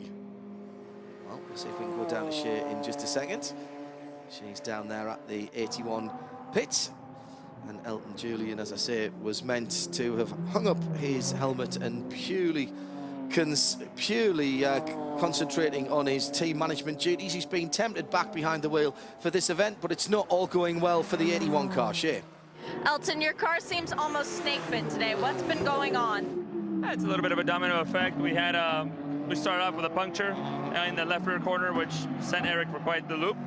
But we were both unlucky, and I think very lucky to get away with it. Later on, Christian Zugel had contact with the wall up at the top of the hill, which we feared would cause an issue later on, and of course the wheel bearing let go eventually. I'm impressed that it's lasted as long as it has. That's racing. But you have more plans for racing this year. Tell us a little bit about those. Well, I mean, we'll continue to run the Audi. We'll go to Spot 24 after this, and in the meantime, we're going to run an LMPC car and help Mirko Schultes and his program to do a partial season in ALMS. So we're looking forward to that, and obviously with PC continuing in Grand Am, we feel there's a future there, so we're happy to be involved. And I'm sure we're going to see you in the car many more times, yes? I don't think so. Oh, come on. No, I'm busy trying to run things right, and this is a place you couldn't really pass up, obviously. Such a classic circuit and such an awesome car, and it's really been my first experience with a GT car ever, so you can still call it retired. It's a tin top, so it's okay. Well, that's a good retirement then. I'm not entirely sure you can count running in the Liqui Moly 12-hour in a GT car as still being retired, Paul. I'm not sure that's entirely legit for Elton Julian there, but I think he's expressing intention rather than what might actually happen. We'll see how it works out. But no, I mean Elton's been around the UK racing scene for a long time, as well as in other areas. So it's good to see him here as we get Lee Holdsworth going across the start-finish line. He's still in second place, having made his pit stop, although he's dropped back from Bernd Schneider to the tune of about a minute now. He's not lapping as quickly as Bernd Schneider is in the lead of the race, but of course Bernd is going to be the next one of that leading group to give us a pit stop, and that will be round about lap 216 or so. So we've got another 30 minutes before we get Bernd Schneider in the pits, and Matt Griffin with the Ferrari is also, Richard, not able to lap as quickly without that front splitter as he is with the front splitter, and I don't know what they're going to be able to do about it, whether he'll carry on and just try and make it go to the flag, or whether they've got a whole new nose unit that they can put on the car, which will have the splitter already fitted. I don't know quite how they're going to manage that with the Clearwater Racing Ferrari. Yeah, and I'm not entirely sure what sort of resources they've brought from their base in Singapore to down here in Bathurst to Mount Panorama for the Liqui Moly 12-hour, but they're a very well organised and very well set up team, so hopefully they'll have some form of solution. Last time round, Matt did a 10.6. The Clark Quinn Porsche just up the road did a 13.1, so that is the battle for position. They're on the same lap because the Ferrari lost a bit more time, so it's still going quickly enough, I think, to challenge. The problem now is it's just lost that extra bit of time thanks to that sort of unscheduled pit stop. But we were talking before with that spurt of pit lane interviews, it wasn't a disaster, was it? It could have been 10 laps into the stint where they had to pit, and things would have been much more tragic in terms of ruining their strategy, as we get some amazing shots of some looming cloud over a great crowd here at Mount Panorama, and a cloud over the crowd. Over the crowd, yes. Yeah. No, I think for the Ferrari, though, they really can't be realistically expecting to be able to win this race anymore. The best that they can hope for is to get third place from the Porsche. It will be a fascinating battle between the number 5 Porsche and the number 33 Ferrari in the closing stages of the race, if I can call the last 3 hours the closing stages of the race. Last quarter. It's the last quarter, precisely so. But that is going to be a good battle to watch. The Porsche has had, shouldn't say this, a really quiet race of it. It's just got on quietly with things. I don't think they've had anything untoward happen. No. They've just got on with what they need to get on with. They have had to change the drivers around. That's been their biggest drama. They've had to go and find a replacement driver. Fortunately, plenty of them hanging around the paddock just behind us, and they've put a very capable driver in, Matt Kingsley, and who is a Porsche ace. He builds racing Porsches for a living at their tyre centre up on Southport on the Gold Coast of Australia, races them, and I believe some big plans to be announced for Matt in the forthcoming weeks for his racing this year. But he did some Career Cup stuff last year and was racing with the likes of Craig Baird and Johnny Reid and Daniel Gaunt right at the very front of that field as we watch the number 1 Audi with Andreas Simonsen behind the wheel. One of a couple of Audis to have copped some damage in the side and those very noticeable sort of flutes up the side of the R8s. Yeah, they're called the Audi Blade, yes. which is the that side panel. And yeah, you're right, it's not the first Audi that's had that bodywork panel flapping. I think it was the number 9 car had it flapping as well at one point. Well, it seems to have struck the Phoenix car as well. As in comes the Peter Conroy Motorsport Audi out of 8th place for what I'm just checking is going to be a routine pit stop. This is the car that Rob Huff is sharing, but Peter Conroy is currently at the wheel of. And I would think James Winslow should be about to take over that car, the reigning Australian Drivers' Champion, Formula 3 champion, 2-time champion of that series, a dominant year last year in the open wheelers, including a win here in the inaugural round for Formula 3. First time ever in 75 years of racing here at Mount Panorama that any form of Formula 3 has raced here. Of course, the Gold Star, Australia's top open wheel award, and a couple of other open wheel categories have been here in the past. In fact, for a long time, the outright lap record at this place was held by a Formula 5000, a bloke by the name of Neil Allen at 2 minutes 9.7. which was a benchmark for a very long time. And touring cars took to the late 90s before they were going anywhere near beating that. Of course, the game has moved on pretty significantly since then. Black flag being shown to car number 4, and that is the Grove Group Porsche being driven by Stephen Grove, Max Twigg and Daniel Gaunt, who I just mentioned. And they are currently in 13th place and 3rd of the Class B runners, a couple of laps behind the Calvert Jones, Davison and Davison Porsche. So a black flag for those cars. Now, they were just in pit lane recently, so I'm wondering if that black flag is pit lane related, possibly an unsafe release. And that car just crossing the start-finish line now with Stephen Grove behind the wheel. Stephen racing in both the Carrera Cup and the GT3 Cup Challenge series at the one time. He's a busy boy behind the wheel of the Porsches, but very rapidly learning. Max Twigg, one of the best of the elite division in the series. A correction, it is actually Daniel Gaunt behind the wheel, the young Kiwi, who drove last year for Tasman Motorsport in the New Zealand V8 Super Tourer series, and a couple of years in Porsche Carrera Cup in Australia. One of the best young talents going around, a regular in the season of endurance in V8s here in Australia. Great young Kiwi, but he's going to have to head to pit lane. Plenty of damage on the front of the Grove Group 997 Porsche, one of 8 that made up that very competitive Class B fight this weekend. Up to Reid Park goes Gaunty, front bar hanging off the 997. Porsche have bought their spares parts truck here this weekend.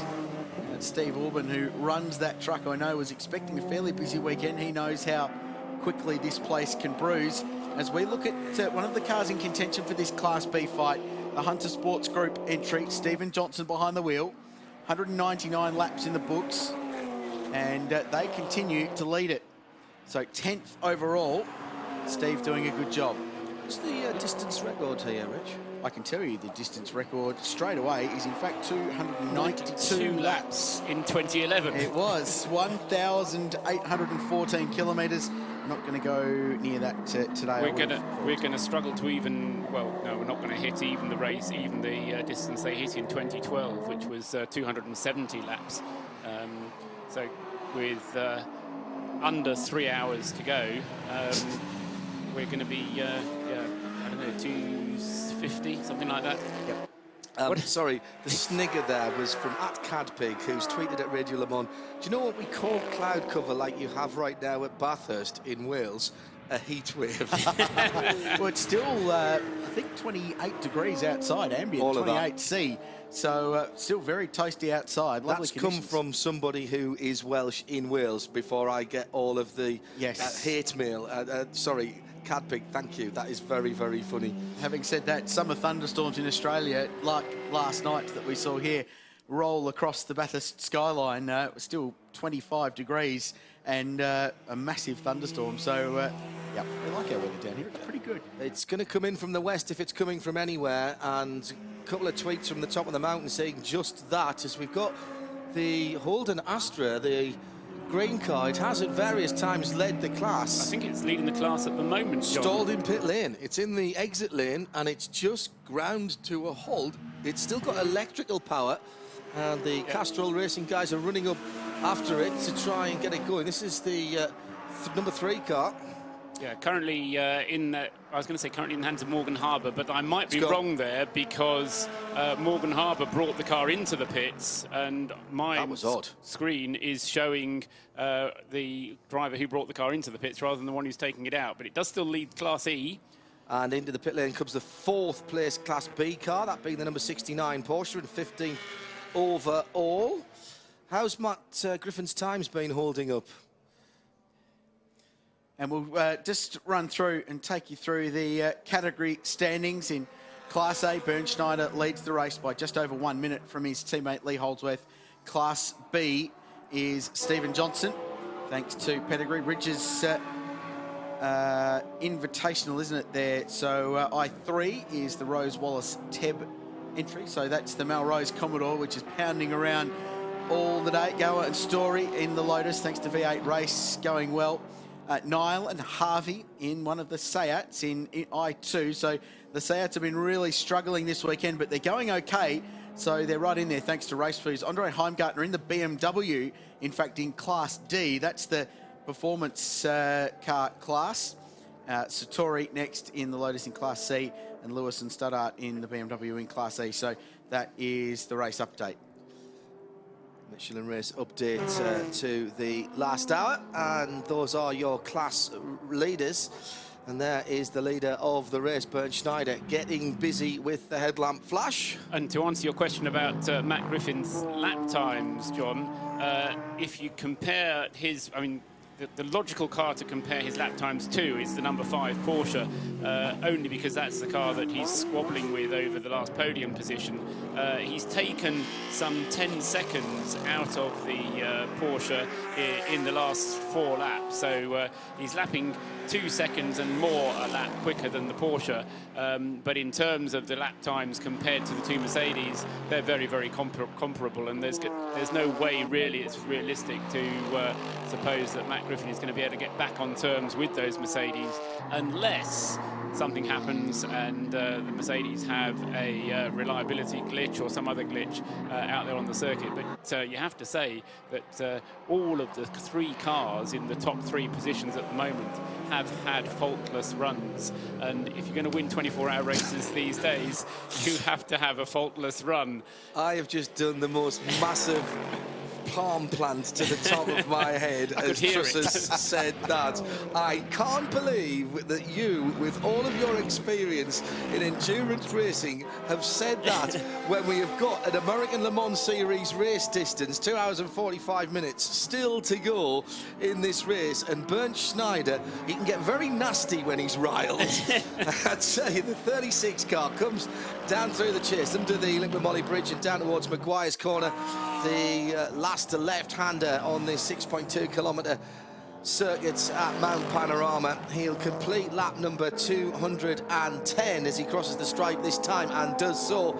He's got traffic to get through, but last time around a 2:08.9. That is just on half a second, just on a second and a half slower than the fastest lap that car has done through the race. But whilst they're not exactly in cruise control mode now, Rich, the whole atmosphere of this race has changed now with that issue that Matt Griffin had with the front splitter, because that car, the 33 car, was in with a chance of chasing these guys down, or at least giving them some pressure from behind, and that's somewhat lifted now. Yeah. So it's a different mode, isn't it? It has, and I can give you an answer to what a front splitter on a Ferrari 458 GT3 is worth. It's 3 seconds. Wow. Because Matt Griffin has been consistently in the 210s, 211s since making that stop. Before it, 7s and 8s, no problems. He was matching the pace of the leading Mercedes. Last time round, race leader Bernd Schneider did a 2:08.5, so that is the difference. The difference is, however, that he's still going quicker than the number 5 Porsche that Clark Quinn is driving. So that's where the battle is now. I think we've got races for two. We've got a race for the lead between the two Mercedes and a race for the final spot on the podium between Porsche and Ferrari. There's a third race. Do we get the checkered flag before the rim? No comment. Yeah, no it's comment. looking a bit... He says it with his boyish enthusiasm. As I look to the skies to my left, it's looking a little brighter. All just well. I mean, I don't know enough about the weather here to know quite how quickly it comes in. Certainly the thunderstorm last night was spectacular to watch. We were kind of watching it from indoors rather than sitting outdoors in it, but it was spectacular to watch, and it was a big one. And then, from my left, that's the Aston coming in, which... And I hope that's just on the pit lane limiter. It shortcut or went straight on at the chase a couple of laps ago, according to one of our eyes out on the circuit. But it sounds like that car was either on a very iffy pit lane speed limiter or was not in gear as it came down pit lane. We've got the Rickshaw Mazda underneath us as well, which we haven't talked too much about these guys. They race really for the love of it, don't they? And what a set of guys they are. They're brilliant, and I can tell you about Rickshaw. This is his first race back since he quite badly broke his neck in a crash. So it's his first race back, and he does it at Mount Panorama, and they were on pole in their invitational class yesterday and over the moon about it. Very, very pleased. And the Mazda, the unique sound of the rotary engine screaming its way around Mount Panorama. Incidentally, Mazda RX-7, 3 times a winner in the Bathurst 12 Hour. Back in its initial incarnation from 91 to 94, they won 92, 93 and 94 with some pretty big names as well. Alan Jones won the race in 1993, Neil Crompton in 1994, Gary Walden won it twice, 92 and 93, driving RX-7s. Very famous car, the BP Visco sponsored RX-7s. It's just been pushed into the garage. Yeah, so I think maybe it was that car that was having trouble with the transmission. I saw a couple of RX-3s out the back as well early on, the little boxy. Very popular car here, the RX-3 was. Yeah. Great little rally car over in Europe. Raced them here on this very circuit, class racing, as the United Autosport car. Brendan Hartley brings that car in from 5th place. That's a really good job by United, showing what they're capable of. And remember ages ago when I was talking about Brendan when he was down in sort of 9th or 10th position, the last time he was in the car, he must have been in at that point as well. He's done a long run, hasn't he? He was 4 laps away from the lead. As he brings it in, he's 4 laps away from the lead. He's lost nothing. And gained 5 places. Yeah. So outstanding performance. What a very impressive young man he is too. Very well spoken. Not met him before? Very articulate. No, I've not. It's my first time. He is a great lad, yeah. Yeah, brilliant. Very, very good. He's really set people's tongues wagging in endurance racing, particularly in the LMP categories, where he's racing with Murphy Racing again this year, as you heard him say. Yep. I thought he'd been confirmed for the full Le Mans Series season, so I apologise for putting him in that position, but to hear that he's back at Le Mans at the very least for those guys is excellent stuff. 29 cars in the European Le Mans Series race at Silverstone in a couple of months' time on the Saturday of a super racing endurance weekend with the WEC and their 32 cars on Sunday. That I am really looking forward to, all live all week. All of the sessions will be live all week on radiolemans.com. So if you've enjoyed what we've been doing here at Bathurst and you want to get you want to listen to us do something a little closer to home, because it's 45 minutes from my house, Silverstone, and I get to sleep in my own bed that weekend. We have the team round to stay at Hindhoff Towers and make a bit of a fun weekend of it. And that big super racing weekend I'm really looking forward to. Check your schedules. Clearly, if you're in this part of the world at Bathurst, it's going to be odd in terms of time, but we will put them all up on podcast, as, by the way, we will be doing for this Liquid Molly 12 hours at Bathurst. Already the first 2 parts of the race has got up. Everything that we've done this week, the free practice and qualifying, was already up there yesterday. Tim Gray, one of our executive producers back in London, been burning the midnight oil quite literally, and got those archive podcasts up. Now that you don't need when you're leading a motor race. Well, yeah, Lee Holdsworth, that was in the 63 car, so 2nd place, but just had a massive wobble coming out of Maguire's corner. Murray's turn onto the start-finish straight here at Mount Panorama, and had a very, very large lose. Yeah, it wasn't really him losing it so much as a car in front of him losing it, getting back onto the circuit, and there being another slower car that Holdsworth wanted to pass. And Holdsworth, to be fair, was actually adjusting for the possibility that the gap through which he was aiming that Mercedes was going to shrink. in the end, it didn't shrink, so he was able to go through the gap, but it did look very leery for a little while. But that car still going strong in second place, not lapping quite as fast as Bernd Schneider is. But remember, Bernd Schneider is much lighter on fuel than the number 63 Oldsworth car is. And Schneider, by my calculations, has maybe another 10 minutes of running out there. He'll be coming in for his refueling stop in the Mercedes in about 10 minutes time, at about 4:30. And talking to the pit lane, we can go down and hear from Shay Adam. What you've got for us, Shay? Information on 2 different cars at the moment. The number 4, which got the black flag earlier, was speeding on pit lane. I don't know if you guys had found that out sooner, but just thought I'd let you know anyway. And the 33 of Matt Griffin, that boy is doing an amazing job driving the car. The downforce loss from not having the front splitter has negatively impacted the car, but the time it would take to put a new one on dramatically decreases their chances of getting on the podium. They're just going to go and let Matt Griffin do what he can. Every driver that comes in the car will just have to drive at the edge every single time, but they decided it is not a good use of time to just go ahead and put a new front splitter on. That's very interesting, because it appeared to be a piece that could bolt on relatively easily. But what they really need, isn't it, is sort of that bottom part of the front end with 2 clips, one either end, and take one off and put one on, sort of prototype style. They want a prototype nose cone that they can put on as a snap-on release. I mean, I think being realistic, they have recognised the fact that even if they would have the front splitter on, they would be struggling to catch up with the 2 Mercedes. They would be able to if the race were 24 hours, but given that we've only, in inverted commas, got a 12-hour race, it's not a realistic proposition to catch up with the 2 Mercedes. It is a realistic proposition for them to get on terms with the Porsche, the number 5 car, because in fact that gap has come down now to just 18 seconds. Now, that has come down over the space of 10 laps now, from 40 seconds to 18 seconds, so 22 seconds of a gain made by Matt Griffin with that Ferrari, and he is going for a podium position only now. He's going for that 3rd place, and that is a very realistic proposition with the Ferrari, but it's going to be a fight, as both Richard and John were saying a few minutes ago, between the 2 of them. I'm trying to ask Richard a question in sign language, and I'll just wait till you stop and say, were they 3rd last year? They were 3rd last year. I just had no complete idea, but my brain switched off at no, it was Friday afternoon. Thinking, let's just actually ask him the question in the clear. 3rd last year for these guys. Yeah, and remarkable story that last year they just lost touch. We spoke to Matt Griffin about it when he was in the commentary box. They just lost touch with the 2 leading cars, one of which quite remarkably was a Mercedes-Benz from Erebus Motorsport. So just couldn't quite get there, just through little niggly things going wrong in the roll of the dice. They've had a few more major style issues today than they had 12 months ago.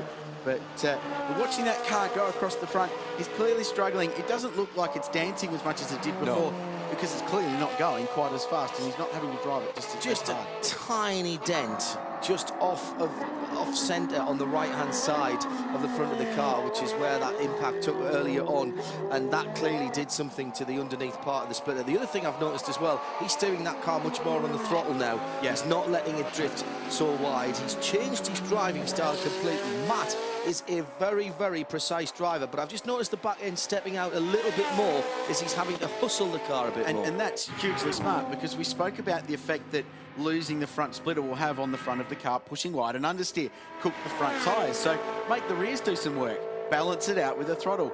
That's hugely smart. I'm going to set up the Bring Matt Griffin to the V8 Supercars Championship fan club, I think, because he'd be great for the sport. Well, he'd be fun. Surely he's got to get an invite down to Gold Coast. It's been an unbelievable performance. The one thing I will say about Clearwater Racing, Maranello Motorsport, 2 years in a row, have struck niggling little dramas. You could call them almost silly dramas that have put them out of the race. Last year it was a fuel issue. This year it was a slight clip of the wall, ultimately, that led to them failing to finish. AF Corsa have struck dramas this weekend. Clearwater Racing, so far, and there is still 2.5 hours to go, have not had a drama, so they just continue on. It's awesome. They've managed the difficulty as best they can. Now, let's have a listen to this. Sounding like a crunching noise from the box. So was he grounding out? I think that was more of a grounding sound, John. Yeah. I'm not sure about that. He's going very... I did notice he was pushing wide at Maguire's, and it would seem, and this would make sense, I suppose, that the loss of that bottom strip, that splitter on the 33 car, has had more effect in the slower corners. He missed by about 6 inches the clipping point on the left side of the car through Maguire's, the last corner of the circuit last time around, and that's not very Matt-like. But through this quick stuff, he looks pretty dialed in. And he's clearly just adapting, as I said, his driving style. This is a thinking driver, again, going back. These themes that we talked about right at the start of the week about how much capacity drivers are using for their brain. And Matt is, as you would switch a traction control map or an engine map, Matt has switched his driving style map here to get around the issues that car is presenting. And too many times now I see young drivers, and when we go and do daft things like charity karting events, they do 3 laps and come in and say, this kart doesn't turn sideways. It's a charity karting event, man, throw it in. You know, just get used to it, drive around it. The guys who can adapt their style and make things work, drive round the problems, like Matt Griffin, and like his teammate Craig Baird will do when he gets into this car.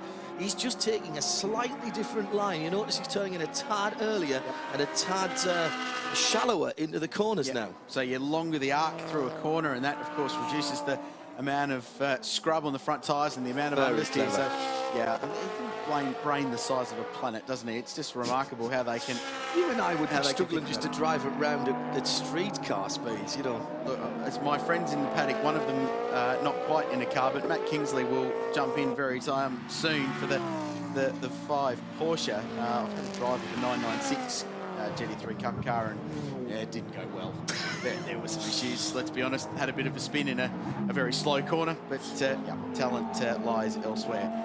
That's the Phoenix Racing Audi R8 LMS. It's 5th at the moment in that ever-ebbing battle with United Autosport, and the number 9 Mark Eddy entered car with Mark Sini and Chris Meese in that car. So this is an ebbing battle to try and get first Audi home in 5th place, and United Autosport's Mark Patterson behind the wheel of car 23. But we've been talking about the blades, I was told. Paul told me that the blades on the side of the R8 that flapping around, but it's not the only one that's doing it. No, there's a few actually lost them, Paul, I think. Yeah, I noticed early on. They flap a bit and then they fall off, I think, something like that.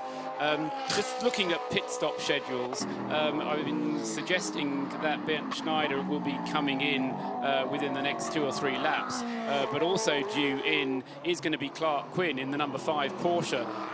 So both of those cars will come into the pits. Just look at that blade flashing there behind the right-hand door on the number 1 Phoenix Audi, Andreas Simonsen. I'm sure, and that, you know, more than anything else, that's distracting, because he's going to see that in his door mirror and just, you know, when you get an odd reflection on a car that you're not used to driving, and you'll be driving along, oh, there's somebody there. Oh, no, there's not. It's just that reflection. Oh, there's somebody there. There's that reflection. You know, he's going to see that and keep just catching his eye, and it's more the loss of concentration that could cause than the thing flapping around itself. I'm not sure it's slowing him down very much. So we come down to 2.5 hours to go. 9 hours and 29 minutes already down. And now is, I've already made one suggestion that cars have been running faultlessly. We've gone more than an hour without a safety car as well. Right. So having gone more than an hour without a safety car, you can start saying, well, the drivers are now going to think, or the teams are now going to think in terms of how far is it to go and how are we going to run to the flag. Here's Schneider in the pits for his refueling, spot on schedule. What did I say, about 4:30? It's about 4:30. You have proved yourself time and time again, Mr. Trustwell, that you are the master of statistics, there is no doubt. To the point when cars come in at Le Mans, you know this because you've listened to us before, Rich, that if they come in off schedule, I'll sort of look at Paul and say, is that the right time? And he'll go, I'm not sure about that. So, and up at the Falcon Tyres elbow, we've got an issue with the 12 Porsche, and that is the second Class B car fighting its way back up the timing scoring, 10th position overall, and it is David Calvert-Jones, isn't it, that's at the wheel of that car. He's facing backwards and he's lost it. Looks like he's lost it himself there, Rich, under braking. Big hit too, could possibly be a SC. We're just on standby for that. Oh, and what a big break that might be for the Mercedes-Benz of Schneider, who's in and gone. If that comes right now, he's going to get a lap on the field. Yeah, he is. So they're on standby now for safety car. The door's open. I think David Calvert-Jones is going to get out of that car. Definitely safety car if he does. Pointing the wrong way at Falcon Tyre's elbow. And that's terrible news for those guys in the top 10.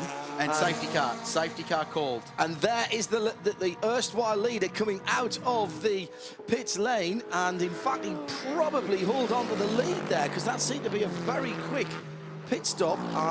No, Holdsworth's gone through. He will lose the lead. Holdsworth's gone through. Yes, sorry, Paul. Yeah. But of course, Holdsworth doesn't need the fuel, so should be able to stay out there. Now, team. Would you, though? Team. Well, no, you take, at this stage of the race, you take track position. Yeah. But on the other hand, the track position is going to be that, because it's going to reduce, because behind the safety car, then Schneider will close up.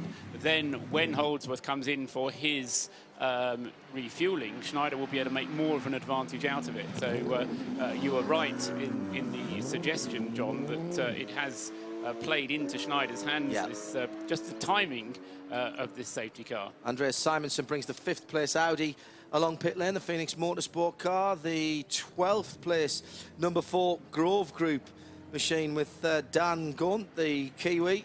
The Porsche coming into pit lane as well. Driver's door is open on that number 12 second in class Porsche. That's the third in class Porsche. Yeah, that's the guy. Those are the guys who are going to benefit by this. Every cloud, etc., complete well-known phrase or saying. Or are they? Because that's Max Twigg, Daniel Gaunt, getting out of the car, and there's not a great deal of hurry to put another driver in that. I think that's day done. So 12th place car, 205 laps complete. The damage has been on that car for a while, and they've been pounding round and round trying to make up time, but something fundamental was gone. That was not the body language of a driver who was trying to get out in a hurry to hand over to a new driver. So Daniel Gaunt out of that car, and all of a sudden the Hunter Sports Group team, for the second year in a row, find themselves in a really good shot of winning Class B. Mark Eddy comes in along the lane as well in the now 6th position Audi that he entered, the number 9 car. Yeah, there's no urgency there at all. That is a car that is not going anywhere. They've got the chocks behind it so that it doesn't roll away. Damage to the right front of that car, as Richard says, has been there for a wee while, but there are all kinds of radiators in behind that. Now, Holdsworth, does he come in? Does he stay out? Well, I'd suggest you pit. He didn't get out in front of Bernd Schneider. So Schneider was able to maintain track position. Yeah, you're right. Yeah. No, Schneider's gone through. He stayed out. What I don't see at the moment is the safety car, because I'm not quite sure whereabouts it has joined in, because, of course, the problem was because... Oh, we've got the replay of... He clipped the left-hand side coming round the right-hander before the Falcon elbow. He was way out of sync with the track there. Seen it 100 times before. You're going wide round the outside of the car you're lapping, and you get out in the marbles, all that old rubber and debris that's pushed off the ideal racing line, which is you hug that inside of the rock face there just before you get into Falcon elbow. So you've seen that 100 times before at Bathurst. He's not the only person to do that. Spun around, and he almost caught the car. Car control was very good. Unfortunately, being the Porsche with the engine out hanging over the rear axle, it did the old pendulum thing and spat him into the barrier. Yeah, you can't out-engineer physics, ultimately. The Porsche guys have done a great job. I've got a 993, one of the last of the Aircools 1998 car back at home that I really love driving. It's a smashing machine, only about 270 horsepower. Not big by today's standard, but the balance of that car around places like the Nordschleife, a veritable weapon. It's a lovely piece of kit. What does the responsible adult think of the Porsche? Oh, drives it. Right, really? Loves it, absolutely. Let's head down to Shea Adam, who's in the pit lane, which is about to get busy again, Shea. The number 4 is not out of the race. They're serving a 5-minute penalty. There is a rule where you have to have a certain time limit between having your drivers get back in the car. They did not follow that rule, and now they have to sit here for 5 whole minutes before they can go back out on track. Thanks, Shea. That tidies that one up. I wondered why they'd left the car on the apron rather than putting it into the garage if they were going to retire it. So they've fallen foul of the minimum driver rest period, and that counts for all drivers, not just if you are declared in several cars. You have to be able to show the organisers via the timing that you have had a minimum rest period between stints. Yeah, I'm pretty sure it's 1 hour. It is 1 hour, yeah. You have to rest 1 hour between each driving stint, however long that driving stint is. Correct. So even if you've only done 10 minutes or 1 lap, the car comes in, you get out and someone else gets back in, you can't get in for another hour. I cringe when I hear 5-minute penalty at this place, because there's a ridiculously famous moment in our sport back in the day. Greg Murphy pulled a fuel rig down in a Kmart-sponsored V8 supercar, was in contention for a race win. Fuel rig was left in the car when he left, pulled it down, was given a 5-minute penalty.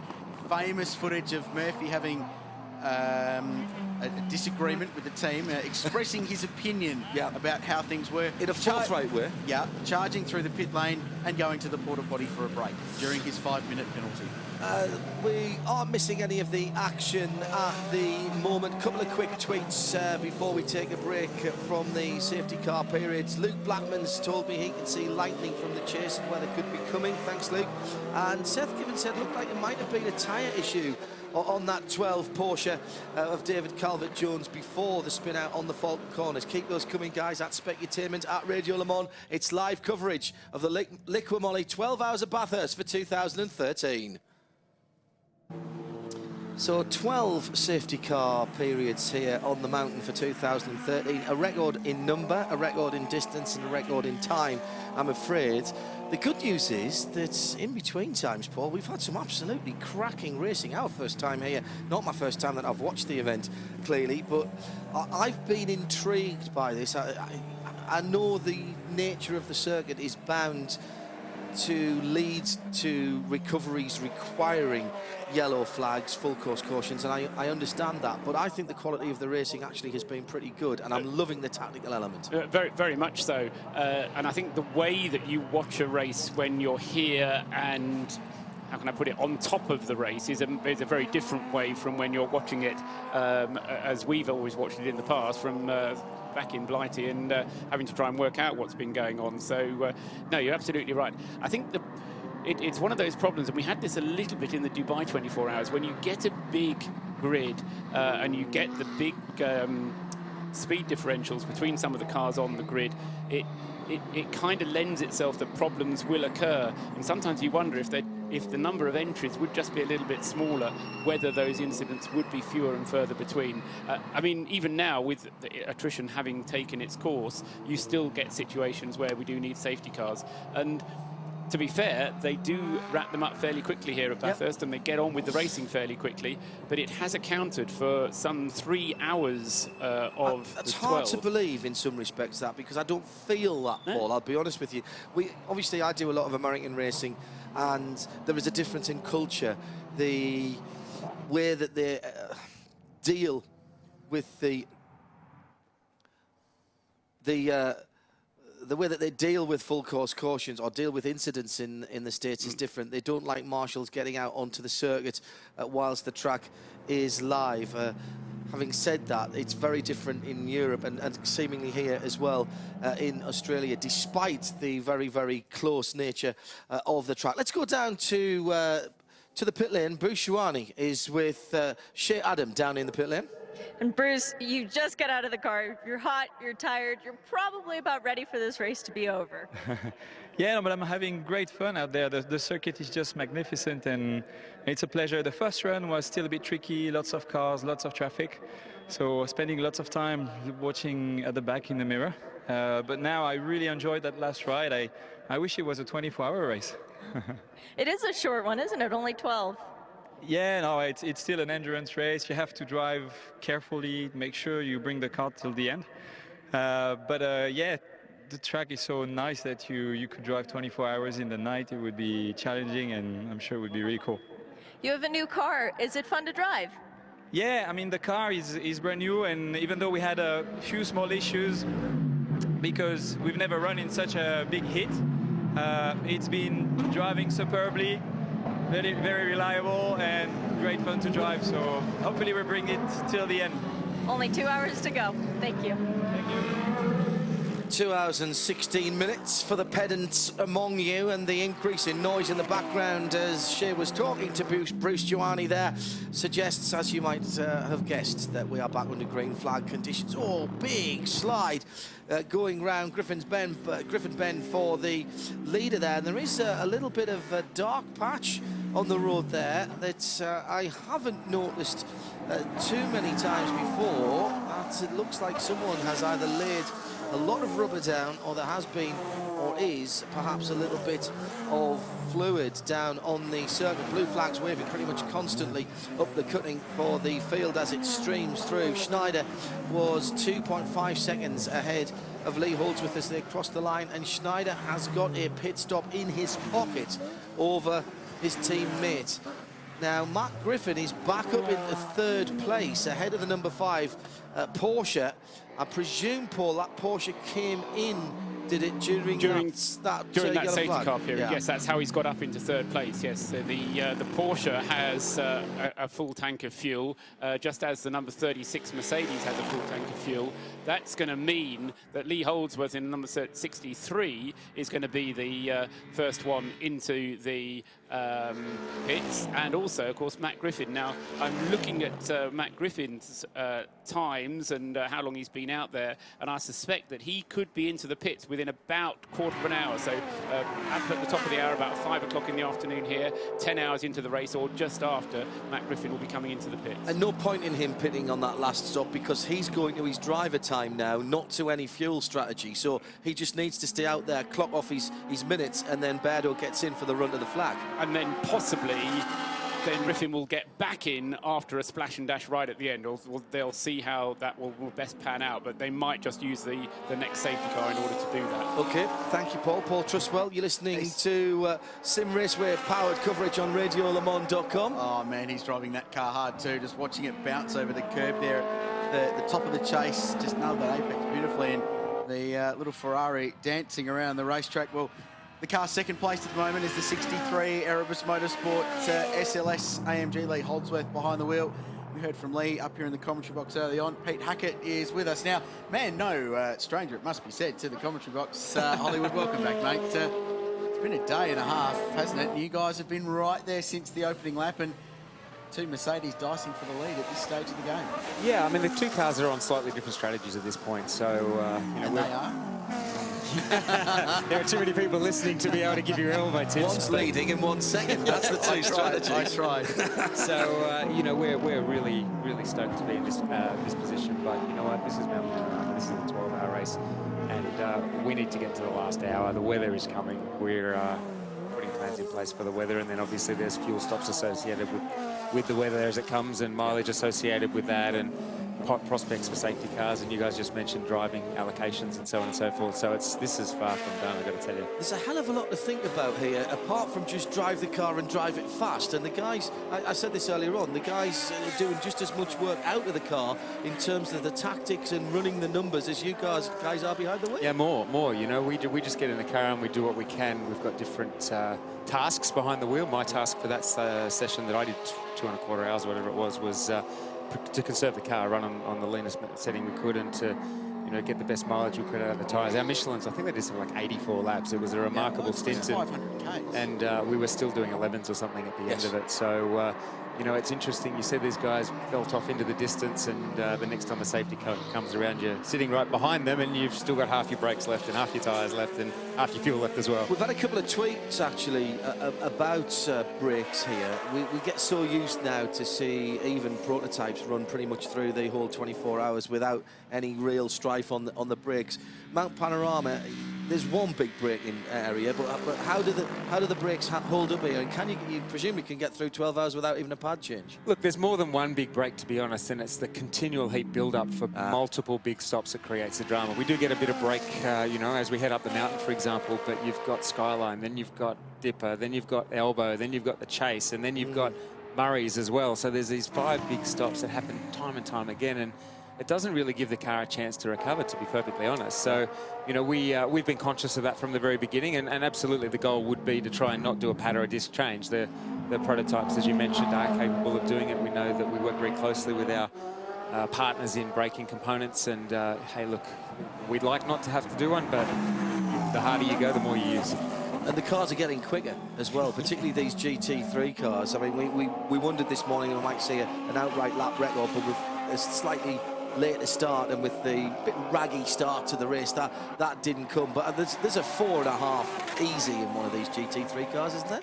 Easy is a really tough word to use around Mount Panorama, I got to tell you. I mean, I've been out there for 3.25 hours already all day, and, you know, with the traffic that's out there and the risks that are associated, maybe in the last 10, 15 minutes, if it's as close as it might be, then the guys will press on. As you know, there's still a chance I might have to get back in the car. So yeah, look, it's one of those crazy things. Well, we just got the race update on the screen at the moment in class order as well. So the Mercedes leading Class A thanks to Darrell Lee. Pedigree sponsoring Class B, and it's Porsche in front there. Lotus leading Class C. So we've got just about every brand represented here, which is the Ridges GT4 class. V8 race is being led by BMW, not a V8, incidentally, but going along nicely. Andre Heimgartner, the young Kiwi, behind the wheel there. Ivo Bruckers behind the wheel of the Astra is going well in Class E. Then the 3 invitational classes, respectively, thanks to Maguire's, being led by Lotus, Seat, and it's great to see the Holden still going well. Melrose, Adam Wallace and Aaron Tebb going along beautifully in the ex-Gary Rogers Motorsport V8 Supercar, thanks to Michelin, our race update. I don't think that car has been behind in that class all day. No, it's been fantastic. Great stuff. Mate, I just wanted to give a shout out to all the volunteers out there on the posts. I've got to tell you, they're doing an unbelievable job for all of us on the track. And it's been hot, it's been windy, it's going to get wet, and they're all tired. And I tell you what, they're doing a bang-up job. And all of the drivers, I've got to say, are doing a pretty good job as well. It's all right for us to complain about traffic and management and so on and so forth. But you know, we couldn't be here without the marshals. In all seriousness, though, Peter, do you enjoy the challenge of multi-class racing? Because there are some people who don't, but it's part of endurance, isn't it, surely? It's a different mindset for a driver, absolutely. It's not a sprint race. We understand that you've got different jobs to do. And earlier on in that stint, I can't remember if it was the first or second stint I did, there was a gaggle of guys behind me. There was Jaeger and Luff and I think Simonson was in there and maybe the other Audi. And I think I was leading them all. And I said to the guys on the radio, I said, this is going to end up in a war, and I don't really want to be part of it, so I'll just let them go banging doors and burning brakes, and I'll follow them through. Particularly as they were getting a lap back. You weren't racing those guys for position, and you presumably knew that. Yeah. That's smart driving. Yes, he says. Yeah, no, we heard about that from pit lane and thought that was a very astute call at the time. Expect nothing less from you, by the way, but just sort of running your own race is so important in these things. Now, you're intrinsically linked with Mercedes-Benz in Australia, and you do a lot of, well, you run their driver training program, don't you? Their Drive Experience, Drive Academy, very, very popular thing, and that's your full-time job outside of the race seat. But we're very clear that Erebus is not a factory Mercedes-Benz team, but there is an involvement there that would like very much to see this win. It's kind of important for them to get a victory here. Oh, there's no doubt that Mercedes-AMG absolutely came here to win the Bathurst 12 Hour, and they've given us some great support. Erebus Motorsport, some great support. Obviously, we've got two of the most experienced GT drivers anywhere in the world. We've got a world champion here, as well as Bernd Schneider, multiple DTM champ. And for that reason, it's, yeah, they're supporting us. There's no doubt about it. But this is a customer sports program. You're a race fan like I am. How cool is it for you to drive in the same race team as Bernd Schneider for the second time in your career? Yeah. Well, I got smashed off the park by him at Homebush, so that wasn't particularly enjoyable. And then I ended different priorities. Yeah. So no, but you're right, absolutely. To be able to share knowledge and data and experience with these guys is almost something you can't pay for, and it's something I certainly wouldn't have ever dreamed about. The #1 car getting a black flag on the start-finish line comes into pit lane to answer that. Also hearing that car 9 may have a drive-through for overtaking before the control line on the restart. And number 9 has taken his, Paul said. Thank you very much. Number 1 doing his drive-through. Now, Pete, you know, this is the first time I've been down here. I'm meeting a lot of new people who I haven't met before. I love the fact that we are all linked together by this love of motor racing, and in particular endurance racing. We're likely to see you come and do any of the big European classic endurance races. And I think particularly, I've said to all the guys from Erebus, I'm trying for you to come to the Nürburgring 24 hours. It's a Sunday and a Monday this year, but it is the spiritual home of this big GT3 revolution that's been going on in the last 3 years? Yeah, my motor racing home is actually in the UK. I won the Jim Russell World Driver Scholarship, and then I did Vauxhall Junior and Vauxhall Lotus and Formula Vauxhall Astra, and came back and did F3. So I really enjoy the challenge of European tracks and European cars, and that's what makes Mount Panorama so special. It's almost the closest thing, other than maybe Phillip Island, that we have to a European super track. And you know, these cars are absolutely built for it. I mean, they're still banging out 8s and 9s, I think it is, the last couple of laps, which is very similar to the pace we were setting 10 hours ago. And you know, there's no sign of letting up at this point. So you know, Erebus Motorsport, we definitely like. We've got a few things to clean up after we get through this race. We've got to make sure that we secure the funding to finish the Australian GT Championship. We've got to make sure that we try and get to the 12-hour race in Sepang, and then we'd also like to do some of the other enduros for sure. So it's a big year ahead for Erebus Motorsport, and we're certainly looking forward to seeing how that goes. Just while we've been talking, the gap down to 1.3 seconds. So Lee Holdsworth closing on Bernd Schneider, and Lee will record that and replay that line in commentary, because I'm sure he likes being told he's closing on Bernd Schneider. But so the battle is on for the lead. I don't envy the task Ryan and Betty and the team down there have of managing this inter-team battle down there. Look, it's not. There's two separate garages trying to win this race, and you know, the two engineering banks, one on each car. Of course, you know, the typical teammate rules are in place. Don't hit each other. Do whatever you can, just don't take each other out. And you know, we might find that if we can get to 5 minutes to go, we might have some luxuries up our sleeve. But you know, at the end of the day, right now, it's 2 hours to go.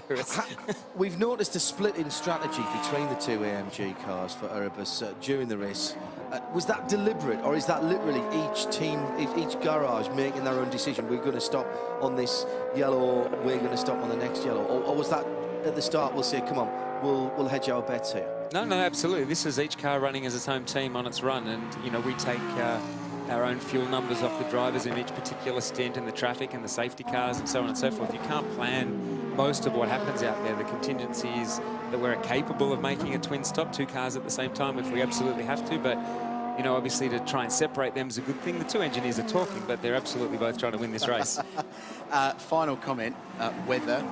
What do you know that we don't? Because we've just been sort of looking at the Bureau radar, and there's a little bit around, but I got told a few minutes ago, actually, one of our Facebook fans that's following us on our Facebook page, Bathurst 12 Hour, said there's thunder and lightning and rain in orange, so it's not too far away. Yeah, unfortunately, you guys are facing the wrong way. If you took a walk out the back and look over the top of the mountain, you'll see definitely thunderbolts and lightning. And you just mentioned the Facebook stuff. I've got friends all over the world that are watching this stuff online, and a big shout out to everybody that's cheering for us from around the world, because it's good to know that we're being watched. And you know as well as I do that it can be pouring with rain at the top, bone dry down here, or vice versa. So you get the feeling there's still a little bit more to come in this race. Not a little bit, mate. There's an absolute truckload of stuff still happening. And last year was the same thing, you know. It was wet at the top, dry at the bottom, and that's among the most difficult conditions. You're all tired, the cars are worn out, and then the weather comes. Thanks for that.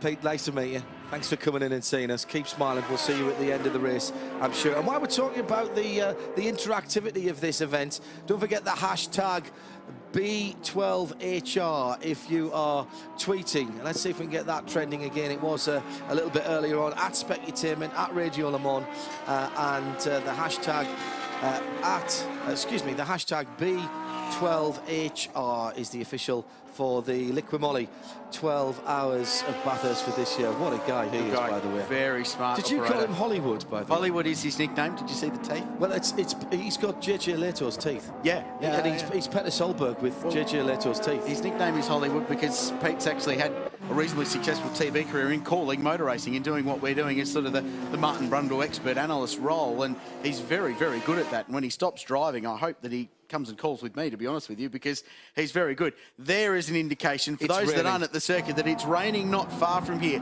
So orange about 50 minutes to an hour down the road, a town of about a similar size to Bathurst, and currently getting rained on and thundered and lightning around. So around, yes. So that is the way for which the weather is coming. Just looking on the progress of Matt Griffin, his last lap time, last lap time of 2 minutes 09. He's out on the circuit at the moment, coming into the last sector, so we'll tell you what his lap time is when he completes this lap. I reckon, and I'll stand to be corrected because I've been trying to keep track of a lot of things, but he's got 4 more laps of fuel on board the Ferrari number 33, and he's got 25 minutes more of driving time. Now, 4 laps of fuel isn't going to take him 25 more minutes, so he's got this extra splash that he needs to do. But what they may do is to put Craig Baird in the car anyway, and then see what happens with the fuel, with the safety car, and so on and so forth. It was a slightly slower lap time, that one from Matt. If Baird gets in now, has he got enough time in the bank to go to the end? No, Paul? no, that's the problem. He has about 20 minutes short of his allotted time to get to the end. So, and I do apologise if I've got this wrong, but I think I'm right. But I'll, if anybody has got the correct figures, I'm sure, and they're prepared to share them with us, then I'll take them, because I'm trying to keep track of everybody, and I may have missed it. But I reckon that they've got slightly too little fuel and too much time to run for Griffin. And that kind of it then goes the other way around for Baird. Yeah, they could have done with a slightly longer safety car earlier on in this stint to stretch Matt's stint on the fuel that he had. There is Matt Griffin heading up over the top of the mountain.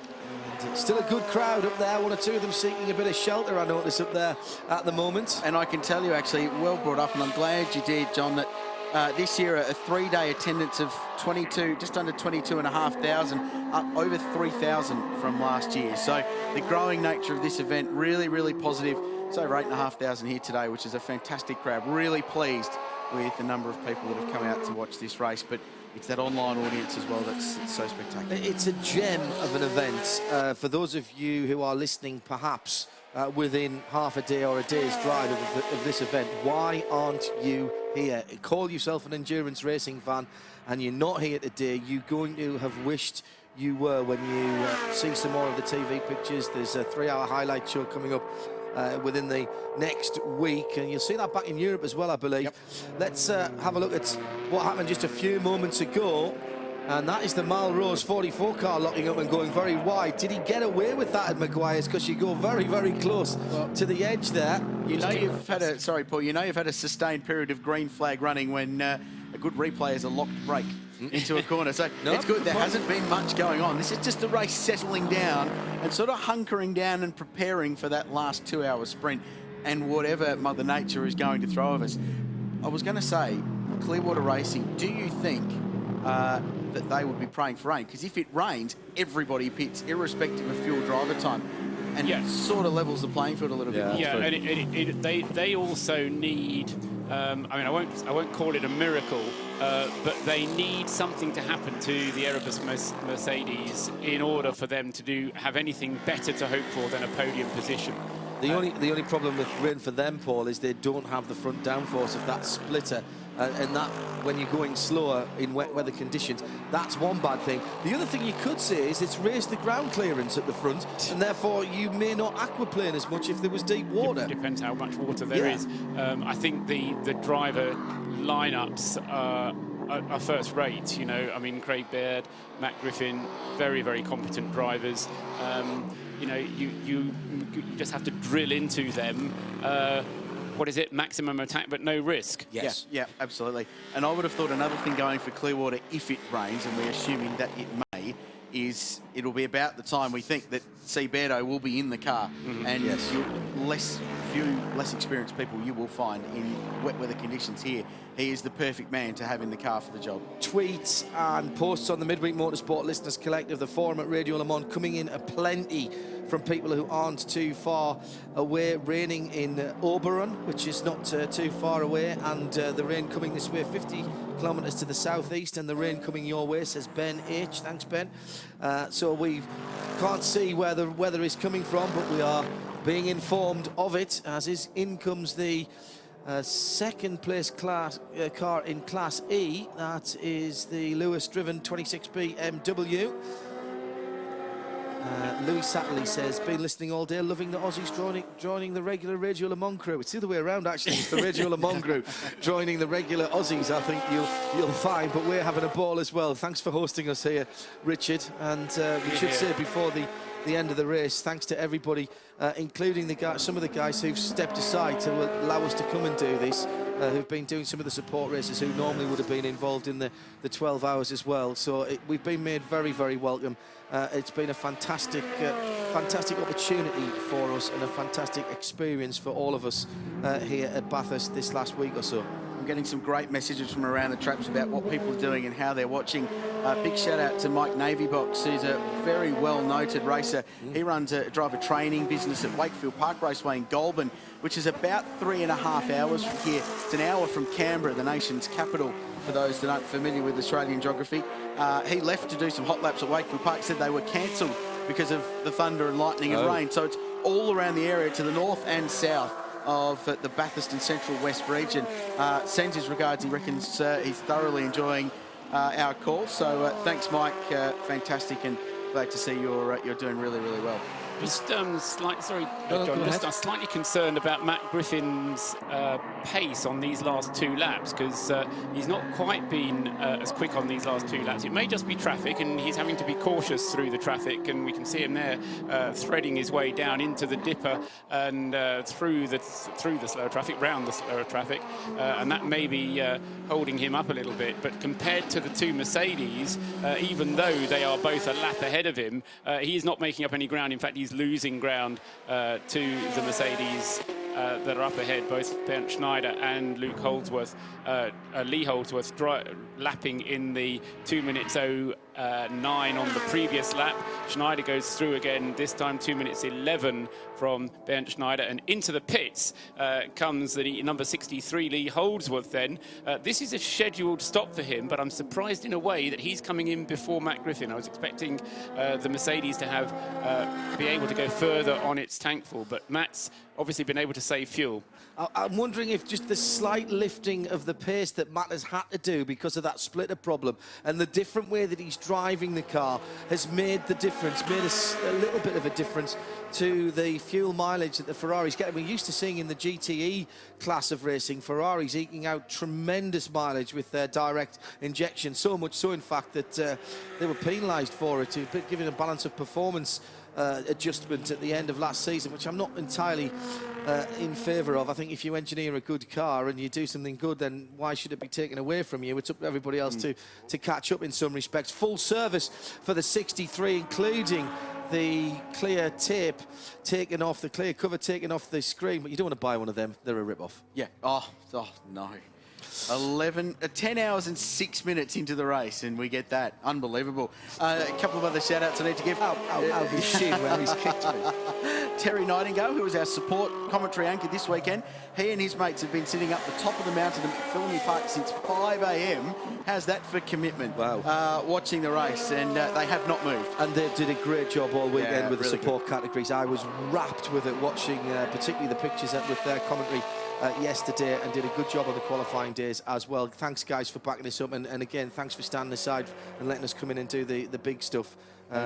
You did all the hard work, we got the glory. Thank you very much indeed. Yeah, and they're a great bunch of guys, and Terry did a really, really good job. And his dad, Brian Nightingale, I need to say hello to Nido. He is an absolute legend in these parts. Used to race and writes a column for the Western Advocate, the local paper now.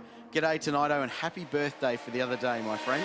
Fantastic job to get there, I guess. But not sure where I was going. That well done. But Terry Nightingale up on top of the mountain. Well done for your week this weekend too, buddy.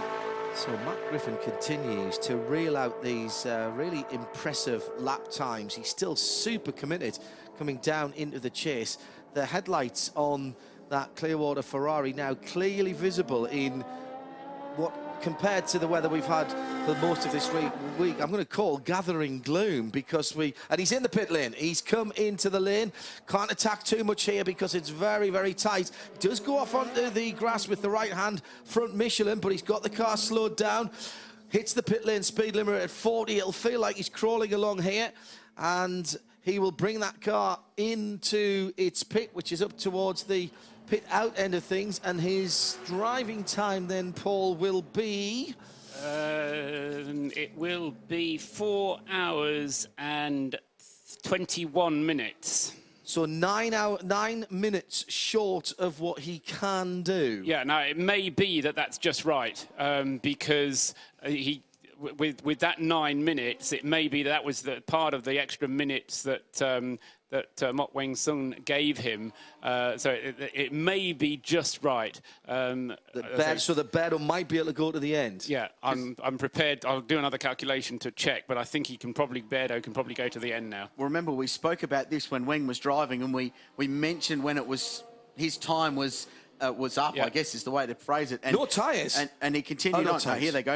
And he continued on for another 3 or 4 laps before he pitted. So that might account for that 9 minutes. I think you're right, Paul, absolutely, as you've been all day. I noticed all the numbers and letters on the keyboard of his laptop have rubbed off. He's been working so hard. Yeah, that was a brand new laptop when he brought it at the start of the day. And get a new one after it. Should mention, by the way, as the new set of Michelins go on the 33 car, that tyres are not unlimited. You do have a number of sets, depending what class you are in, and you have to manage that over the weekend. Little problem with the right rear, as the gun doesn't want to switch to tighten from slacken, and now he can't get it off the nut itself. Now he's got it turned around so that it'll turn clockwise rather than anti-clockwise. No, I'm not sure. That nut hasn't gone on properly, and this is a disaster.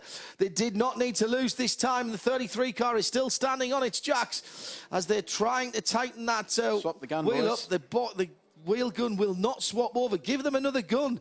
It's not going on. It is not going on. That right rear wheel is totally recalcitrant. And this has cost now half a minute, I would say here, Rich.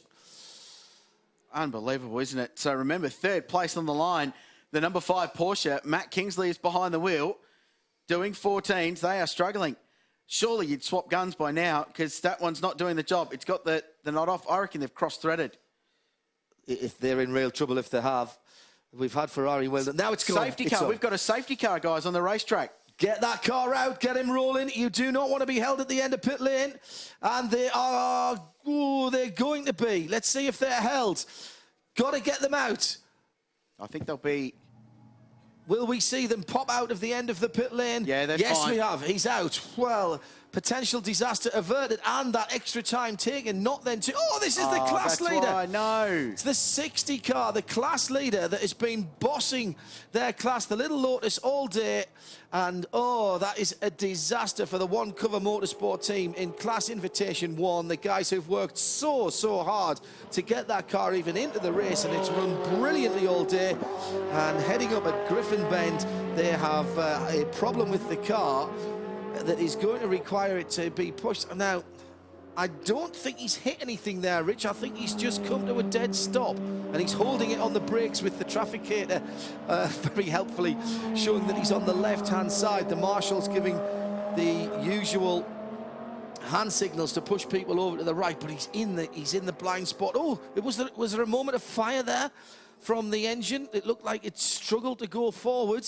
Strange place to stop. Clearly trying to get the car refired and may be able to join on his own, but a very pretty car, that, isn't it? Just got to point that out. It's a great colour scheme, really works for it. We've got the kangaroo stickers on the back that Phoenix Racing pioneered with the Audis a few years back. So, under safety car again, it'll be safety car number 13 in this race, and that is a record for the Liqui Bathurst 12-hour. The previous most number of safety cars, if I can find it in my notes, I'm struggling, was 2009, 11. So we're well in front of that with 233 laps in the books, an hour and 47 to go as we go down to Summer in pit lane. Matt Griffin joins me. Now we have to talk your splitter. Incredible driving from you, to be fair. Yeah, it was really tough. I mean, the splitter became dislodged and was obviously vibrating, and it started off just a high speed, but then it was everywhere, and it was, you know, doing nearly 300 kilometers an hour and not being able to see where you're going is tough. But then it broke off, which was fine, but they still made us come in just to check it. Obviously with the splitter gone, we lose 90% of our front downforce, so up through the mountain was here's a place where you need front downforce, because you need, you know, when you turn the steering wheel, you need the thing to turn, and it didn't so much in that last stint. But, you know, we're still, to win it or top two is difficult, but we're still in a big fight for third. So I gave it absolutely everything I had out there, and particularly the last few laps of my stint were just like qualifying laps. Yeah. We could see you gave it everything. Now Craig's in for the end run. Yeah. How's he going to be feeling? Because there is the thought, though, that an all-out attack for first is still possible. We've got the weather imposing itself. Yeah, I mean, this endurance racing, anything can happen. I mean, you know, our splitter dislodged and essentially, you know, put us behind the lead, or something could happen to one of those. So there's still 2 hours to go, so it's a long way to go, you know. Cray's going to push flat out like he always does, and we'll see where we end up. But, you know, I think we're looking now at third position. Anything else will be a kind of gift. We're looking at third, I think. And not the best stop just then. We would have had frustration for Craig, probably could have gone better. Yeah, no, we had a rear right wheel nut problem, so took an extra kind of 15 or 20 seconds, maybe more. You know, it'll be just up to that old git to try and make it up on the track now. That old git seemed pretty calm earlier. I'm sure he's got it in the bag. Nice. Well done, you. Thank you very much. Back to you. I think Summer's just interviewing Matt Griffin because she likes the sound of his voice. Stop it. No, very good interview. There is the picture that we had been expecting, and I can say those famous words that the rain we've been expecting has arrived. Take that from the well-known 1970 endurance racing movie. It's at the top of the mountain now. It's not super heavy, but there are more than a few spits and spots up there, evidenced by the umbrellas and by the tweets that we're getting at Specutainment and at Radio Le Mans, and that throws all of the tactics into complete disarray. Things can change here so quickly. I mean, how much can you risk here, Rich, in terms of tyre choice if it gets wet quickly at the top of the mountain? The teams will have a delta time of which they'll work to as far as where the changeover point is between slick to wet. So a lot of the experienced teams, especially the Australian teams, will know that. It looks horrible, doesn't it? Dark clouds in the sky. This could completely change the race. And the last 10 hours and 15 minutes will have meant absolutely nothing, because it could change the entire game for the rest of the afternoon. And you can see the wet now on the umbrellas. That's not just a few spits and spots. This is the motor racing equivalent of the Midweek Motorsport Christmas quiz, where we spend 2 hours getting to a point where everything is on the last round that has 10 million points, because Tim Gray is a wicked quiz master. And this is effectively what it's coming down to. How are our Bathurst fans, though? Because despite the fact there was a 33°C forecast for today, bright and sunny for most of it, they have still brought their brollies along with them. Great to see. Our Michelin race update brought to you by Darrell Lee, Pedigree, Ridges. Maybe consider them for accommodation next time you come to Bathurst. Race Fuels, V8 Race and Maguire's to put a killer shine on your car. This is our race update. Get the feeling we've got a lot to cover off in this package, but most recently this has been the big story of perhaps the last couple of hours. The front splitter on the Clearwater Racing Ferrari coming adrift. A meatball flag was shown to that team, and a lengthy pit stop, though a good job by Clearwater to get that clear. And since then, Matt Griffin's times have dropped off on average about 2 to 2.5 seconds a lap, though they remain very much in contention for third place in their race, the same result they achieved last year.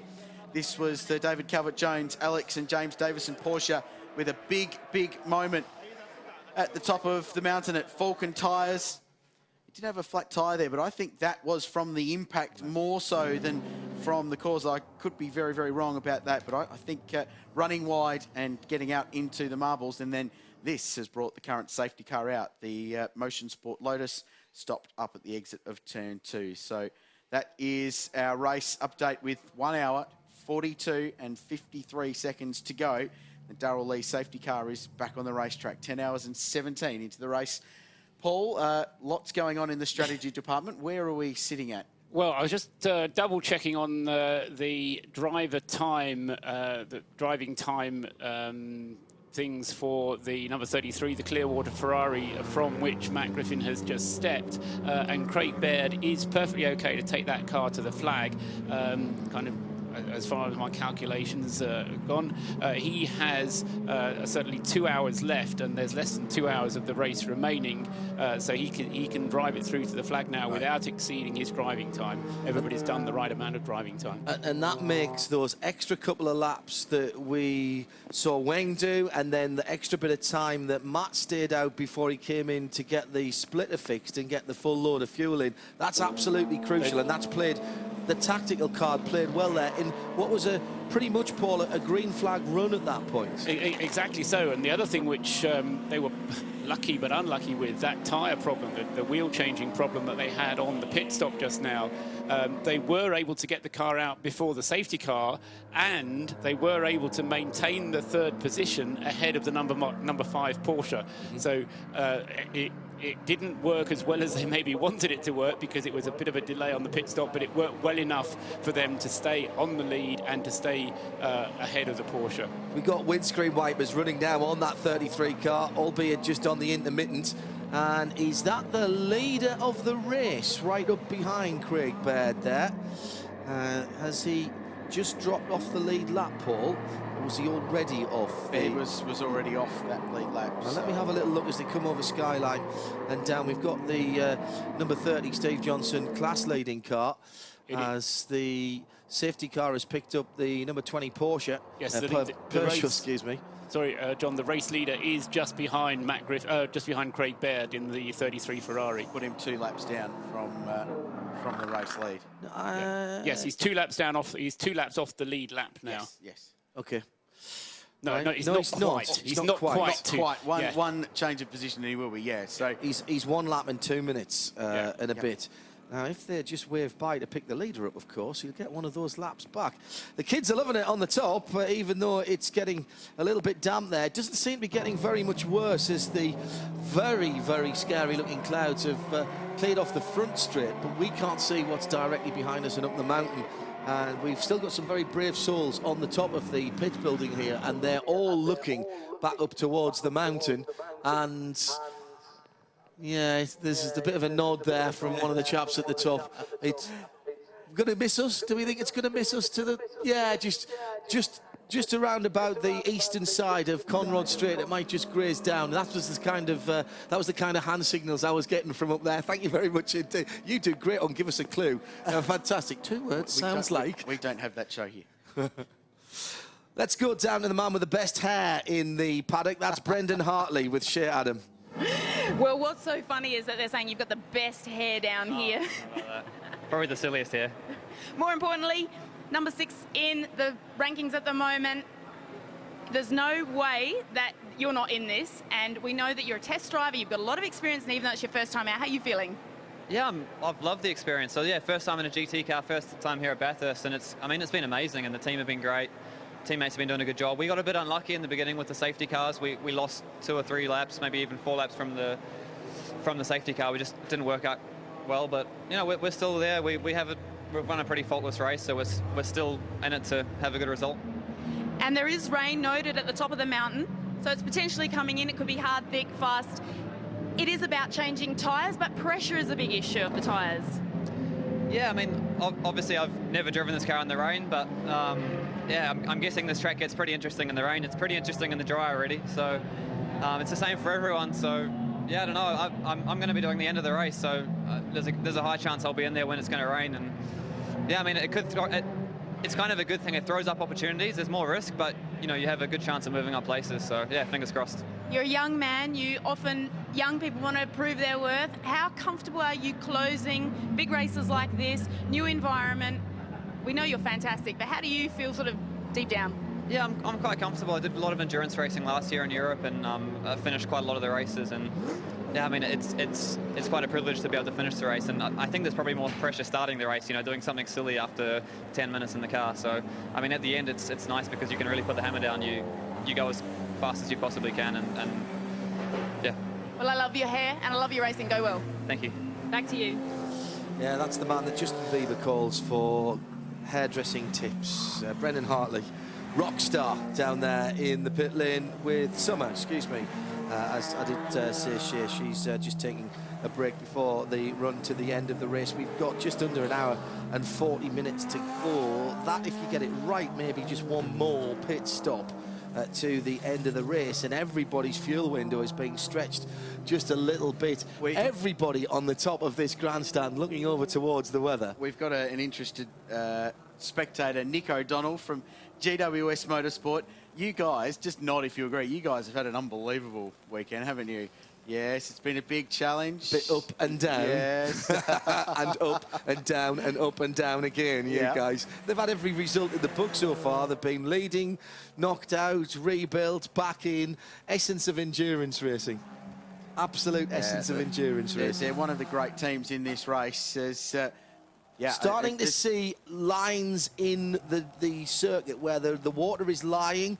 There's still quite a bit of heat in the tarmac here, but coming up through the cutting, even the slick tyres are beginning to leave marks on there. One or two people starting to put up the awnings at the top of the hill. The wind's blown up too, and notice it's changed direction now. The flag's pointing in a different way. Raining there. And that's quite heavy now at the top. I'm getting text messages from photographers up at Reed Park saying thunder and raining harder at the top. Photographers are always the first to make a point of it when it gets slightly wet. I'll get in trouble for that. The number 44 car, the I3 class leading car, Mal Rose's Holden Commodore, in the pits garage at the moment underneath me.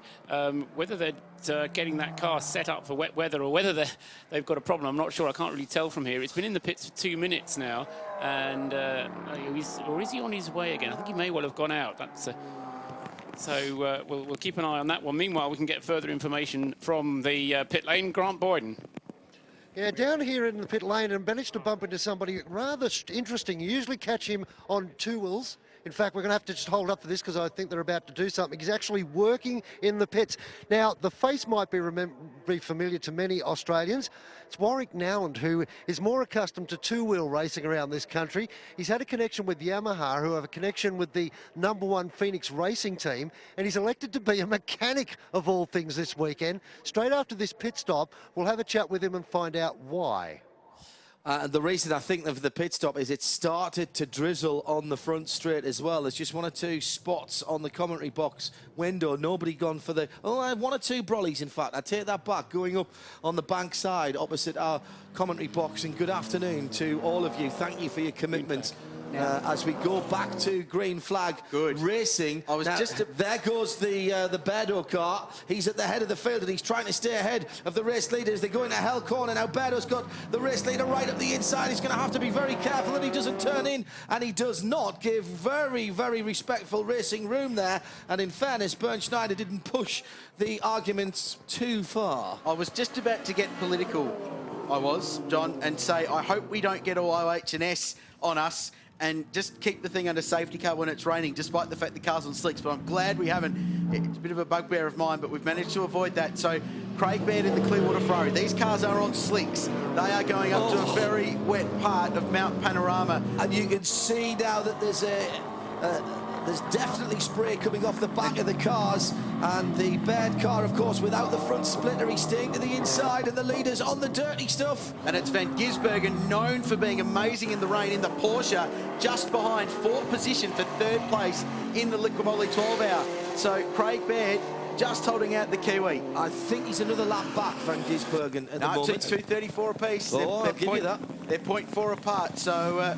it's torrential at the top of the mountain, and there's no way. And Gisbergen's lost the front end of the Porsche. He somehow gets it back. He's working the steering wheel. Those big wheels are not clearing the water at all. And now it's Aquaplane City up there. It's side by side at about 40 Ks for a position, and Van Gisbergen's going to unlap himself at literally 45 Ks over the top of the mountain. It's the slowest pass for position we've ever seen here, and it's remarkable stuff. The Porsche with a little bit more grip at the back, of course, but that means going down the hill he's going to have to be super clever and careful, otherwise he's going to turn that Porsche into the world's most expensive boogie board. Yeah, one in the fence. The 27 GWS BMW has found the wall somewhere around. Stopped. I don't even know where it is, but it is torrential at the top of Mount Panorama. Van Gisbergen goes straight on after, and he's not going to get that stop. He's aquaplaning. There's a bow wave in front of that car.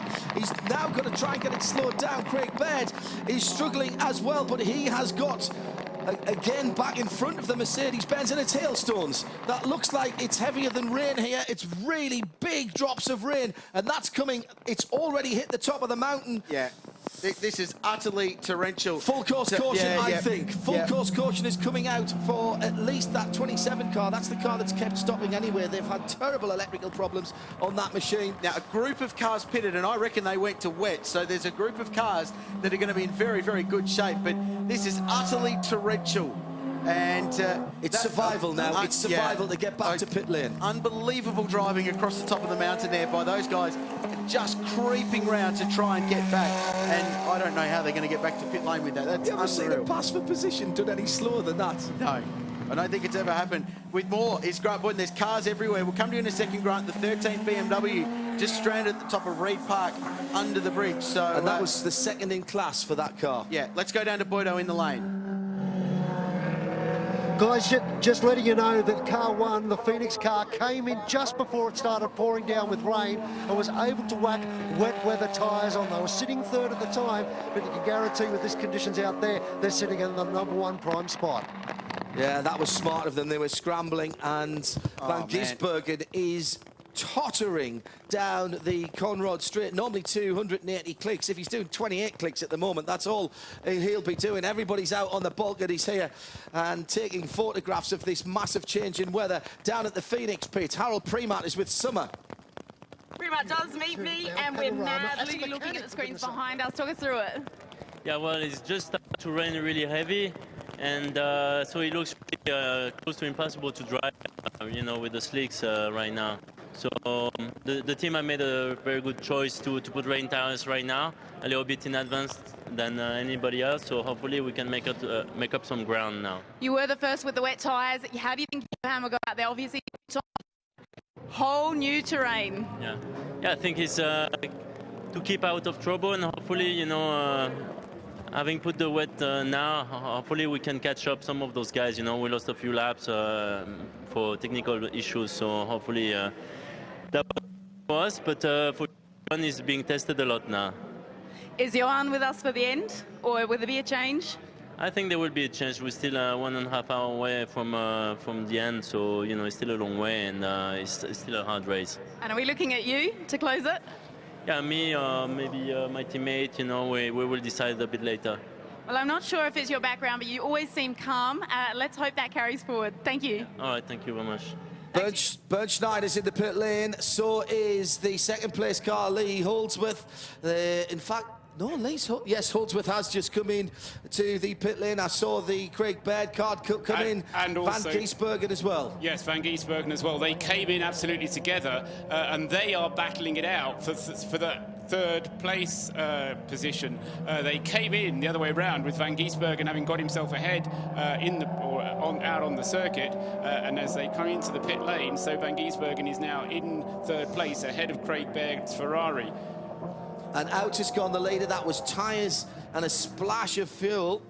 And Lee Holdsworth is getting a set of Michelin wets as well. Now, wets are free, so you can use as many wets as you need to.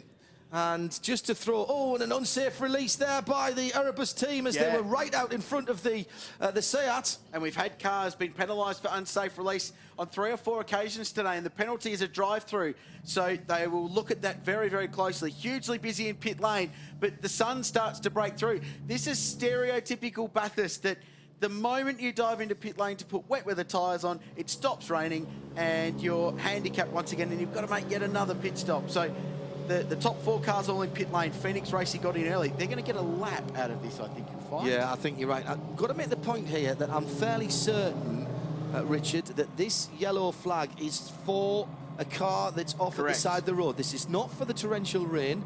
The guys have come in to put tyres on and have been sent back out again. There were 2 cars at the top of the mountain that had an issue. One of the BMW, in fact, both BMWs, the 27 car has had electrical problems all day, runs about 5 or 6 laps, comes in, stops, totters round, goes into limp home mode, goes in, get its service schedule reset, and that little spanner goes off the dashboard, and then it's good to go for another 5 or 6 laps. And it's been I'm sorry, I'm making light of that because the guys have done really well to keep that going, but it's one of those horrible intermittent electrical problems that they've had.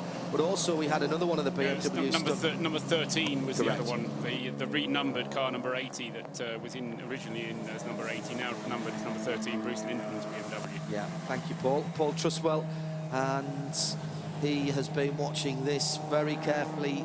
I mean, what's happened in effect is that because everybody at the top came in for pit stops, only the first 4 cars came in and made pit stops, nobody gained an advantage out of it.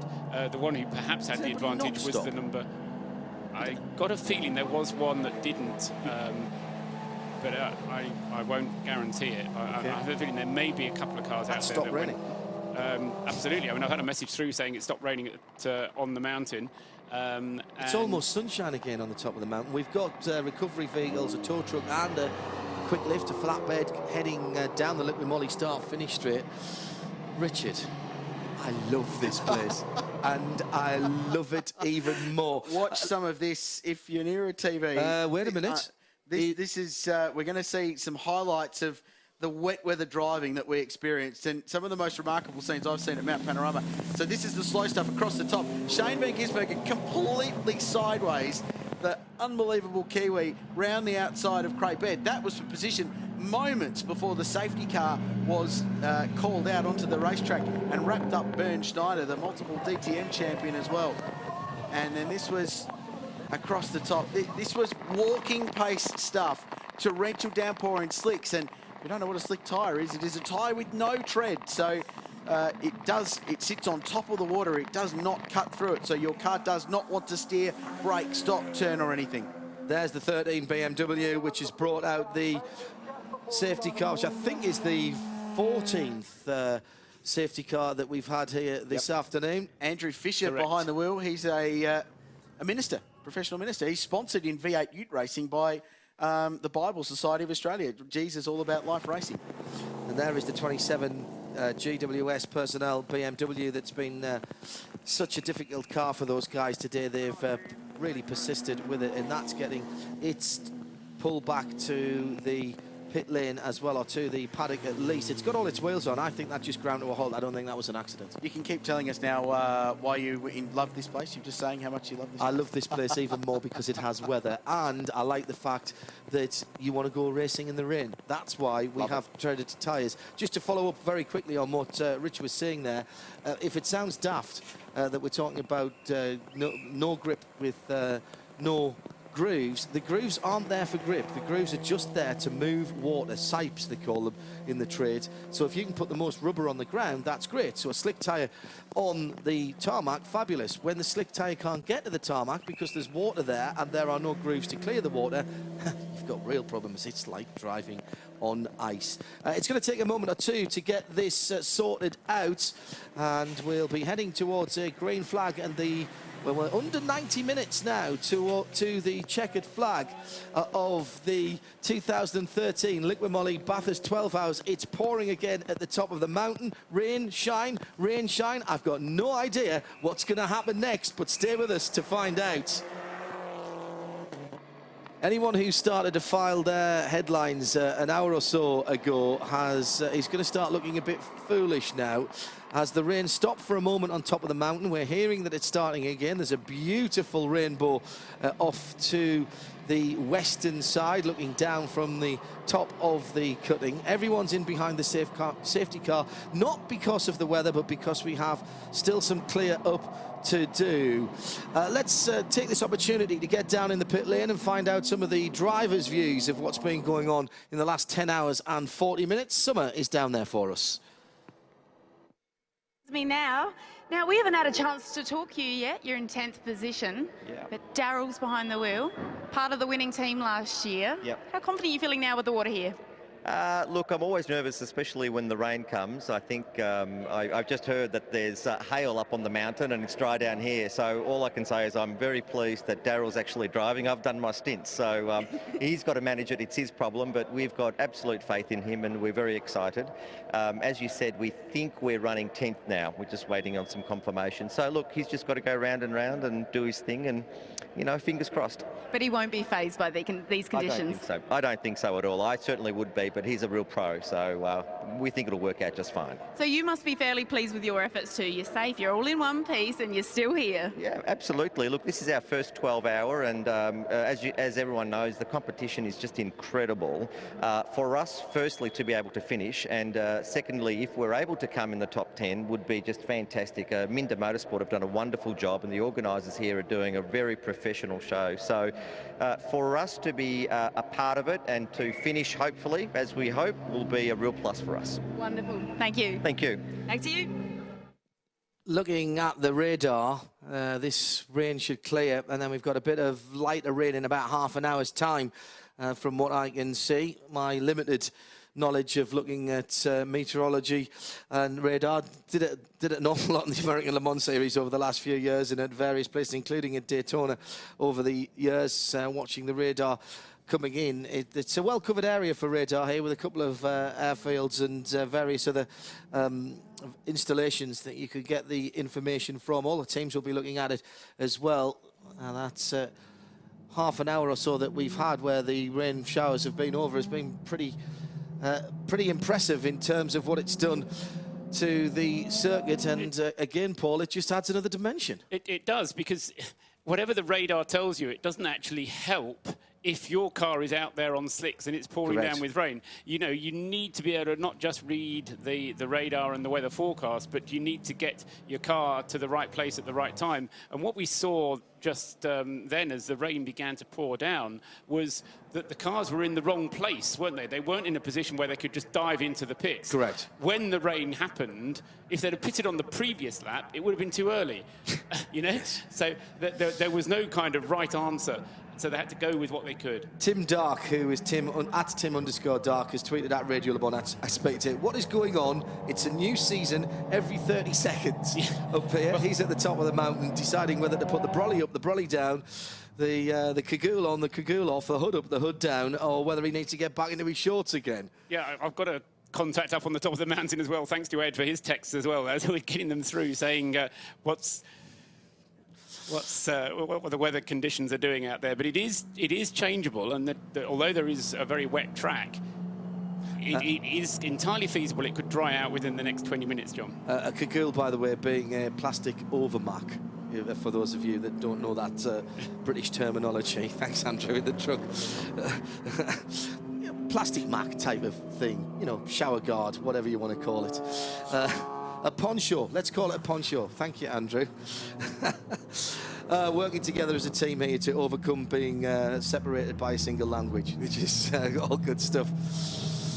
So the guys are still using their windscreen wipers because of the spray coming up. Most of the teams, if not all, are back on or on wet weather tyres. If anyone's taking a bit of a flyer on slicks here, I wonder if one or two of the all-wheel drive cars have stayed on slicks, if they could survive that worst part of the downpour. Of course, the thing is, and I know I'm speaking to the converted here, preaching to the choir, it's a very, very different racing line in the wet, particularly when you've had so much racing as we've had on this circuit over the last few days. The weather doesn't play well. The wet on the top of the circuit doesn't play well with all the rubber that's gone down there, and you have to start looking for different areas for grip. What has happened through this period of wet weather and of a safety car situation is the battle between the Audi R8s has kind of got itself a little bit separated out now, because the number one car, the Phoenix Racing car, as we heard, got itself onto the wet tyres at a very, very good time. They've got themselves now a lap clear of the United Autosports car, which is now with Brendan Hartley at the wheel, as he said he was going to have to get in the car and probably drive the car. He's never driven around Bathurst before in the wet, but he's doing a very good job of it. But though he is a lap behind the number one car, he is now a lap ahead of the number 9 Audi, the Network Clothing Hallmark Audi, the red car, which has Christopher Mies behind the wheel. So they had the good drivers in the cars at the right times. But unfortunately, the way it's panned out, those 3 cars are now on different laps from one another. So Christopherson is a lap ahead of Hartley. Hartley is a lap ahead of Christopher Mies. Then the next car up in 8th place is, of course, the Ferrari, which is a further lap behind. So some of those close battles we had earlier on in the bottom half of the top 10 have split themselves up a bit. Top B-class car, still on the 10th place, not quite inside the top 10, but in at 10, if you like, for Johnny Reid in the number 30, the Hunter Sports Group Porsche. Best of the Class B runners, best of the Invitation 3, still the Malrose 44, the Commodore with Adam Wallace at the wheel there, up into 12th position. The Invitation 1 is that number 60 Lotus, the One Cover Motorsport, despite its problems, still being scored as the leader in that class, although it's going to be caught shortly, I think, by the 21 car in 19th position overall, the Team Peugeot RCZ, the best of the works Peugeots. Now, just just take that in for a second. That is a private run car.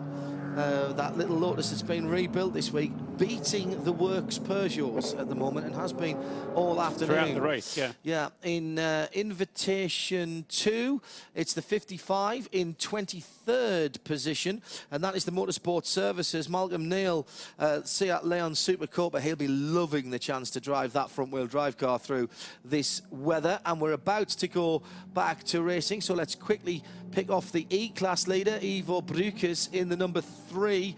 The Holden Astra is in 21st position, and we'll keep you up to date with those class positions as the pit lane is drying rapidly under sunshine on the Liquid Moly front straight. In goes the safety car, and it is, I think, that Ivo Brukes car that will lead them around, and he's outbraked himself. He's going to be on the grass. Keep your foot in, Ivo. Yes, he does. Everyone else checks up behind him. Ivo Brukes leading Class E in 21st position. Restarts, and here comes the field. And really smart by Christopherson, did not pass the Astra, because you are not allowed to overtake until you get to the control line, which is underneath the Liquid Moly bridge. So very, very smart job. But what would have happened if the Astra had ended up buried in the gravel trap, which I thought it was going to do? And this is messy, isn't it? Because a drying racetrack, some cars on different sorts of tyres, and the Lotus is in the fence. No, this is the leader, the 60 car. We've just seen it being pulled back down the mountain, and it's got damage as it's come round to the restart. The one cover machine leading its category, the invitation category. I've got to say, I think I'd have been in for slicks at the restart of this race. I wouldn't bother to have gone round for one lap, but the safety car may save everybody's blushes, because I'm fairly certain that Hell Corner has claimed another victim there, Rich, as the restart, as you said, was very, very messy indeed. Simon Phillips at the wheel of that Lotus, and that is, tragic. I mean, he's got the experience. I mean, he's probably just, it may not have even been his fault, because it just, as you were saying, John, just got very tight, didn't it? And he's lost the lead in that category because the 21 Peugeot has gone through. They've been beating the works Peugeots with Andrew Jones at the wheel.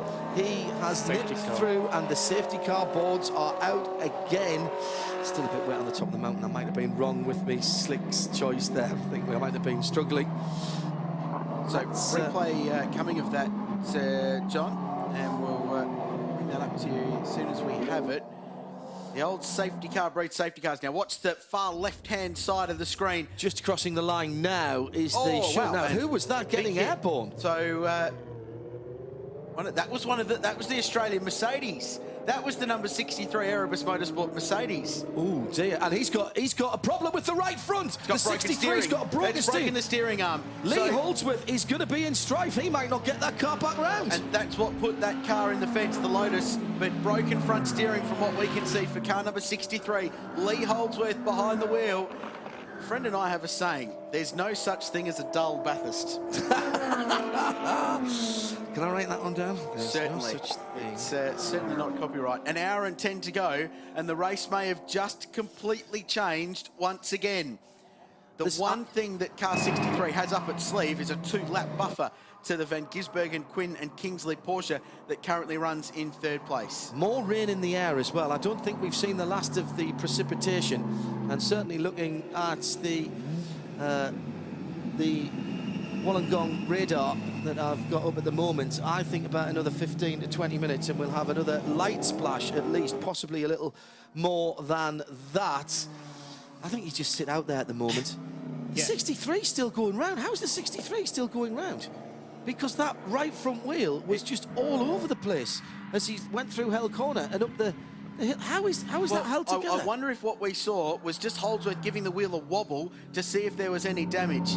He might just have given the steering a good shake to see if there was any damage and whether the toe had changed. But I would bring that car into pit lane if it was me anyway. Well, it looks like it's got some toe in. I am absolutely bewildered by that, Rich. I've got to tell you, I'd have put next month's wages, all threepence of it. There's something not right there. It is broken, but he's being able to drive it home, which is he's got to come into the lane, though, surely. Oh, absolutely. Yeah, there is something broken there. They've got to call him in if he doesn't come in. Yes, he is. He is coming in.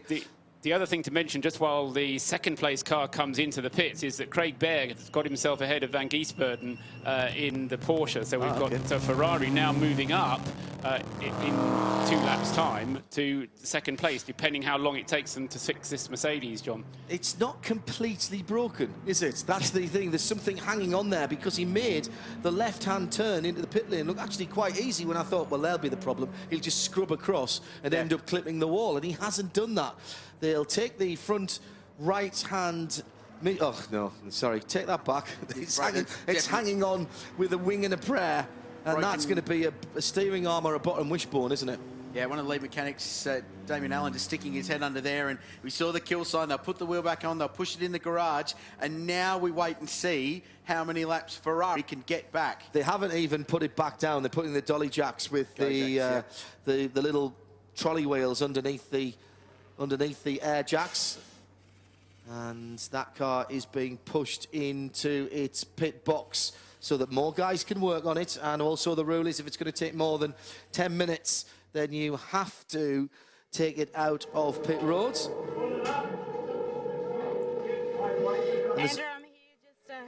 How quickly this race can change. There's a quiet resignation there, isn't there? The guys aren't panicking. That is the sign of a very, very good team. They're looking at this. They're going to assess it, work out what parts they need. They're not going to rush at it like a bull in a china shop, because there's no point in doing half a job at this stage of the game.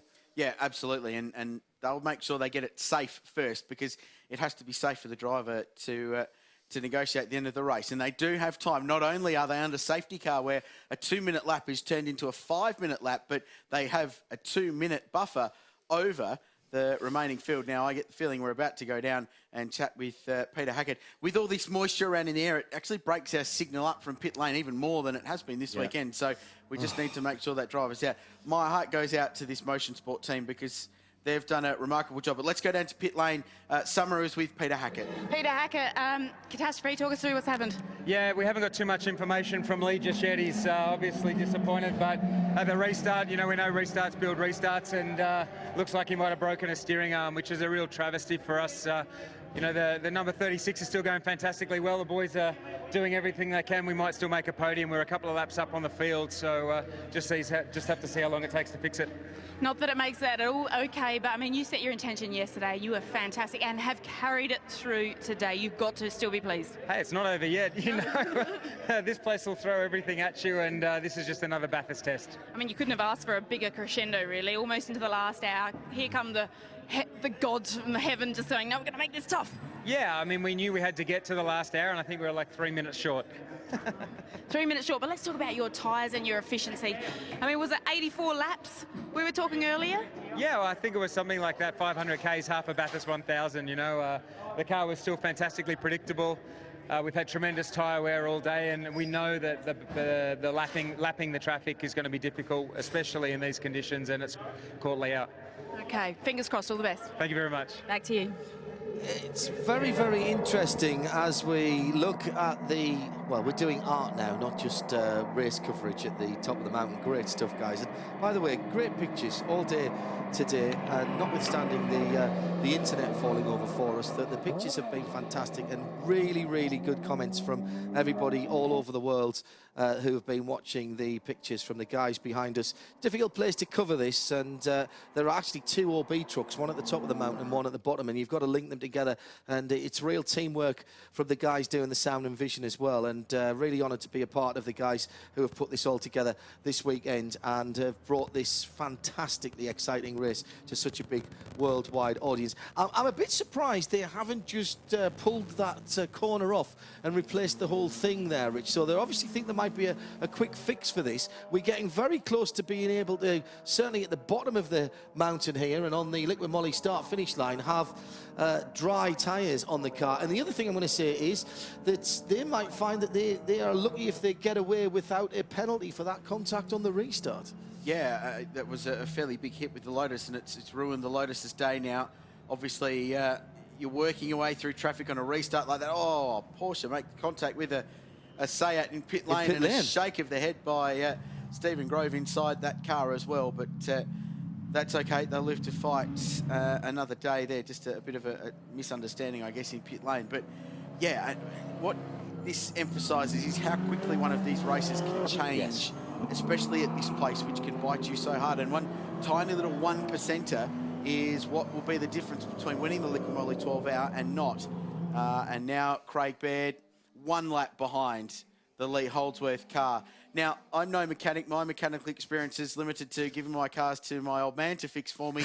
But I would suggest that instead of replacing the entire corner, it's probably just a broken link on the steering arm that bolts onto the hub just behind the brake caliper there on the front corner of that car. So certainly a steering arm, a much quicker change. So just they'll have those on standby to bolt on, bolt off. They've been in the pits now for more than 5 minutes, and yet they've still got the best part of 3/4 of a lap of an advantage. And that's because of the safety car? Purely because of the lap of the safety car. I mean, Richard called it earlier on. He said, you know, it's going to be a 5-minute lap instead of a 2-minute lap, but that means that the 2-lap advantage that they had is actually a 10-minute advantage rather than a 4-minute advantage. Because it all goes back to time now as well. Yeah, absolutely. Exactly. So absolutely. But the other thing that we were just saying between ourselves off air a minute ago, everybody is out there. They're on wet tyres. Now, we can see the track conditions there as they go up the hill towards the mountain,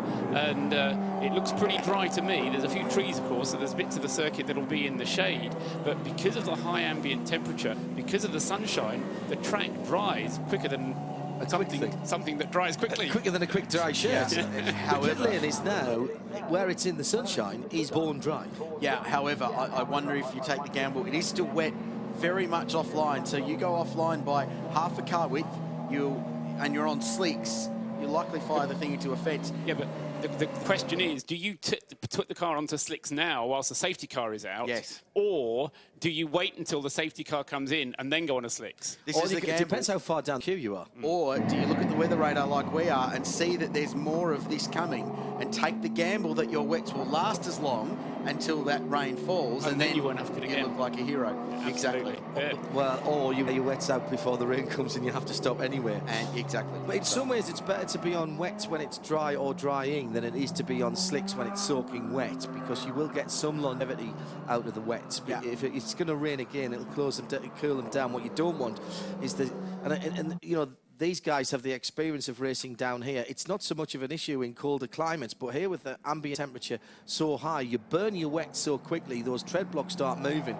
and then all of a sudden you're worse than if you had slicks on. So yeah, it's a tough call, and it's the calls that the team managers have to make in conjunction with the driver. Not one of them can make it on their own. The lights are out on the Darrell Lee Chocolates GTR safety car as it heads back down towards us here on the Liqui Moly start-finish line. And who's coming into the pits? Who do you reckon? If you were in the two guys, would you pit? No, yes. I wouldn't. I'd stay out. Paul That's says my gamble. yes. I'd stay out. The interesting thing, Pirelli and Michelin do build a very durable wet weather tyre. They're our 2 major brands this weekend. And actually, just where this the Trofeo Motorsport Corvette, Rod Wilson is actually the Pirelli distributor here in Australia. Big presence here this weekend. Is it slicks and wets and no intermediates? Correct. Yeah, absolutely. Yeah. This is intermediate country right now. Yeah, it is, and that's why this gamble is so critical. I would be surprised if any of the leading cars pit, but I've been proven wrong many a time before. The safety car will be in this time round. We'll be back to racing. Exactly 1 hour remains. Oh, you're kidding me. I've just realised that. We've just reset everything, though, haven't we? And it's a completely different motor race with a completely different set of circumstances. And Bernd Schneider, the German touring car legend, leads the field down to the start-finish line, and he's got Craig Baird right in behind them. The 63 car is still in pit lane. It has not gone anywhere, and that will elevate Craig Baird up the order. And also the Porsche with Van Giesbergen at the wheel. So all of a sudden, the Mercedes from being second gets demoted to fourth.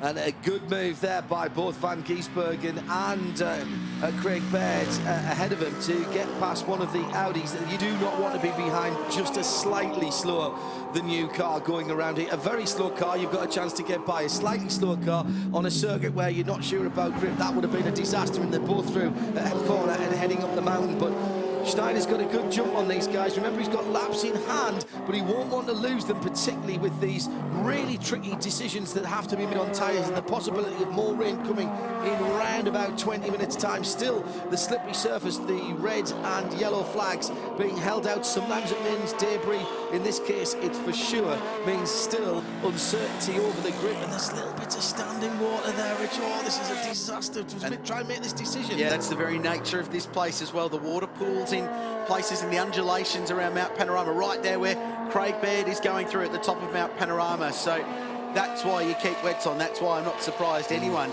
has dived into pit lane just yet.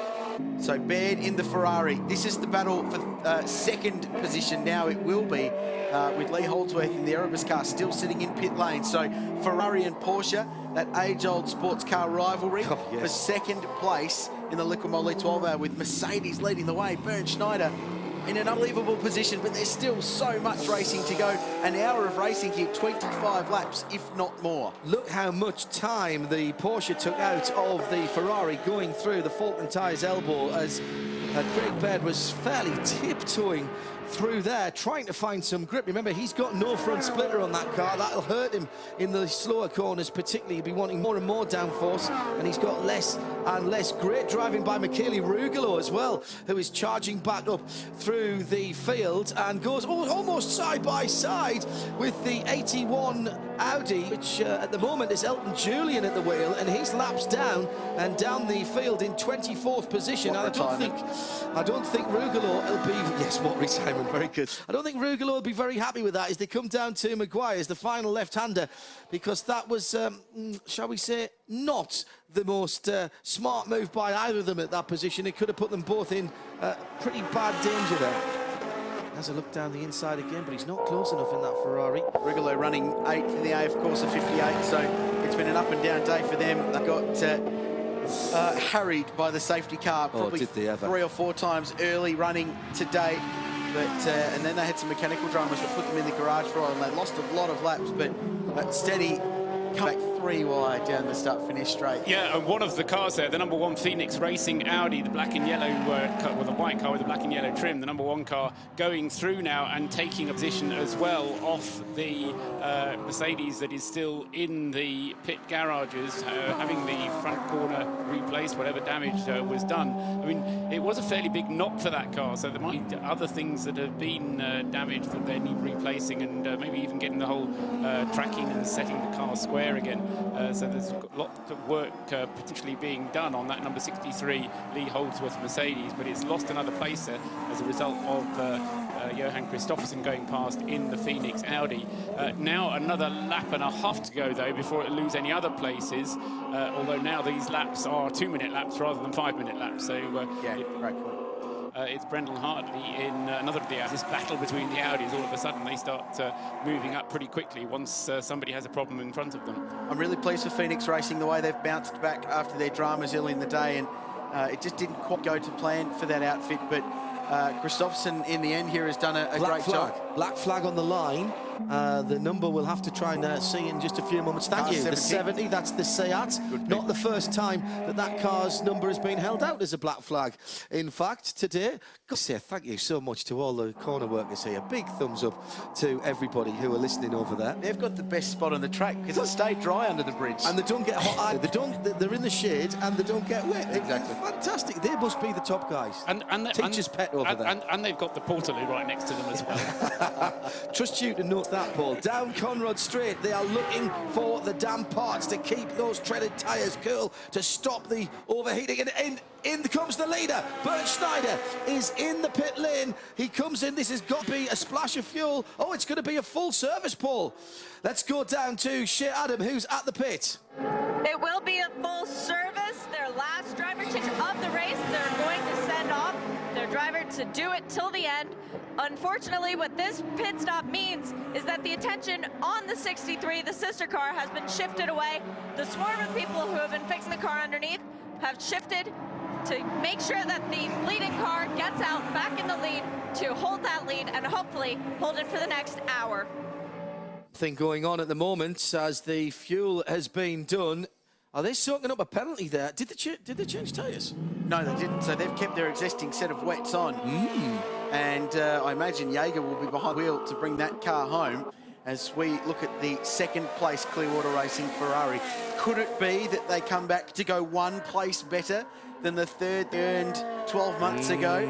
It could be that. Craig Baird behind the wheel is pressing on, and at the moment is lapping 6 seconds a lap faster than Shane van Gisbergen in the Porsche, currently running in third place. Mercedes, Ferrari, Porsche, Audi in the top 4 positions. Some great diversity at the top of this field, as it has been all weekend long. I reckon that Ferrari has got enough fuel on board for another 20 laps, but not enough to get it through the next hour. Unless there's another safety car. Unless there's another safety car. But I reckon there's enough fuel on there for 20 laps worth. You know what? You've just got to get the hammer down. There's no point for them. They've got second place. Van Gisbergen's not been able to catch them at the moment, so they've got second place. They're not going to win the race, are they? Unless there's a problem for the roll-off car. Even if that car's got to make a stop. Oh. And I just correct myself. I said Jaeger behind the wheel. It is Roloff. Yeah. So Alex Roloff in charge of bringing that car home. 63 cars back out, dropped down to 5th position, off a podium position. I'm being guided by one or two of our viewers and listeners who've had a look at that and have more mechanical knowledge than me.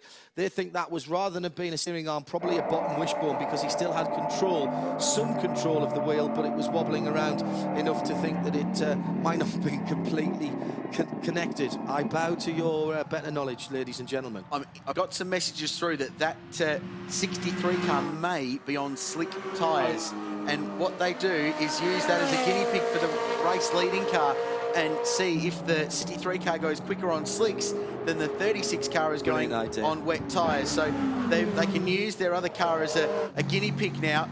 There it is, going up Mountain Straight. They can use that as a guinea pig to where the race leaders are at and what tyres they need to be on. Is it dry enough for slick tyres? I can't confirm that for you. I just had it suggested to me via SMS just before that they could well be on a fresh sled of slicks. I can't see that. It's going to be very difficult in an enclosed wheel arch car, an enclosed wheel car, as they climb up to the... do you know what? I think you might be right. Where we'll probably see it is where it's slightly damper and see how much spray they're throwing up. They're very confident, whoever's in that car. Tim Slade driving. It is Tim Slade, yeah, good spot. And he's not. And the other place we'll see it is coming down Conrod. We've got debris on the track. If we see that car hunting for damp spots across the Conrod Straight area, maybe that will give us a clue. That's off the racing line. Don't need to do anything about that. Headlight of some description. Yeah, head or a tail light. Tail light, yeah. Parked on Conrod. That Mercedes back out on the track again, as you say. 18 minutes lost as a result of that long pit stop to replace lower wishbone or steering arm, whatever it was. And as you rightly say, Tim Slade at the wheel, it rejoining in 5th place. Or is he going to... No, he should be okay. He should be okay with 5th place. He's getting very... falling into the... into a place where the number 9 Audi might be able to catch him, but we'll see what his pace is like on. And I think Ricky made a good point. It would make entire sense to put that car out on slicks.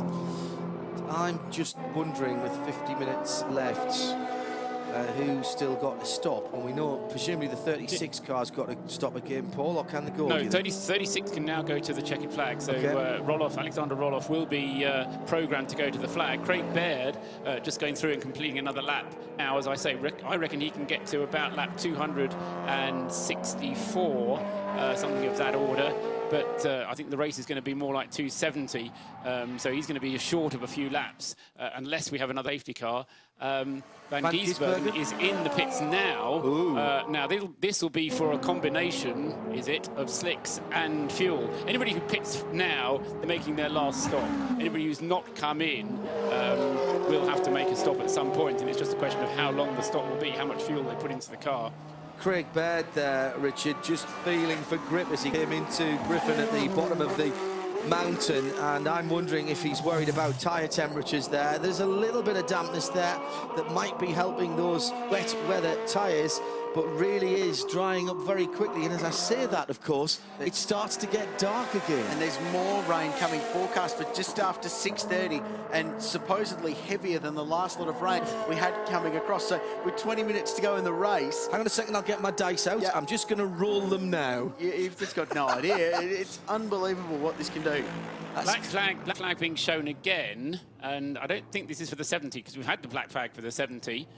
And meantime, the E-Class car, it's the 23 car. Brendan Hartley. That's Brent Hartley. United Autosport Audi. That's 7th position for black flag. I'm guessing that's a restart infringement. I think it was, because it was involved in that the close restart that we had at after the rain stopped. So I think that's a good call. I know that there's a lot of our colleagues listening around the world at the moment, and I know that I have been singing the praises of this event and the atmosphere, but we're coming towards the end of a 12-hour race. The press room, the media centre have all made us very, very welcome here. All of the journalists and photogs, thank you very much indeed. As we're going to see a little bit of debris from the back of the 20. That's the car that's lost the tail light. That's about $500 worth of Porsche tail light. I saw Jamie Blakey, Motorsport Manager for Porsche Cars Australia, just before, so he'll go and procure that part from the spare parts truck, and invoice will be attached. Just to, as in comes, I was just thinking that Craig Baird was looking for a little bit more grip. I think he's going to slicks here. He was looking for that earlier on. I'll finish my thought about the media centre in a moment. This is far more important, as in comes the second place car, and out goes the Holden Astra right behind him that was leading the class. It's the E-Class leader, isn't it, that's just gone back out again? Right, so this will take fuel out of the equation for this car. Correct. And if they go to slicks now, they will be on a level playing field with the Van Gisbergen, Quinn and Kingsley Porsche in that battle for 2nd and 3rd place. New tyres waiting in the wings, and they are slicks. So they're going to go to slicks. Whatever happens from here on in, it's a level playing field, because the #1 Audi, which is a couple of laps further back on that, actually only 1 lap further back, so still potential for them to get on the podium. Remember the problem they had with the right rear last time around. Look at the mechanic banging that wheel gun so that they don't get the same issue that time around. Those Michelin wets don't look too bad. Come on, it's got to go back on. It has done. So that's a big sigh of relief from the right rear gun, and off goes Craig Baird, who is fueled to the finish and rolls the dice on the weather card. That's effectively what is happening here. Meantime, just up the pit lane, the Phoenix Audi gets its fuel, so that is out of the equation. Here comes one of the Mercedes-Benz, and also the Porsche is about to come around Hell Corner, and it looks to me as though Baird has held off the Porsche and will keep second place. Absolutely right, John. And the other thing which happened whilst all that was going on, Brendan Hartley came into the pits, but he didn't stop. That was to serve his penalty. So Brendan Hartley's Audi, the United Autosports car number 23, still has to make its final stop for fuel with, 46 minutes of the race now remaining. First and second together on the track, but separate by, I think, the better part of 2 laps here now. And what's going to be very interesting is to see how the slick-shod Ferrari deals with it. He's miles quicker. He's miles quicker. And Berdo's going to want to get by as quick as he can to maximise the advantage and get at least 1 lap back. And he's going to do it as they go through the top of the mountain. That is fantastic stuff. And the Clearwater guys have not given up yet. They are racing. They are racing potentially still for a victory. And smart driving from Alex Roloff to get out of the way. He's on wet tyres. He could see the drive out of the cutting.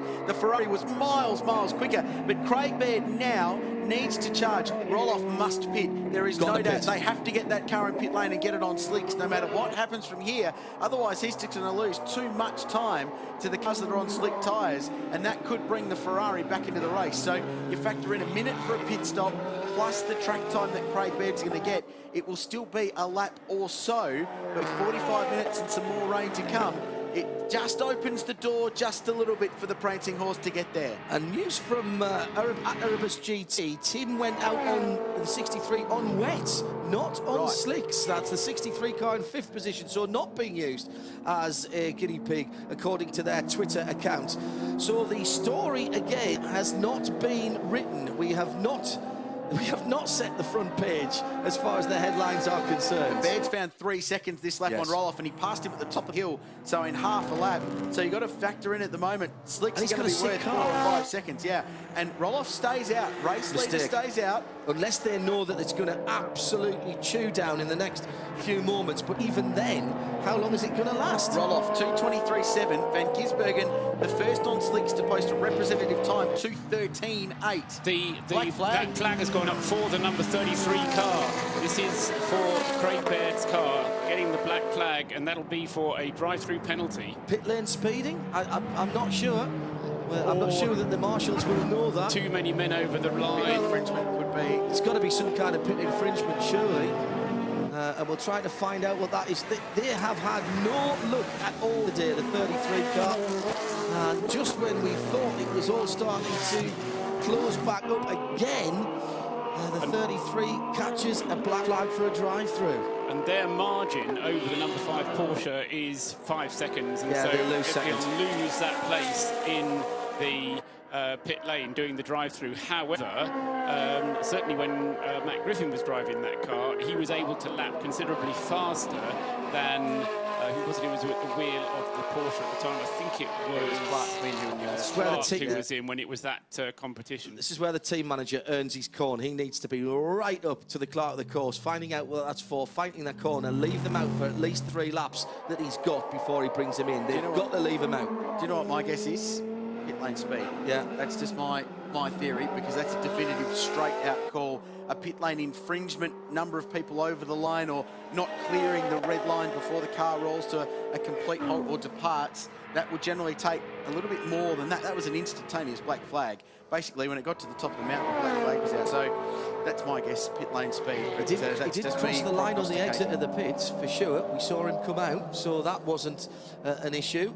So comes down into the heavy braking area at the end of the chase, up over the crown of the road and through the right-hander towards the Liquid Molly Bridge. He's not coming in this time. He's just gone past the Donut King. Yeah, he is. He's cut straight back in. They're going to take the penalty straight away. So furious at it's this too. got to be pit lane speed limit is what I'm thinking there. You're spot on there, Rich. Now, get the car slowed down, Bairdo. He's got a slow car, and he's just lost second place. He's just lost second place. On the pit lane speed limiter, down the pit lane, he's got one of... Oh, and he's hit the back of his Seat as he comes through. And, well, they were both on the pit lane speed limiter, and the Seat pulled off in front of him, lifting off as he was going into his pit. And in comes the leader. Roloff comes in, taking the opportunity. I think a couple of laps too late. He'll get a splash of fuel just to be on the safe side, and then presumably for slick Michelin tyres, they've got the...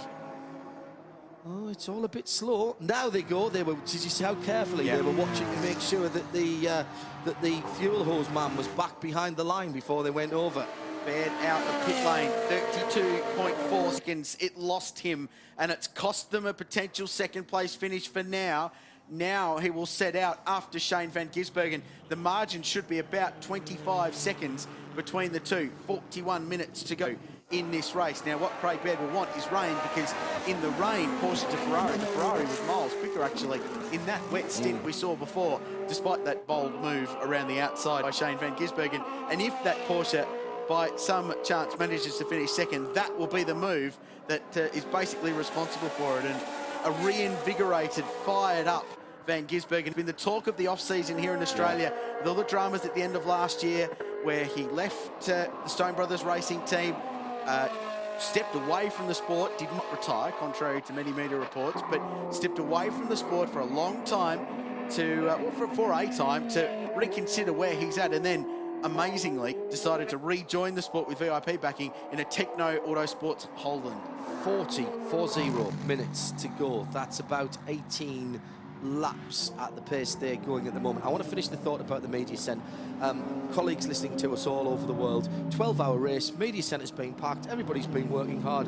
Where else have you heard of, Paul, where we're asked for our peat order at the end of the day by one of the sponsors to make sure that we get fed at the end of the race. Other press rooms around the world listen to that as we look at the final Michelin race update with Richard Krill. Yeah, so the Mercedes leading Class A, we know that. We've been talking about it most of the day, thanks to Darrell Lee. Pedigree, Class B Porsche still being led by Johnny Reid, and car number 30 is 10th outright and going along nicely. The Lotus still in front in Class C, the GT4 Ridges class. Andre Heimgartner and Pete O'Donnell, they're still leading the Class D production, thanks to V8 Race. Race Fuels is the Class E Holden Astra, so they're still going quite well.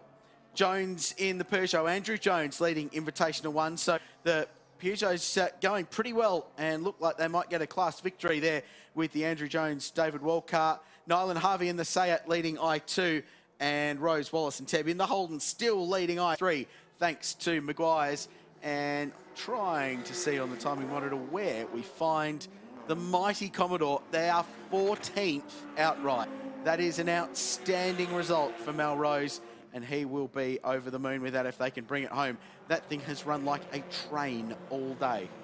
Mount Panorama with weather still about to blow, and again thanks to the media centre for all their hard work, all the media centre staff, and how they've looked after the local and the international press corps here. Exemplary, outstanding, many more superlatives, and we would love to come back again and see you next year, and I've got a feeling that we might bring a few people in the RadioLeMans.com travel club, as well as the Donut King car is coming in for slicks. We've still got leading cars out there that need slicks, Paul. Yes, we do. The second Mercedes, Tim Slade's Mercedes, number 63, is still out on slicks. Brendan Hartley has come into the pits. Remember, he did make a pit stop a little while ago. That was a drive-through penalty, so he wasn't able to take on the fuel that he needs to get through to the flag. But now that will be going in to the United Autosports Audi number 23. He is in the pits at the moment, and as I say, once that car has fuel on board, then they'll be switching him back to slicks, I would imagine, and then Hartley will be on his way and set for the final 38 minutes of the race. And then it's really just a question of everybody watching the satellite photos of the weather and whether or not we're able to get through to the end of the race without further incident, either of a meteorological or logistical. Rain in 10 minutes, I'm told. 10 minutes for rain.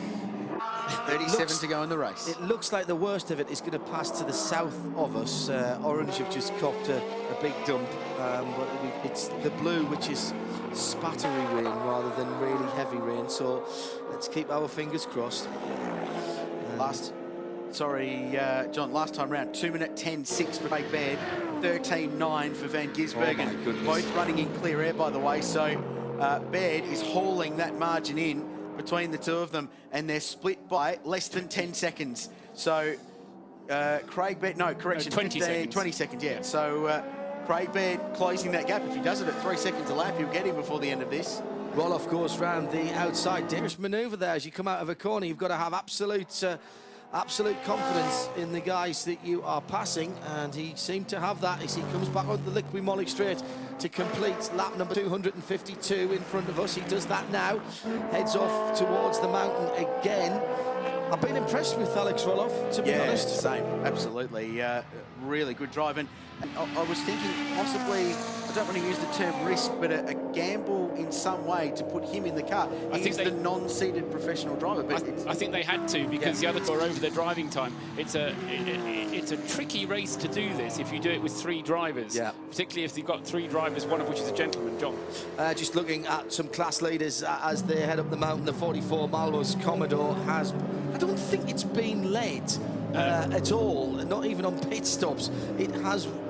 Okay, hang on, let me find something. Okay, it'll have to be my head that I touch that's wood, as we've got a slow-moving Seat going up the cutting. Is he just staying out of the way, or is that the 70 car once again with issues as he's climbing very slowly up toward the top of the mountain? But the Malrose car with those circuit maps on the side as its livery, genius idea, by the way, is proof again that this track and this race still has plenty of Australian atmosphere. That's a car that we just don't see enough of, those race cars in Europe, and I'd love to see Mal get his hope to come to Silverstone and race in the brick car. We had Mike Newton and Tommy Erdos try to race an ex-V8 Super V8 a few years ago, and they didn't quite get it to the end. But I tell you what, Mal knows these cars inside out. Back down to the pit lane. Weather still potentially could be playing a part. Here's Shea. Tony Alford, you and the Nissan GTR just put slicks back on the car. They're saying 10 minutes to rain. What does that make you think? Well, I think it's probably the right choice. It's too dry out there for wets at the moment, and secondly, we've got a four-wheel drive car, so we can probably go a lot further in the wet than those that aren't four-wheel drive. So it's 35 odd minutes to go. I think we'll last. Well, you certainly have the most beautiful car in this paddock. I'm a sucker for pink cars, and adding the Nissan GTR in there is excellent too. Does it make you feel any more manly driving a bright pink car? No more manly, but no less manly either. Well, good luck to you. Thank you. They do have the advantage, of course, of all-wheel drive. If it does drop in, as I think we've got another penalty coming on the start-finish line, and it is the 63 car of Tim Slade that's being called. And that may well cost them another position, because Chris Meeson, the number 9 Audi, is not too far behind them. 51 seconds, in fact. It'll be 34 seconds is the transit time from pit entry to pit exit for that car. So they may well lose 5th place. It shouldn't quite lose them the place, but it'll certainly make it even more close, and it'll then make it very dependent upon the lap times that Tim Slade can do as he comes into the pits. I wonder if that, though, was for... because there was an unsafe release in the pit lane that we saw from that car when the rain first started to come down, which we wondered whether that would get called. And then there was also the overlapping at the start, which it could be for either of those or for something else. Or the contact with the Lotus that we haven't talked about yet. That could be the... on the restart, because that damage was self-inflicted effectively in that sense. There's got to be rain close now, because even indoors I can feel the change in temperature and I can smell the difference in the air. And I know that sounds odd, but there is a difference in the ozone content. And being a keen motorcyclist, and riding every month of the year in the UK, you tend to get a nose for these things even behind glass.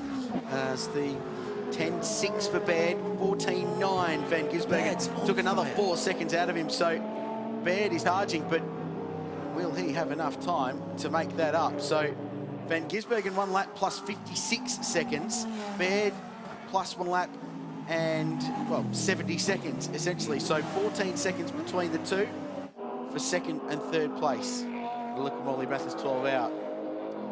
A little part of me says I wish it 14 seconds between 1st and 2nd for the win. However, I was just going to say I want everything. However, I'll take a great battle for 2nd place. But it has turned, the gap has come down 1st to 2nd. I mean, it was 2 laps, all but a car's length, and it has come down now to basically a lap and a half separating 1st place from 2nd place. There is more to come. There's not a long way to go yet, but there's still a way to go yet, and I think there's still a twist and a turn or two. 31 minutes and 31 seconds to go, as I said that. For those of you not at the track, I'll tell you that the enthusiastic crowd that we've had here all day is still here and is waiting to see who is going to take the Liqui 12 Hours Bathurst for 2013. There's people opposite us, John, that have not moved since 5 o'clock this morning. It's brilliant. And, well, hopefully you've had a good day, ladies and gents. I hope you've enjoyed this race. Tell your mates, bring them back.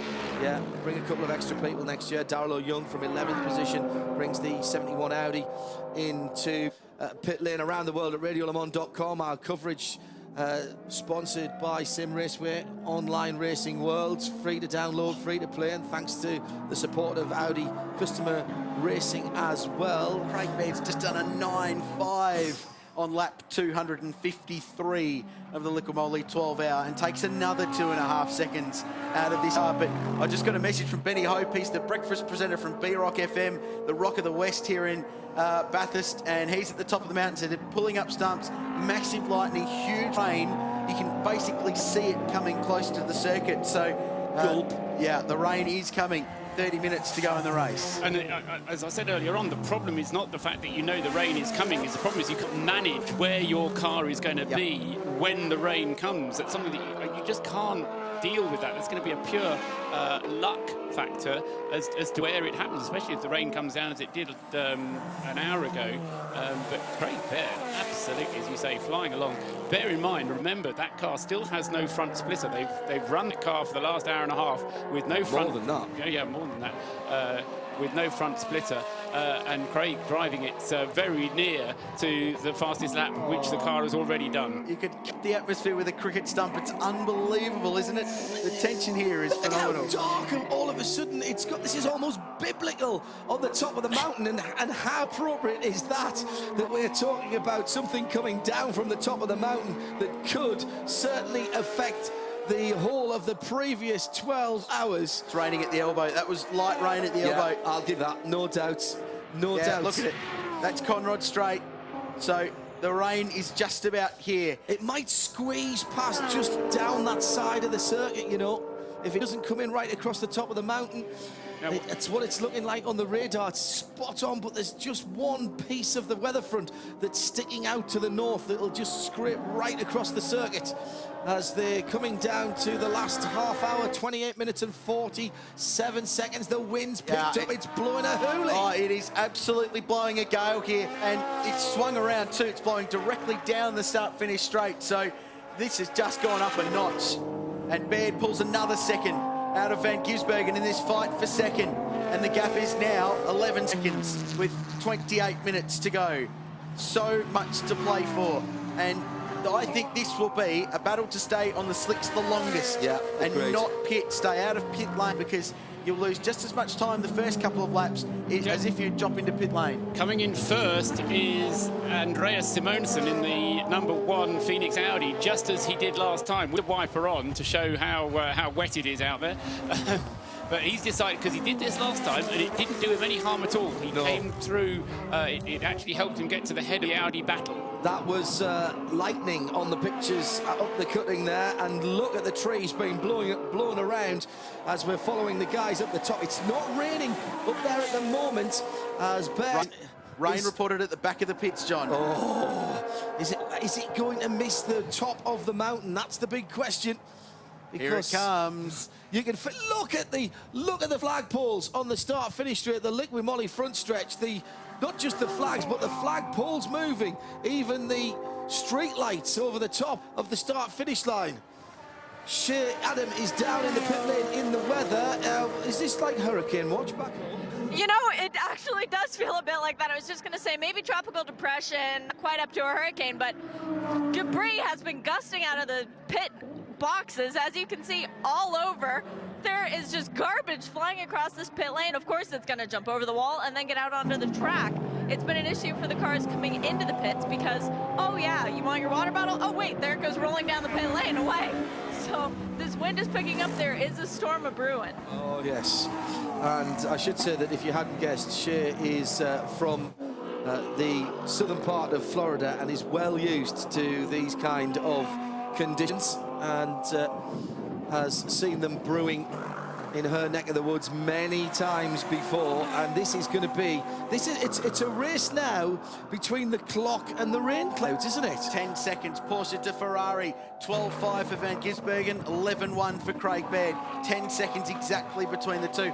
Basically, Paul, the length of start-finish straight. Exactly, and I mean, this wind will be affecting the cars as well. You know, you think of yourself in a racing car, a wind like this can affect the car. It'll blow it a little bit off the line. And if it's blowing down the nose of the car, because we get a flash of lightning from above us, that's good news for the splitterless car, because you're getting more downforce on the front of the car. No, seriously. It's going to be amazing into turn one, Craig Baird's car. He's going to be able to carry 10 k's an hour extra into the apex, because the wind's going to be pushing the thing to a stop. So I have just never experienced something like this. The atmosphere is I hate to use this term, it's electric, isn't it? Well, there's electricity quite in the literally, air. quite literally. There is electricity in the air. Looking over to Harris Park, where the cars are parked, the tops of the trees are moving back and forth, the wind is swirling around, and we're still trying to get this motor race finish in the last 26 minutes with Roloff still leading for Mercedes-Benz by a lap and 50 seconds, but it's now just 10 seconds between Van Gisbergen in the Porsche, the number 5 car in second, and Craig Baird in the Ferrari in third position. And Bairdo has really been revelling since he came out. He's took the slicks at just the right time for my money, and he's made the best of them. It's a shame about that stop-go penalty. Otherwise, he'd have been hunting down the leader. Yeah, no doubt. He is absolutely flying at the moment. He's taken 2.2 seconds out of Gisbergen in the first half of this lap alone. So he is taking time out of the race leader as well, but he's just too far behind to make a difference. But Roloff lapping on that last lap in 2 minutes 15 seconds. So, you know, there are seconds of difference. He can afford to do that, can't he? And he should, absolutely. I mean, Roloff now literally has to roll off the laps, doesn't he? That's excellent. That's so good. All our good stuff's come in the last 2 hours of this motor race. But I'm hugely impressed with Roloff. I'd like to get your thoughts on this, because the maturity he's approached this drive, he's the non-seated, the non-pro driver in this car, and I use that in inverted commas. But I mean, I think there's something about that team. They've drilled the team to the point where they know what they're doing. Correct. And they just go through the procedures that they have to go through. And one of those things is keep the driver calm and, you know, just don't crack under pressure. And nothing against the Singapore driver, Sung, when Sun on, he just let the pressure get to him coming down into the old corner, the last corner, and that did affect the car. It did affect that splitter, and that's what has really been part of the problems that Ferrari has had. 12-2 Van Gisbergen, 9-6 Craig Baird. This is like Craig Lowndes at Bathurst last year in the closing hour, picking off car after car and charging his way into the podium position. Baird is doing the same thing, and he is flying his way up behind the Porsche. This is just brilliant stuff. We've been racing 11 hours and 37 minutes. And honestly, we still don't know which way around the podium's going to be.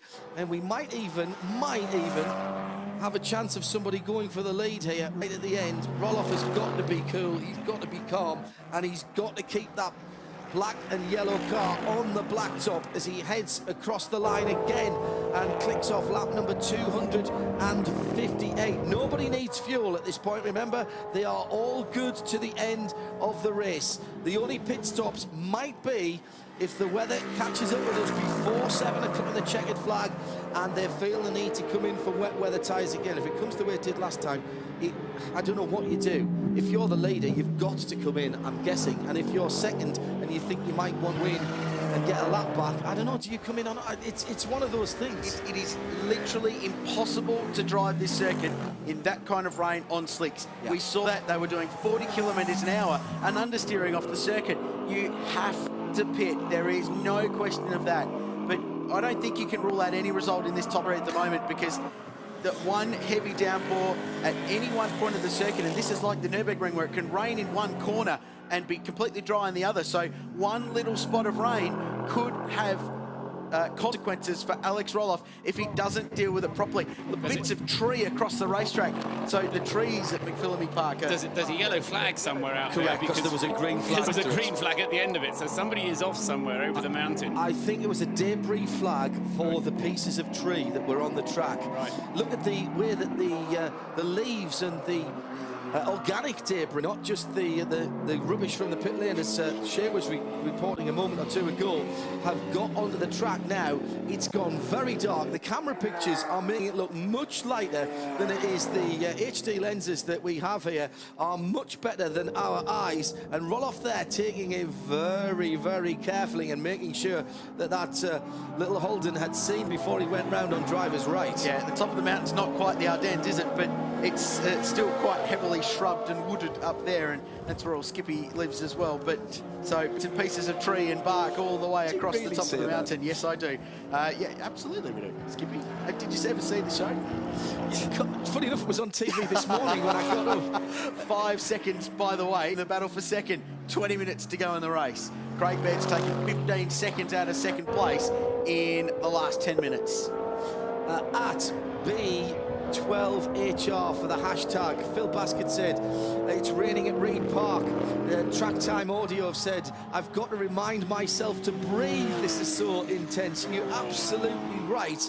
It's really ramping up again here at the Liquid Moly 12 Hours of Bathurst. This race has produced entertainment year after year, and it looks like the rain's coming down heavily now, and the leader is in exactly the wrong place on the track. He's hit it at Griffin Turn. He's going to have to do pretty much a whole lap before he can get back to the sanctuary of the pits and the safety of a set of groove tyres. Now, how bad is it going to be across the top of the mountain? Bad in front of Van Gisbergen, and the reason why is the Porsche is in pit lane. They will roll the dice and put wets on the car, and if they do, they will look like heroes. Yeah, that is very, very brave.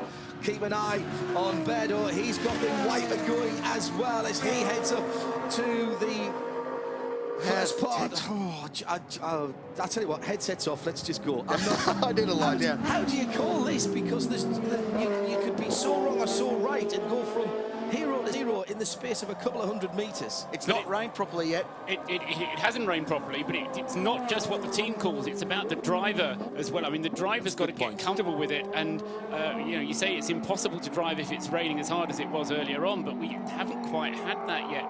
And, you know, you've got less than 20 minutes of the race remaining. You can, I won't say take the risk, because you can't take the risk, but the weather is a very fickle thing to predict. The crossover time is 2 minutes 22, because that was the lap time Tim Slade has been doing consistently on wet tyres. So that's got to be the benchmark. That's about as fast as wets will go. So as long as slicks are faster than that benchmark time, that's the tyre to be on. The moment you start going slower, and you'll be able to watch this on the sector times as well, at the 3 points around the circuit, the moment you start going slower than that, you need to get on the wet tyre.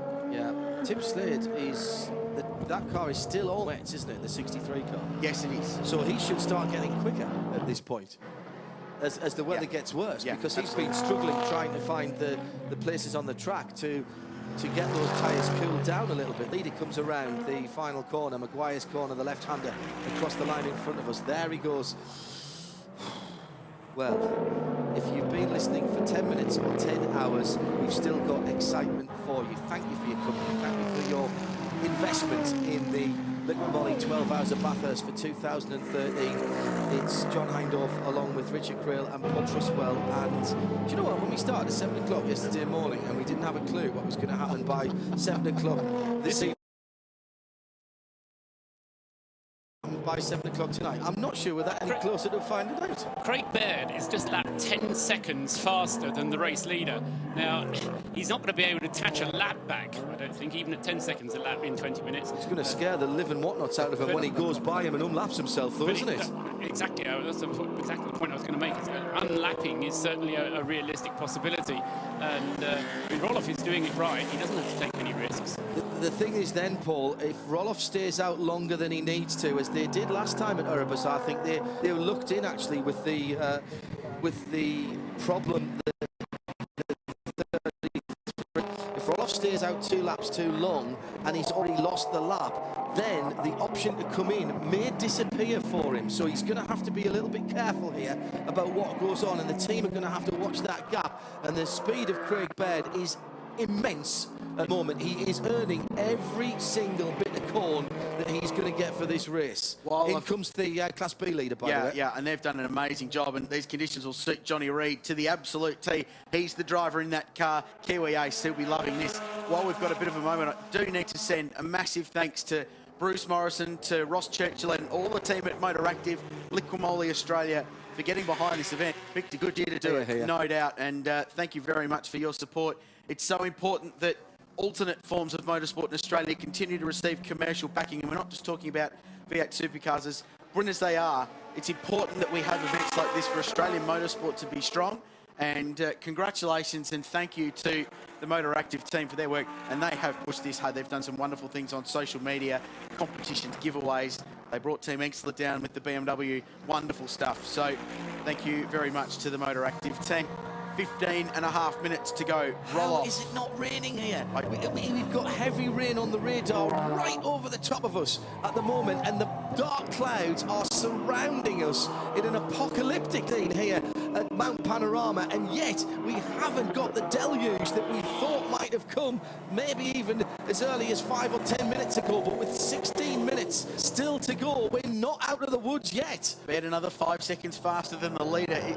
It's not possible, is it? Surely not. No. So It can't be done. a lap and 24 seconds. It's what, 2 minutes, so 1620. You can feasibly get onto the same lap, but then it's going to take something that Roloff does wrong, or a breakage or something for Great Bed.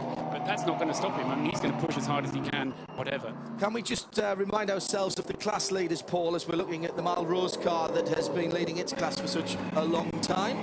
Well, the Melrose car leading I3, and it's in 13th place overall. We just talked about the Class B race, Class B leader having its final pit stop. Johnny Reed, that car number 30, he's in 10th place overall.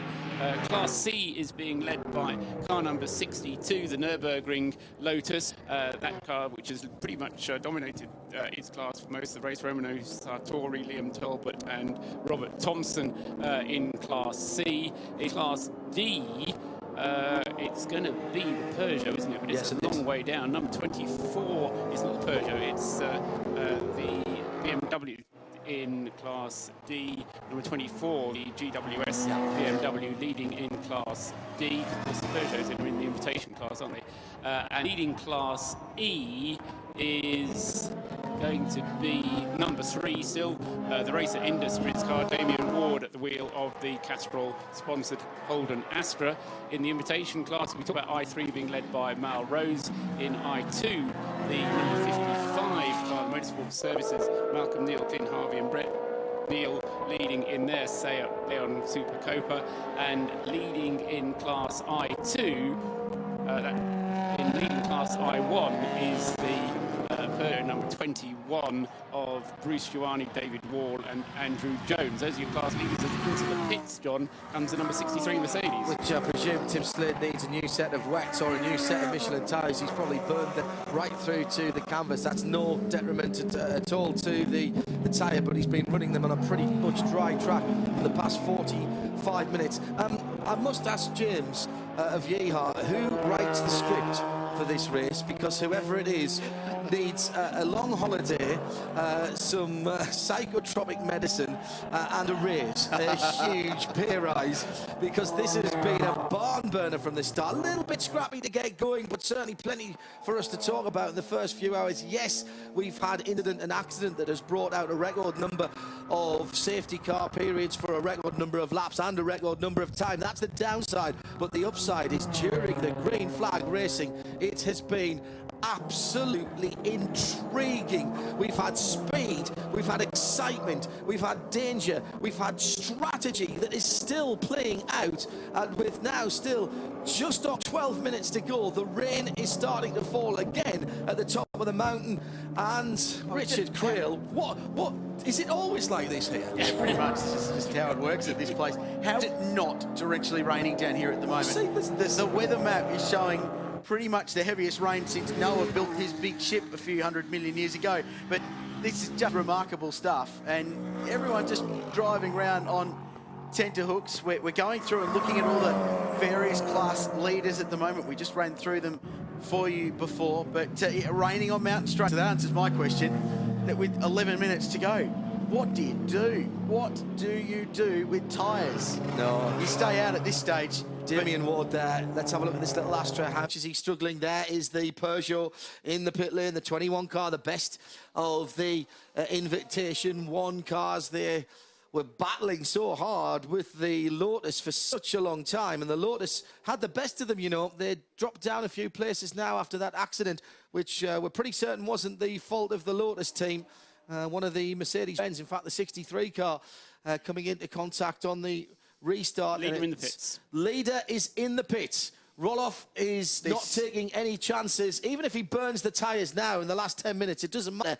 He should be able, as the rain is falling much heavier now, as you can see from the pictures on the pit lane, even if he burns the set of tyres, it's not an issue. Ferrari in. So the Porsche team took the gamble early, and they've been punished badly because they've had no pace, but it'll start to come back to them. But I think the damage has already been done I think they're relegated to third place. Out goes Roloff in the lead with wet tyres on. Yeah, no fuel, just tyres for the Mercedes, and the Ferrari is too far up the lane. I can't see them to see what they're doing. We've got the TV it's going to be pictures. a set of tyres as well, because this is looking to be something of a biblical nature. The raindrops being picked out by the high-intensity beams of the Ferrari 4.5 as it sits on its air jacks. Out goes the Aston Martin, and now here's the rush in pit lane. It's going to be absolutely manic down there.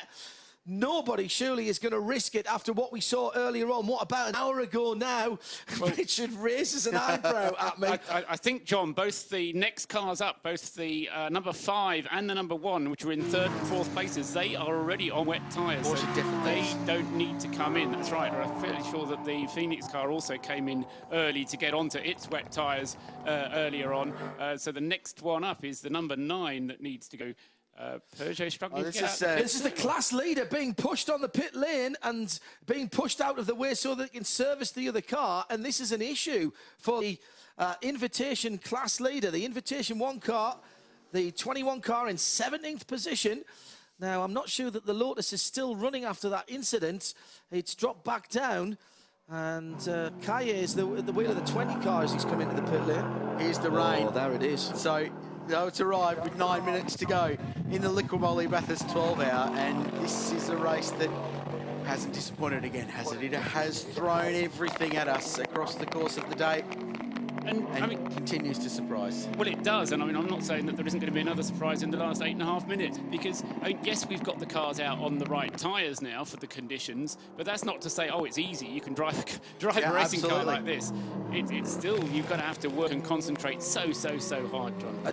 Just a quick point that's been made on Twitter, and thank you for all of your interaction with us here at Specutainment and at Radio Le Mans about the difference between a worn wet and a new wet, and I think that's a good point to take. The guys who came in very late, the wets will not be so bad because it started raining maybe just a lap after they put them on. I think they'll be okay, but clearly Tim Slade thought that his wets had given up the ghost just before the heavy rain started. Yeah, absolutely. So Slade now back in 7th place actually, and has been passed by Brendan Hartley in the United Autosport 23, and Christopher Meese, defending winner of this race, 5th place. Great return, and it's great to have Chris back. So it looks like they'll be 5th, though I'm not going to say anything for sure. Roloff fires it off down at the final corner at Maguire's. Gathers it up, though. Really well caught by the race leader. That was seconds away from ending up buried in a sand trap and handing the race to Ferrari. I was still my beating heart. I was just about biting my tongue there. That car has been leading this race for the last 3 hours out of the 12. So it's been in a position where it hasn't been headed throughout pit stops, throughout various other things that have happened. It has not been out of the lead of the race for 3 hours now. And it was a heart-stopping moment, and just goes to show that was exactly for us. Imagine what it was like for Alex Roloff, who was driving the car, and everybody who's down in the Erebus pit.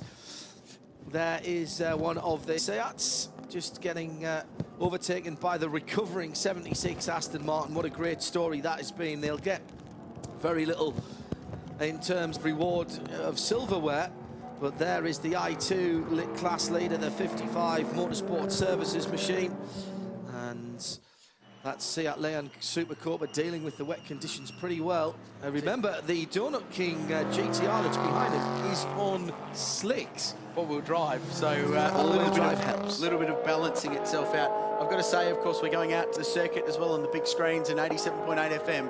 To everybody that stuck around, massive kudos to you. You people rock. Unbelievable effort. Replay, across the top of Mount Panorama.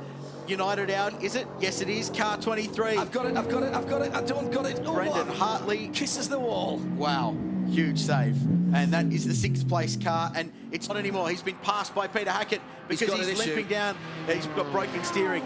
Or toe link in the rear end. So yeah, no, it's a rear end problem. Yeah, I think, it's smacked the car against the wall and bent the rear suspension, and he's crabbing down Conrod Straight at 50 k's an hour. Looks like he's been set up for a quarter-mile oval, the way that car is coming down Conrod at the moment. And Brendan Hartley, what a disaster, heartbreak for the United Autosport team, for Paul Haig and the rest of the guys. And off goes the 81 car.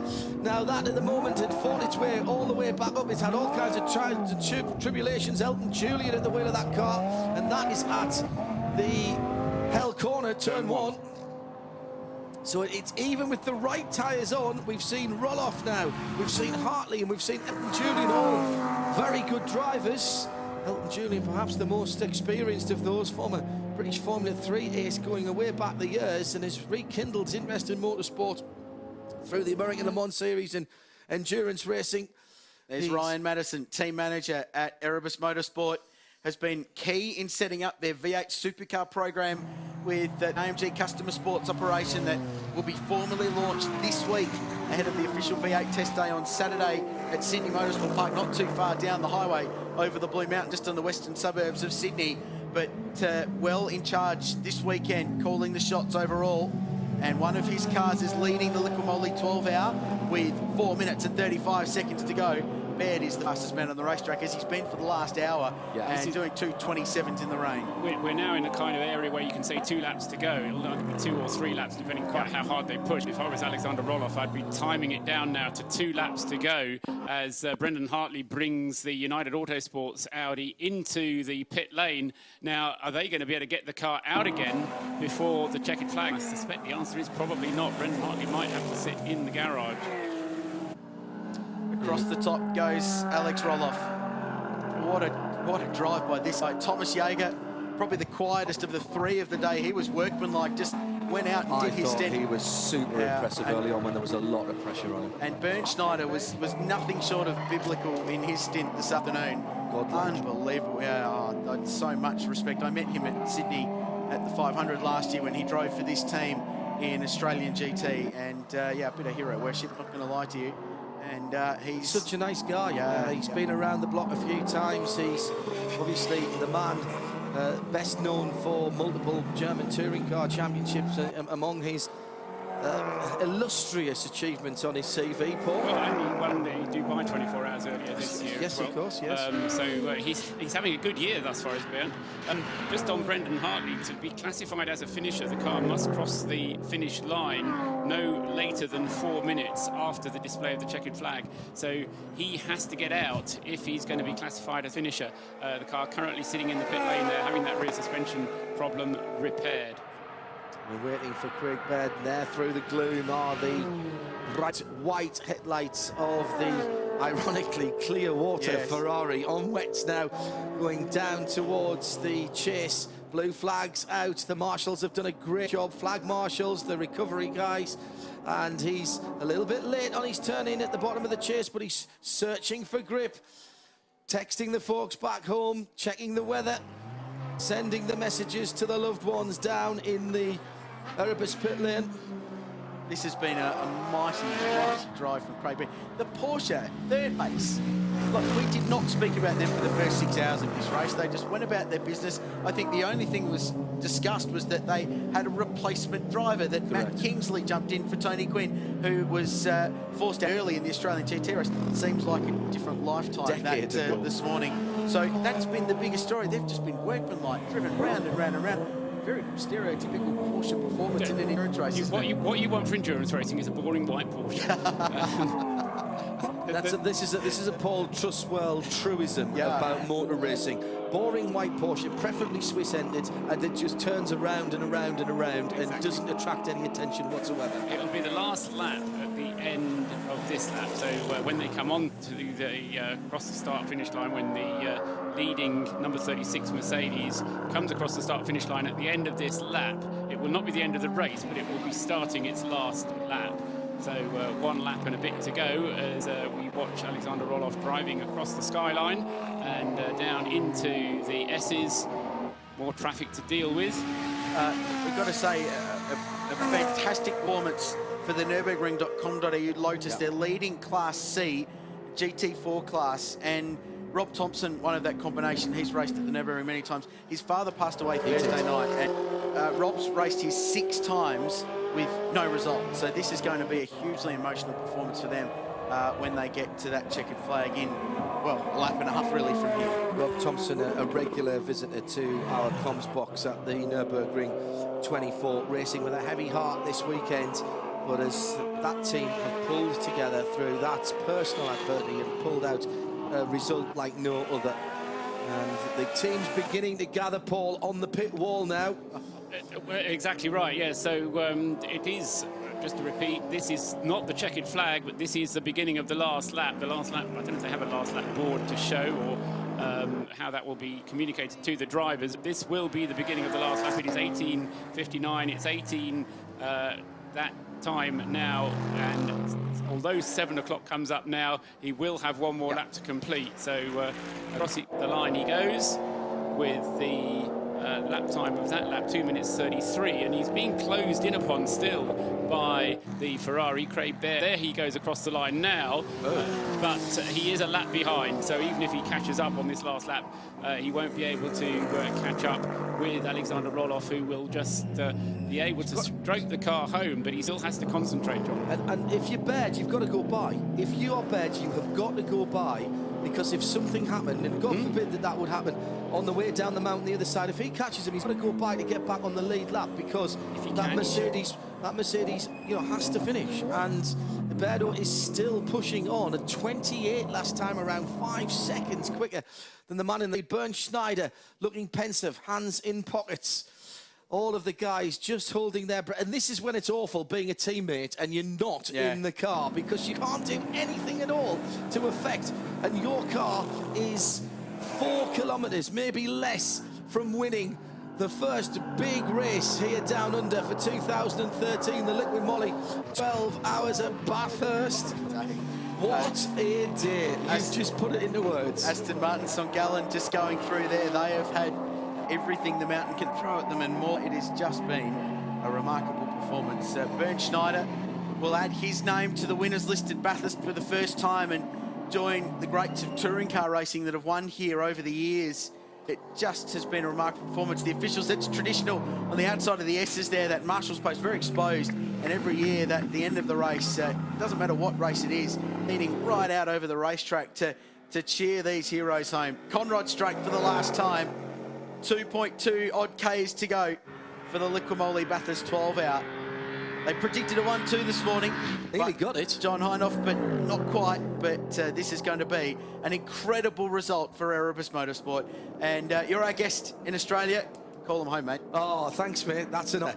Coming down to the final heavy braking area, Alex Roloff then turns left, then right. Don't get too much power over the top of that brow in the road. They'll be smelling it now. They've finally started to come out of the garage. They've been standing there. They didn't want to hex it. And now they come out onto the pit wall. The cameras are there. The flags are there. And AMG and Mercedes-Benz starting an Australian Odyssey in V8 this year. Start 2013 with a big win at the Liquid Moly 12 hours. And there is Berto coming through in second place, 1 place better than they achieved last year. It'll be Van Gisbergen for the number 5 Porsche coming through in 3rd position.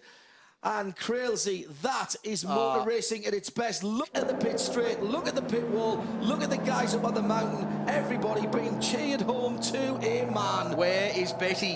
Where is Betty? Oh, she's going to be emotional after this one. Worked so hard to get this team up, so much investment. There's Melrose. The Holden made it to the line. That is just outstanding. And if there's anyone in tears at the end of this race, I think it's going to be Mal. What a day. We saw the Hunter Sports Group Porsche team come through and take Class B.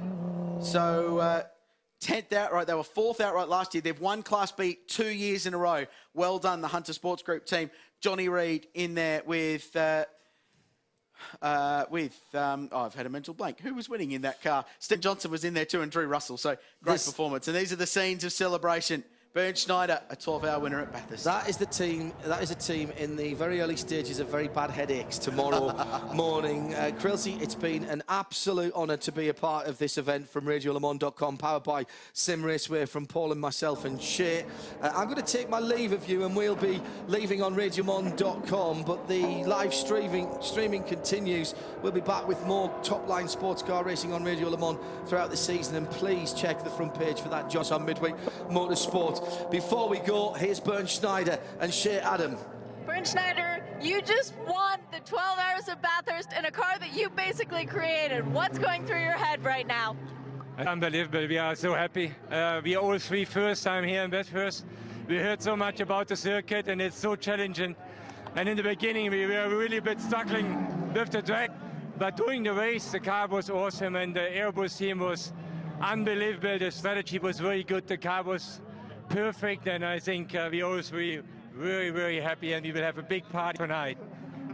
Thomas Jaeger, how about you? How excited are you? I'm totally excited. Thank you to the team, because as Bernd said at the beginning, it was very difficult for us to come here, but then we improved step by step, and in the end, strategy, the mechanics did a great job, and we were very happy that we won the 12-hour race here. Congratulations to both of you. Thank you. Thank you. Great scenes down in pit lane, and Bernd Schneider adds his name to the list of winners. And 2 cars from Motorsport Services in New Zealand. Formation finish for the 2 Porsches. Well done to the Kiwi team.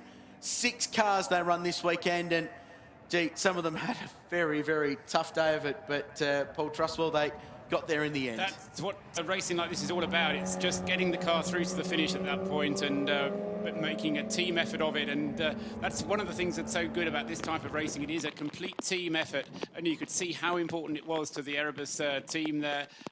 It is a lot more difficult than you think to come to a race like this and to be able to not disappoint. All the expectations are upon you. You've set yourself up. The team manager told us before the race he wanted to have a 1-2. It's a very high expectation. It's a hard thing to deliver on, but that number 1 car, Alexander Roloff, Thomas Jaeger, Bernd Schneider, they put together a practically perfect performance. We just need to say to spectators here at the circuit, please do not access the circuit until the track has been officially opened. We will let you know when that is clear. You will be informed by the officials at the circuit. So please do not enter the circuit until the officials direct you to do so. Thank you very much, and we look forward to seeing you on the bottom of the podium. So just a bit of housekeeping for local spectators, and amazing effort for everybody to stick around. Thank you very much, ladies and gentlemen. Track open. Enjoy the podium presentations, which our good mate John Hindhoff will present very, very shortly. So, what a day. What a motor race. I don't know if you can pick a driver of a day. Craig Baird's performance at the end was singularly impressive, and that whole combination over the day, unlucky, but fastest car of the weekend, I think, Clearwater Racing. Indeed, and Matt Griffin as well, of course, putting in the fastest lap of the race earlier on in that. But it's kind of race actually that is very difficult to get a so to find one driver that was better than anybody else, and I mean, Bernd Schneider, I mean, he put in a superb performance, and he is kind of Mr. Mercedes. Great to have him here and to have that car. Early on, we had the camouflage Ferrari, the number 88 car, Il Bello Rosso car. I mean, that Alan Simonsen doing some great drives in that car. Very difficult to pick out a driver of the day. I would probably go for somebody like Bernd Schneider, but you have to feel for the guys Ferrari. They've done a great job because Craig Baird and Matt Griffin really did put a fantastic performance in that car, and with the performance as well of Mok Wen Sung in the third driver, possibly he cost them the win, but nevertheless they still got the car to the finish. They were still making the right decisions, and a really, really well rewarded second place for that car.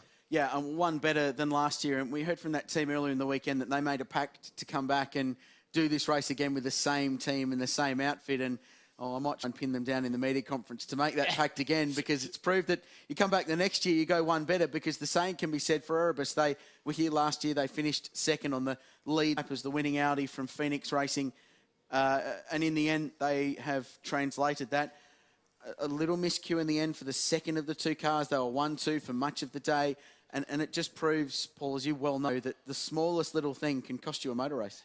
Absolutely, and that could so easily have happened as well. I mean, we saw just in the last 15 minutes, didn't we, Alexander Roloff very, very nearly sliding off at the last corner. But they're the results on the screen by category. So, thanks to pedigree, it was the Erebus Racing Mercedes that won the outright Class A. The Hunter Sports Group Porsche, with Johnny Reid doing the driving at the end, won pedigree Class B. Thanks to Ridges, it was the Lotus, and well done to Rob Thompson. Finally a result after years of trying here at Mount Panorama in Class C. The GWS personnel team, the local outfit from Parks just up the road, got home in V8 race production, a class that had 3 different leaders over the course of the day. Ward home in the Holden Astra, thanks to race fields in Class E, the production performance. And then in the invitational classes, Andrew Jones brought the lead Peugeot home in I1. In I2, it was the Seat of Niall and Harvey, thanks to Maguire's, of course. And Melrose in the top 15 in the Commodore and managed to get home in I3. So a great job. This is the last hour of the motor race. And Paul Truswell, incredible conditions. And that's the whole welcome to Bathurst thing. At the end of the day, an unbelievable result. Yeah, Van Giesbergen there, completely out of control, wasn't he? He was powerboating over the top of the mountain at that point. The 2 cars which stopped or which had incidents, I think there were 2 separate incidents there, but they were what triggered the safety car to come out. And then we had the really chaotic situation in the pits where there was potentially an unsafe release there from the number 63 car, and that may well have caused it. And then on the restart, we had the coming together between the Lotus and the Mercedes, which did for the chances of the Mercedes. Here you see the replay for the Lotus, I should say, and here we have the replay there as the Mercedes off on the left-hand side and the Lotus have the problem and turning through there we see the damage to the front right wheel of the number 63 Mercedes, which is how it ended up having to fall back to that 6th place in the end. And that Lotus, the one covered Lotus, really did have a good performance, but it didn't quite work out for it. And then we see Craig Bear. He wanted to get in position to win that motor race, and as the storm clouds gathered and the wind and the rain threatened, we came into the final closing stages of the race. But Alexander Roloff was able to keep the Mercedes just on the track as he came through there with just a few laps to go. The rain came down with a vengeance, and Brendan Hartley had this huge moment where the United Autosports Audi clonked against the left-hand wall there, did the left-hand rear suspension of the car as well.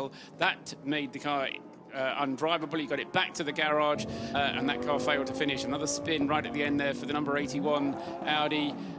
He managed to get it going again. He was able to make the finish, but as I say, for Brendan Hartley, it meant that he was a non-finisher at the end of the race. Coming up to the checkered flag, Richard, that was the moment where Alexander Roloff knew that he could relax. And I've just heard that he did that entire last stint without a radio. So that is an even more remarkable effort. And that's the scene as a packed pit wall celebrates. Any Bathurst winner is celebrated because winning here takes that special something extra in an endurance race, because the track is so demanding, and everything that gets thrown at you over the course of a day here just adds to the drama. But confirming your final results on the Michelin rundown there with Roloff winning the outright class. Some notable performances. Andreas Simonsen brought the number 1 Phoenix racing car home in 4th place, and that was a really well-deserved result.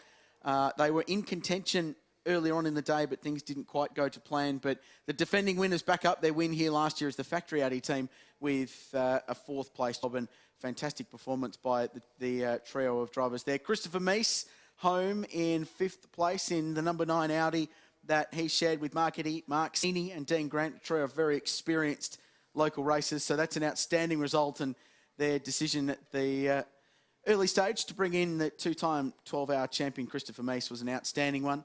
Car 63, the Erebus Motorsport SLS AMG, the Aussie car driven by Hackett, Slade and Holdsworth, was 6th. The AF Corsa Ferrari Rugolo driving at the end, but Bocci did a fantastic job early on today as well, and Wyatt, they were a very consistent performer, but Mechanical Dramas dropped them off the leading pace early on. World Touring Car champion Rob Huff was 8th in the end with James on Pete Conroy. I think they'll be pleased with that result. Johnny Reid 9th and 1st of the Class B cars home, and well done to the Hunter Sports Group team. Outstanding job. 2 years in a row, they've won their class here. And Stephen Johnson and Drew Russell will be really, really proud of that. And the number 71 Audi with 2-time 12-hour winner Darryl O'Young, Dean Koutsamides and Andrew McInnes and Simon Middleton complete a very competitive top 10. We're counting down to a podium presentation where we'll run through all our winners, present some trophies for the 2013 Liqui 12-hour. And if it wasn't before, Paul, I think this is the year where this race has really properly established itself on the global GT and sports car racing market? Yeah, I think so. And it's sort of established itself not just on the Australian racing calendar, on the radar as something that's important to come to, but there's been quite a few internationally recognised drivers who have been here, who have spoken well of the circuit, and that kind of thing will only attract more for next year. And I think it's a good format. I said earlier on 12 hours. I wasn't quite sure whether that would be the right thing to do to run. Why couldn't it run for 24? I think 12 hours is a good distance for it. To run it in daylight, I love the early morning start. I think that worked very well. All the incidents and things we had early on, I mean, you can't really do anything about that. You're going to have that type of thing that happens when you've got a big field like we've got here. But you really want to have a big field because it just raises the profile of the event. And it is a superb event. It's not just a 12-hour race if you come to Mount Panorama for this weekend. It's an event of races. I think this was this race number 10 of the weekend, or race number 11? Race number 11 on the schedule. Of races. So, that's not bad, is it? You get through a 12-hour motor race and then you say, actually, that was the 11th race we've had this weekend. Really a fantastic weekend racing at a fantastic circuit. And, you can just...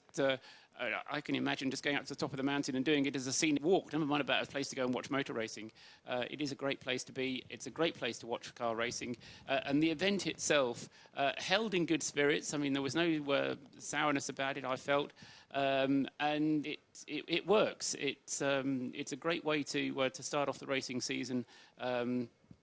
Excellent. Good, but well regards to all concerned with the way it's run. Just looking down in amongst this sea of faces beneath the podium, and we are not too far away, just waiting for all the drivers to get through Parc Fermé and make their way to the control tower. And just the final highlights. This is that final quarter of a lap that Alex Roloff brought the number 36 SLS AMG to the biggest win of its career in Australia, at least since this car made its debut. Basically 18 months ago. It's been a program that's been built up by the Erebus team, but they've got there, and this was the scene as he came down. A hair-raising moment with, I think it was 15 minutes to go, right there, grabbed the inside front brake and just steered wide, and was so close to ending up in that gravel trap that last year's winners actually spent some time in midway through the race, Paul. The Phoenix racing car was very lucky to not lose the race by ending up down there in very similar sort of wet, semi-wet, dry conditions. But, I mean, doesn't that show you in a way? I mean, we speak about Phoenix Racing, last year's winners, who in the end finished in 4th place in this year's race. And I suspect, I mean, I haven't got all the data, but I suspect if you compare the performance of that Phoenix Racing car to what it did last year, you'd suddenly find out that it's done better this year than it did last year in relative terms. But the thing that's happened, of course, over 12 months is that everybody else raises their game. And Mercedes SLS AMG is undoubtedly the class of the GT3 field. We've also got the Ferrari 458, marvellous car, and quite clearly it may not have been the quickest over the 12 hours, but it was certainly the quickest over a single lap. And they've raised their game. Next year, I'm sure we're going to see Audi coming back with a race car, and you never know. We might even get the Lamborghinis playing a part as well. Who's to say somebody else might not come along? Yeah, Lamborghinis were fast, but again didn't quite do the job, and there was that early crash for the JBS Swift entry. I can see some of their boys down there in the middle of this big group of people already with beer in hand, and that doesn't surprise me even in the slightest, knowing and working with them for several years. But there's a great group of people from all walks of life just gathered to celebrate the result. And it's much a feeling of relief, I guess, at the end of a day, for even if you've not managed to win your class or even place or get on the podium, it's still a case of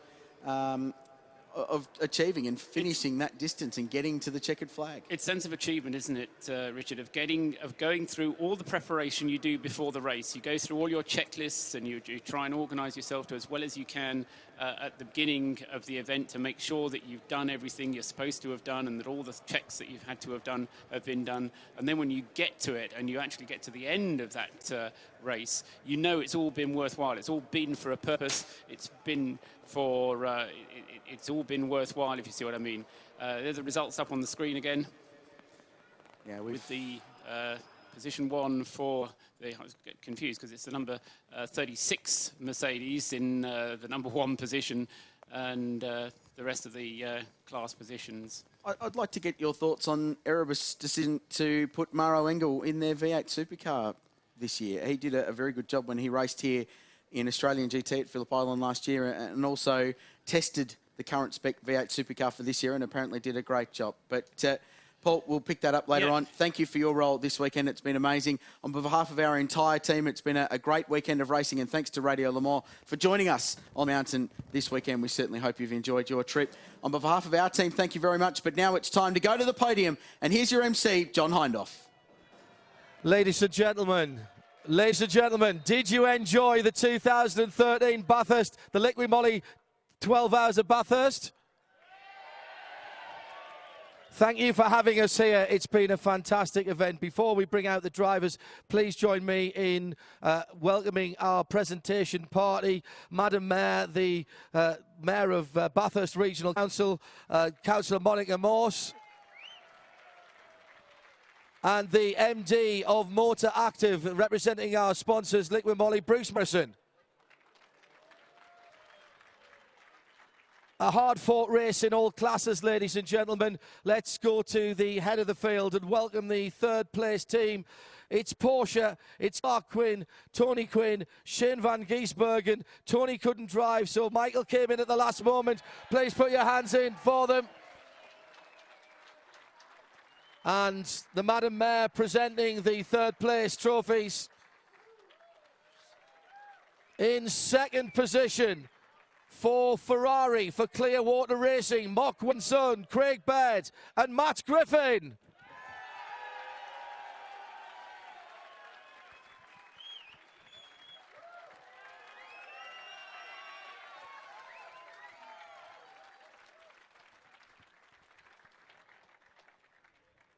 And I hope you have saved your biggest cheers for the winner of the 2013 Liqui Moly 12 Hours of Bathurst for AMG Mercedes for Erebus Motorsport, Bernd Schneider, Thomas Jaeger, Alex Roloff.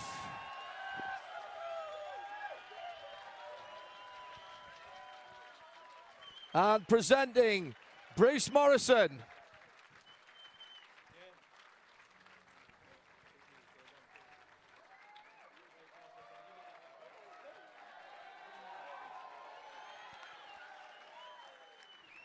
Let's grab the winning drivers. Come on down for a second, guys, before we get busy with the champagne. Let's have a quick word. Bernd, first of all, this is your second major win already of 2013. Already victorious at Dubai earlier in the year. First time competitively on the mountain. Brilliant stuff, mate. It was unbelievable. On Friday we were a little bit struggling, learning the circuit. We are all new here in Bathurst. I heard so much about the track. It was really impressive, but my team made an awesome job, and also our teammates, Tim, Lee, they show us the line. We could see the data, and this helps a lot. It was a real team effort. Thank you very much, and I'm really happy being here, and winning is something special. Let's just move across to Thomas here. Come over here, Thomas. Rather than me stand in front of your teammate. My goodness me, you had to put up with some pressure right the way through that race, and you stood up to it. You must feel you've really earned this one. Yeah, I think so. Once again, thank you to the team for the warm welcome here. We really enjoyed the weekend. It's a really great team. It was growing since last year. I was already racing in the Australian GT, and I'm feeling very, very pleased and happy to race with the team. And I think the team deserved it. We gave our best. We pushed every lap. The strategy was perfect. The mechanics did a great job. So it's a great win for us as a driver, for the team, and also for Mercedes-AMG. Come across, Alex, and have a word with me. We'll get everybody in the picture. Listen, mate, you're driving with a guy called Bernd Schneider, who's got a bit of history in sports car racing. Was there any pressure on you? It seems like you handled it pretty well. There was no pressure because I know him for 15 years right now, so I know him very well, so no pressure. So you're super cool about this, but you've just won a big race. It's the first big race in the Southern Hemisphere. You've got to think you've done something right. Yeah, it was quite good, and we win the race. And the team, thank you. You did a great job, and thank you, Thomas, and thank you, Bernd. It's absolutely amazing. And ladies and gentlemen, we know that motor racing is a team sport. Never more true is that than in sports car racing. There's the team down there, the Erebus guys. Give yourselves a round of applause. Ladies and gentlemen, the Liquid Moly 12 Hours of Bathurst winners are Erebus and AMG Mercedes.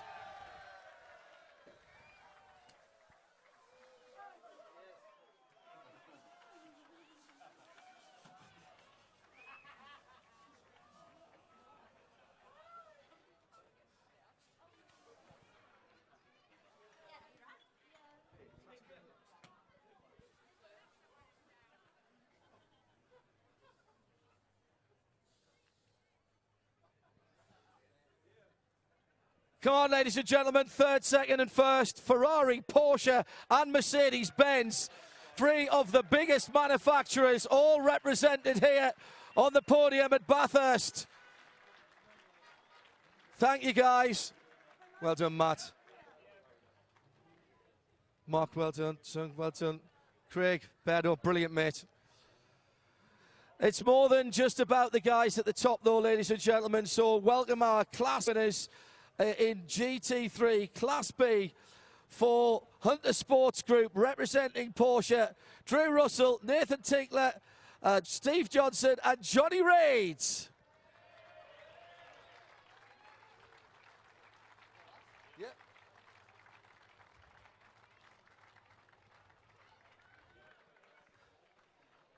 Bruce Morrison, MD of Motor Active, doing the business there. Let's get a quick word with at least one of these guys. I tell you what, I'm going to climb up there for this because it's not populated. Let's have a quick word. Johnny, I don't normally talk to anybody with Newcastle on their overalls because I'm a Sunderland supporter from back at home. Have a word about these two guys and about that battle. That was something else out there, man. Absolutely, you know, great bunch of guys. Drew just drove fantastically today.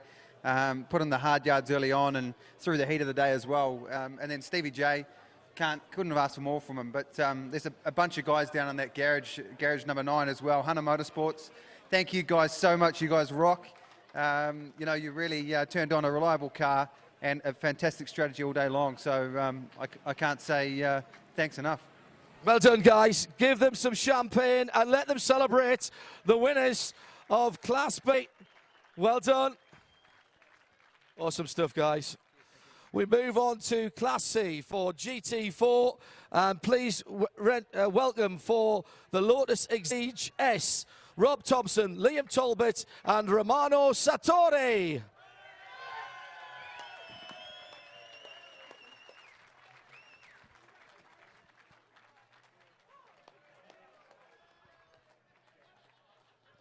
And thank you to Madam Rob. Come down here, mate.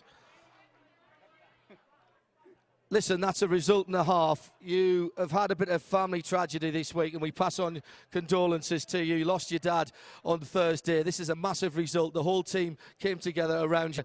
This is a big one, mate. Well done. Thank you. Yeah, I can't thank my team. The guys down there in the red shirts, the Red Shirt Brigade. Yo! And these two fantastic guys who drove the car as well. Rookies here. This is a big challenge at any time. You managed to stay focused, and that's got to be down to the fact it's a big team effort. Oh, for sure. And this one, it's my dad, because he was here last year. All right, mate. Take it home for your dad. Well done. Come on, give them a round of applause, ladies and gentlemen. The production high performance category is Class D here. And will you welcome, after a real up and down day, the BMW 335i team of GWS Personnel Management, Ian O'Donnell, Andrea Hengartner and Anthony Gilbertson.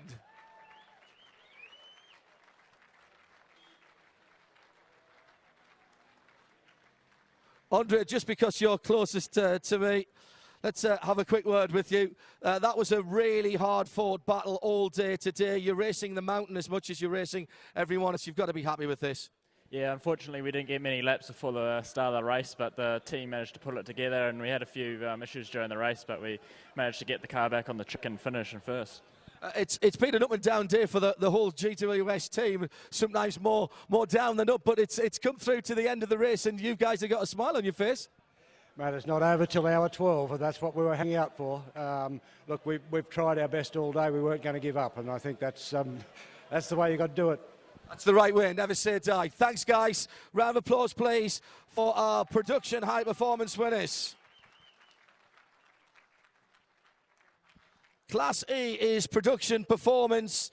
Another great run through, and again, by no means a clean run. Will you welcome, representing Racer Industries in there, Holden, Astra, HSV, VXR, Ryan McLeod entered, Evo Blickers, Martin Harbour, and Damien Wards. And once again, thanks to Madam Mayor Monica Morse for the presentation. Well, Ivo, come on down, mate. You finally cracked it at the mountain. Finally, we did it, yes. It's great to be here. It's a real beautiful circuit, big heritage, and to race in this circuit is great. And if you end up here, that's better it cannot be. And a perfect representation of international teams coming down here because of the reputation of this track. Yes, it's the reputation of the track where it attracts so many people, and everybody wants to be here and to race here. If you can race here and you can be on the podium, then you have done something. You've done something. Take away the trophy. Have a great night tonight, Damo. Well done.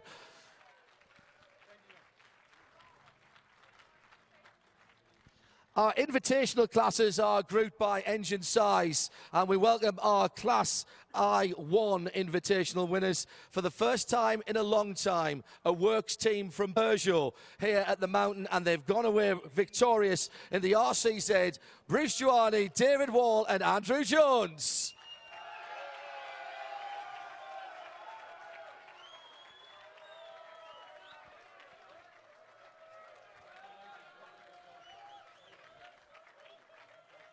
Bruce Morrison presenting. All right, who's the spokesman for this? Andrew, come on down here, because just because you're closest to me, you can be the spokesman for the team. A brave thing to do for Peugeot, bringing the brand new RCZ here to launch the car in this region of the world. But the little thing went really well. That was a tough old race. The guys in the Lotus, in fairness, give you guys a good run. Yeah, absolutely, and congratulations to those guys. But to Bill and everybody at Peugeot Australia and Cyrus and everybody at Peugeot in France for making this happen, you know, we're very thankful to be part of it.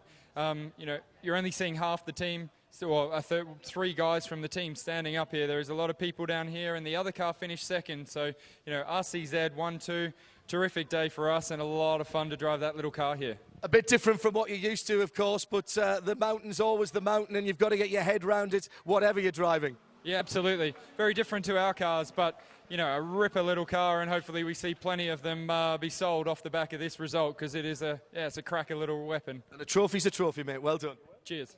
Come on, ladies and gentlemen, for Peugeot, the works team.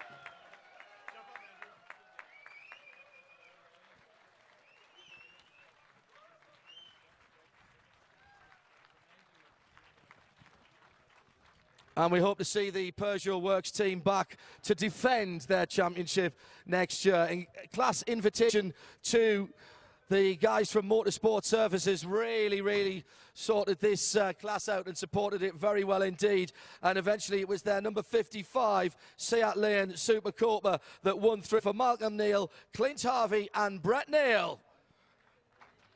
Well done, man.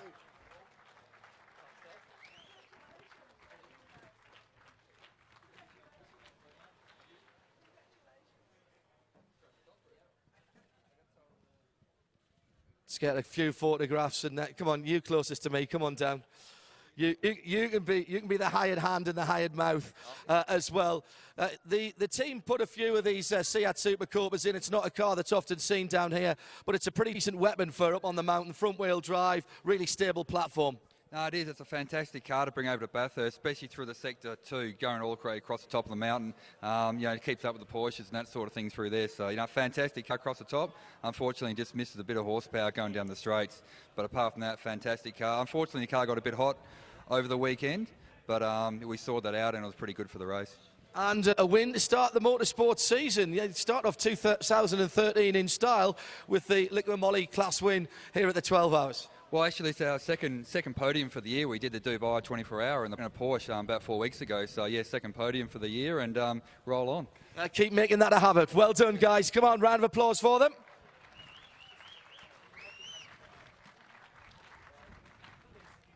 And finally, last, but by no means least, in terms of the character of the car, the cubic capacity, or indeed the character of the team, will you welcome our winners for the big engined Class I3 invitation for Melrose Racing, Melrose, Adrian Wallace and Aaron Tebb in the Commodore.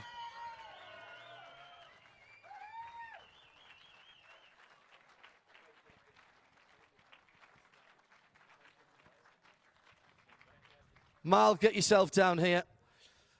Now that is Australian muscle, and I'm not just talking about what's up there on the podium. It's a tough old race, mate. They had a good battle early on with the Daytona Coupe, but at the end, it's about just beating yourself and beating the event. Yeah, certainly is, and I tell you, I've got to say, what a great job. Aaron Tebb, 21, rookie, first time at Bathurst, 2 16s, same as young Aaron, Adam Wallace.